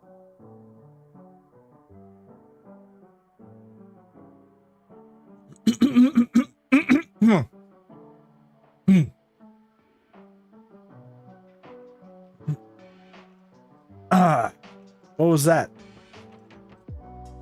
Nothing? Okay. You don't see this anyway.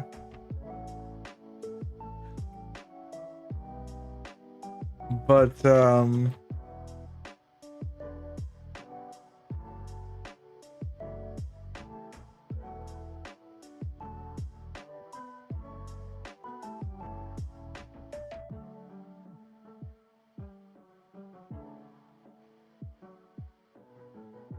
I lost my train of thought. What was I saying? Yes, Amnesia. Amnesia's just no. I do not do that willingly. I do that because you guys want it, and that's the extent of it. Not that I wouldn't do it again. Not that I wouldn't do it again, but like for the joke. Never mention that again until Halloween.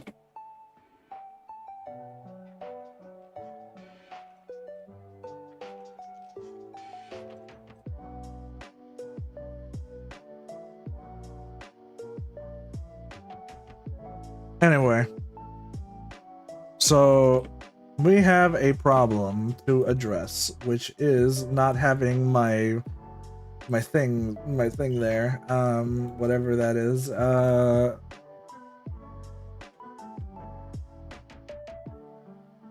It's more like what to do now. So let's see.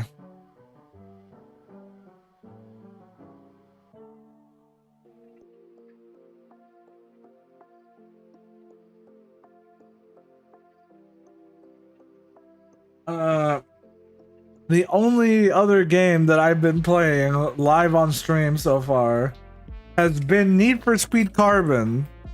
That is the only game that I've so far been playing. And then I mainly played it just to get something to do while I wait for Metal Gear to populate. So let me, first of all, let's do the main thing, which is check the Metal Gear Online lobbies and see how they're doing. Not very good. So let's say goodbye to the Metal Gear Online lobby and look at other options.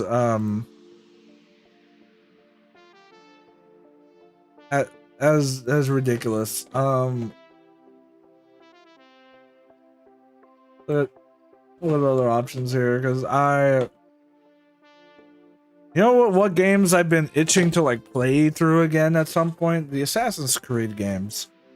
The Assassin's Creed games, like the Ezio trilogy specifically. I have been wanting to get back into the series again simply because I really miss it. I really miss what Assassin's Creed used to be. And so that is something that I would love to do. I have Halo the Master Chief Collection on here because I did it for like a friend's birthday, and fine, we talk about that game again in 255,360 minutes. Hang on. Hang on.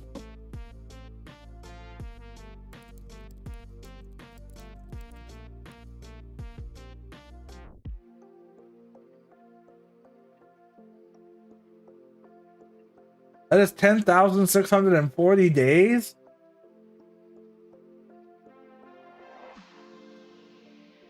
No, that's hours. Sorry. I had it confused.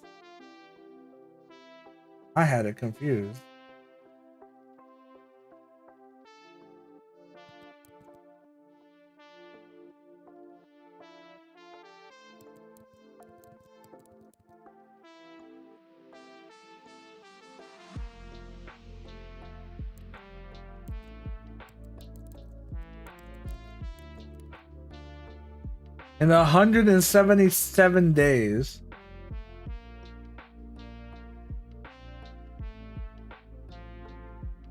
As I bring up my calendar, I don't think that's how it is. Yeah. Alright. You really had to look that one up, didn't you? You really had to get it ready for me, huh? Crazy.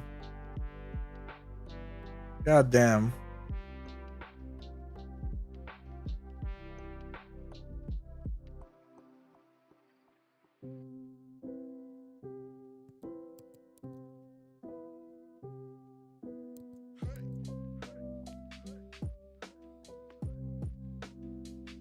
Let's see what we got.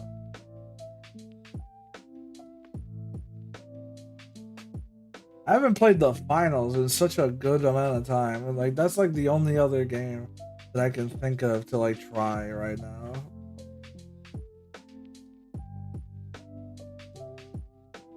Do I even have the finals still installed? I don't think I do. No, I do. I just haven't updated it. That's all I haven't done. I just don't have anybody to play it with.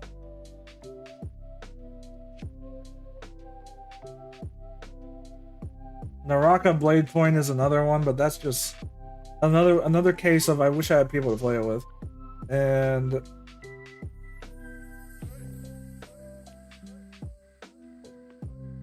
I think that's it. Anything else, any other option is just like, oh, Final Fantasy 14 is still a fairly good option apparently, huh? That's like, but like, I could probably still keep talking. Man, I'm gonna probably have to turn off my mods for 100 people. I think I might get banned for that if I play 14, and I don't want to get in trouble. That makes sense. I don't want to do it. Wallpaper Engine sounds like a good game. Yeah, that's a good game. A good ass game. I just hit it and then I just get this the whole time. That's all that happens.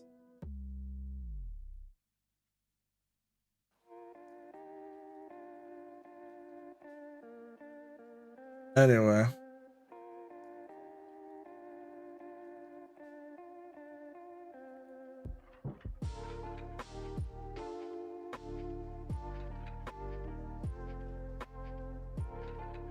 All that talk of me hyping up Final Fantasy 14 you would think theoretically it would lead to, you know, going through the whole 9 yards of actually playing it and going through all that. Like honestly, I almost feel like doing that just for the meme of it, because I really do like Final Fantasy 14. That game's story, I say that without exaggeration, it is incredibly good.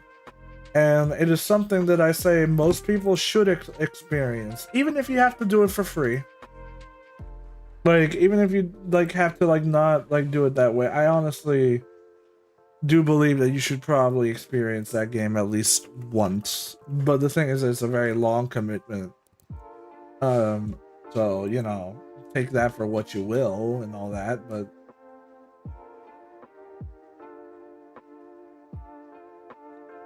it is still something that I would argue is something that should be experienced, at the very least once.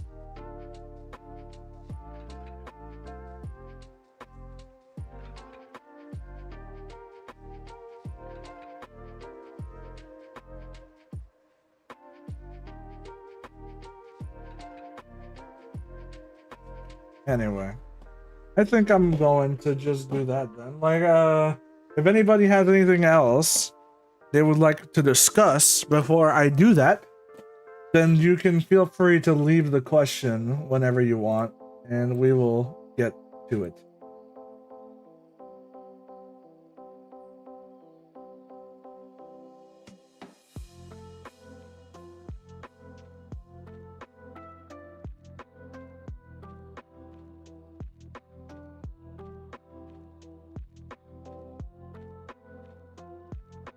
Overwatch 2? Hell no. If you think I get mad playing MGO, watch me play Overwatch 2. You'll fucking be done in like a few seconds.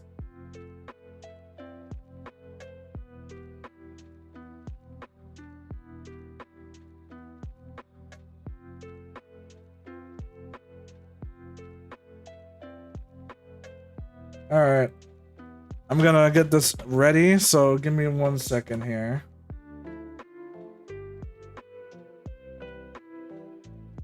Anyway, let's hope you guys are having fun. Hope you guys have a good day. I really do appreciate you guys stopping by, and whenever Robbie goes back online, I hope you guys give him my well wishes as well. Because honestly, it's thanks to him and the him doing the raids, or asking you guys to come by, however that is made to be. I do appreciate it.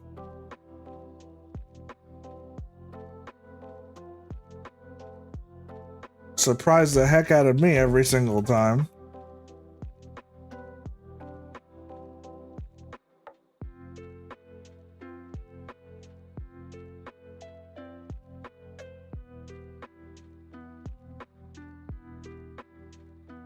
Alright. We're gonna do that there. And I think I'm gonna stop this here. And we're just gonna go off of that. And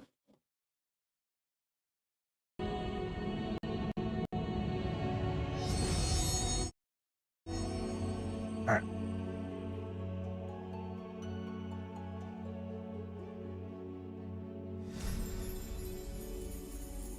Still got plenty to do, so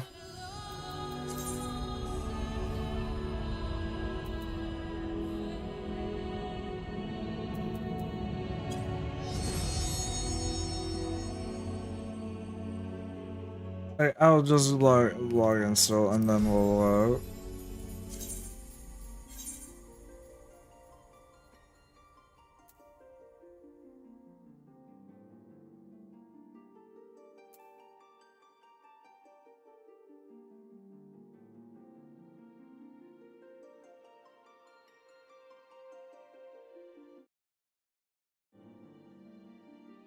just go with that.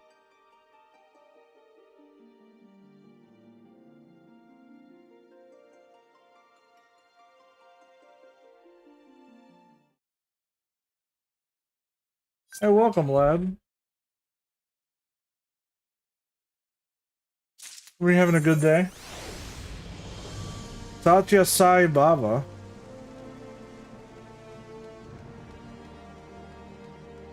Alright. I got my whole thing to really get going here, so. The crop is beyond hope. Ah, well.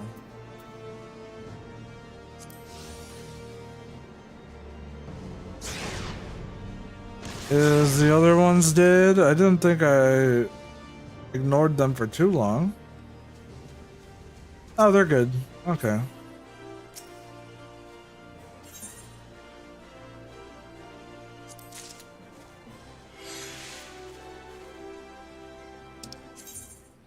Your garden has crops which are ready for harvest. When you harvest a plant and obtain its produce, it will disappear.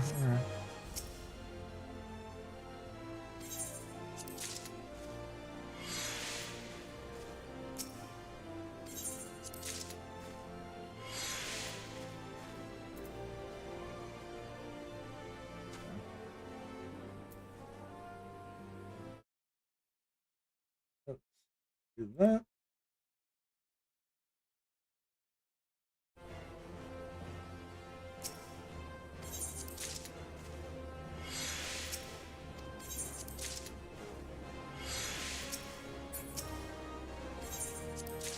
You get quite a few from these, huh?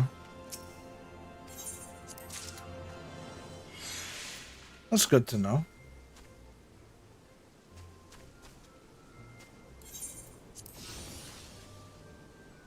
That's very good to know.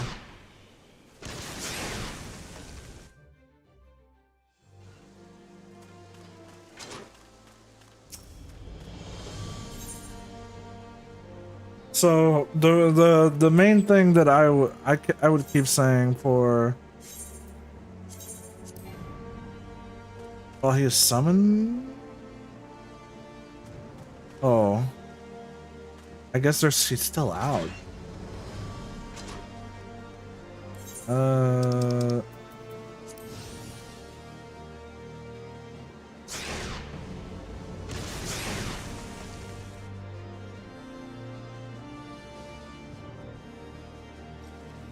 The reason we were talking about philosophy and all that stuff when it comes to morality and philosophy in video games is because I think Final Fantasy XIV does that pretty well with most of its story, in that a lot of the expansions and a lot of the characters that you end up meeting during all that, mods notwithstanding, right, are all incredibly well done, to the point where, like, it's one of the few games that I said earlier that I want to re-experience this game from the start. However it's possible, I would love to re-experience it. because it's one of those types of games that tugs at your heartstrings in such a beautiful way.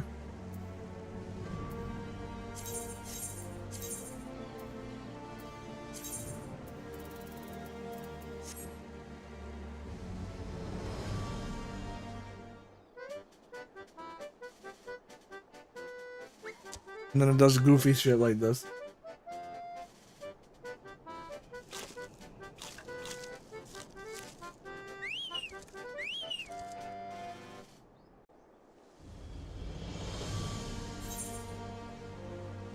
Alright.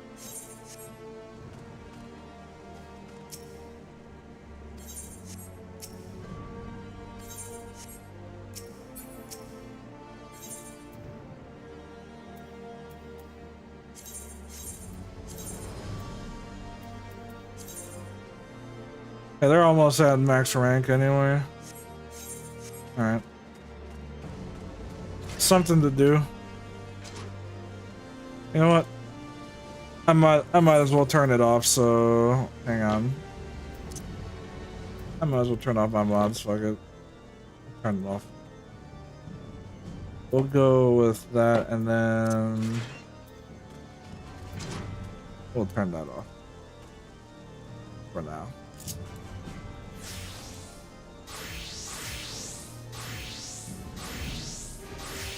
Okay, maybe. Yeah.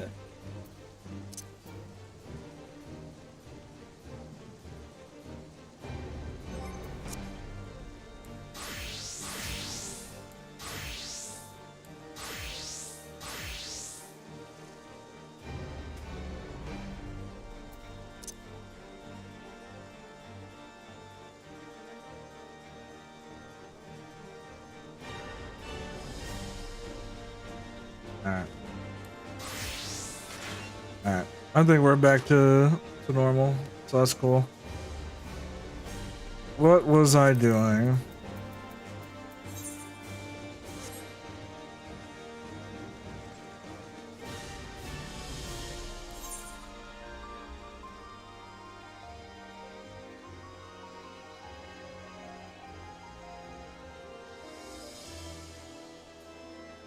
There's so much to do in this game. It's not even funny, man.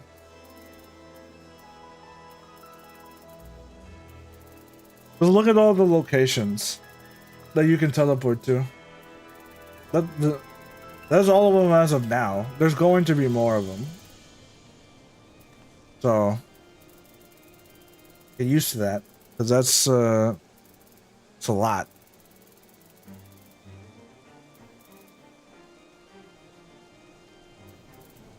I think I'm just gonna keep doing what I was doing before. We got our little like crop done, so that's at least something. But to give you guys like an example of the kind of shit that this game did for me is that it starts off pretty mundane as like at first, like I established with Dragon a bit earlier, is that it starts pretty mundane, but it just evolves into like this giant journey that encompasses so many different areas that you end up visiting throughout, and you get to meet a lot of different characters that encompass a lot of different ideas, and so you get to have a lot of questions surrounding, you know, like how exactly should a lot of these things be done? Like, how should what is a hero? Like, what is all these things that they're encompassing? You know, like.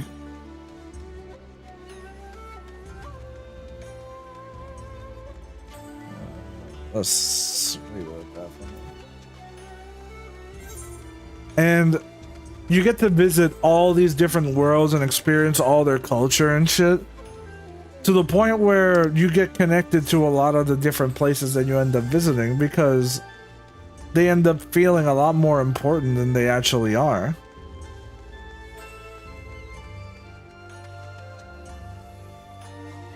It's like it makes you fall in love with literally every character and every place you meet, and that is very hard to do it not only one time but consistently throughout the entire expansions and stuff. Like, man, it's crazy.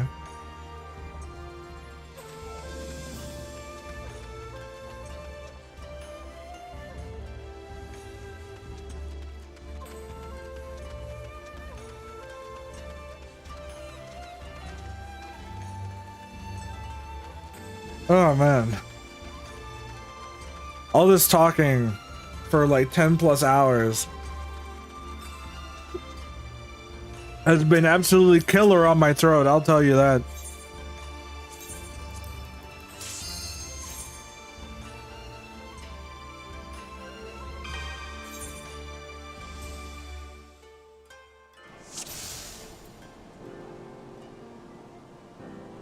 This is absolutely killer.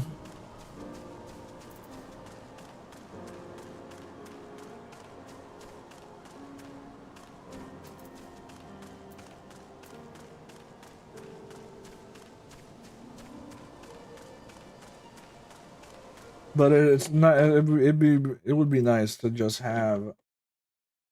What is it? More drums or something, like more drum cans. Just how many more can I throw right now? Like,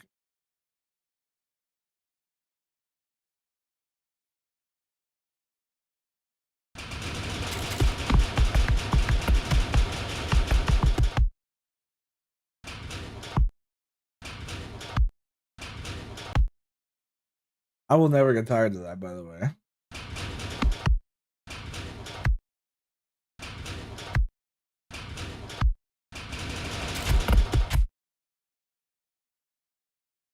That will always be funny to me.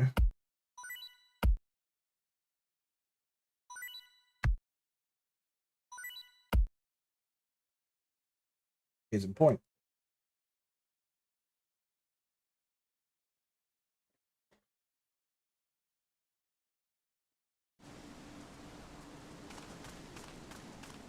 If you guys have any other like questions that you guys want to like talk about, then feel free to let me know. Just because I'm playing a game and stuff now doesn't mean that we can't keep doing that. So.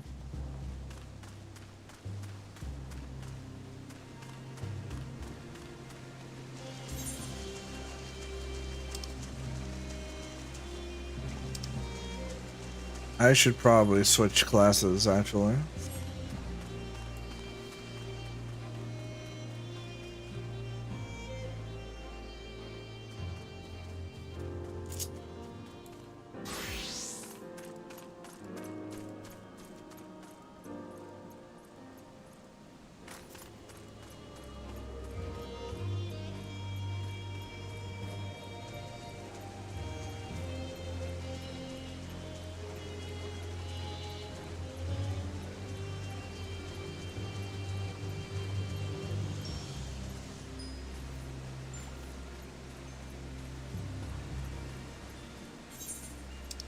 Is there nobody? Okay, there is people doing it. Okay, I guess I'm not gonna make it there in time.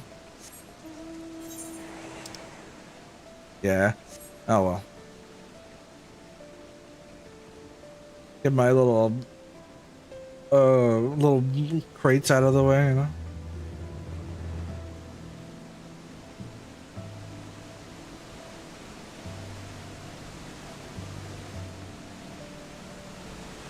Now we wait for these guys to come to finish their fates.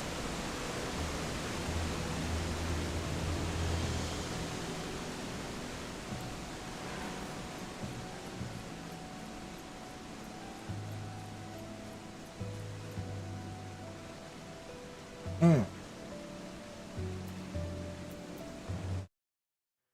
yeah. So.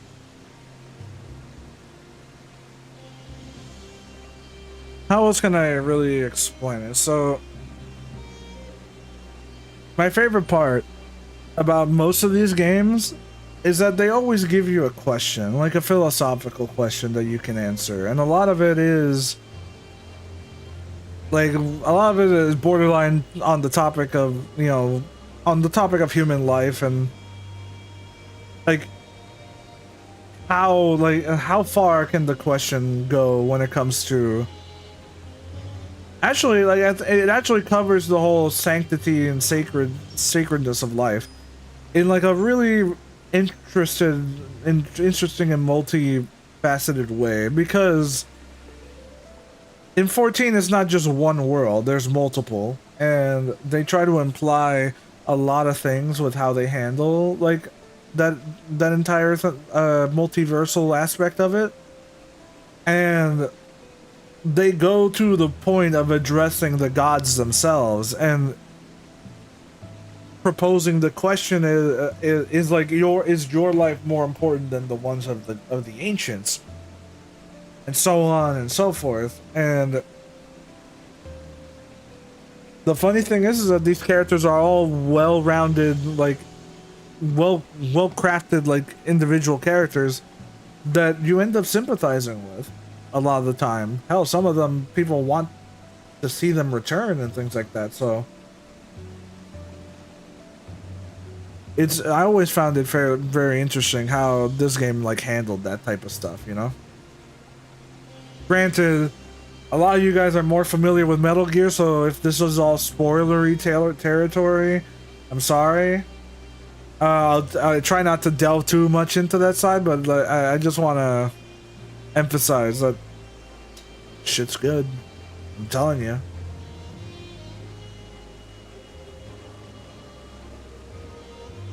One more hour. I got one more hour. And then I have to go to sleep. Man.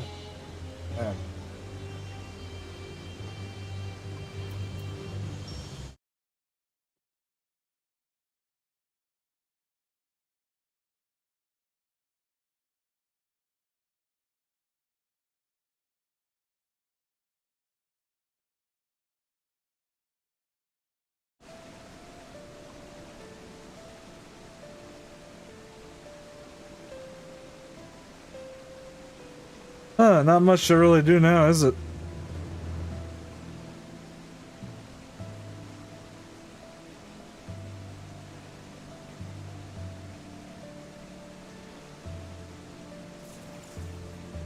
Okay, it looks like these guys are all back, so...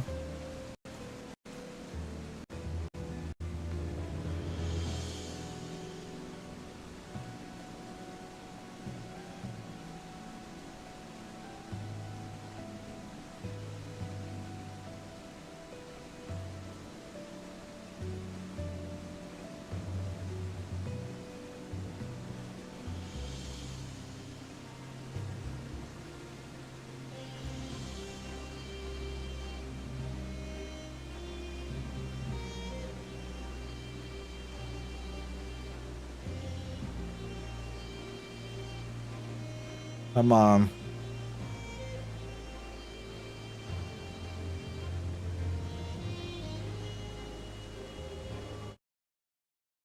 So. I'm sorry, the less I talk, the more tired I seem to be getting, so I need to keep talking. Like I'm just gonna fade out here if I don't just...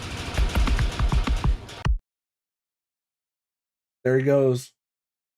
There he goes into the ether. Somebody save him! Somebody save him! Hey, he's gone. Sorry, you guys didn't catch him. How do you let that poor drum can astray? He trusted you. But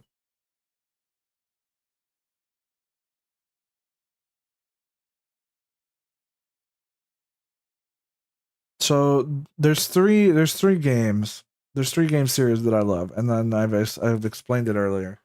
And it was Metal Gear Solid for one. That's the first one. Yakuza is my Metal Gear replacement for when Metal Gear went under. You know, if you know Metal Gear, you know what I'm talking about. The series died. It went away. That we have no hope for like a sequel, at least until recently, right? Like Metal Gear Solid Delta ended up coming out and being announced, which I still don't know how that's gonna fare, but um, sorry, my throat's getting really bad. I might not be able to talk tomorrow. That's how it's feeling. We'll see. We'll see how tomorrow goes when I decide to go stream. But like, man, but like, the newest one has been Final Fantasy, and that has been a wonder to experience. There's so many games I haven't played yet, and there's so many other games I still haven't played that I have to try out. That some of you have recommended, which I honestly, appreciate that you guys have tried to get me to play some specific games. But there we go. Here's my bunny.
Maybe it is best that I just let my voice rest for a bit.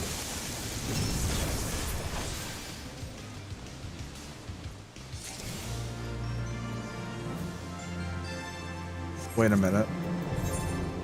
There really is only me and two other people here? No wonder it died so quick.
Oh yeah, I haven't done this.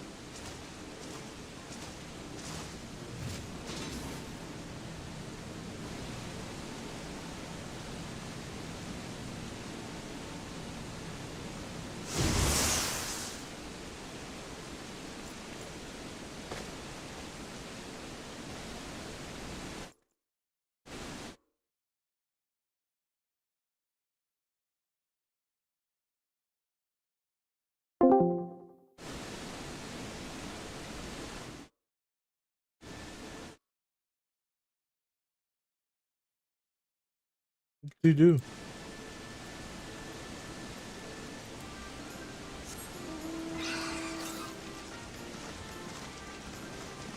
Something far to the west.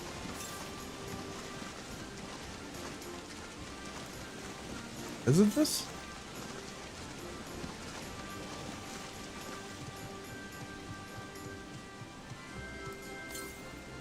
I guess I was.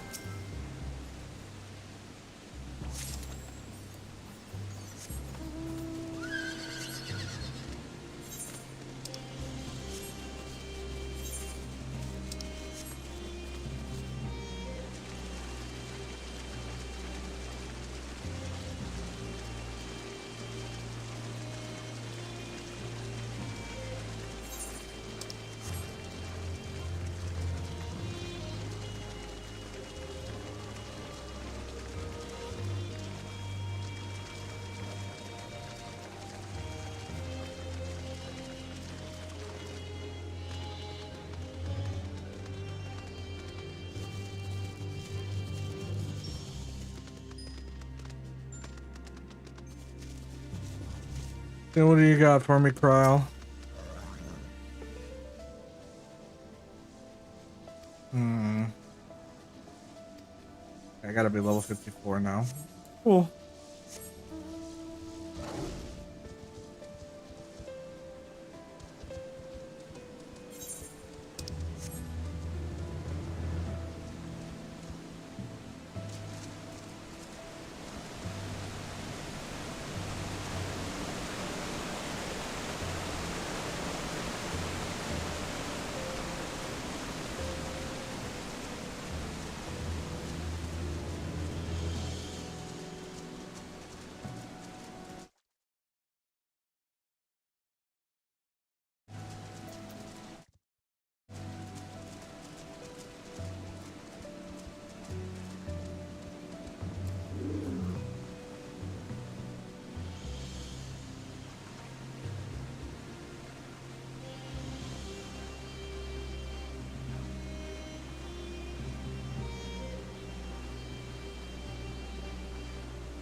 Hey. Man. Stream. Still going on.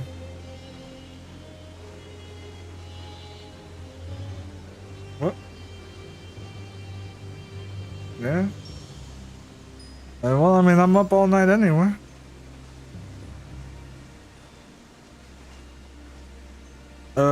A friend, I met, there was a friend of mine in Hawaii ended up,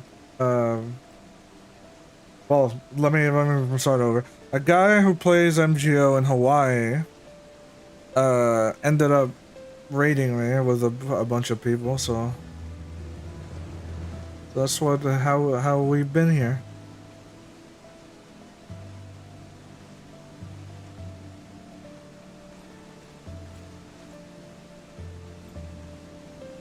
So now I've just been playing. I got another hour before I call him tonight.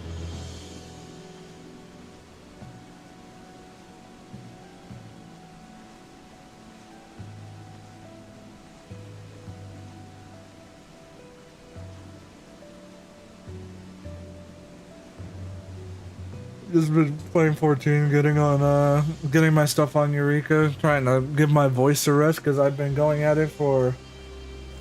In 5 minutes, it's gonna be 11 hours.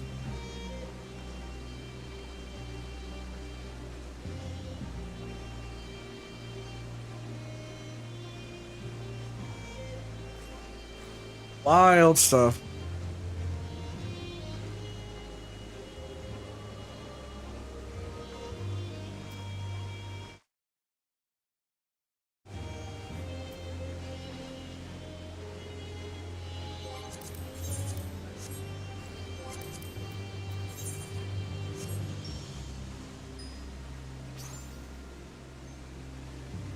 Like we've been talking about like philosophy of certain games, and like then we broke out into like this huge philosophical like questionnaire of like going through like different points of view. It was pretty fucking in depth, like talking all night. Like my throat is killing me.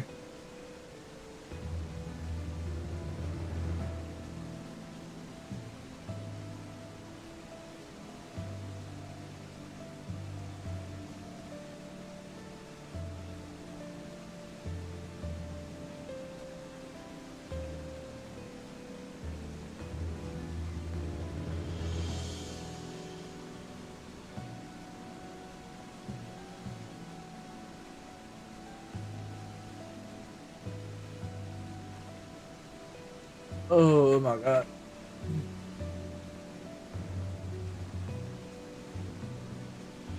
Also, they invited me to go to Hawaii. So apparently that's gonna be something to consider at some point.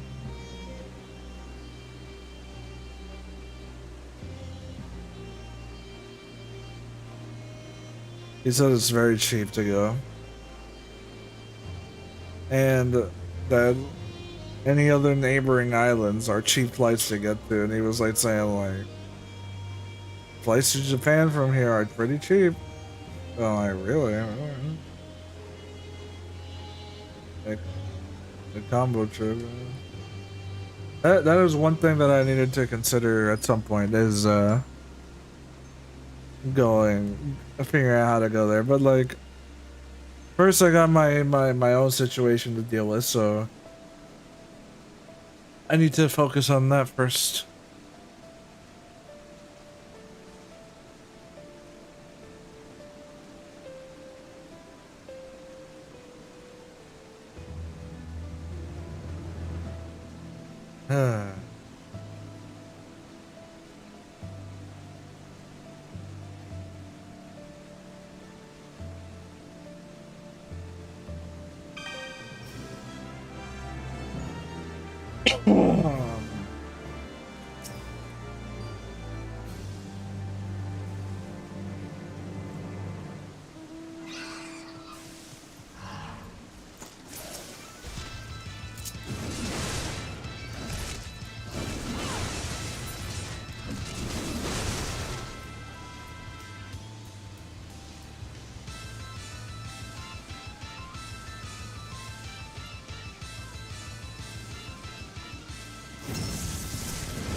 I understand.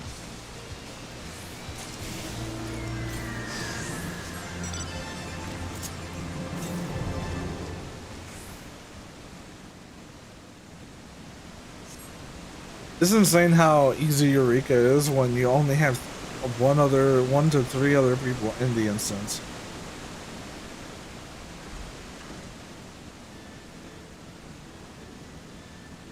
There's a Mortal Kombat trailer? Is it not I saw the Homelander one, but like, it's short. This is...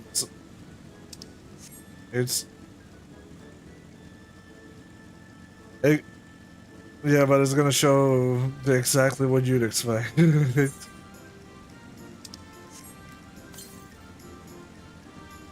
Oh, something far to the south.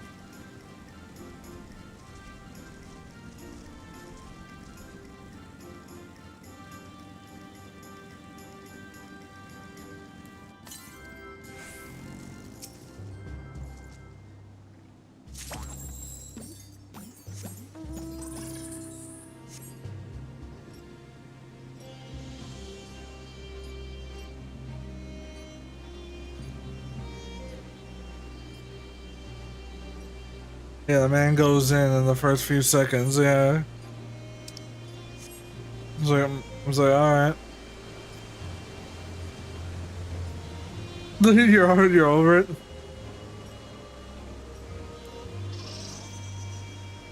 Homelander being Homelander.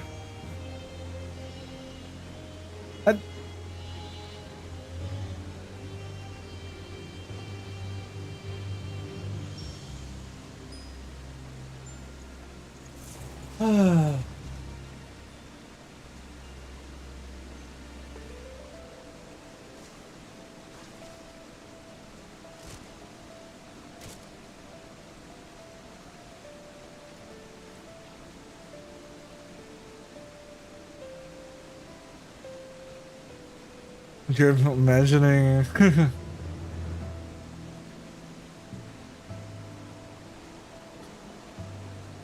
Street Fighter having like that kind of level of content, like I don't.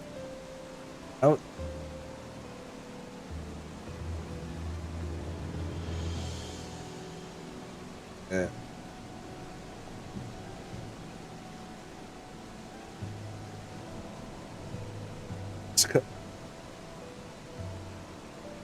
Yeah. It's hilarious. Mortal Kombat to me always, for whatever reason, does content so well, yet is never the type of game you'd want it to do that.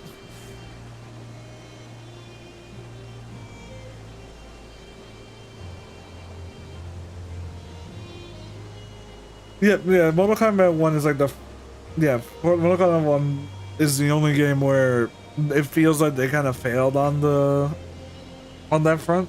But every other,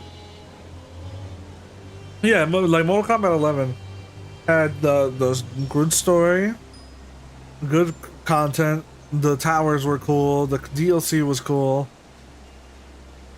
but yet it's still the type of game where I don't care how much it does it, I just don't think it's better than most of the other games, so I don't play it. So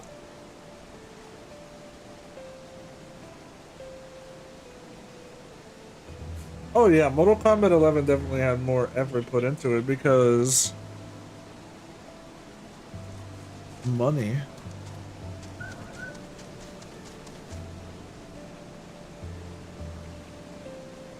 I don't know what happened that caused NetherRealm to basically be like, let's make a Mortal Kombat the live service that it's always meant to be, and then just be like, what if we just didn't put content in it?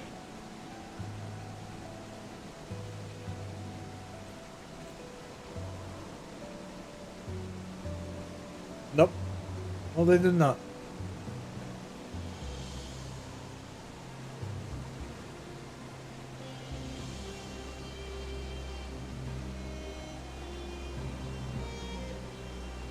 Oh yeah. Also, I'm sorry I haven't asked, but I'm sorry I didn't ask, but like, did you want to be on stream or not? Because I just wanted to be sure. All right, just wanted to give the question because you know how it is. Yeah, like okay, because Mortal Kombat 1's like just content in general. It's just kind of shit. That's just really it. It doesn't have a crypt. It doesn't have a like a side mode. The side mode that it has, which is Invasion, is dog shit. It's just kind of like. Good afternoon. Whatever. The game's been good. Yeah, so far. Like, oh, you missed it, Zago. But like right now, we're talking about Mortal Kombat. And yeah, keep going. Sorry. I don't know. Invasion sucks. Invasion sucks. Yes. Yeah.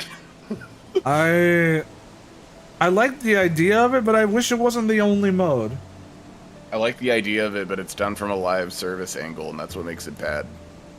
Especially because like the whole content is just multiversal like infiltration and shit, like which is what they did. It's literally spirit mode from Smash Brothers, but it sucks. Yeah, the World of Light. Yeah. It's a World of Light. Yeah. Yeah. Chug Jug? Okay. Alright, bro. Okay. You're gonna say that me being hydrated is me getting a Chug Jug now? For Fortnite-ification of it? Alright. I'll buy it.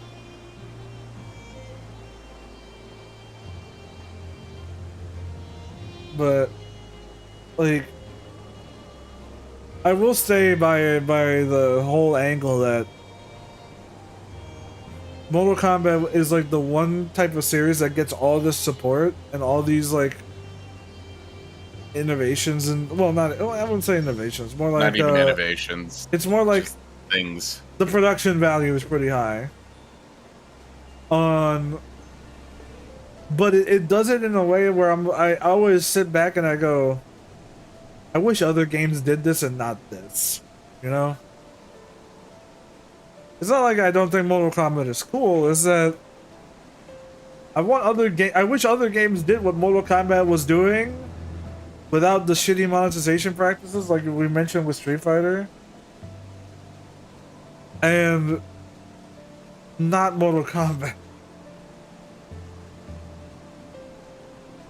I'm not asking for Rambo to be in Tekken. I'm asking for the effort that went into making these really cool movie characters and stuff as DLC happened in Tekken instead.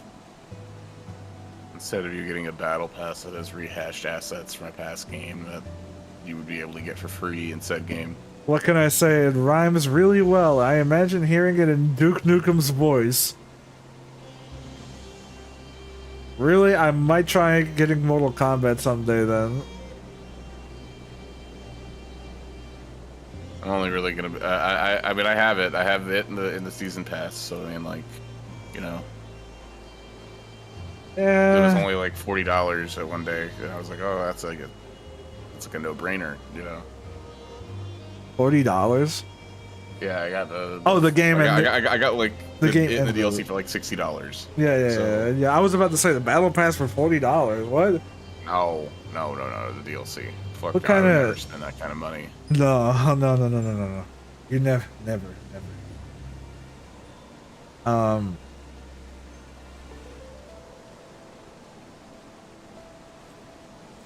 The thing we're talking about, Zach, with Mortal Kombat is just how the monetization practice for the newest one just didn't hit. Okay. To put it into perspective for you, to make you laugh your fucking ass off at it, all right?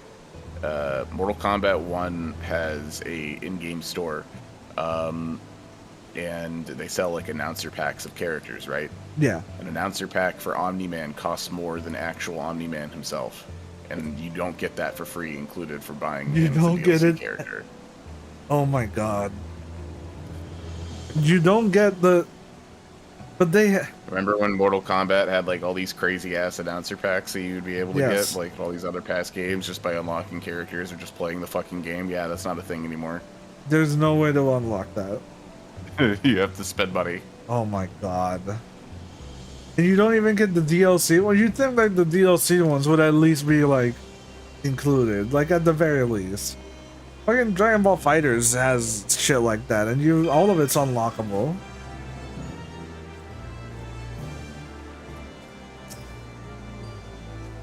That's wild.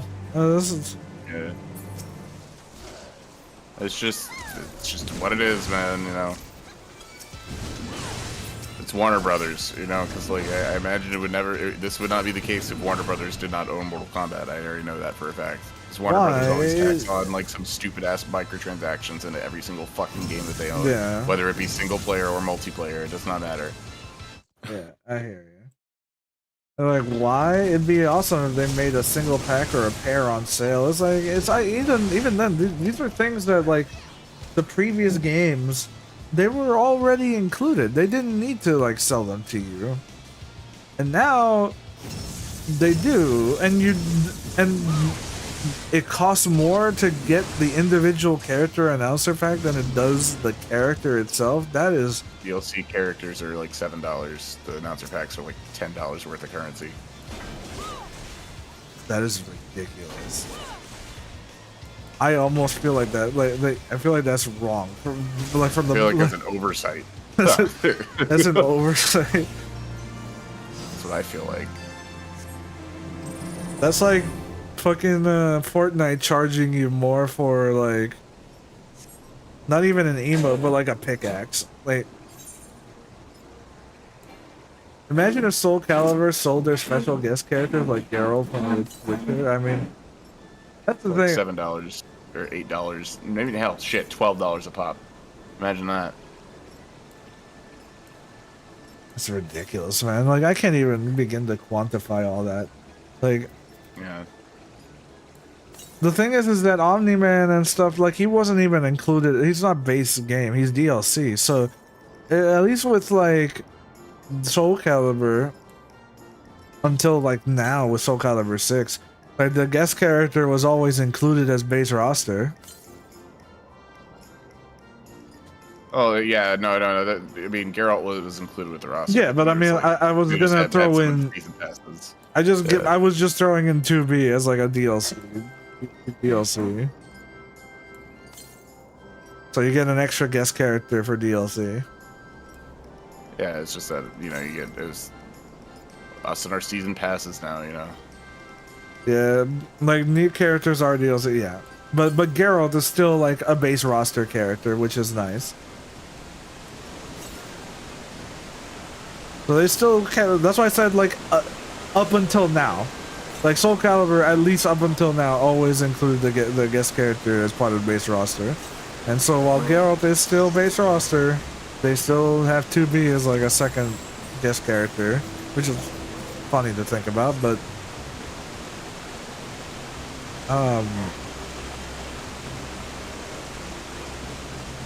it's at least better than whatever they're doing with Omni-Man and like and Homelander, because Omni-Man is at least cool. I'll give you that, because you got the guy that does fuck, I forgot his name. The guy that does Jameson. Guy who voiced him. Yeah.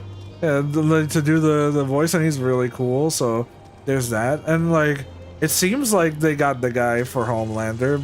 Well, actually, no. The guy that did the voice did say like he didn't do it, but like it sounds really like him. A lot better than I thought. It sounds better than what they did for Schwarzenegger and well, just Schwarzenegger, because I think didn't like Rambo, wasn't that done by Stallone, or was that another impressionist? I think it might have been another impressionist. Because I feel like cause it's so good. I want to say like Stallone actually did it. Nine-tailed fox, Coolio. Yeah, you can unlock that. Yeah.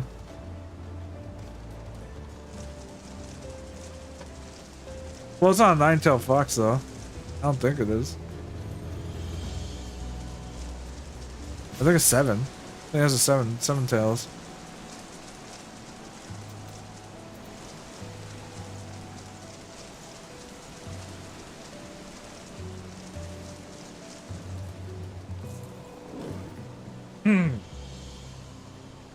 So it still has two levels to get, yeah. In conclusion, game needs to be better. Game, yeah. But it won't be. It's gonna get a $40 expansion, and that's gonna be the only way you're gonna be able to get the season pass. Mortal Kombat 1 Rebirth. Yeah, watch. And they're gonna reset the timeline again. We're gonna have to do another go back into the Nether realm and set the time back. And Liu Kang is now evil again, and shit. It's $50, please. The Ninja Turtles are back. You can kill the Ninja Turtles. You can kill the Ninja Turtles. Because they were in Street Fighter, they were in Injustice. Fucking kill them again. Now you can kill them. You wanna watch Leonardo get pulped? That's wild.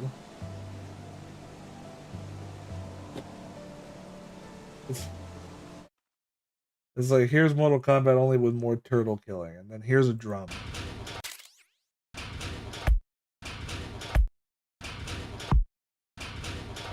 Ow. Ow.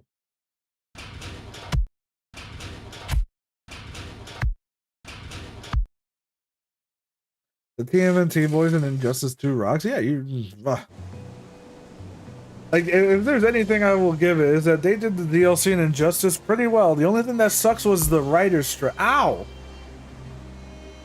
The writer's strike, or the voice actor strike at the time, made it so that most of the characters had the same lines that they would say to one another, and that was kind of boring.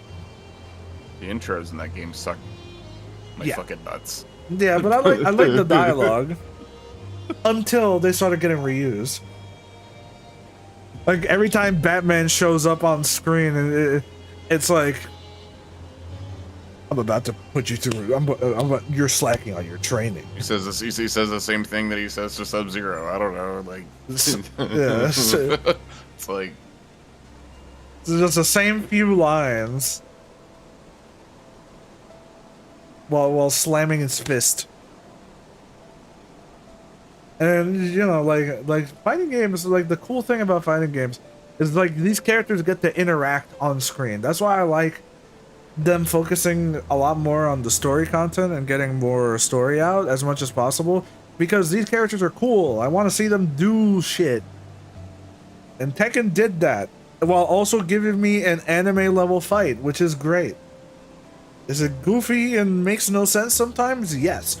But I got to see fucking Jin and Kazuya fall from space. And they still kept fighting afterwards. That's badass. I don't care who it... I don't care who we're talking about. Have you ever pre-ordered a game? I've never done it, ever. Almost in every case is against my own principles, besides some legendary games like Doom Eternal or perhaps Ratatan, his official successor to a gaming genre that's been dead for a decade. Fighting games is most fun in multiplayer? Yes. Like, I will get, like yes. But the thing is that these characters are so good that I want them to, I want to see them interact. Like, these characters are so full of personality and like lore with their fighting styles and all that shit. Just having them meet in the middle of a nameless field and duking it out and trying to kill each other is not good enough for me anymore. Like, I want to see more. Because, like, some of the best stories that we've gotten have always been because of two characters fighting for their ideals and all that shit. So having, like, these big-ass stories, they interact is fun, but it could be more. That's basically how I feel about it. I'm not wanting, like, an animated series or something, but, like, I just want them to do more shit on screen that is in character and and it would make sense for them to do. I was gonna answer your question though. I'm almost never, like, unless it's like a game I really am like looking forward to, which is like not many these days. I don't pre-order because, especially nowadays, because you never know what kind of game you're gonna get anymore. You never know if the trailer that you're seeing is going to be the game you get.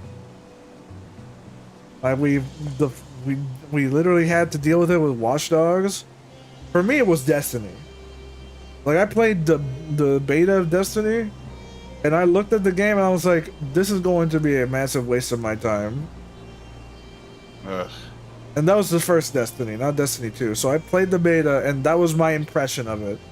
And of course, my friends at the time were like, no, Sean, like, I'm so tired of people being apathetic about that game's fucking state. I really wish that they would just call it shit and stop playing it. It's Bungie. Like, original Bungie. They're gonna be able to do good things with it, and it's just a beta. It's just a beta for a lot of these. And I think another one that I played that I felt that way strongly about was Battlefield 2042. I played the beta for that, and I was like, yeah, this is not going to be something that I buy, because it feels like it still needs a lot of work. And it's like, oh, but it's a beta. And it's like, a beta in terms of game development means that the game is basically done. What's happening is that they're ironing things out. But anything major that requires like an entire like system change, if you see a game and like the core gameplay is something that you're like, man, this needs work. Like, this needs better balancing. This needs like things like other things like that. That type of stuff won't get touched before the game is out. Because those are major changes. As far as like, you know, before the game gets released, as far as that's concerned. Like a thing they would fix is like, oh, you can phase the collision on this wall is like a little bit bad, or one animation feels like it could be fixed. You know, like it's not doing this right, or you know, the servers are not that good for this multiplayer game. You know, things like that they can fix. But if it's something that requires a major like rework, they're not going to really change that before launch, and they almost never have. Or some game-breaking mechanic that was unintentional. Yes, that usually doesn't get addressed unless it's something super major that like they drop everything to do, which rarely happens because sometimes they don't even take it seriously. I'm pretty sure there was a bug in Battlefield of 2042 that was brought up that the day the beta came out and still wasn't the main game. It took a while after that for it to be patched, but yeah, like I played Destiny, and not only did I not vibe with the type of game it was, I also saw that it probably wasn't gonna have a lot to it. Cause like I did like the few missions that it had, and then I saw what the gameplay loop was, which was like do like missions and then roam around with your little bike or whatever and just do that over and over again. Keep in mind that the way they hyped up Destiny 1 was a game that you would have your own story for how you obtain certain items, and it would be a really social experience where like you and one other friend might have the same gun, but you got it in completely unique ways. That's so funny. So the moment I played the game and I saw that what the gameplay loop was, I was like, this feels like I'm just gonna be wasting my time repeating missions hoping I get a drop. Are you ready for me to shit on Destiny really bad? Like say the quiet part that I really want to say to everybody. Go ahead, dude. Every enemy in that game functions the fucking same. I don't give a shit what anybody says. All right, every single expansion, I see it. Like every enemy is. I'm gonna do the same thing that I did to the enemies the last 3 expansions, which is walk in their direction, hold down mouse 2, hold down mouse 1, and watch them die as their health bar goes down to 0. And all they're gonna do is either jump around, shoot at me, or go behind cover. They all function the fucking same. Like, yeah, maybe every now and then whenever you kill one, it has, like, it'll, like, fly backwards and it'll explode. Yeah, whatever, you know, eat my ass. All of them function the fucking same. It's just that they look different. You know? Like... I don't think the game is as good as people say it is. I'm tired of pretending like like it is. I still don't. Like, even with Destiny 2, like they might have improved some things here and there, but I still, every time I play it, I just feel the same. It just feels so bland. And it also really doesn't help with how its model is. It has so much FOMO that, you, like, if you join in the middle of the season, you're not going to understand what happened because you didn't play the past 3 seasons.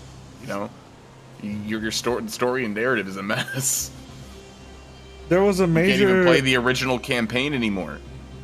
There was a major bug in Apex where you could home into enemies using melee, and a shooter turned into a brawl. It was patched in a week, and to remember it, they created a small arena on a map where you can only melee and no one can shoot inside the arena. I feel like I'm making too long messages and the combo keeps passing before I'm done. Okay. I mean, you can always, like, say the first part to then talk about it, and then you elaborate, but it's okay. Like,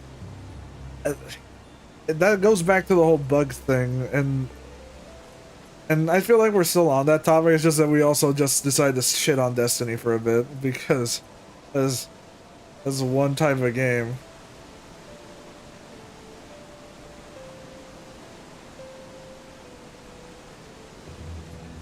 Just being chill but asking you to stop by any means.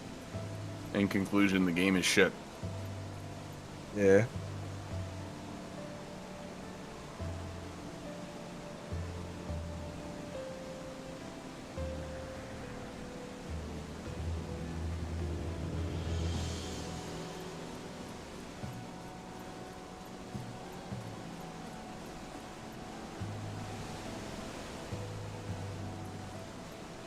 Oh man. Good argument, but drops massive tits. Okay. I win. Destiny is great. Okay.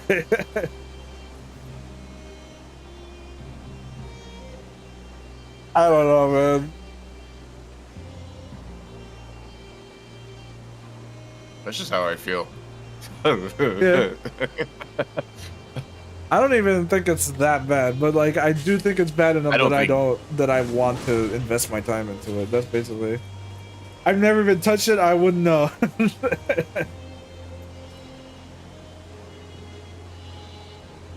You know what a looter shooter is, right? Like you've at least seen and experienced that type of game before. Who was this directed at? The guy in the chat. Yeah. I'm not going to tell you to play Warframe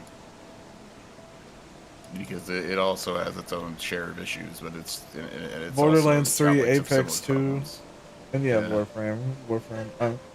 So now imagine that, but just you had to wait like 5 years before it got anything good. And then maybe not even that. And the only thing that people really like from it, like, and we'll constantly talk about, is the raids, and that's pretty much it. Oh, and they have it so that all the extra content that gets added into the game, like post expansion release, gets removed from the game at a later time. So if you never did it, you just miss that part of the story. And a lot of it is important, like side stories that add to the game and stuff. And once again, I'm gonna say, you cannot play the original Destiny 2 campaign anymore. You cannot play the original Destiny 2 campaign. It's gone. Silver Arcade's to follow 76 sure. then. I feel like 76 is like another case all of its own, but yes. That's another can of worms. That's another can of worms I get into. Bullshit, give the original at least. You can't even do the original Destiny 1 campaign, can you? Like, I think nope. You can't do that one either. I think that game is kaput. So you can see why it's really hard for new fans to get into Destiny. Because yeah, if you try to get into Destiny now, you will start at a random point in the story, and you have to look up like synopsis for like everything that kind of happened. Yeah, otherwise you're gonna have no context for it. Which I think that's just shitty writing. That's just a shitty way. It's like so much of a problem because the game has backed itself into a corner of being so seasonally engaged that that's what it does. Yeah, like the game's like several seasons deep, and it's like you just have that to deal with now.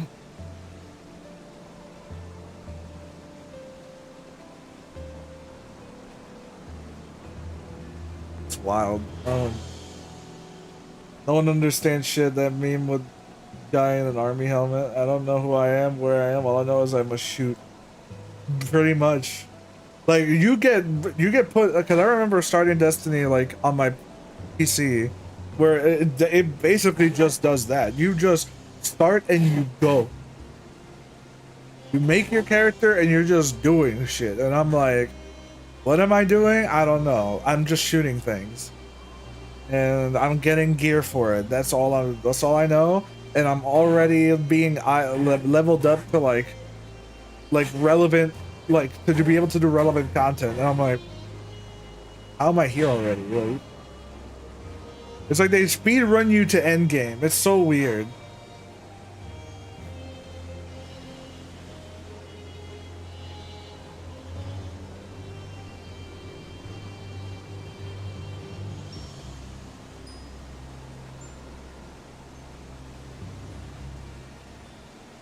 Not worth it if you have to get to the good part. But that's the thing. The good part happened a few years ago. You missed it. There is no good part. Everybody says the good part, the good part, the good part. Does that fix the rest of the problems with the game? It's like, because I feel like 14 has the same argument, right? You have to get to the good part of 14. Yeah, I know. I agree. To enjoy it. But the thing is that with Destiny, it's like the whole argument of the good part doesn't apply because The good part happened already, and you missed it. You missed the good part, so you can never play it again. It's like.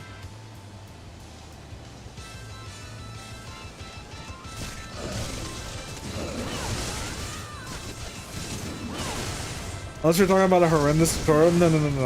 Like, what I'm talking about is a major portion of the game is just inaccessible now. Like you skipped that part, and there's nothing else. Could you hack and get a previous version? No, because the game is always online, so you have no access to that.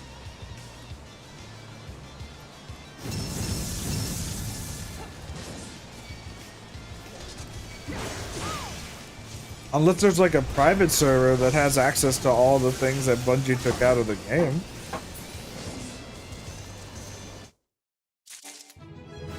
Which I don't see that happening. It'd be wild if it did.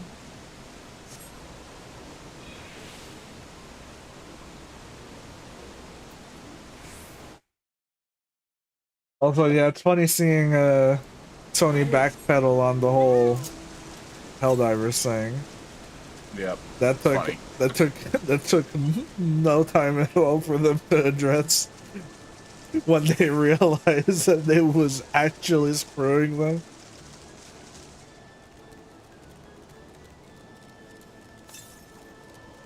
While I was playing earlier, like in the night, we literally were on the topic, and then somebody in the chat said they just retracted it, and I'm like, wait, what? It's like just like yeah, about an hour ago, and I'm like, that's wild.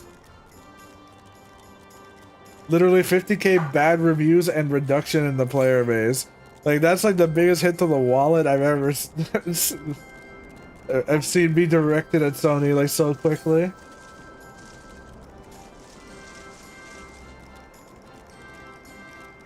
Oh yeah, I was there. He sent the link to. Oh yeah, sorry.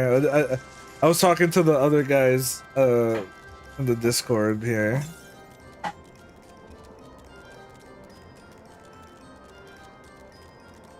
Before my throat gives out.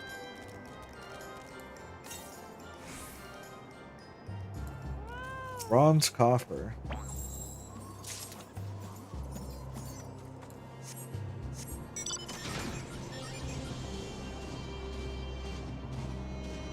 I mean, they have golden geese of online games, and they are screwing up like this. I mean,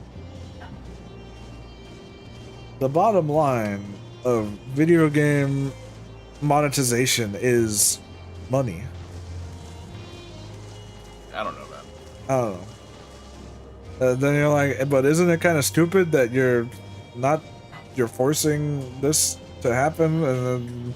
And you go, yeah, but like, look at it. Yeah. Like, there comes a point where no amount of logic I can give to what those decisions are, because I'm just like going like, hey, people are telling you that forcing them to make an account and link it to your game is actually going to result in people that are not able to do that, to uninstall the game and refund it. And they go, yeah, but how many people is that really? And they're like, do it anyway. All that just for a little number to go up. And yes, you get more money more easily by getting the eggs instead of kicking the geese. Like, the amount of times I've seen a company feel like they're allergic to money is too much to count. So, you know, I wish I could give you a better reason as to why they thought that was a good idea, but I don't sit in the chair, so I have no idea what went into their head to think like, hey, what if we just force most of the player base to just do this, or else they can't play the game. And I'm like, I'm surprised that the board meeting that resulted from this change didn't have somebody go, what are you, allergic to money? Because they were fucking, making bank with Helldivers with how popular it was. It's like, you want to fucking Want to shoot somebody?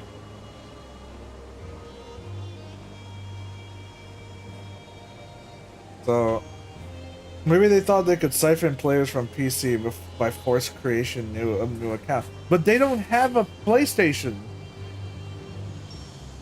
How are you gonna siphon players by forcing them to make a PSN account if they don't have a PlayStation?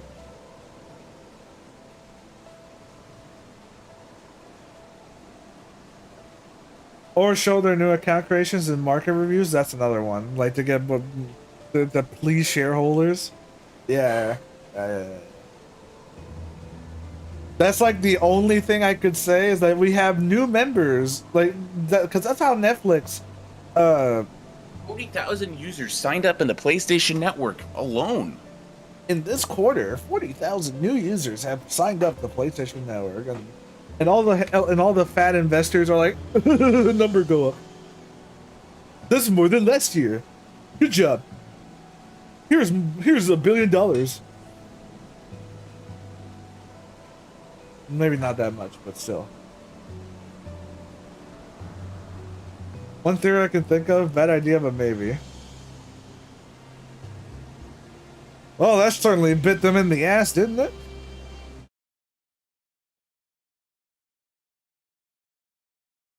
That did absolutely nothing. That did the opposite, in fact.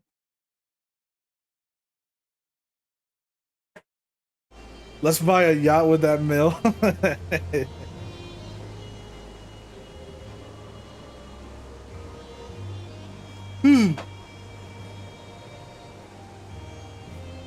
Alright, lads, I got 5 minutes left before I'm done with my shift, and then I have to die. Damn. So, this has been a 11-hour stream. Damn. Wild. I mean, still, like, the fact that, like, so a lot of you decide to stick around is fucking ridiculous. But hope you have a good sleep, been fun.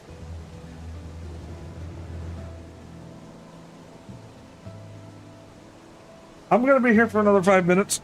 So, if you got anything else you want to ask, feel free.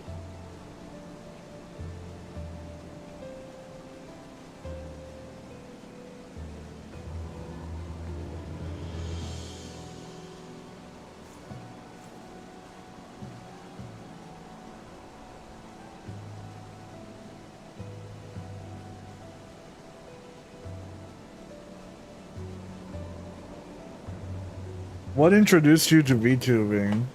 What introduced me to VTubing was the fact that I was around for when VTubing started. And probably a little bit before that. Because being around when, like, you made in this... Okay, so here's the thing. I've always had this character. Let that be like the beginning of that. I've always had the character. I've always used it as an avatar. The thing is that VTubing happened while I was still doing that. And now it shifted from I was just a guy using an avatar to now being a VTuber. So I was around before that even was a term. So I was around using my avatar to represent myself back when, you know, VR chat was still like getting popular. So, oh yeah, from a PNG tuber to a VTuber. Yeah, I used the avatar as a PNG, and then eventually I made my avatar once the program started coming out to help with VTuber tracking and all that stuff. But before that, it was like using VR chat and stuff like that, and using like VR trackers to like do all that. Now it's just become easier, so now I don't have to have a monster PC to do it, even though, well, I do, but it's been easier to be able to do that and stream at the same time, so pretty cool. But technically, yeah, I'm an OG, but like Dude's flexing. All right, come on. But like OG in the sense of I was just around doing this stuff already. I just never got popular from doing it. I got to see other people get popular and then like do that shit full time. I just kind of did it because I liked doing it. I just liked making characters and learning to do it. Eventually, I decided to like go full on and try and make actual fun things to like have on stream, and that's how now we have all these objects and stuff. Like I will keep throwing, but like all the other ones that we got, like so over time I just kept improving it because I just want to. Anyway. That's like the history of that.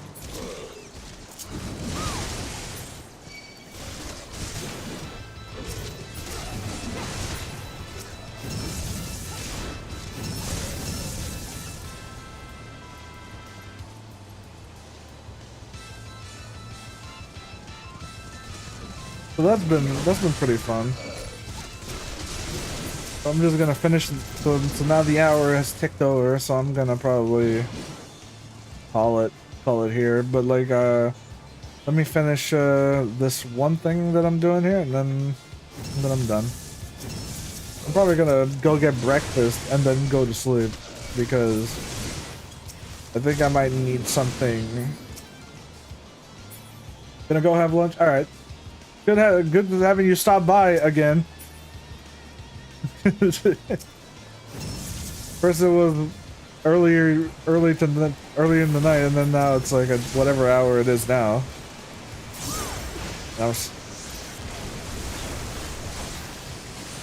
Like I said earlier, like I've been talking for so long that is the only reason I'm able to keep going. The moment I stop and I stay quiet for too long, I will be hit with all my exhaustion all at once, and I will just pass out. From being up all night.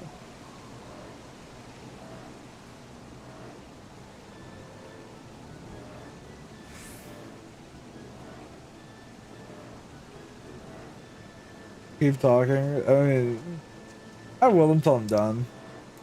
Once I'm done, I'm just gonna go get food and then just gonna eat, hang out with these guys for a bit in the Discord, and then die. Don't smack your head into the screen. It's more like I will slump over in this chair. I will slump over in this chair and I will just be a lifeless, like, corpse on here. Because it's happened. These guys, some of these guys know. Is the chair cozy? I mean, yeah, I've fallen asleep on this chair many times. It is very cozy to fall asleep in. It's one of those Shaquille O'Neal chairs. They're really big.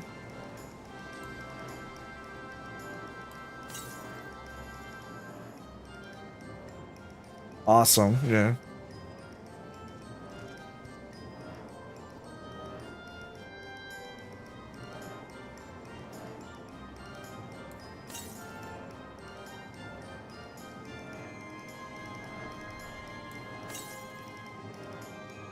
As office I've gotten this in-office chair, I can spin. Yeah, I can spin on this too. It's just that it's really big and really cushiony because it's meant for guys that are as big as Shaquille O'Neal. So it's an extra large chair.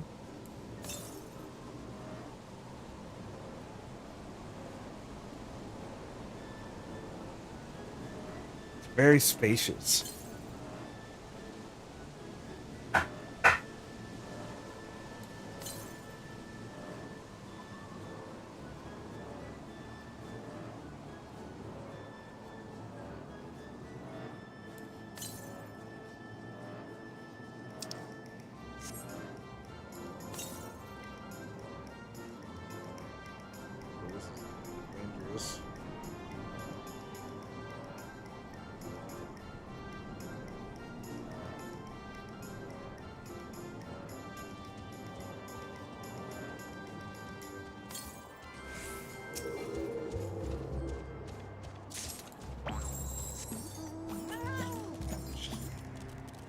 been playing Hades. I think I have a soft spot for games with phenomenal music. I still think Streets of Rage should have won Game of the Music of the Year award instead of Hades, because like, well, Hades was good. Not gonna say it's not. Fucking Streets of Rage, man, had such a good ass soundtrack. It's ridiculous how good it was. It had like the entire album is like the entire like soundtrack is worth listening to. I'm thinking it get him Game of the Year, but it won Best Music at the Game Awards of when it came out, and it beat Streets of Rage and like Final Fantasy 7, I think.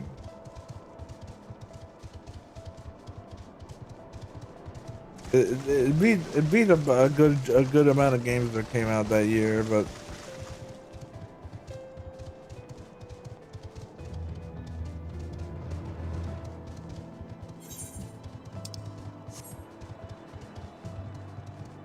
But I think it was Final Fantasy VII Remake, yeah, that it beat as well. Like, Hades has a really good soundtrack, but like Streets of Rage 4, that was a ridiculously good soundtrack. I mean, the entire game is music, like that's the whole point. Well, not the whole point, but like the entire game is like paced to the music. I mean, Hi-Fi Rush didn't win like Best Music either, like. And that game, the entire point is like music. Like I think it won sound design,